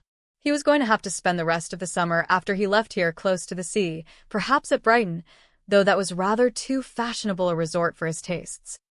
When he was swimming, he could almost forget that his legs were half crippled. In the water, he could even frolic to a certain degree. Sometimes they would race, and when he won, which was not every time, he would wait for her and then sweep her up into his arms and twirl with her, demanding kisses for a prize. Sometimes he would chase her and dive and come up beneath her and tumble her in the water until they both came up gasping and shaking water from their eyes and laughing. He felt as if years had tumbled off him to be washed away by the tide. He felt almost like a normal man. He felt exuberant and full of energy. He felt alive, and he lived for the moment. There was no point in anticipating his departure at the end of the week. He would deal with it when the time came. And there was no point in worrying every time they made love about impregnating her. Either they were going to have an affair or they were not, and since they were, then they might as well simply enjoy it. If he left her with child, she would write and tell him so. She had promised that, and he would return and marry her. It was not what either of them wanted. At least no, it was not what either of them wanted, but somehow they would work it out for the sake of the child. It was perhaps a careless, irresponsible attitude to take. But Ben did not care. Sometimes one needed simply to surrender to happiness. Life offered little enough of it. He was happy. He stayed at the cottage each day for dinner, which they always followed with tea and a leisurely conversation in the parlor. It somehow heightened the pleasure of their lovemaking, the fact that they did not tumble into bed at the earliest opportunity, but first spent time enjoying each other's company. They made love in darkness. He knew it disappointed her when he extinguished the lamp, but he really could not bear to have her see him as he was. She came on top of him again on the second night, but after they had slept a short while, he turned with her and lay on her as he took her again. It was a little uncomfortable at first, and he did not know if it would be possible to continue without changing position, but passion overcame pain, and he held her arms above her head, their fingers tightly laced, and loved her with slow thoroughness until they both shuddered into release. And his legs, aching and cramped as they were afterward, survived the ordeal. She was beautiful and voluptuous, smooth-skinned and silky-haired and fragrant, with that faint scent of gardenia always clinging about her. She was warm and passionate and uninhibited in her pleasure. And he marveled over the fact that he could make love, and that he could give pleasure as well as receive it. He had been unnecessarily afraid that he could cause nothing but revulsion in any woman with whom he attempted intimacies. It had been foolish of him, except that she had not seen him. He was always careful to return to the village and the inn well before midnight. He supposed there was some talk and speculation anyway. It must be common knowledge, after all, that neither of her two servants lived in, that she had no lady companion, that she was alone from early evening to some time before breakfast. But he did not want that talk to turn into open scandal. Soon he would be gone, and all talk would cease. But he would not think of that yet. He had promised a week. He had promised it to both her and himself. On the fifth day the sun still shone, though puffs of white cloud dotting the blue of the sky caused the occasional patch of shade and accompanying coolness. Ben went to the cottage with the gig as usual after luncheon, a towel and a dry pair of pantaloons in their bag beside him on the seat. When he drove past the house, however, there was no sign of Samantha in the garden as there usually was. Even the dog was nowhere in sight. She had still not come outside after he had unhitched the horse and walked back to the house. She was in the sitting room, dressed smartly in a striped blue and cream muslin dress. She usually wore her oldest dresses to go swimming, and her hair had been styled in a high knot with curled tendrils at her temples and along her neck. She looked as pale as a ghost, or as pale as someone of her complexion who had spent much of the past week out in the sun could look. There was no smile on her face when she greeted him. "Samantha," he said, moving into the room and stopping to pat the tail-wagging dog on the head. "I was foolish," she said. "I ought to have said no. I did say no, but not firmly enough. I want to go swimming with you. It is a nice day, and we have so little time left." He stood still in the middle of the room, leaning on his canes. "What has happened?" he asked. "I am expecting a visitor," she said with some venom. Oh, but he could somehow guess. "He sent his secretary," she said, "to discover if I am who I say I am, I suppose. Though he said he had come to see if I would be at home for a visit from his employer this afternoon."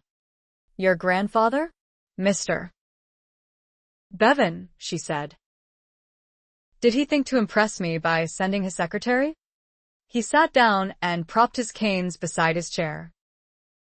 "Perhaps," he said, "he wished to give you some choice about whether you see him or not." "Samantha." "If he had come this morning instead of his secretary, you would have had no choice. Perhaps he does not wish to force himself upon you." "Well," she said, "I know he does not wish to do that. He never has. But he is coming," he said. So it would seem. She stared stormily at him, but he did not think she was really seeing him. I informed his secretary, she said, that I did not want to talk with him or know him or even see him. He told me that if I intended to continue living here, it was almost inevitable that I see his employer from time to time, unless I meant to be a hermit. He asked me if I intend going to church here. Bevan goes, he asked. Yes, she said. And so I said I would receive him. I will tell him what I think and send him on his way, and then the matter is dealt with and done with. Whenever chance brings us within sight of each other after today, we will be able to nod politely and continue with our own lives, undisturbed by our connection. She did not sound at all convinced. Shall I leave? He asked her. No. Her hands gripped the arms of her chair. No. Please. It is horribly cowardly of me not to want to face him alone. Perhaps I ought. And I dare say you are itching to get away before he puts in an appearance. Are you? Samantha, he said. He is not my grandfather. And I dare say he is not a monster. If he is, I will be able to pose as your knight protector and fight him off with one of my canes. Either way, I will be happy to stay. I have a curiosity to see him, and to witness their first meeting. She tilted her head to the side suddenly, and the dog scrambled to his feet and barked once. Through the open window came the unmistakable sounds of an approaching carriage. She wished she had gone to Leland Abbey. Better the devil, you know, but... No. Nothing could be worse than life lived under the unyielding gaze of the Earl of Heathmore. Besides, this was her cottage. She had the power to admit or exclude whomever she wished. She had chosen to allow her grandfather to call on her, for this occasion only. Soon he would be gone again, and she would be free. But that did not seem to help much at this precise moment. She stayed where she was, and Ben stayed where he was as the carriage drew up outside the garden gate and the sound of voices came through the window. The only one who did not stay where he was Tramp. He stood at the sitting-room door, his nose almost pressed against its outer edge, eagerness in every line of his ungainly body, his tail waving like a flag in a breeze. There was a knock on the outer door, and it opened almost immediately, Mrs. Price had obviously heard the arrival of the carriage, too. There were a few moments of almost unbearable tension, and then there was a tap on the sitting-room door. Mrs. Price opened it, and Tramp backed up a foot. Mr. Bevan. Ma'am, Mrs. Price said, saucer-eyed, though she had known he was coming. He was not a very tall man, but he was solid-looking and had presence. He carried himself with confidence. He was silver-haired, though there was still some darkness mixed with the silver. He had a pleasant, good-humored face.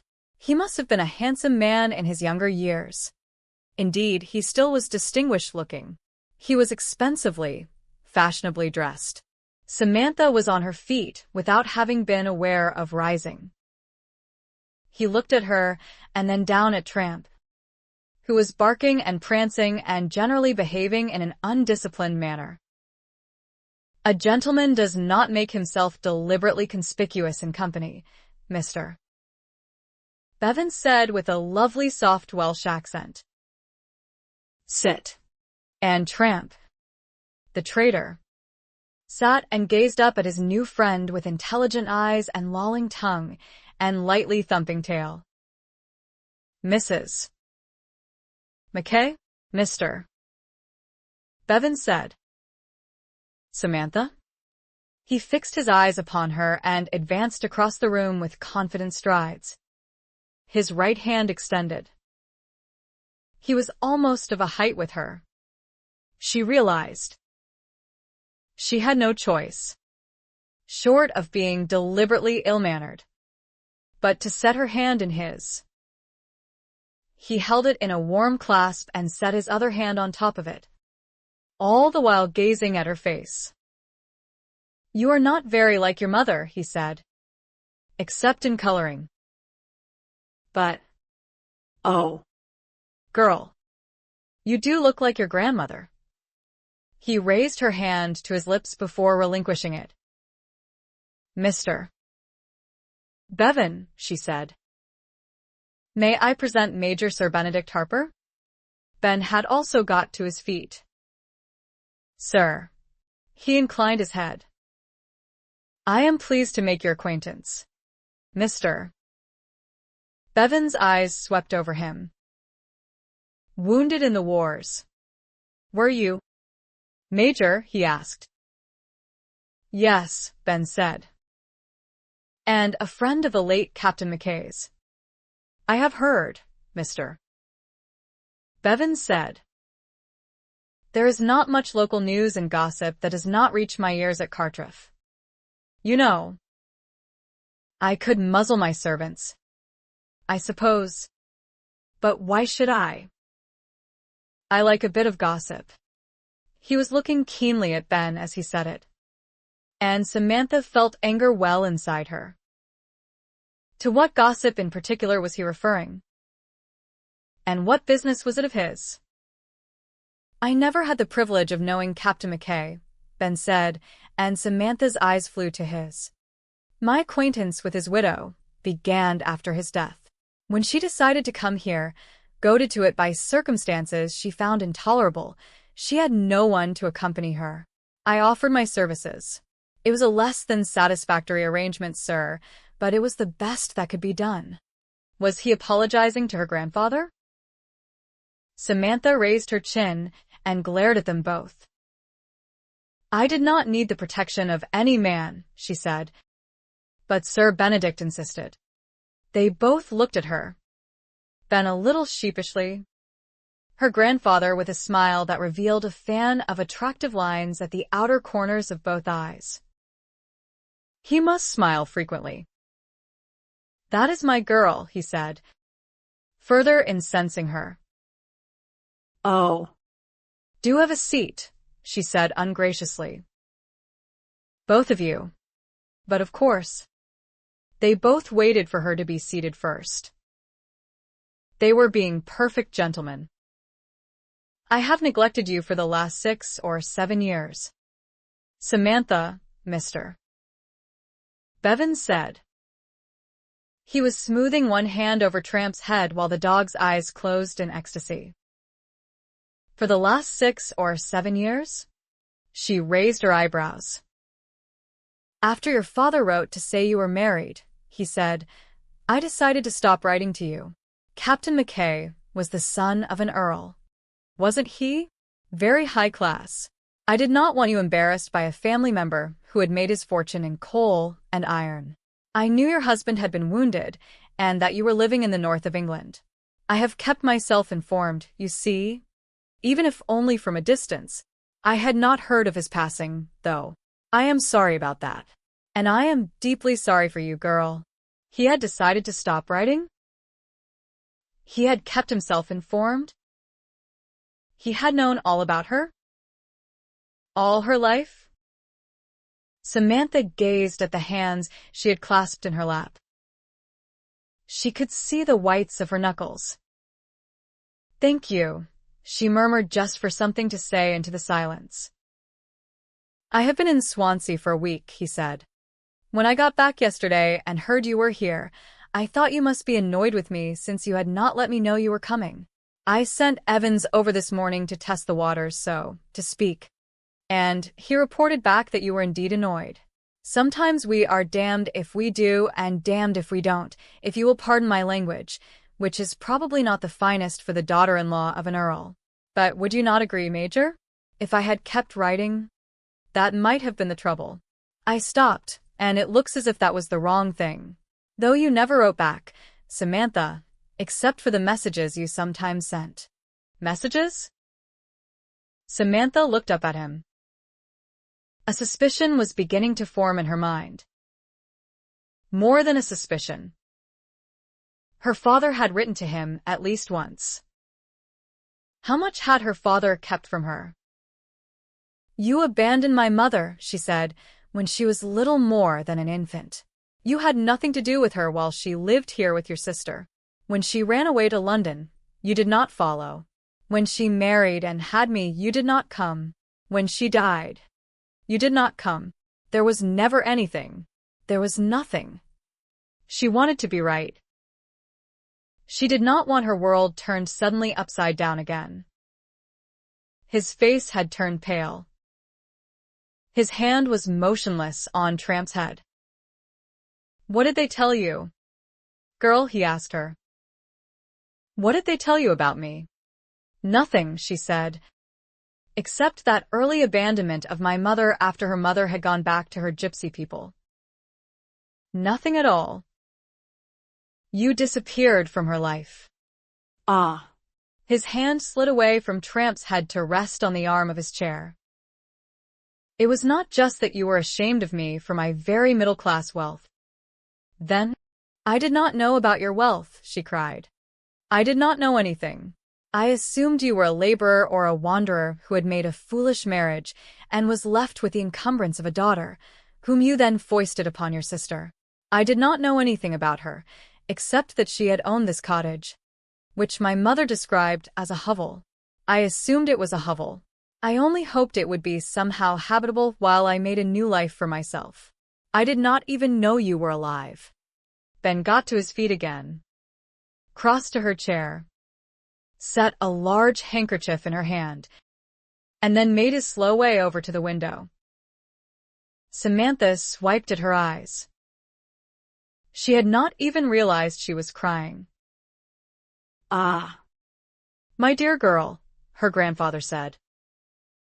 But he had no chance to say any more for a while. The door opened, and Mrs. Price came in with a large tray, her face wreathed in smiles. Samantha hastily pushed the handkerchief down the side of her chair. "Ah, Mrs. Price, Mr. Bevan said.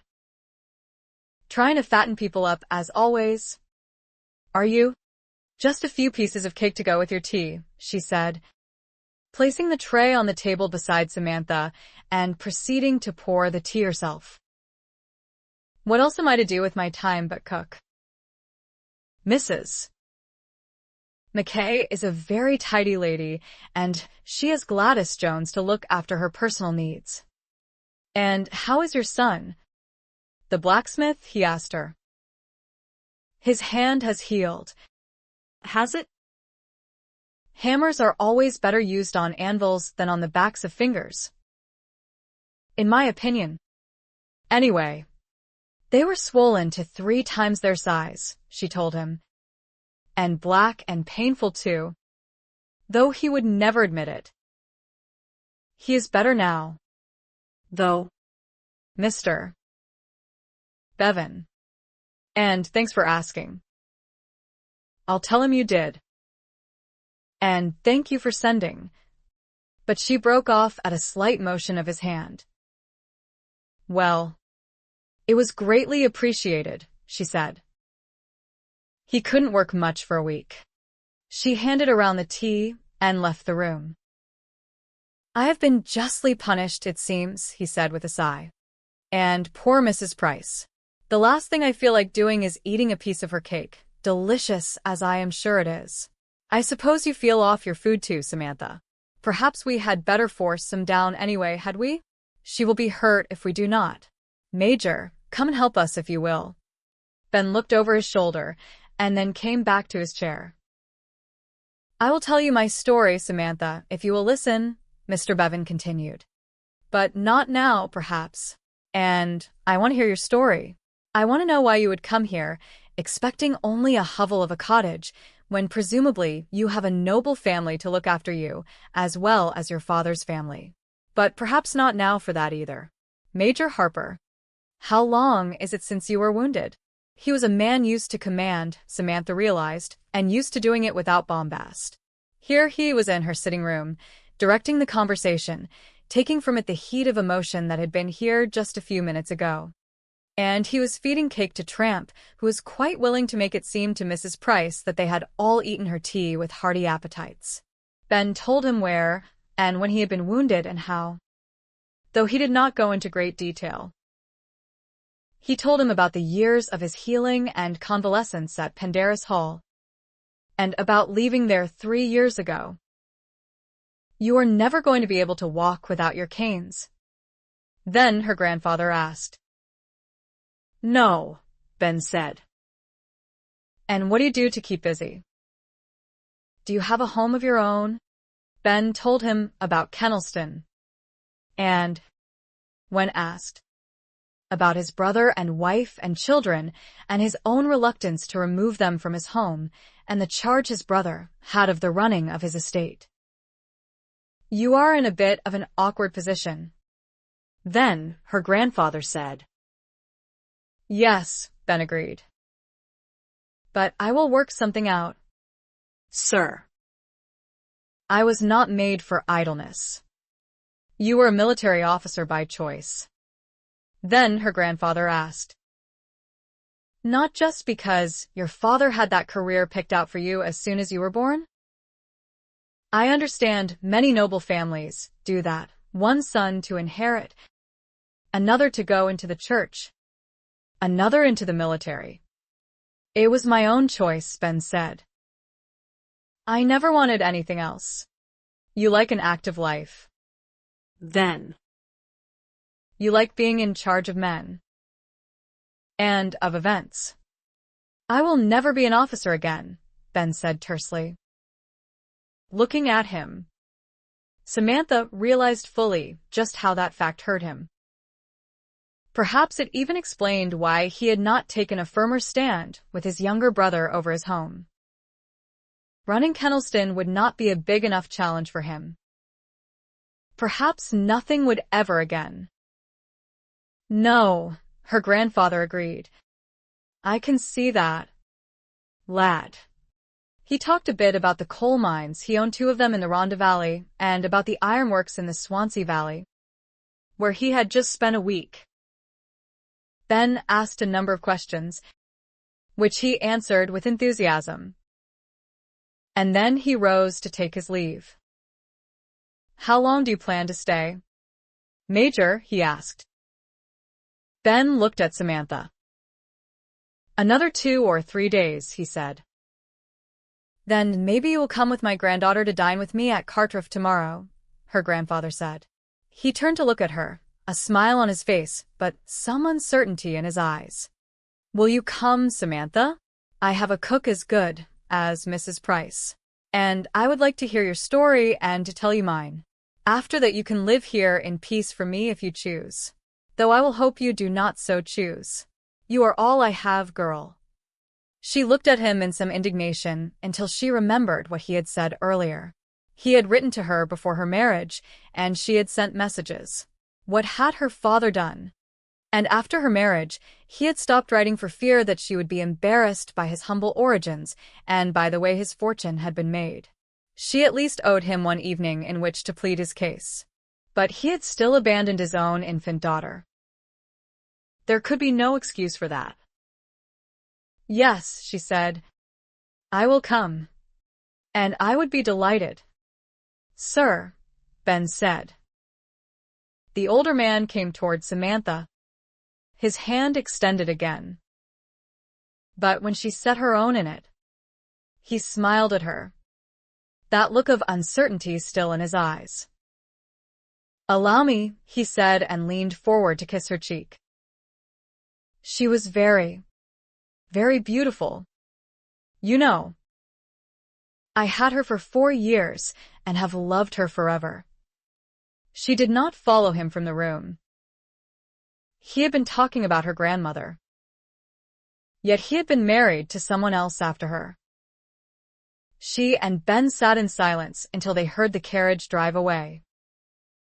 Tramp was at the window, his tail waving as if in farewell. He has loved her forever, she said bitterly.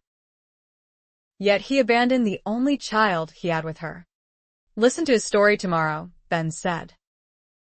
And then make a judgment if you must. Oh.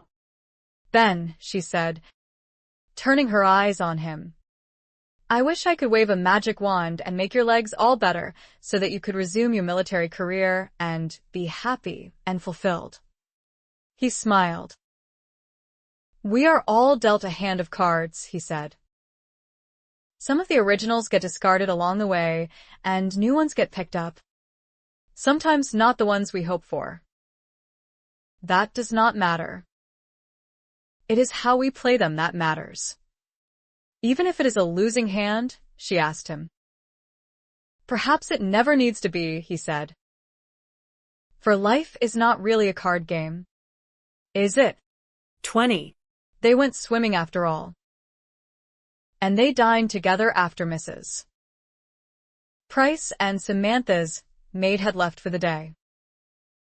They spent a few hours in bed before Ben returned to the village inn. They made love twice. Slowly the first time, with fierce passion the second. But there had been something a little desperate about both encounters, Ben thought as he lay alone in bed at the inn later. Nothing had been quite the same. Real life, in the form of Bevan, had intruded. A small part of his story had been told, and more would be told tomorrow. Samantha had consented to listen. Her life, he suspected, was going to be very different from anything she had dreamed of when circumstances had led her to remember the rundown little cottage in Wales she had inherited. She had a grandfather, a rich and influential man who, it appeared, cared for her.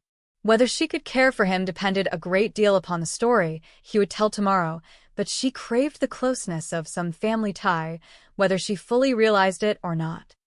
Ben suspected that she would come to care for Bevan, and she needed time and space and respectability in which to do that, and in which to recover fully from a 7-year marriage. It was time to leave.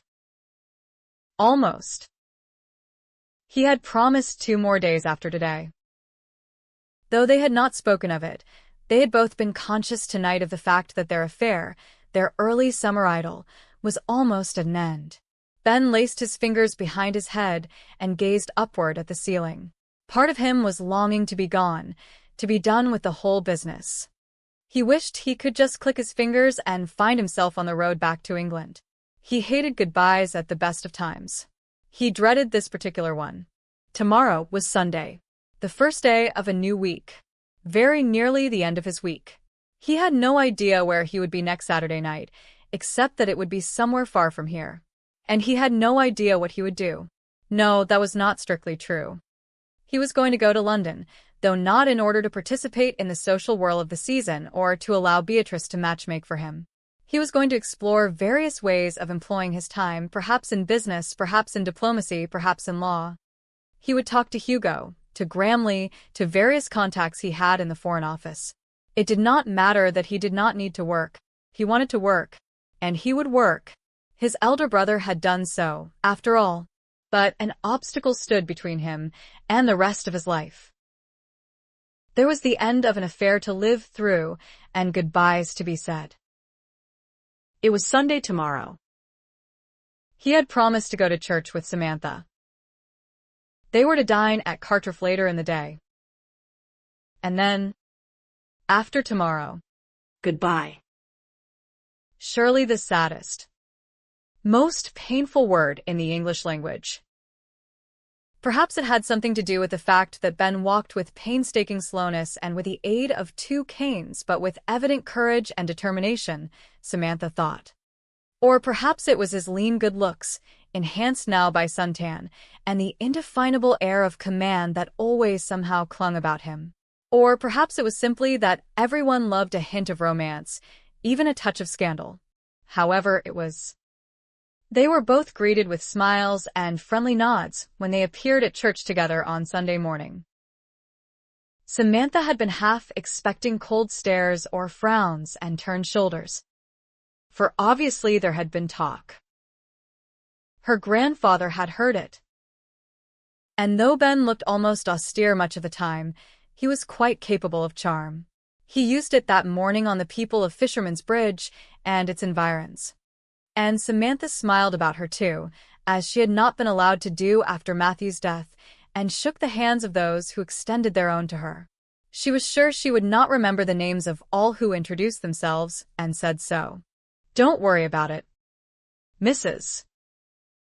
McKay," the doctor told her. "We have only 2 new names to remember.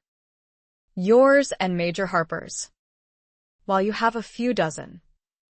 Other people within earshot smiled their agreement. Samantha would have felt warm about the heart as they left church if her grandfather had not been there too. He had shaken hands heartily with Ben and kissed her on the cheek, while half the village looked on with interest, but he had not pressed his company on them. He had sat in the front pew, which was padded, though he did not act the part of grand gentleman after the service was over. He shook hands and exchanged a few words with everyone in his path. He dug into his pockets to bring out sweets for the very little children, coins for the older ones. Other people's children. Samantha thought with unexpected bitterness. How she would have loved to have a grandpapa to beam at her thus when she was a child and give her sweets and coins. How her mother would surely have loved to have a papa to do those things. It was a cloudy day, but it was neither cold nor windy. "Do you want to swim this afternoon?" she asked Ben when they were walking slowly back to the inn. She was feeling a bit depressed. She wished the sun was shining. "What is it?" he asked without answering her question. "It would be more appropriate to ask what it is not," she said with a sigh, and then laughed. The vicar was right about the singing.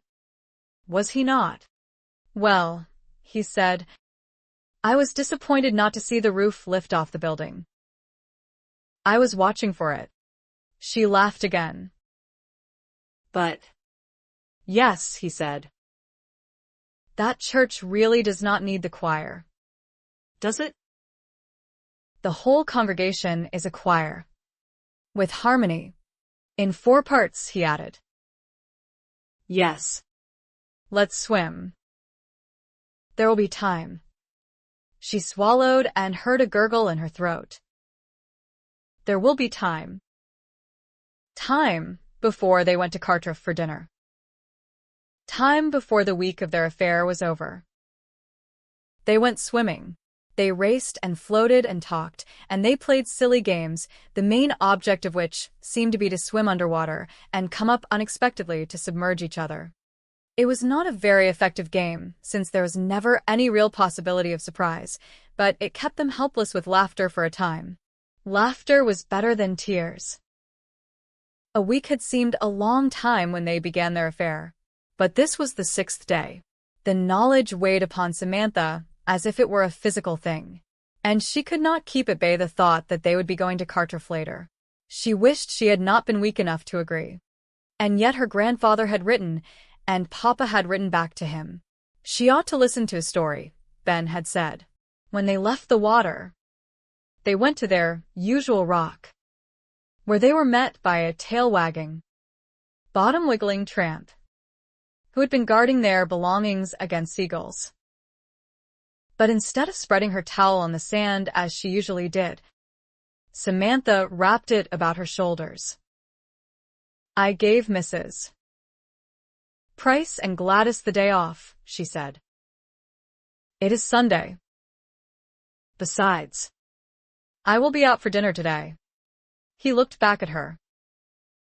He was leaning against the ledge to take the weight off his legs and rubbing his towel over his chest and up under one arm. Oh, dear. She was going to miss this, the daily swims, the sight of him, the smell of him, the touch of him. She was going to miss him. "Come back to the house?" she said. They always went to the house after their swim, and after lying for a while in the sun. But she knew from the look in his eyes that he understood what she meant. "Yes," he said. And, shockingly, They did not stop to dress, but walked back as they were. Her towel about her shoulders, his draped about his neck. She insisted on carrying his boots. She had forgotten why he must leave. But of course he must. He could not stay here in the cottage with her, even if they married. He would have nothing to do here. He would be restless and unhappy in no time at all. And she could not go with him. It was much too soon for her to go with or marry anyone. And though he was not homeless, he had chosen to leave his brother and family in residence in his house, but had established no other home for himself. He was probably the most restless, unsettled man she had ever known. It had not always been so, of course, but it was now, and she wondered unhappily if he would ever find himself and his place in life. Yes. He must leave. Sometimes love was not enough, if it was love between them. It was probably not.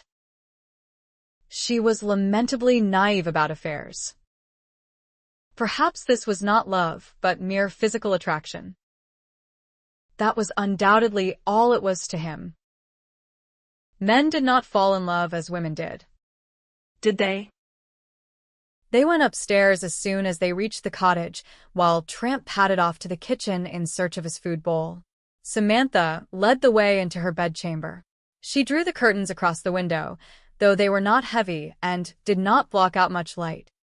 She peeled off her wet shift, toweled herself off, and rubbed at her hair, even though it was still in its tight knot at her neck. Ben was sitting with his back to her on the side of the bed. He was pulling off his wet pantaloons, though he had drawn the bedcovers up over himself to mask her view. "Don't," she said, kneeling up on the bed and moving across it toward him. "Don't." He looked over his shoulder at her. "Don't hide yourself," she said. He held her eyes for a few moments, his own suddenly bleak, and then pushed back the covers, finished removing his clothes, and lay back on the bed, lifting his legs onto it one at a time. He looked at her again, his eyes hard now. His legs were thinner than they must once have been.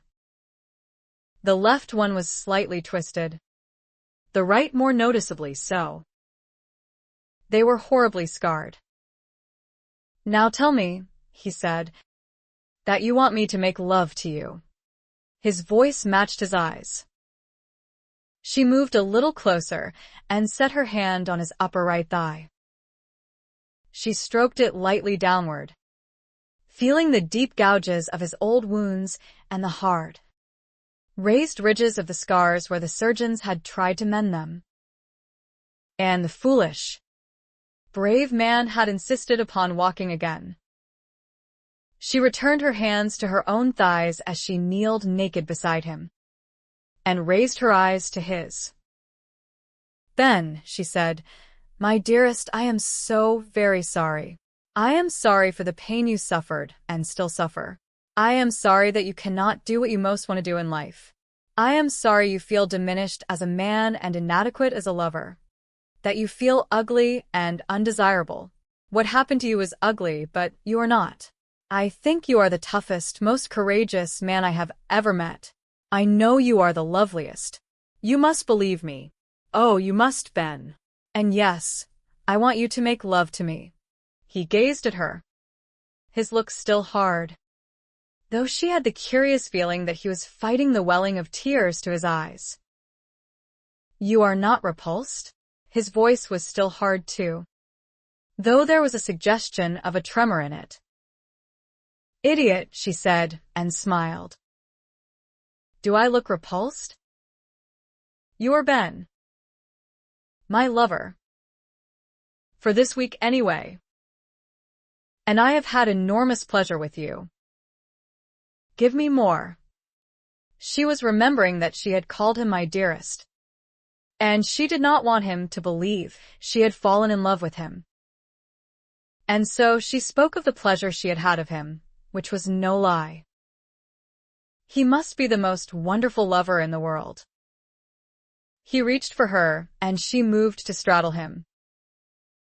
His hands moved over her upper thighs, over her hips, into her waist, up to her breasts, which he cupped lightly. "You are perfection itself," he said. "I am not slender." "Thank God for that," he said without contradicting her. "Do women really believe that men want them looking like sticks?" "And I am no English rose," she said. "I am downright swarthy. My gypsy Sammy." He grinned at her. "My perfect gypsy Sammy."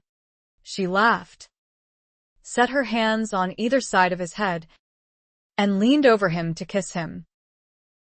His legs were not quite helpless, as she had discovered on previous occasions. Before she knew it, she was on her back and he was on top of her, his legs between hers, and his lips were on hers, his tongue deep in her mouth, and his hands were fierce on her, and then beneath her buttocks and holding her firm while he thrust deep into her. She lifted her legs from the bed and wrapped them about his lean hips. And they loved each other long and hard until they were both panting and slick with sweat, and they broke together into glory and collapsed into the world beyond. They lay side by side afterward, sated and drowsy and dozing, their hands touching. Last night had felt a bit like goodbye, she thought. The melancholy of it had remained with her this morning. And now? No. She did not want to think. "I believe you will make a wonderful new life here," he said at last. "You have neighbors who seem very ready to accept you and welcome you into their midst. You will make friends here, and you have family here. You have a grandfather who wishes to be a part of your life.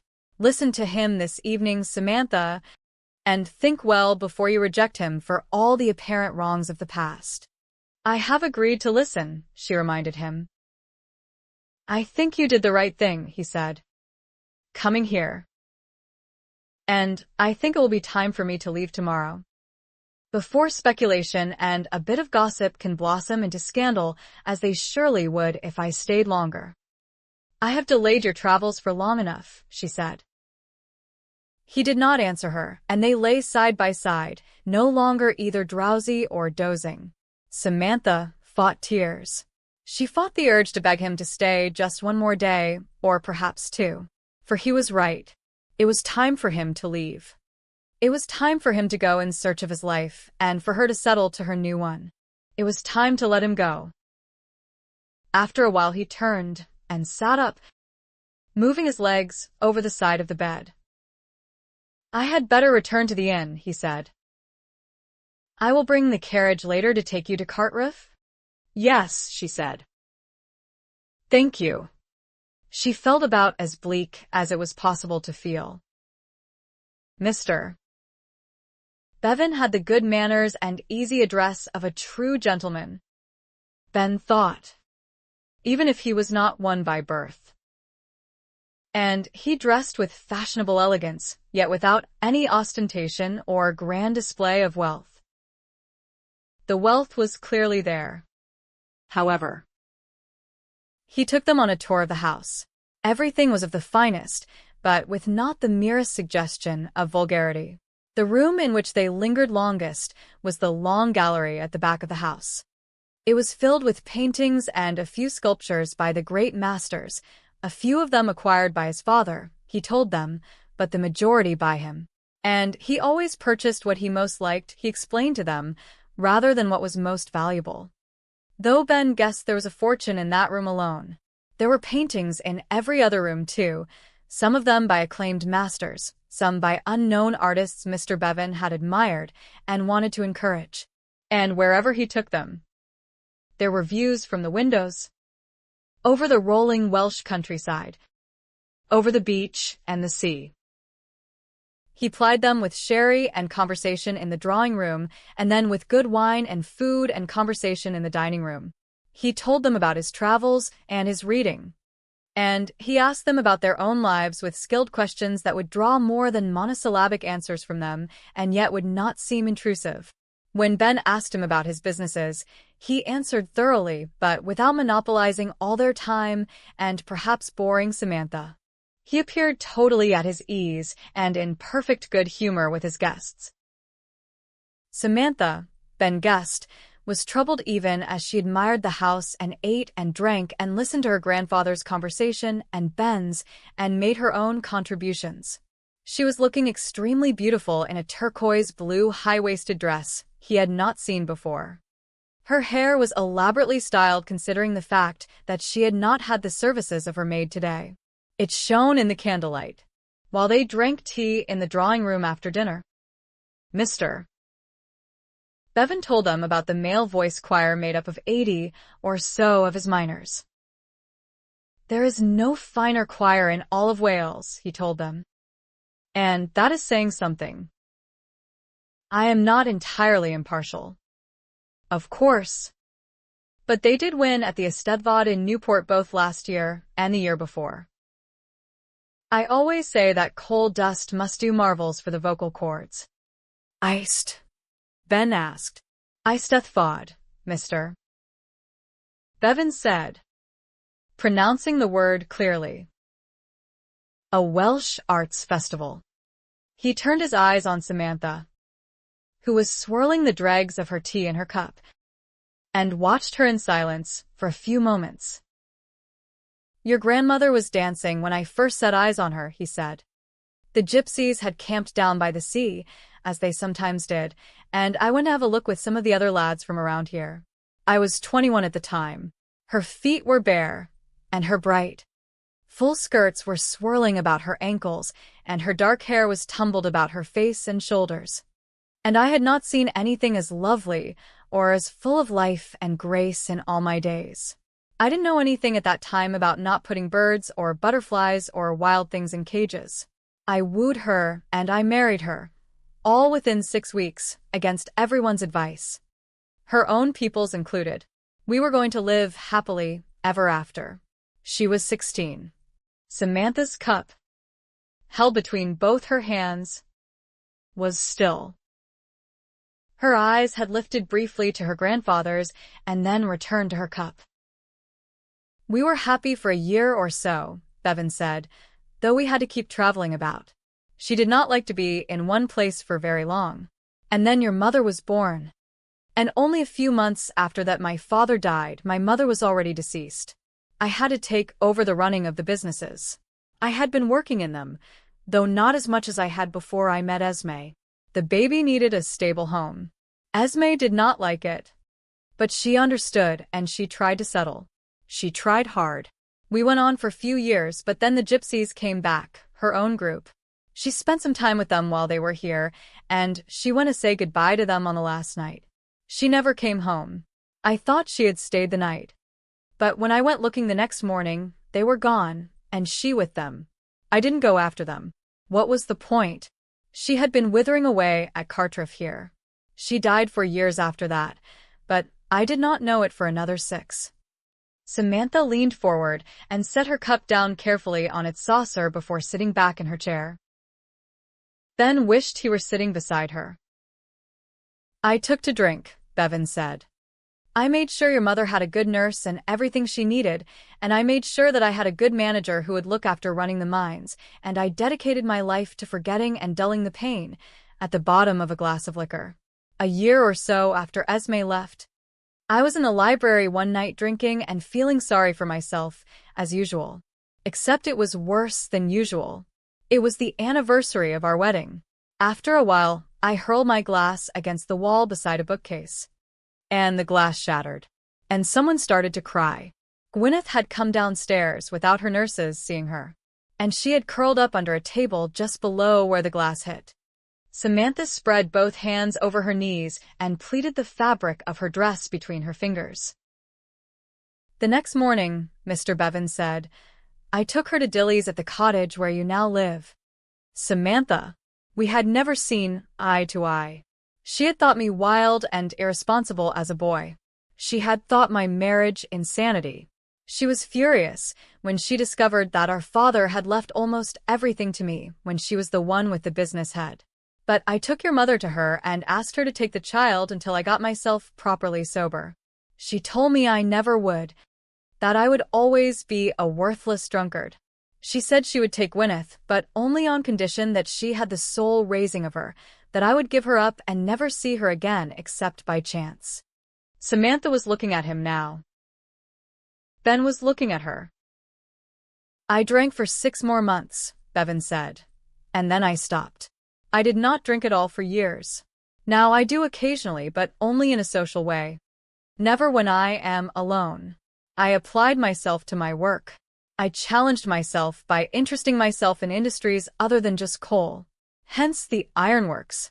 And in the meanwhile, every penny of the money I ever sent to help Dillies with the upbringing of your mother, and every gift I sent for birthdays or Christmas was returned.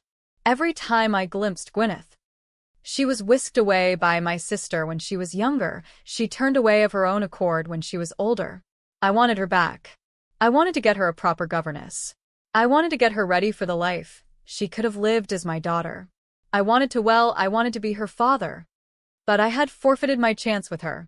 When I heard she was not allowed to go on picnics with the local lads and lasses, though, and was not allowed to go to the village assemblies even though she was 17 and ready for a bit of life of her own, I went and had it out with Dillies. And, as before, you did not go after her, Samantha said. I did, he said. She would not have anything to do with me. She would not let me pay for her lodgings. She would not let me give her some spending money. She would not let me help her find decent employment. And she would not come home with me. She got a job acting. I was proud of her spirit of independence at the same time as I was terrified for her. And then she met your father, who was close to me in age and was everything I was not. I think maybe she was happy with him. Was she? Yes, she said. It was the old story after her marriage, he said. She returned my letters and my wedding gift and my christening gift to you and all the other gifts I sent. Though after she died, the letters and gifts I sent you stopped coming back. And sometimes your father would write to tell me about you and to include little messages of thanks from you for the gifts. I often thought of suggesting that I come to see you, but I could never quite get up the courage. You were the daughter of a gentleman, and his letters were always polite, but not exactly warm. I thought maybe the two of you would say no. And then all hope was gone. You married the son of an earl, and it seemed to me the last thing you would want was a visit from your maternal grandfather. I even stopped sending gifts after the wedding one. Samantha was pleating her dress again. I dare say your father felt sorry for me, Bevan said. But I suppose he felt even more loyalty to his wife, your mother, and agreed with her that it was best you not know me. No, her voice was a mere whisper of sound. It was not wicked of either your father or your mother, he said. I had done nothing to earn her love, and I did not deserve yours. I ruined my own life and your mother's over grief for what I could not have. And all the time I had a treasure in my grasp that I did not recognize until it was too late. You married again, she said. A year after your mother went to London. He sighed. I wanted a son. I wanted someone to hand everything on to. Perhaps I wanted some redemption too. I wanted to try again, to see if I could do better than I had done the first time. Isabel was a good woman. She was better than I deserved. Samantha said nothing. But she turned her head to look at Ben. I am sorry, Bevan said. The most useless 3 words in the English language when they are used together. I wish I could go back. I have wished it year after year since the night I smashed that glass above your mother's head. But that is something that is not granted to any of us. None of us can go back. I thought at least you must know about me. No, she said.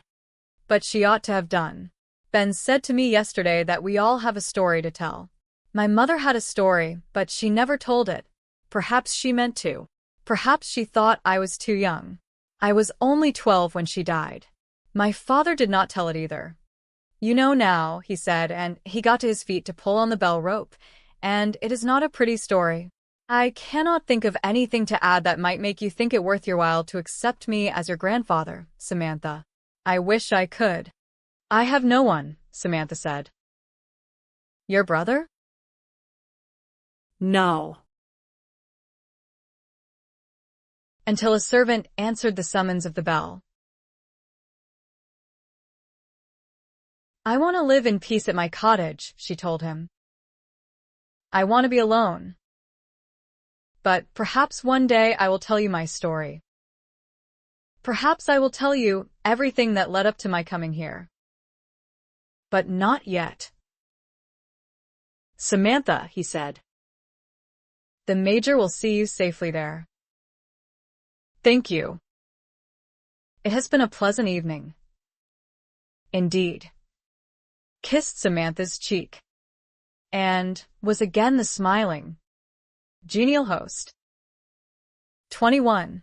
They traveled back to the cottage in silence.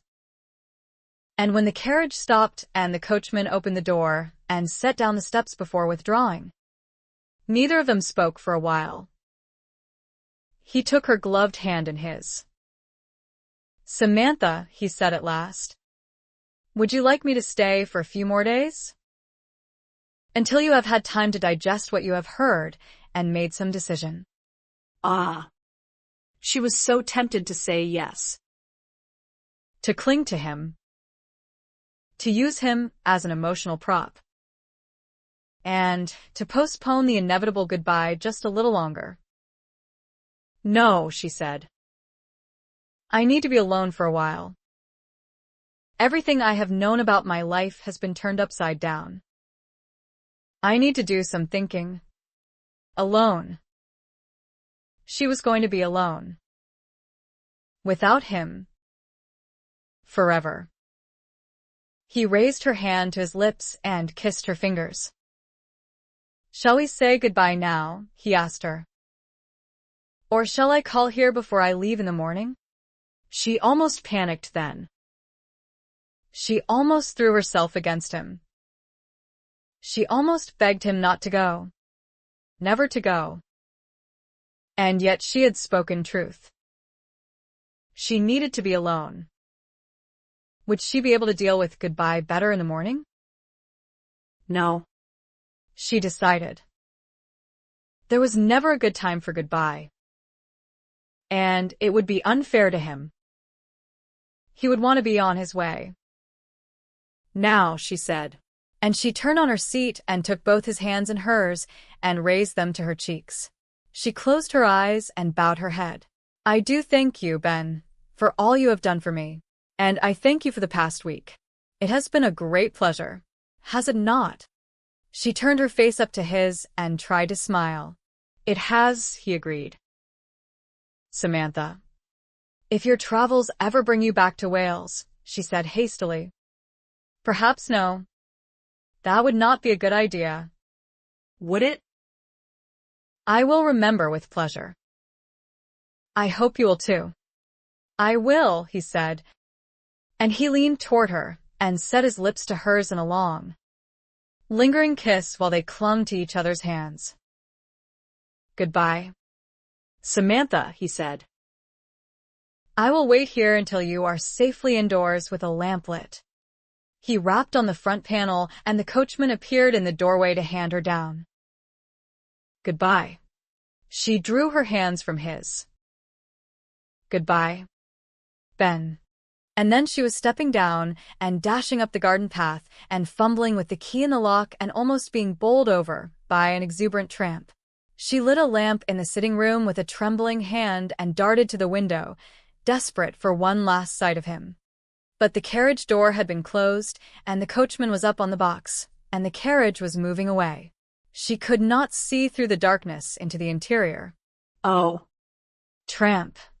She collapsed onto the nearest chair, set her arms about him, and wept against his neck. Tramp whined and tried to lick her face. Ben was down early to breakfast the following morning. Everything was packed, and he was eager to be on his way as soon as possible. He did not care what direction he took, though he had told his coachman last night that they would return the way they had come. All he really wanted was to put as much distance between him and Fisherman's Bridge as he possibly could. He was down early. But someone was earlier. Mr. Bevan rose from his place at a table by the window when Ben appeared, an open watch case in his hand. Is this the time? He asked. that the idle rich normally break their fast? It was shortly after 7 o'clock. I believe it is more the time they are going to bed, Ben said, making his way toward the table and propping his canes against a chair before shaking the man by the hand. I have no right in the world to ask this, Bevan said when they were both seated. And you have every right in the world to refuse an answer. But here goes anyway. What are your feelings for my granddaughter? Major? Ben paused in the act of spreading his napkin across his lap. Here was a man who did not believe in wasting precious time on small talk. It seemed. Mrs. McKay, Ben said, choosing his words with care, lost her husband less than 6 months ago, sir. She needs time to recover from that loss. She needs time to adjust her life to her new home and circumstances. As she told you last evening, she needs to be alone. Not necessarily without all company, but without emotional entanglements. It would be presumptuous for me to have feelings for her stronger than respect. Besides, at present I have nothing of value to offer her except a baronet's title and fortune. At present, Bevan said. And in the future? I was wounded 6 years ago, Ben told him. I have been well enough for the past 3 years to get my life in order and set on a new course, since the old one will serve no longer. But I have procrastinated. Until now. I am going to go to London. I am going to find something challenging to do. Other than carousing all night? Bevan smiled. That sort of life has never appealed to me, Ben told him. I must be doing something useful and meaningful. Neither of them spoke while the landlord set their food before them and exchanged a few pleasantries about the weather with them before withdrawing. Bevan sat back in his chair, ignoring his food for the moment. Tell me more about the way you used to be, he said. Tell me about being a leader of men. That is what you were, is it not? You were a major, which is not quite the same as being a general, of course, but nevertheless it put you in a position of considerable authority over men and actions and events. Tell me about that man. Ben picked up his knife and fork and thought a moment before cutting into his food. Where to begin? And why begin? Why had Bevan come here this morning? That man was happy, he said. He was not used to talking about himself. It was something he had never been comfortable doing. Even at Pendarus, he had talked less than any of the others, more content to listen to his friends' problems than divulge his own. He had always assumed that he could not possibly be of any great interest to anyone else, that he would merely bore other people by prosing on about himself. But for the next 15 or 20 minutes he did nothing but that, led on by skilled, persistent, probing questions and a look of genuine interest on the other man's face. He talked about his dreams and ambitions, his war experiences, the feeling he had always had that he had been born to do just what he was doing. He talked about the battle in which he had been wounded, about his long fight for survival and his longer fight to restore himself to physical wholeness so that he could get back to the only life he knew or had ever wanted for himself. He talked about the past 3 years and his reasons for not going home, about his growing frustration and restlessness, about his corresponding determination to overcome lethargy and lowness of spirits by finding something to replace what he had lost. I fought hard enough to live, he said. Now I have to prove to myself that the fight was for some purpose. Women? Bevan asked. Have there been many? None since I was hurt, Ben said. Until now. Ben gave him a long, level look. You escorted my granddaughter here from the north of England, Bevan said, and you have been a good friend to her. Now you are about to leave, for reasons you have just given me. But you will not pretend to me that she is no more to you than a friend, Harper. Or if you do, I will not believe you. He smiled in a not unfriendly manner. I will not pretend then, Ben told him curtly. Yes, I have feelings for her. Inappropriate and pointless feelings. And I will be leaving this morning because there is no future for us. because she needs to be left alone to find herself and her place here. I believe she will. And I believe she has a chance for happiness. She has not had much of that in her life. And I will be leaving because I need to find myself and my place of belonging. I will do it.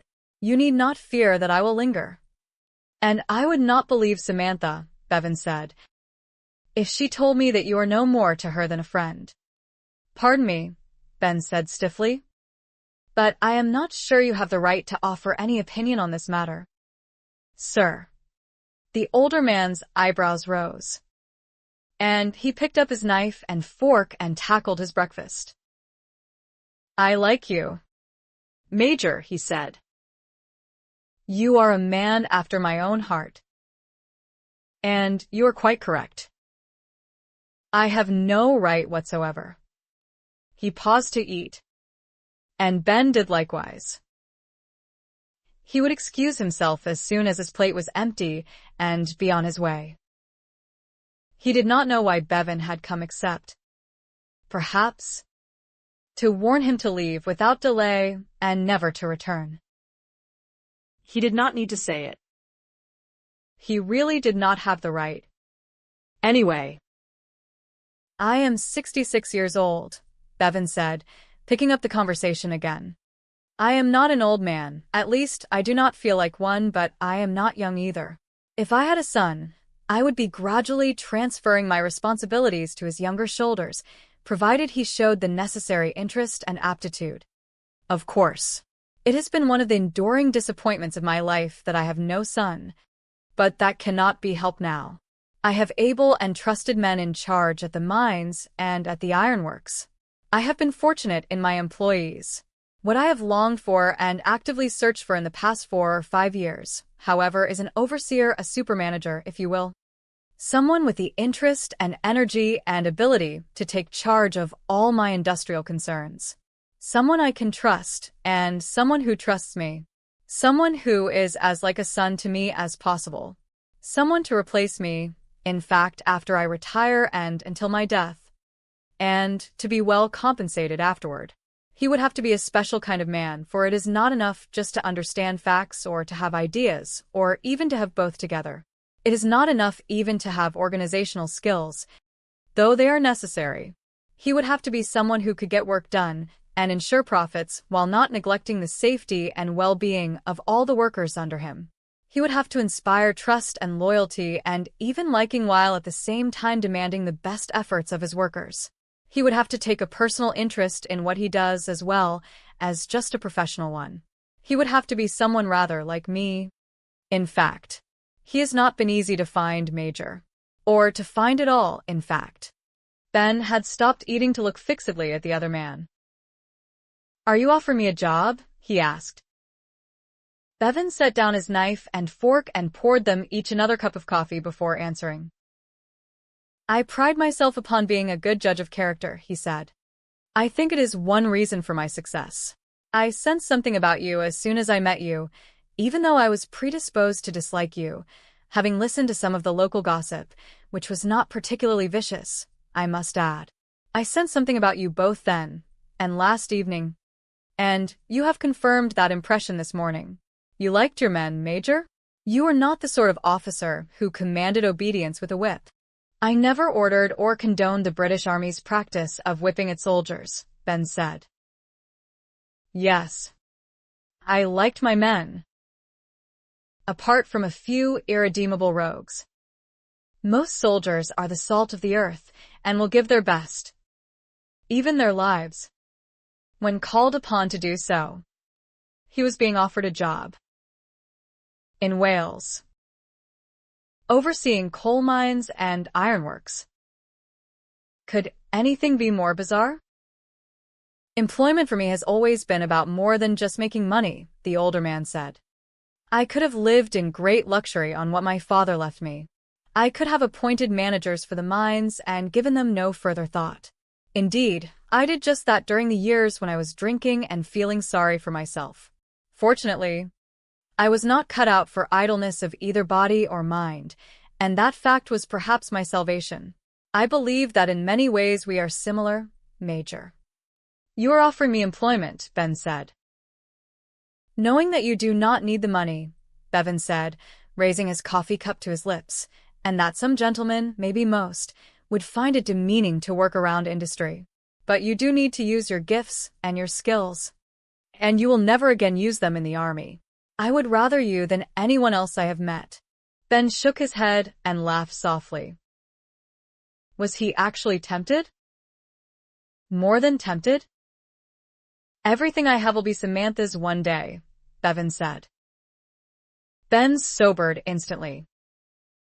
Are you offering the job on condition that I marry Mrs. McKay? He asked. Sudden anger curled like a tight ball in his stomach. On the contrary, Major, Bevan said. I offer the employment on condition that you leave here.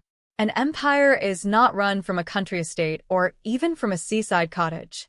I have homes in Swansea and in Merthyr Tydfil. You would live on site.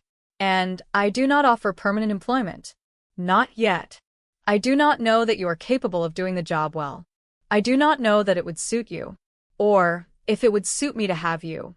We would need time to discover if we are a good fit for each other. As for my granddaughter, well, I will not deny that I sat up half the night thinking of how convenient it would be if you really did become my right-hand man, as capable and enthusiastic a manager as I have been, perhaps even with new, fresh ideas to bring to the task, and of how convenient it would then be if you were to marry Samantha. For then, eventually, everything would be yours as well as hers. It would be a storybook ending for an elderly man who long ago gave up all hope of happy endings.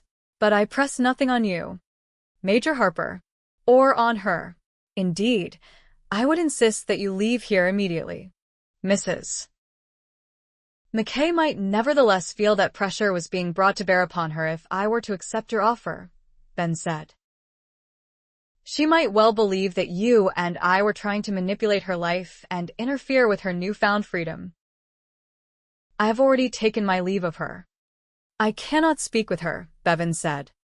She has not given me the right, and perhaps never will. You must do it, then, if you feel you must, and if you accept my offer, which I believe you are inclined to do. But remember that the employment may never be permanent. There would have to be a trial period of several months before any contract can be drawn up or agreed to. When did Captain McKay die? In December sometime, Ben said. Then perhaps we can get together at Cartreff sometime, just before Christmas, Bevan said. To discuss our future association, if we are to have one. His meaning was unmistakable. Samantha's mourning period would be over by then. They gazed steadily at each other across the table. Ben reached for his canes abruptly and pulled himself to his feet. I need to do some thinking, he said. And, depending upon the outcome of that, I need to talk with Mrs. McKay. This would not be a decision for me alone to make even if I would not be living anywhere close to here. For she may not want anything more to do with you. And my working for you would seem like a betrayal. Even if she does wish to have a relationship with you, she may not want me running the businesses that will eventually be hers. It may seem like entrapment to her. I perfectly understand, Major. Bevan smiled and poured himself another coffee. You will write to me if you do not come to see me? Ben nodded curtly and made his slow way out of the dining room and up the stairs to his room. He felt rather as though he had been bashed over the head and had his brain scrambled. All his baggage had been taken down to the carriage already. He could see.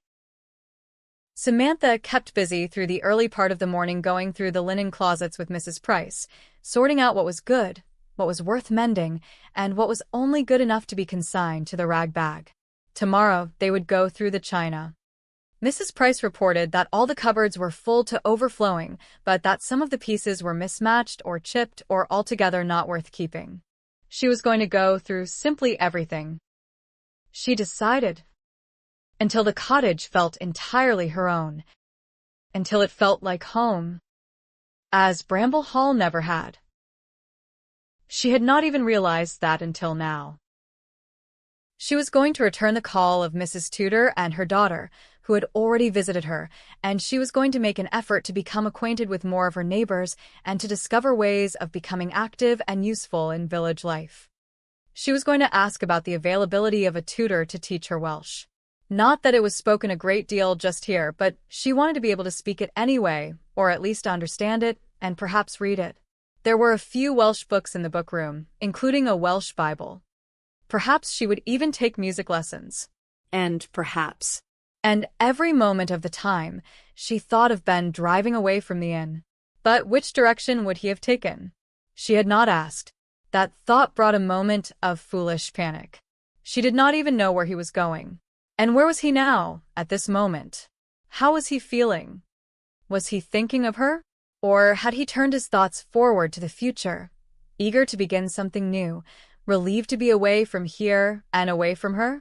Or, like her, was he thinking of the future and of her at the same time? Would the pain lessen as time went on? But of course it would.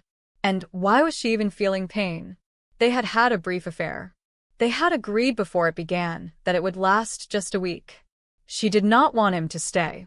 And he certainly would not want it. It was merely a leftover sexual passion she was feeling.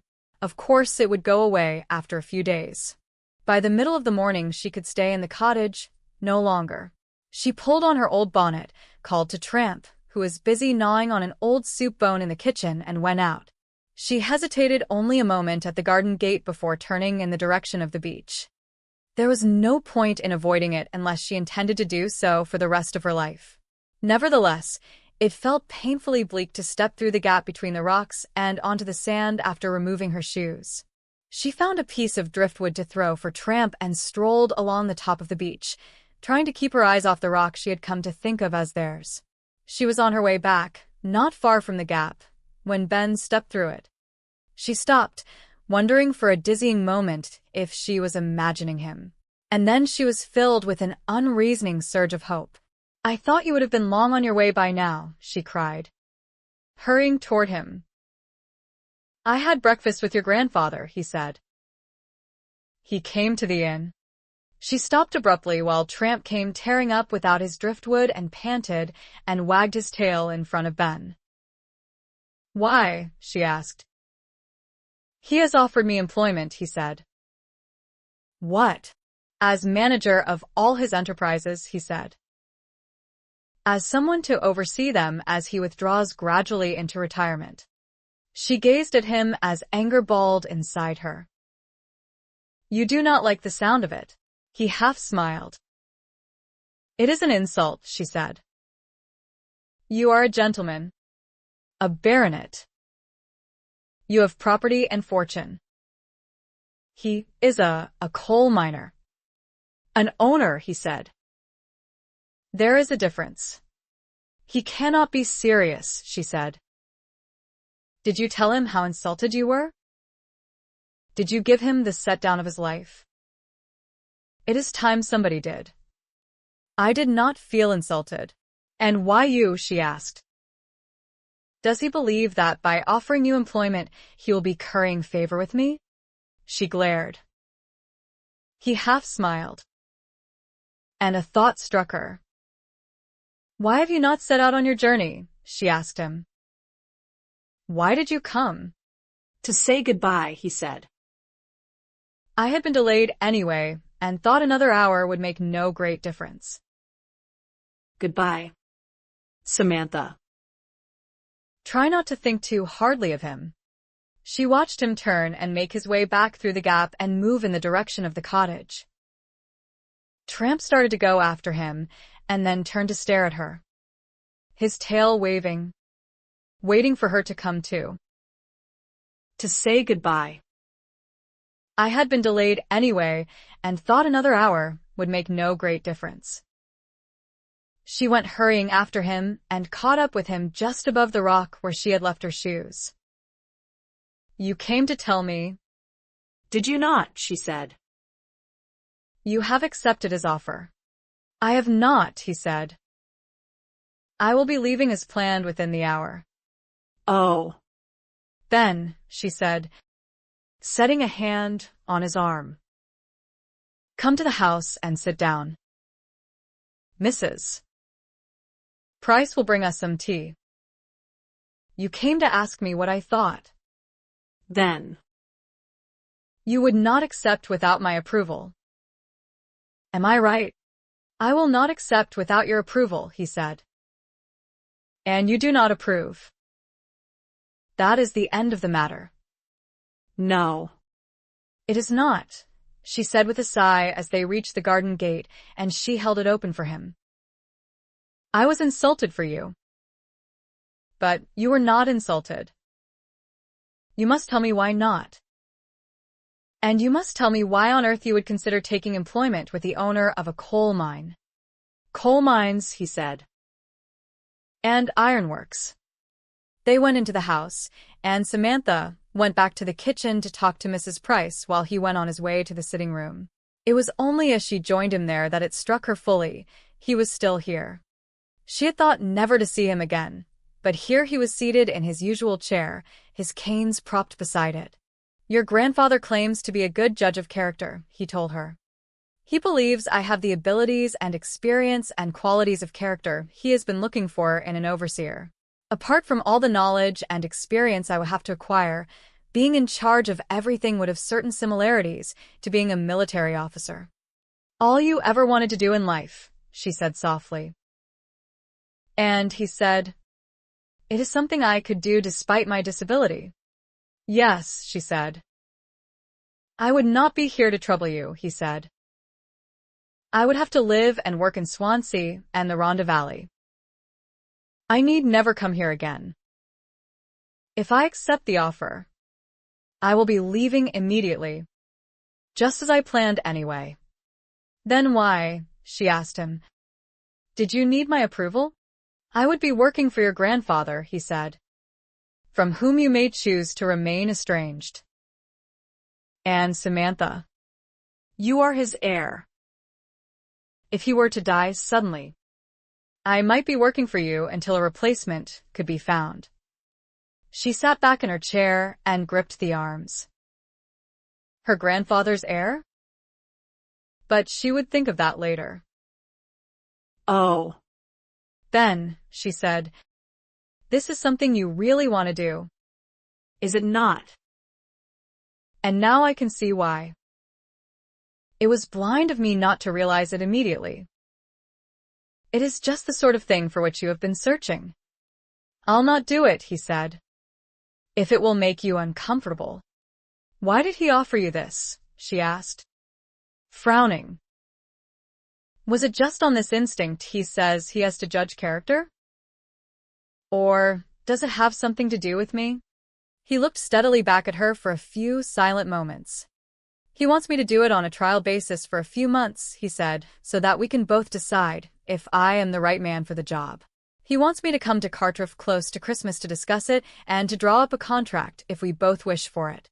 She might see him again. Then? Before setting the month, he said, he asked when your husband had died last year. She thought a moment. My year of mourning will be over by then. Yes. Mrs.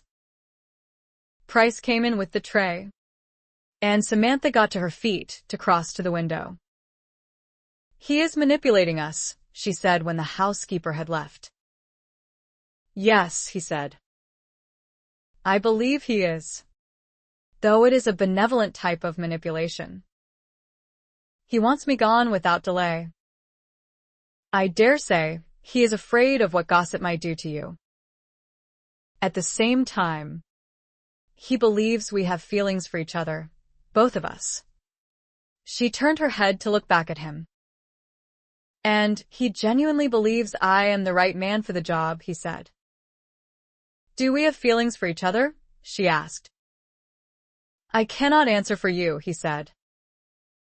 But yes, I have feelings. She waited. But he did not say what those feelings were.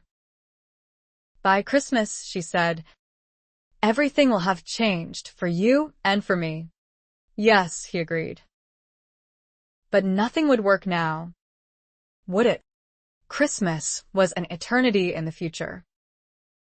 but not as long as his going away altogether and never coming back. You must accept the employment. Then she said, With my approval and blessing.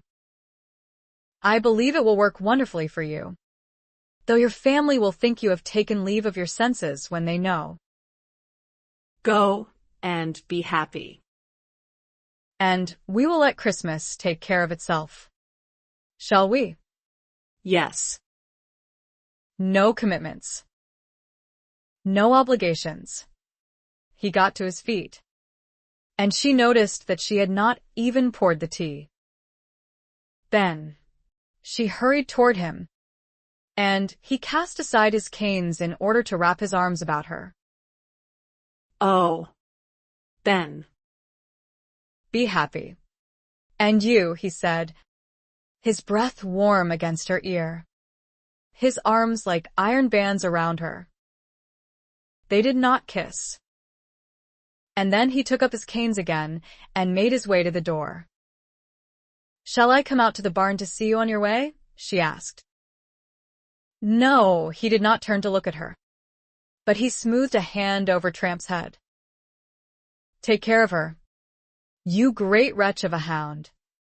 Tramp stood with his nose against the door after Ben had closed it on the other side, his tail wagging. Samantha spread both hands over her face and drew a deep breath. I have feelings. She had not even said that much to him in reply. 22. Perhaps the most surprising and significant thing about the next few months, Ben thought later as he looked back on them, was that he commissioned a wheeled chair to be made for himself, one with which he could propel himself about. He used it a great deal, and wondered why he had not done it years ago. He had been too stubborn, of course, to give up his dream of walking unassisted again. And he could not really fault himself for that dream. Without it, he probably would not have walked at all ever again. But he was very much more mobile in his chair. In fact, it set him free. He no longer thought of himself as crippled. He could ride. He could move about freely with his chair. He could and did walk. And he could swim. He tried to do it every day when there was the sea or a lake close by. He enjoyed those months immensely despite all the hard work that was involved, or perhaps because of it. He started from a position of total ignorance and ended up knowing as much about the working of the mines and ironworks as anyone, his employer included. And his work was indeed the next best thing to being back with his regiment. He had always liked people, and he had always had a gift for getting them to like him, even those who were subordinate to him and subject to his command. He might well have been resented in his new role. He was English, he was of the privileged classes, he was half-crippled, he was lamentably ignorant and inexperienced. And perhaps he was resented at the beginning. Wisely, he did not worry about whether he was popular or not. He did not set about being liked. And perhaps that was the secret of his success. For respect, liking, and loyalty came gradually as he earned them. Mr. Bevins spent a good deal of time with him. Ben liked him and learned from him. Ben had ideas of his own too, mainly about transportation and shipping, for which Bevan hired outside companies at great expense. But he kept those ideas to himself at this early stage of his career. This was the time to listen and learn. He did not write to any of his family or friends for several months. He did not want to hear or be influenced by their opinions on what he was doing. They were bound to be negative. And he did not want to confide in anyone until he was more certain about his long-term future. There was the whole question of Samantha, too. He did not want to tell anyone about her until there was something to tell, if there ever was anything. He had told her he had feelings for her. She had not said she returned those feelings. And he had not been specific about his own. He heard very little about her during those months. He made it a point never to ask Bevan about her, and sometimes he thought the man deliberately refrained from mentioning her himself.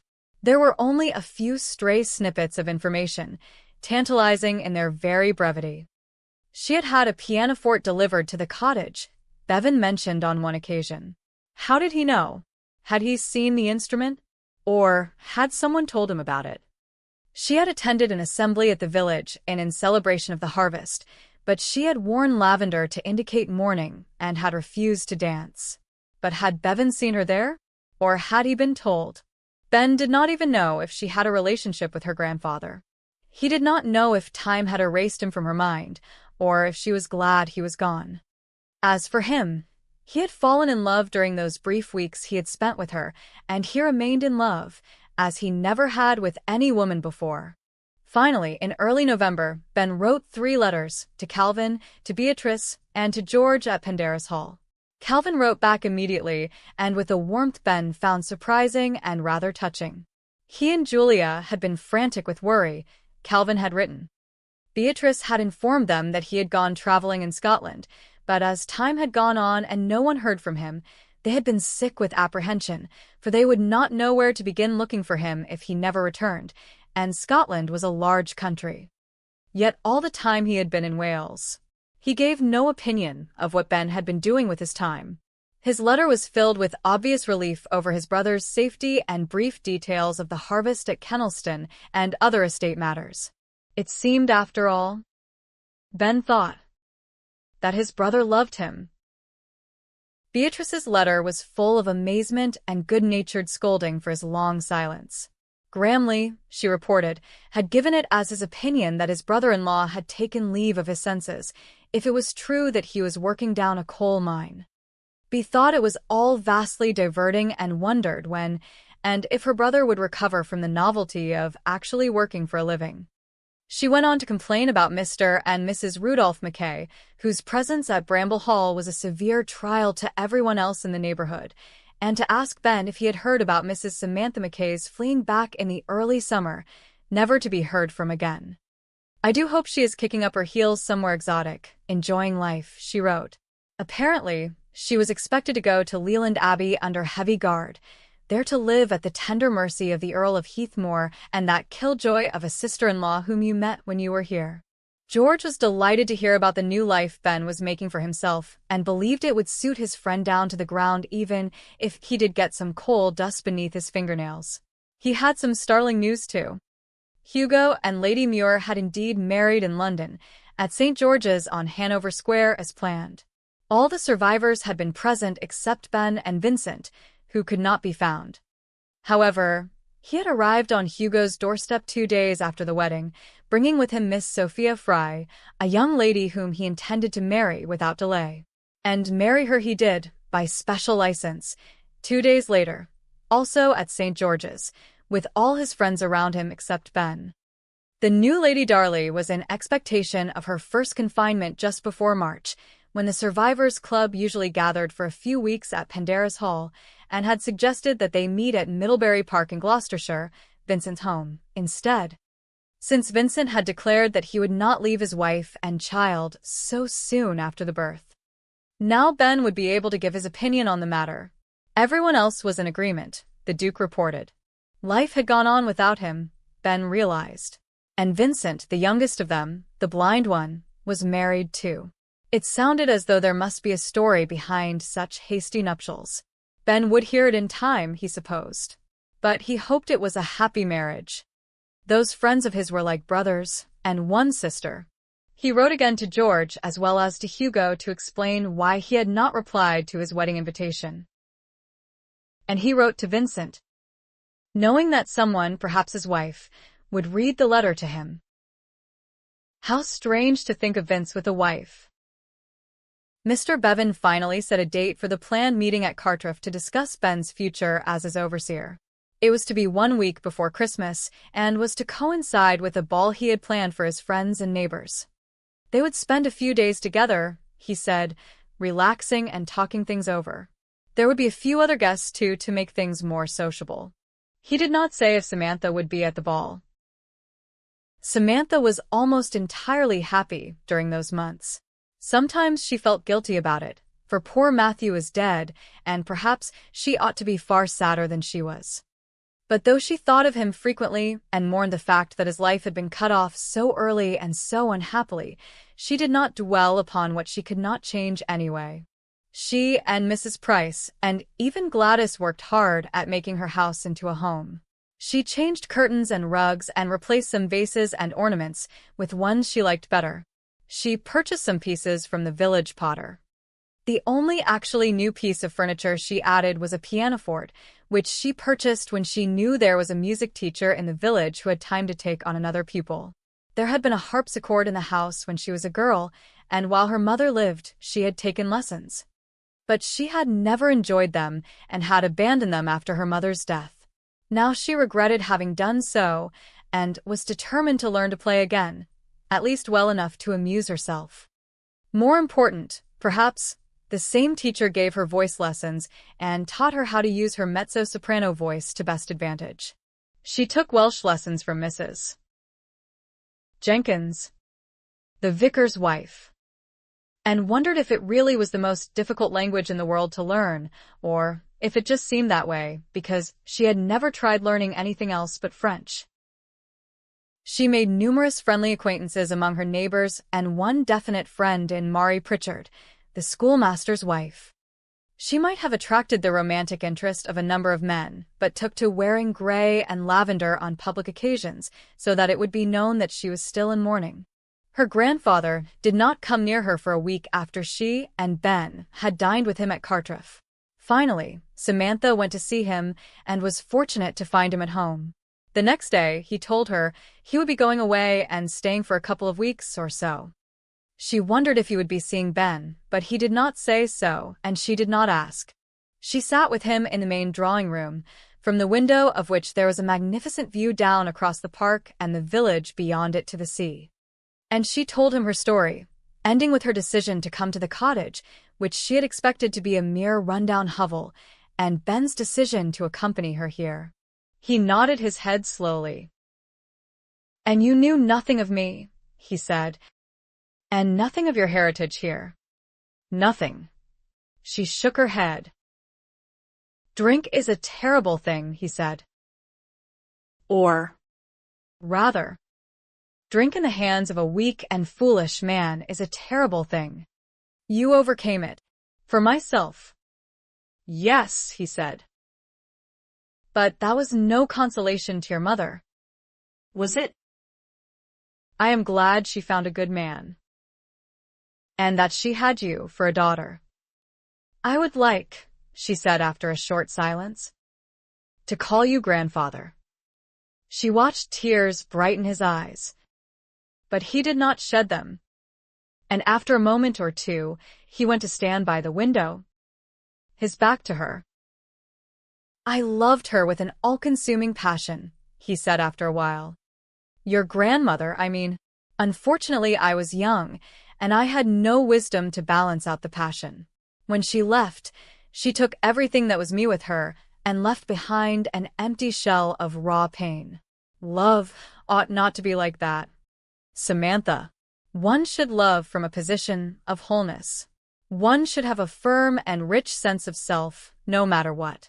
For there is always pain. It cannot be avoided in this life. More's the pity. But pain should not destroy the person who feels it. I should not have been destroyed. I had my life and my health, this home, my work, friends. Most of all, I had Gwyneth. I loved her too, more than life. I believed before her mother left me. But it turned out that I loved my self-pity more, and the drink helped me wallow in it until I had lost my daughter as well as my wife." He turned away from the window to look at Samantha. "You loved your husband with passion," he said, "and survived its early loss, putting duty before self-pity when he needed you. You are stronger than I was, and I am proud to call you granddaughter. You will find it again, passion, that is, and love. Perhaps you already have. But take it and offer it from a position of strength, Samantha. Use these months to." He stopped and smiled suddenly with an expression of great warmth. "And listen to me, giving advice upon loving wisely and well. You are my grandfather," she said, "and someone who has had experience of life and of hell." He nodded toward Tramp, who was lying at her feet. "And what is the story of your dog?" he asked. "He does not look like the type one would willingly choose unless he was a tiny pup at the time and one did not know his full parentage." "Oh, Poor Tramp." She laughed and told a story. or the part of it she knew. Her grandfather left the next day and stayed away for 2 weeks. He was frequently gone after that. But whenever he was at home, he would come to the cottage, or she would go to Cartruff. They became gradually acquainted with and fond of each other until she realized that he had become quite central to her life. He was family, something she had craved since her marriage and the death of her father not long after. They sat together at church on Sundays. He escorted her to a concert in the school hall when a visiting choir was performing there with some solo artists, and to the harvest assembly at the inn, which she enjoyed immensely, though she did not dance. He invited her to dinner whenever he was entertaining guests, which happened quite frequently when he was at home. He was a sociable man. He never mentioned Ben directly to her. She would not even have known for certain that Ben was still working for him if he had not answered an inquiry from one of his guests at a dinner one evening in October with the information that yes, the man in question was indeed a baronet, Major Sir Benedict Harper. It was Ben who kept Samantha from being perfectly happy during those months. She had not swum since he left. She had not even walked much on the beach.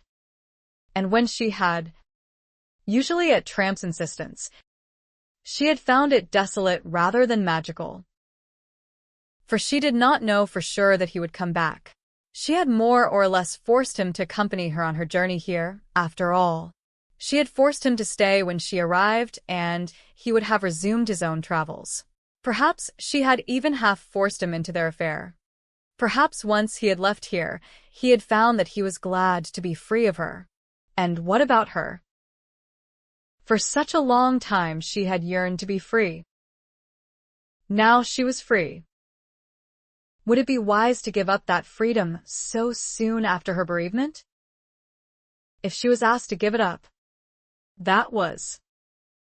It was only at night that all doubts fled, and she knew that she loved him quite differently from the way she had loved Matthew. She liked his looks, yes, and his charm.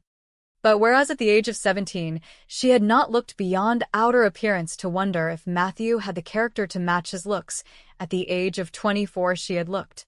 And her love was for Ben himself. His looks were unimportant. His half-crippled state was no encumbrance whatsoever to her. She loved him, and surely he loved her. He would not have taken employment with her grandfather, she believed, if he did not. Or, if he had, he would not have come to consult her first. He would not have talked about coming back. He would not have told her what her grandfather had said about their having feelings for each other. He had even admitted that he had feelings, though, like a typical man, he had not elaborated. And then, in December, her grandfather called at the cottage one morning while she was practicing at the pianoforte to tell her that he was going to host a ball at Cartruff a week before Christmas for everyone in the neighborhood and a few friends from more distant places who would stay with him for a few days. He wanted her to come to stay too, and to be his hostess at the ball. All of which you can do with a clear conscience. "My dear," he said, "for your year of mourning is at an end, is it not?" "It is," she said. "I will be happy to come." Grandpapa. Was Ben to be one of those more distant friends? "Major Harper will be one of my guests," he said, as if she had asked aloud. "Ah," she said. "It will be good to see him again." His eyes twinkled at her. "Come into the sitting room," she said, rising from the bench to lead the way. "Mrs. Price has been baking and will be eager for you to sample her cake." "I could smell it all the way up at Cartruff," he said. "Why else do you think I walked over here?" Ben was coming, she thought. A flutter of mingled excitement and anxiety in her stomach. It had been such a long time. It had seemed like forever. Sometimes she struggled to remember just how he looked. He was coming, of course, to discuss business with Grandpapa. And maybe, well, maybe. 23. It had been arranged that Ben would arrive at Cartruff the day before the ball. His departure from Swansea was delayed, however, by a minor crisis at the ironworks. As a result, He did not arrive until late afternoon on the day of the ball. It did not much matter, he supposed, even though his legs were stiff and aching. It was not as though he would be dancing, after all.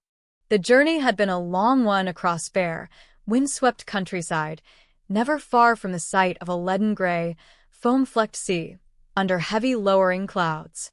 Hot bricks at his feet did not remain hot for long, and his greatcoat did not keep out as much cold as it ought. A few times there were flurries of fine pellets of snow, though fortunately they did not develop into any fall thick enough to gather on the road and make travel hazardous. There were toll gates at tediously close intervals to slow travel, though, and toll gate keepers too tired or too cold to hurry.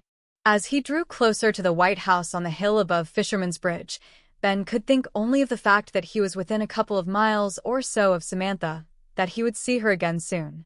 Perhaps at the ball tonight, if she was not estranged from her grandfather? Perhaps tomorrow at her cottage if she was, and if she was willing to receive him. But there was no reason, surely, why she would not, even if she did not wish to continue their acquaintance. Had she forgotten him? That was a ridiculous notion, of course. Certainly, she would not have done so. But had she moved on with her life to a point where he no longer had any place in it? Her official year of mourning was at an end. She had been here several months. Was there someone else by now? Someone who did not remind her in any way of the late wars? And did she have any sort of relationship with her grandfather? Bevan had not said either way, and Ben, of course, had not asked. He took his canes from Quinn's hand when he had descended from the carriage and made his slow way up the steps and into the house. He was immediately cheered by the welcome warmth given off by twin fires on either side of the marbled hall, which was decorated with festoons of ivy and bright-berried holly for the season.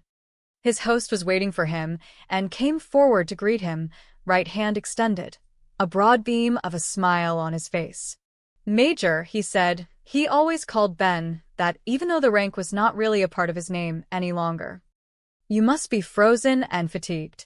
And you are the last of my guests to arrive. It is quite dusk out there already, isn't it? Even though it is still only late afternoon. Never mind. Today is the darkest day of the year. Things can only get better from now on. What? No wheelchair today. Bevan. Good to see you. Ben clasped his hand. Unfortunately, no one has yet invented a chair that will climb or descend steps. Besides, I am not a cripple and feel the occasional urge to prove it. I don't think anyone in his right mind would think of calling you any such thing, Bevan said. Come upstairs to the drawing room. Never mind your appearance. The tea tray is still there and more hot water will be brought. I'll see that some brandy is added to your cup, purely for medicinal purposes, of course. Come and meet my other guests. It took a while, as usual, to climb the stairs, but Quinn was waiting at the top with his chair, into which Ben sank gratefully. He would more easily be able to greet the other guests and shake hands with them if he did not have to cling to his canes while trying to ignore his discomfort. There were a dozen people or so in the room. A few of the men Ben had met before since they were business colleagues of Bevan's. Others were strangers, as were all the women. Except one. He inhaled deeply and held the breath. She was coming toward them across the room, a smile on her face, both hands extended. She was wearing a wool day dress of deep forest green to match the greenery with which the drawing room, too, was decorated. It was obviously a new dress, far more elegant and fashionable than anything he had seen on her in the early summer. Her dark, almost black hair was swept back in a sleekly elegant chignon. She was smiling warmly. He exhaled slowly. She was a part of her grandfather's life. Then. Ben. She set her hands in his, and his fingers closed tightly about them. They were warm while his were still cold from the outdoors. Samantha. For a moment they gazed deeply into each other's eyes. But then she stepped back the length of her arms, though her hands remained in his. But what is this? She was looking at his chair. Oh. Don't answer. It is obvious what it is. You have not grown weaker? Stronger, he said. I am no longer ashamed to admit that my legs do not work as other people's do.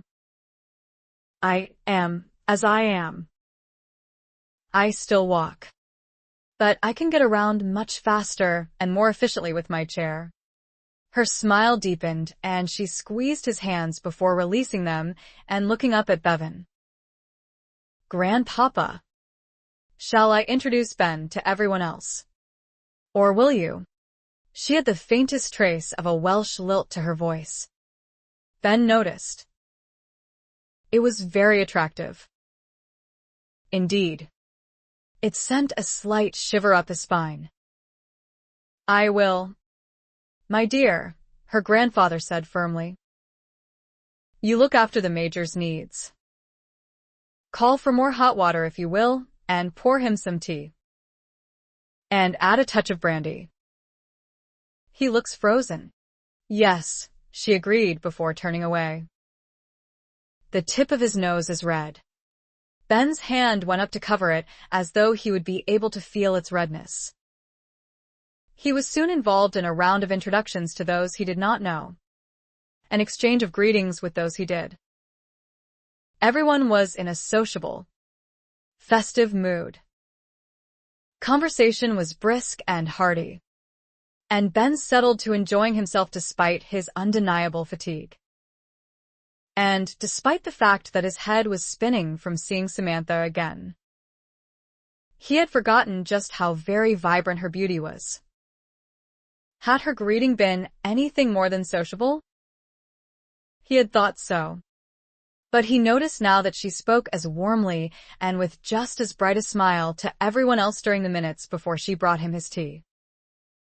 Was she glad to see him? More than glad? Of one thing he was certain.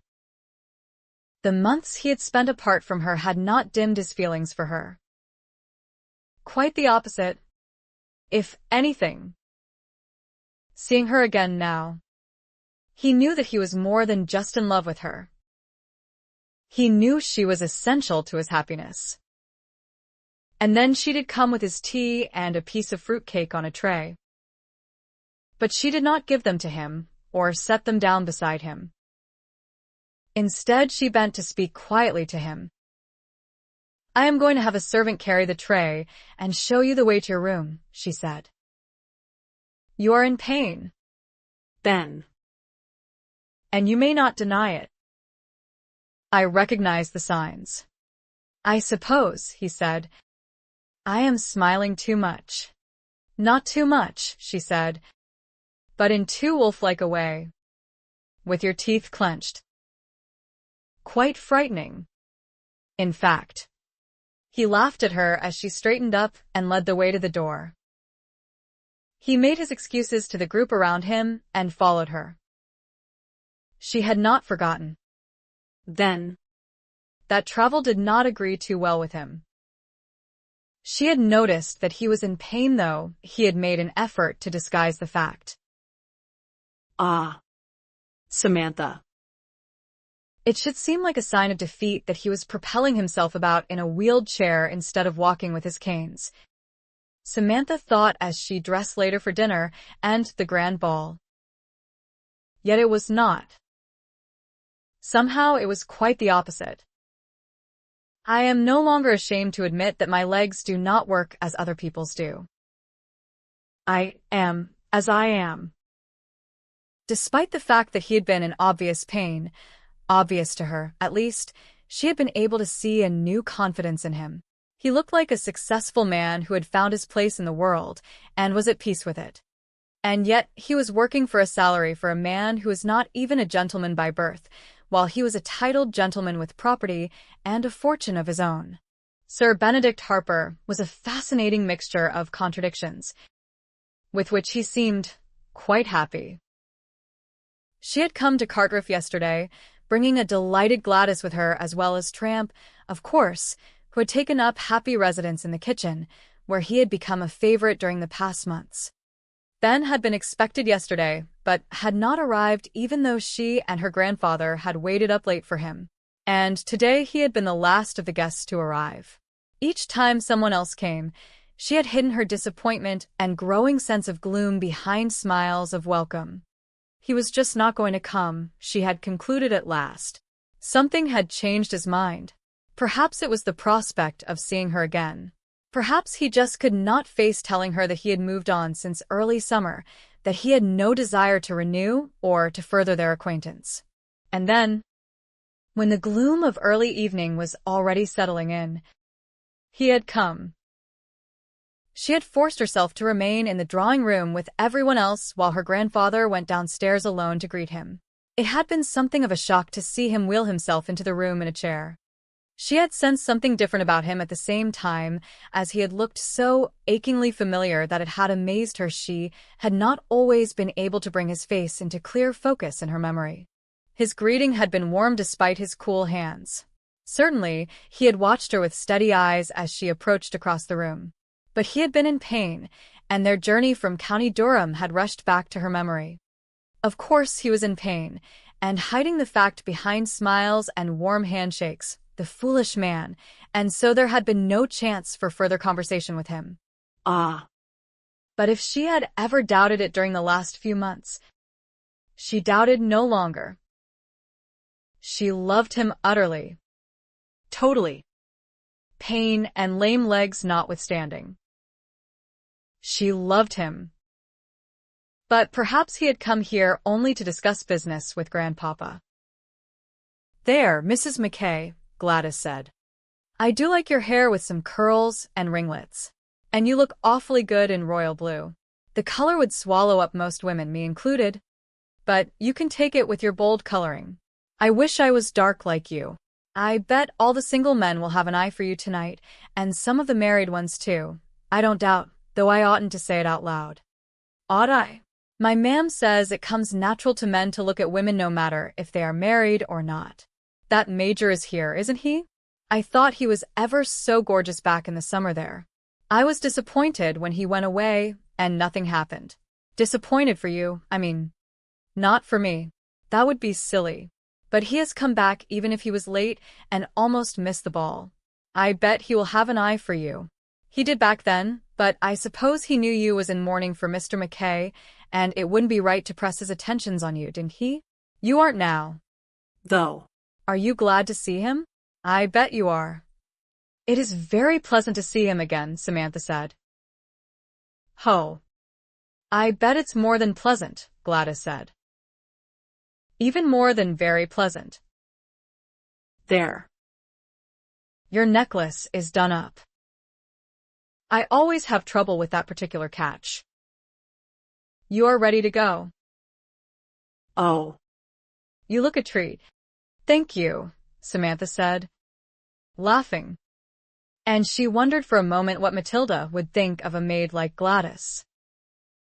But Matilda was someone from her long-distant past, even though it was considerably less than a year since they had been living together at Bramble Hall. She went downstairs early in order to step into the ballroom to see that all was ready for later. Not that it was her responsibility. Her grandfather had made all the arrangements. The ballroom was large and 2 stories high. Floor-length mirrors on both long walls made the room seem even larger and multiplied the effect of all the Christmas greenery with which it was decorated. The wood floor gleamed. There were instruments on the dais. The orchestra members would be downstairs having their dinner. 3 great chandeliers rested on the floor. All the candles would be lit just before the ball, and they would be raised to hang from the ceiling. It seemed an extravagance to have such a room in the depths of the country. But her grandfather had told her it had almost always been used several times each year for balls and fêtes and grand banquets. She did not linger. It was time for dinner. Samantha was seated at the foot of the table as her grandfather's hostess. He had arranged the seating, though she had offered to do it for him. She had Mr. Morris, his white-haired lawyer, on her left, Ben on her right. She was surprised by the latter placement. She would have expected him to be seated higher at the table. But when she glanced along its length, her grandfather's eyes twinkled back at her. He had been matchmaking from the start, of course. Interfering, she had called it back then. But after Ben had left, he had scarcely mentioned him, and she had concluded that she must have been mistaken. She knew now she had not been. Wily old grandpapa had known that they must be separated so that her new neighbors would not be scandalized, that she must be given time to live out the year of her mourning. And now, just as he had planned it from the start, he had brought them back together, on the day of his grand festivity. He had set the stage and hoped they would play their parts. Would they? She had not seen Ben for the past several months, and she knew something fundamental in him had changed. Did she have any part in his new life?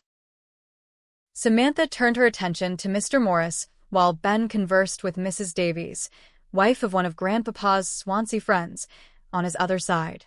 But before the first course was finished, Mrs. Fisher, wife of Grandpapa's physician from Tenby, claimed Mr. Morris, and Samantha glanced at Ben. He was gazing steadily back. "You are in fine looks, Samantha," he said.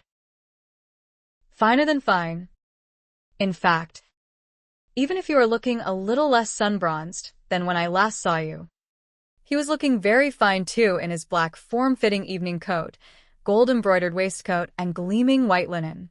His starched shirt points were high, but not ridiculously so. His neckcloth was tied in an intricate style that had drawn glances of envy from two of the younger male guests in the drawing room earlier. A single diamond winked from its folds. "You have changed." She leaned a little toward him. "You have found what you were looking for." "Have you not?" "Down a coal mine." He smiled at that. "There are worse places," he said, "though I cannot for the life of me think of any." She had always loved his smile. It was the expression she had remembered best through the past months. She realized he had white, even teeth, and his eyes narrowed slightly and crinkled into laugh lines at the outer corners. "You are happy?" she asked him. "I have enjoyed the experience," he told her. "And I have learned a great deal from it, both about the job and about myself." "What about yourself?" "Mainly," he said, "that I can work with my handicap rather than let it work against me." "Indeed. I do not even think of it as a handicap any longer." She beamed at him and leaned slightly to one side while a servant removed her plate. "But do you intend to keep working for Grandpapa?" she asked. He seemed to give his answer some thought while his own plate was being removed. "That depends," he said. "Upon?" "Oh." "No." He laughed softly. "This is neither the time nor the place. Mr. Morris touched her arm at that moment, and she turned to listen to what he had to say. Upon her? Was that what he had meant? And this was not the time and place for what? Sometimes life seemed like one big tease. What it depended upon was whether or not she would have him. Ben had known that from the start, but he had been confirmed in his decision since arriving here this afternoon. He had known as soon as he set eyes upon her again that he would not be able to bear any association with her, even with her grandfather, if she would not marry him. He would rather go away, back to England, and start again, though he would not be right back where he had been for 3 years after leaving Pendarus. He knew now where his interests lay and what sort of life suited him best. It would be a dreary life, at least for a while, if there was no Samantha and no hope of her, but he would survive. Outside guests began arriving soon after dinner, and Ben moved into the ballroom. He had seen it before when Bevan gave him and Samantha a tour of the house. It had seemed a grand room even then. Now it looked quite magnificent enough to belong to a London mansion. The chandeliers were filled with candles, all of them burning, a splendid extravagance. Holly and ivy and pine boughs were draped everywhere, giving the effect of an indoor Christmas garden. Smells of the greenery and of cider and mulled wine from an anteroom added to the festive atmosphere. Ben took a seat. He was using his canes this evening, and looked around at it all. His eye paused on a few sprigs of mistletoe hanging from some of the window recesses. And he smiled. Samantha stood inside the door with her grandfather, receiving the guests. Ben recognized a few of them. She looked nothing short of stunning tonight in her royal blue gown, her hair piled high in elaborate curls and ringlets. His eyes moved down her shapely figure. He had waited for her letter for a month or two after leaving here, but it had never come. He had been glad of it, though part of him had been disappointed too. She seemed to know everyone. She was flushed and laughing, and she occasionally turned to say something to Bevan. Ben was glad she had not held aloof from him out of some sense of loyalty to her mother. She needed him. Her husband's family had offered her no love. Neither had her half-brother or any of her relatives on her father's side. She looked happy. The thought gave him a bit of a pang. Someone was beaming down at him. Hand extended. Major Harper, the Reverend Jenkins said. This is a pleasure. His wife, wearing a hideous headful of plumes, beamed and nodded at his side. No London hostess would be entirely pleased, Ben thought, when everyone had arrived and the orchestra members were busy tuning their instruments. The gathering could hardly be called a grand squeeze. Nevertheless, the ballroom was pleasingly crowded, and everyone would have space to dance, while those who sat or stood on the sidelines would have a clear view of the dancing. And the first set was forming. Bevan let out Mrs. Morris, while a young man, Ben, did not know, let out Samantha. She stood in the line of ladies, smiling across at her partner. She was to have her wish at last. Then, Ben thought a little wistfully. I want to dance, she had once told him, a world of yearning in her voice. She had been dressed in her heavy, ill-fitting blacks at the time and standing in the gloomy, darkened sitting room of Bramble Hall. A long time ago, a lifetime. Ben watched her perform a series of lively country dances over the next hour. Meanwhile, he did not skulk in his corner. He got to his feet a few times and moved about, exchanging greetings with people he had met in Fisherman's Bridge early in the summer and comments with his fellow guests. He would wait until tomorrow, he decided. Or the day after. Would she be returning to her cottage? Perhaps he would call on her there. Tonight's setting, though wondrously festive, even romantic, was quite unsuited to him. He fought a return of the old frustration with his condition. He was laughing over a story the landlord of the inn had just told him when someone touched his sleeve. He turned, and there she was. Ben, she said. Are you enjoying yourself? He smiled at her and tried to look as if he was. Well, it was not difficult. Was it? On a certain level, he was enjoying himself. He liked this place and these people. Come and sit with me, she said. The next dance is a waltz. You do not want to dance it? He asked her. She shook her head slightly and turned to lead the way to a deep alcove at one end of the ballroom.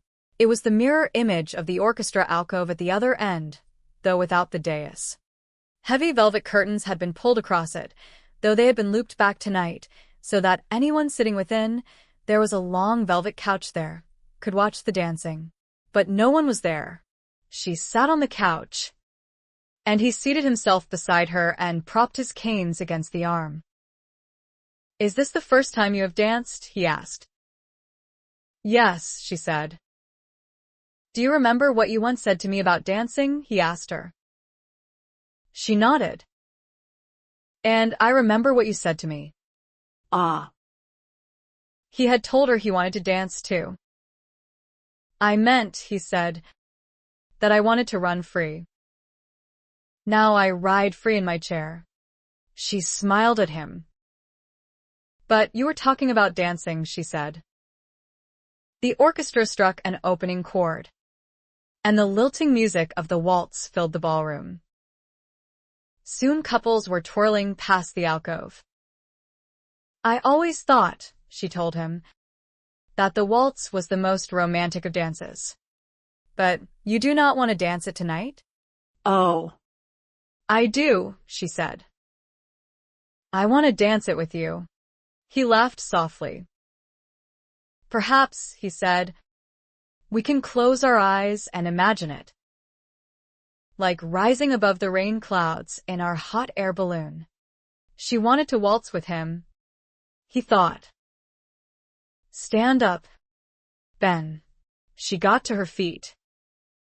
He gathered his canes and stood.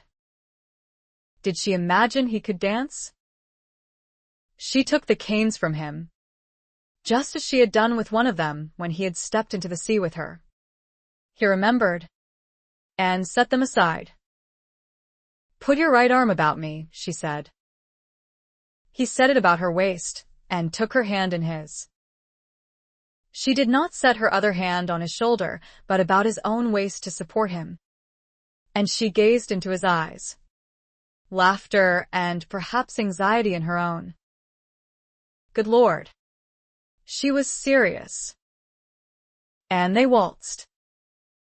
They danced one whole turn about the alcove while it seemed the music became part of them, and her eyes lost both the laughter and the anxiety, and they simply gazed at each other and into each other. Reality was still reality. Of course. They did not, as they might have done in a fairy tale, suddenly waltz out from the alcove to twirl all about the ballroom while everyone else watched in wonder. But they had danced. They had waltzed. Together. Something drew Ben's glance upward. A sprig of mistletoe hung from the ceiling at the very center of the alcove. Ah, he murmured to her while he could still stand. And for this I do not even have to beg permission. Christmas has handed me its own special permit. He kissed her, wrapping both arms about her waist while she twined her own about his neck. And then they smiled at each other. And for the moment, he felt invincible. But only for a moment. If I do not sit down immediately or sooner, he told her, someone is going to have to scoop me up from the floor and bear me ignominiously hence. And then they were sitting side by side again, their shoulders touching, hand in hand, their fingers laced. And they were both laughing as she tipped her head sideways to set her cheek against his shoulder. That was probably the shortest, most ungainly waltz ever danced, he said. And that was perhaps the shortest, most glorious kiss ever enjoyed beneath the mistletoe, she said. He rested his cheek briefly against her dark curls. I loved you before I left here in the summer. Samantha, he said. I did not mean to fall in love with you. It did not seem quite fair when I came with you to protect you. But it happened anyway. And my feelings have not changed. Oh. You provoking man, she said after several moments of silence between them while the waltz proceeded in the ballroom beyond their little haven. How dare you stop there? You cannot stop there, Ben. He turned his head and grinned down at her. I was giving you the chance to stop me if you did not want me to embarrass myself further, he said. Oh. No, she said. I want you to embarrass yourself. Wretch, he said. Will you marry me? He heard her swallow. She said, her voice a little higher pitched than usual. Let me see. I will have to think about this. Right, he said. I will go away for another 6 months while you do so. She laughed softly and lifted her head so that she could turn her face to his. Her eyes were shining. He could see in the light of the chandeliers beyond the alcove. Shining with unshed tears. Yes, she said. Yes, yes. They gazed at each other for a few moments, and then they were in each other's arms again and laughing. Oh. Yes. And shedding more than a tear apiece, too. I love you, she said, her breath warm against his ear. Oh. Ben. I have missed you. I have missed you so very much. He drew back his head and smiled at her. Samantha. His love. Ah. The wonder of it. Am I forgiven? He asked her. She raised her eyebrows. For ripping up at you the day we met, he said, and swearing most foully. You never said I was. I will think about it, she told him, and laughed. 24. They considered waiting for a more clement time of year, but neither wanted to put off their wedding until June or July or even May.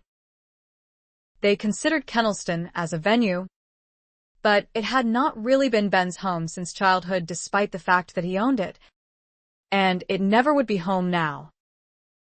They settled upon Wales at the end of January, specifically upon the church in Fisherman's Bridge, with the Reverend Jenkins officiating. Samantha, after insisting that she would leave for her wedding from her cottage, realized that she had hurt her grandfather, though he did not say so, and changed her mind. She would marry from the big house with her grandfather to accompany her and give her away. Ben would move to the village, in on the eve of the wedding. A grand wedding breakfast would be held in the ballroom at Cartreff. It was the very worst time of the year in which to expect guests to travel from any distance, but invitations were sent out anyway. Beatrice and Gramley were the first to reply. They would come, though Beatrice reported that her husband was now quite sure his brother-in-law had taken leave of his senses. A letter came from Calvin the next day. He and Julia would also be coming. After that, while the banns were already being read at the village church, a steady stream of replies were delivered, all but one of them acceptances. Amazingly, all the survivors were going to venture into the darkest bowels of Wales, Flavian's description, to attend Ben's nuptials. The exception was, of course, Vincent, whose wife was close to her time of confinement. I will not leave Sophie, he had written, though she has urged me not to miss your wedding. Ben. It was obvious that his wife had written the letter for him, for there followed a brief message in parentheses. Vincent is more nervous than I am about the coming event. Sir Benedict. It would be cruel for me to try insisting that he go to Wales when he is so anxious for my sake. You will come here in March, though, for the annual gathering of the Survivors Club, will you not? Even though you will be so recently married? And you will bring Lady Harper with you? Please? I so very much want to meet all of Vincent's friends.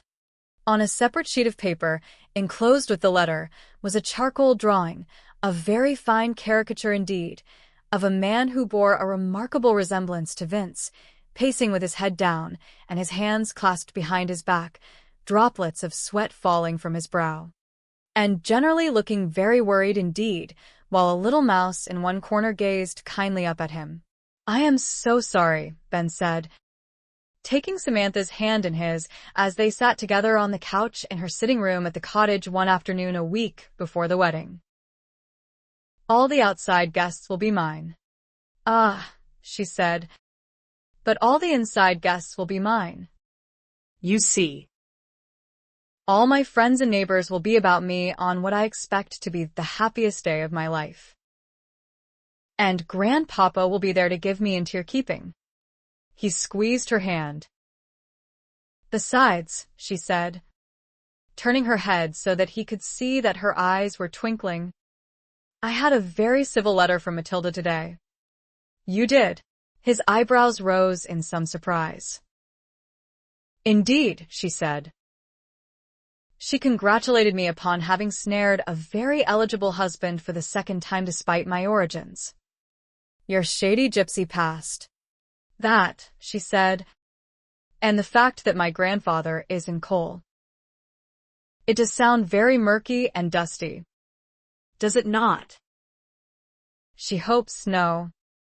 She fervently hopes and prays that I have learned my lesson and will not lead you a merry dance, as I did her poor dear Matthew. No. All very civil, she said. Though she did sink just a little into spite at the end, Ben. She took leave to give it as her opinion that it would be no less than you deserve if I do lead you a dance. Since you appear to be the type of man who believes it quite unexceptionable to ride out with a widow when she is in deepest mourning. We deserve each other. Then he asked her. It would appear so, she said with a sigh. Oh. She is not. By the way, coming to our wedding. Neither are the Earl and Countess of Heathmore. I was rather surprised by that announcement, since my letter to them was merely to explain that I will be remarrying and was in no way an invitation. The next day Samantha was surprised by another letter. The Reverend John Saul, her half-brother, was pleased to hear that she had settled well in Wales and was happy there with her mother's people. He felt it incumbent upon himself to honor his late father by attending the wedding of the daughter of whom his parent had been so obviously fond. His dear wife would not be accompanying him. Samantha, alone in her book room when she read the letter, unabashedly wept over it, its stiff pomposity notwithstanding. I will have an outside guest of my own, she said, thrusting the letter into Ben's hand when he drove over from Cartruff with her grandfather during the afternoon. And she turned and wept all over again in her grandfather's arms while he patted her back and read the letter over Ben's shoulder. The preparations for the wedding were all made.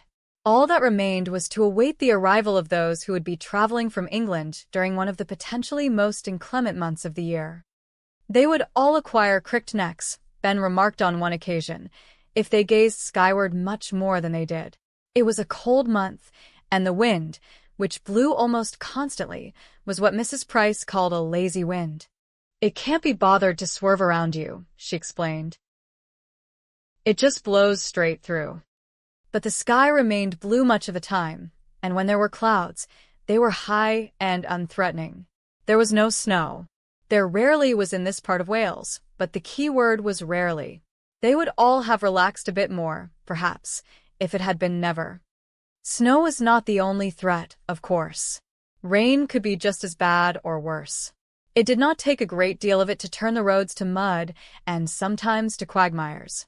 And rain was common in this part of the world, especially at this time of year. But the weather held. And the guests began to arrive. All the guests from England stayed at Cartruff at Mr. Bevan's insistence, though Ben removed to the inn a little earlier than planned to make room for them all. Calvin, who was to be his best man, came there the evening before the wedding to stay with him. All the survivors came with him just for the evening, to the great pleasure of the landlord and the equal consternation of his wife, who had discovered not only that the lady and all the gentlemen were titled, which was bad enough, but that one of them was actually a duke. And there is only that much, she whispered to her husband, even though they were in the kitchen, and two closed doors stood between them and the gathered company.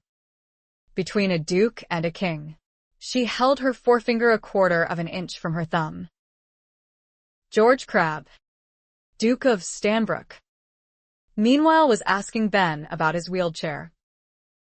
It seems a sensible notion, he said, but you have always been quite adamantly set against using one. I have nothing more to prove, Ben told him. I can and do walk. I have danced. Now I can be sensible and move around as fast as any other man. One is tempted to challenge you to a race along the village street. Ben, Flavian, Viscount Ponsonby, said. But one would not wish to make a spectacle of oneself, or lose ignominiously to a man in a wheeled chair. Flav, Ralph, Earl of Berwick, added. You'll be able to race against Vince in March. Then Hugo, Lord Trentham, said. He is having a racetrack built about the outer boundary of his park. Had you heard? That will be a sight to behold. A blind man and a sea cripple, Flavian said. Heaven defend us. Call me that again. Flav, Ben said cheerfully. And you may find yourself being beaten about the head with a cane. It might cure his stammer, George said. Ben, Imogen, Lady Barclay, was looking intently at him. You have danced, waltzed. Actually, he grinned at her. There is an alcove at one end of the ballroom at Cartreff. I waltzed all about it with Samantha during a ball just before Christmas. Was that wise? Ben, Calvin asked him. I have always thought you may do more harm than good to your legs by insisting upon walking on them. But dancing? I worry about you. You know. All the time. But the survivors were all beaming at him. Bravo, the Duke said quietly. I suppose, Flavian said. This alcove is the size of an egg cup. Ben, probably a thimble. Flav, Ralph said, grinning and winking at Ben. It does not matter if it is the size of a pin. You fatheads, Hugo said, holding out one huge hand and giving Ben's a hearty shake. Good for you, lad. My Gwendolyn dances too. And you have all seen how she limps when she walks. Imogen bent to kiss Ben's cheek. It was your dream to dance one day, she said. Everyone ought to have a dearest dream come true. Ben caught her hand in his. And what is yours? Imogen, he asked her. He immediately regretted the question, for everyone fell silent to listen to her reply. And she gazed back at him, her eyes large and luminous. Something flickered in them and then died. Oh, she said in her soft, cool voice. To meet someone tall, dark, and handsome and be swept off my feet. Of course. He squeezed her hand and held it to his lips for a moment. He wanted to apologize, but that would be to admit that he knew she had not answered his question. I am sorry, Imogen, Hugo said, but I am already taken. She said handsome. Hugo, Ralph said. They all laughed, and the moment passed. There must have been something in the air in Cornwall last spring, George said as the landlord came into the room with a loaded tray. 3 of our number married within the year. And my nephew too. The heir? Ben asked. Julian, yes, George said. And all love matches, it seems to me. One is only to look at you and Mrs. McKay, Ben, to smell May blossoms. You have done well. You will have a wife for whom you obviously care deeply and a way of life that seems to have been custom-made for you, all in one neat package. And all in the darkest bowels of the wild country, Flavian said. I expected savages to jump out at me from behind every rock as I traveled here. Ben, intent upon slitting my throat. It is more likely, Ben said, that they would want to kidnap you so that they could sing to you. Flav. You should hear the miners' choir where I work. It would be enough to make you weep sentimental tears. Spare me, Flavian said faintly.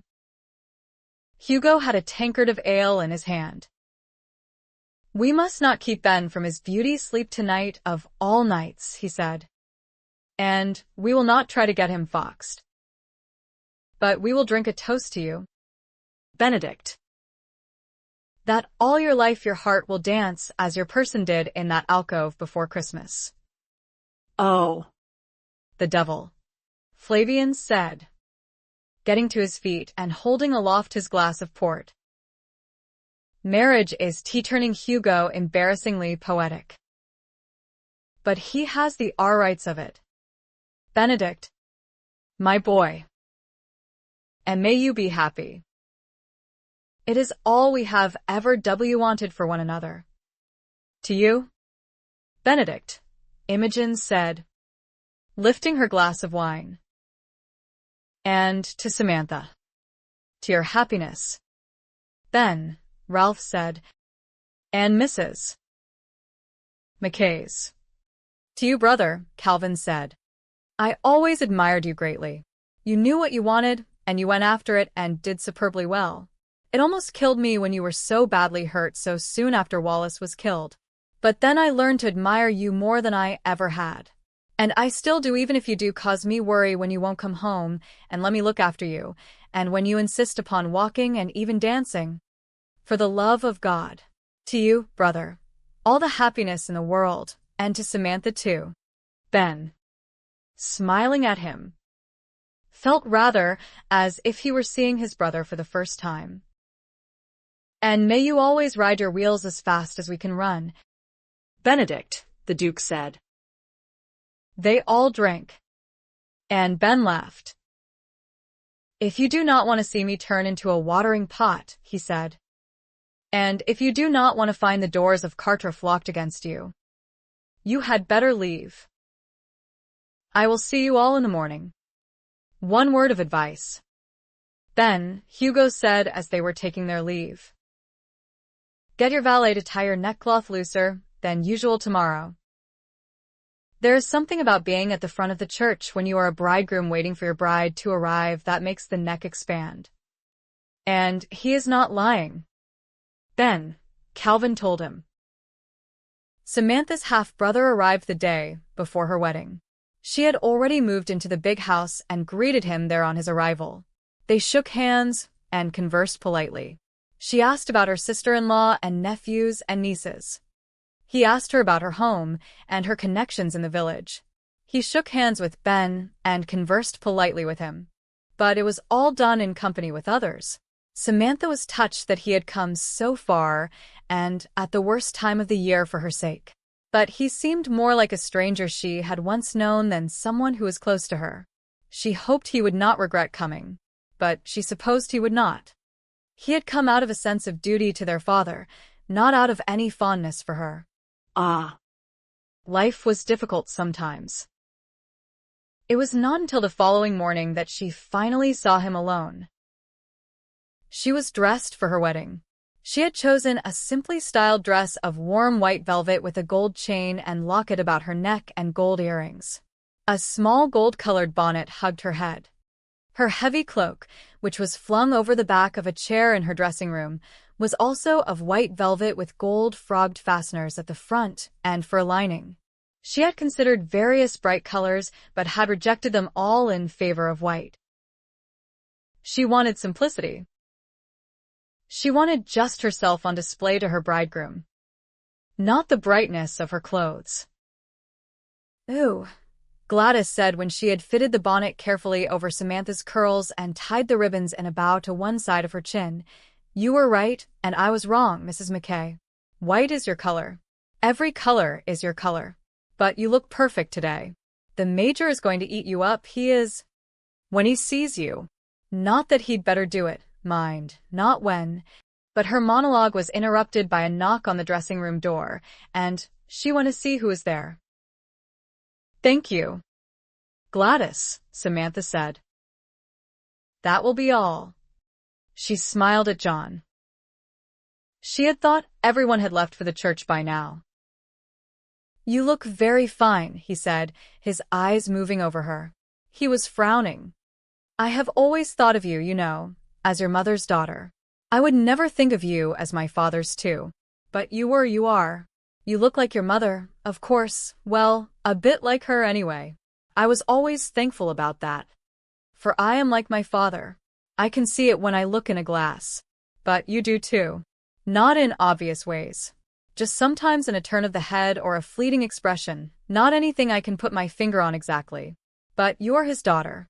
Not that I ever doubted it. I just ignored it. John. She stepped forward and extended her right hand. You have come all this way, and I am touched. I know it was hard for you when our father married my mother.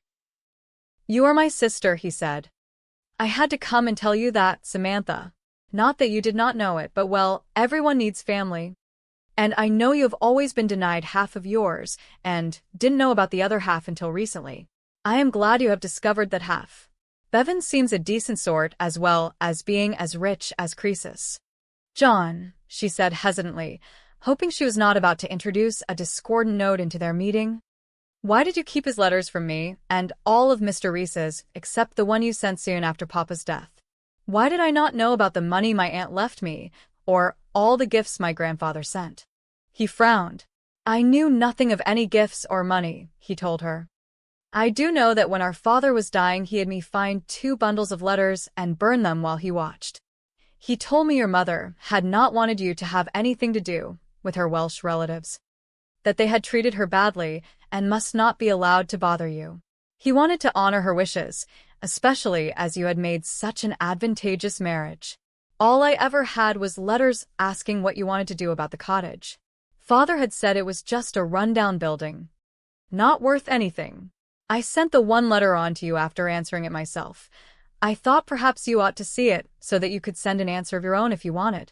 You did not write back, and your husband was in a bad way. And I didn't bother you with the other few letters that came. But they did not mention any money, Samantha. Only the cottage. I had no idea it was the house it is. Me neither, she said, smiling at him. As it has turned out, John, it is a good thing I knew nothing, but discovered the truth only when it would mean most to me. You are marrying a good man, he said, even if he is half a cripple. There is no one less crippled than Ben, she said. But thank you, John. I wept. You know, when I knew you were coming. You did. I did. She smiled and looked beyond his shoulder. Her grandfather had come to fetch her. He was beaming at her and then smiling genially at John. The bridegroom will have heart palpitations if we are late, he said. Bridegrooms always do. It is a hazardous thing to be. I know. John smiled at him and looked so much like their father that Samantha's heart turned over. I see enough of them. And I was one myself once. He turned back and took a step closer so that he could kiss Samantha's cheek. Be happy, he said. Our father loved you very dearly. You know. I do know, she said softly. Just as he loved you. He hurried away, and Samantha looked at her grandfather. Oh. Dear God. Girl, he said. But you look like my Esme. Except that I never saw her in white. It was a color she never wore. You are beautiful. And what an inadequate word that is. Come. Let me help you on with your cloak. And we will go rescue the Major from death by heart failure. Shall we? Oh. By all means. Grandpapa, she said. But I must not forget my muff. It was her wedding day. She thought, and felt a flutter of almost unbearable excitement in her stomach.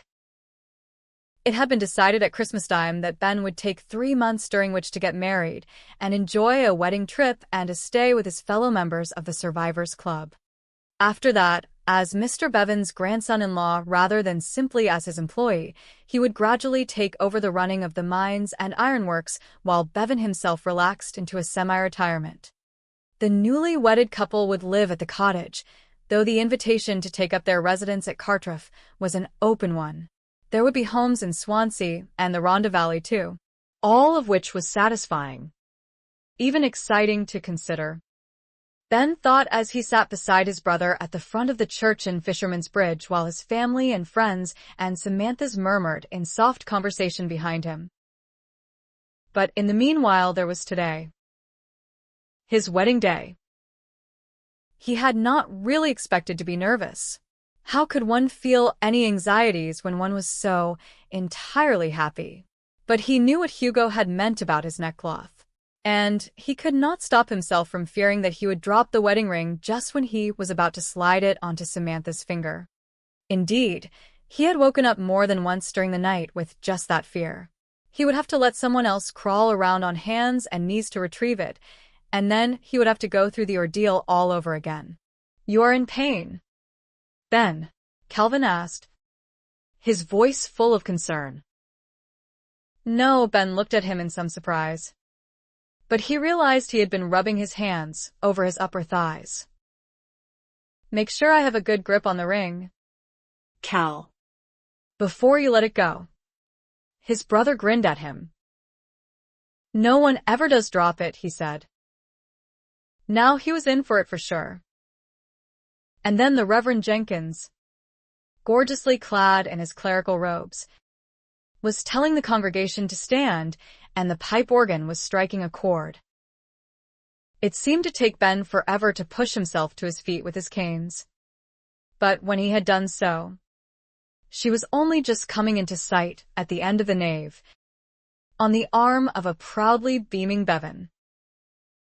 Oh, Lord God, Ben thought with reverence rather than blasphemy. Had there ever been such beauty? Could she possibly be his? His bride? And then she looked along the nave, and her eyes came to rest upon him, and she smiled. He was quite unaware of the slight little sigh that rippled through the congregation as he smiled back. And then she was beside him, and they both turned toward Mr. Jenkins. "Dearly beloved," he said in his lovely Welsh accent. And just like that, all within a few minutes, the world changed. They were married.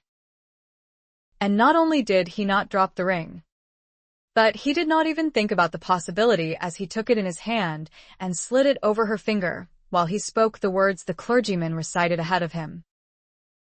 He did not even think about how he was to manage without his canes for a few minutes. They were married. And then they signed the register, and it was all done up right and tight. They were man and wife.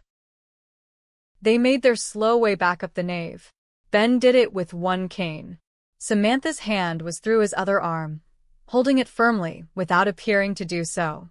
In her other hand she held her white muff. He felt no pain from the walk as he looked to left and right, acknowledging their guests with nods and smiles while Samantha did the same. And then they were outside. And a chill wind cut at them, and they turned their faces toward each other and laughed. "Lady Harper," he said. "Absolutely," she said. "Your friends are not holding what I think they are holding, are they?" There were a number of villagers in the street beyond the church, come to see the show and cheer the bride and groom. But in their midst, sure enough, were Flavian and Ralph, who had obviously slipped out of the church early. Where they had found flowers in January, the Lord only knew. There must be a hothouse somewhere. But those were unmistakably flower petals clutched in their hands and then raining over bride and groom as they made their slow way to the carriage that was waiting to convey them back to Cartreff.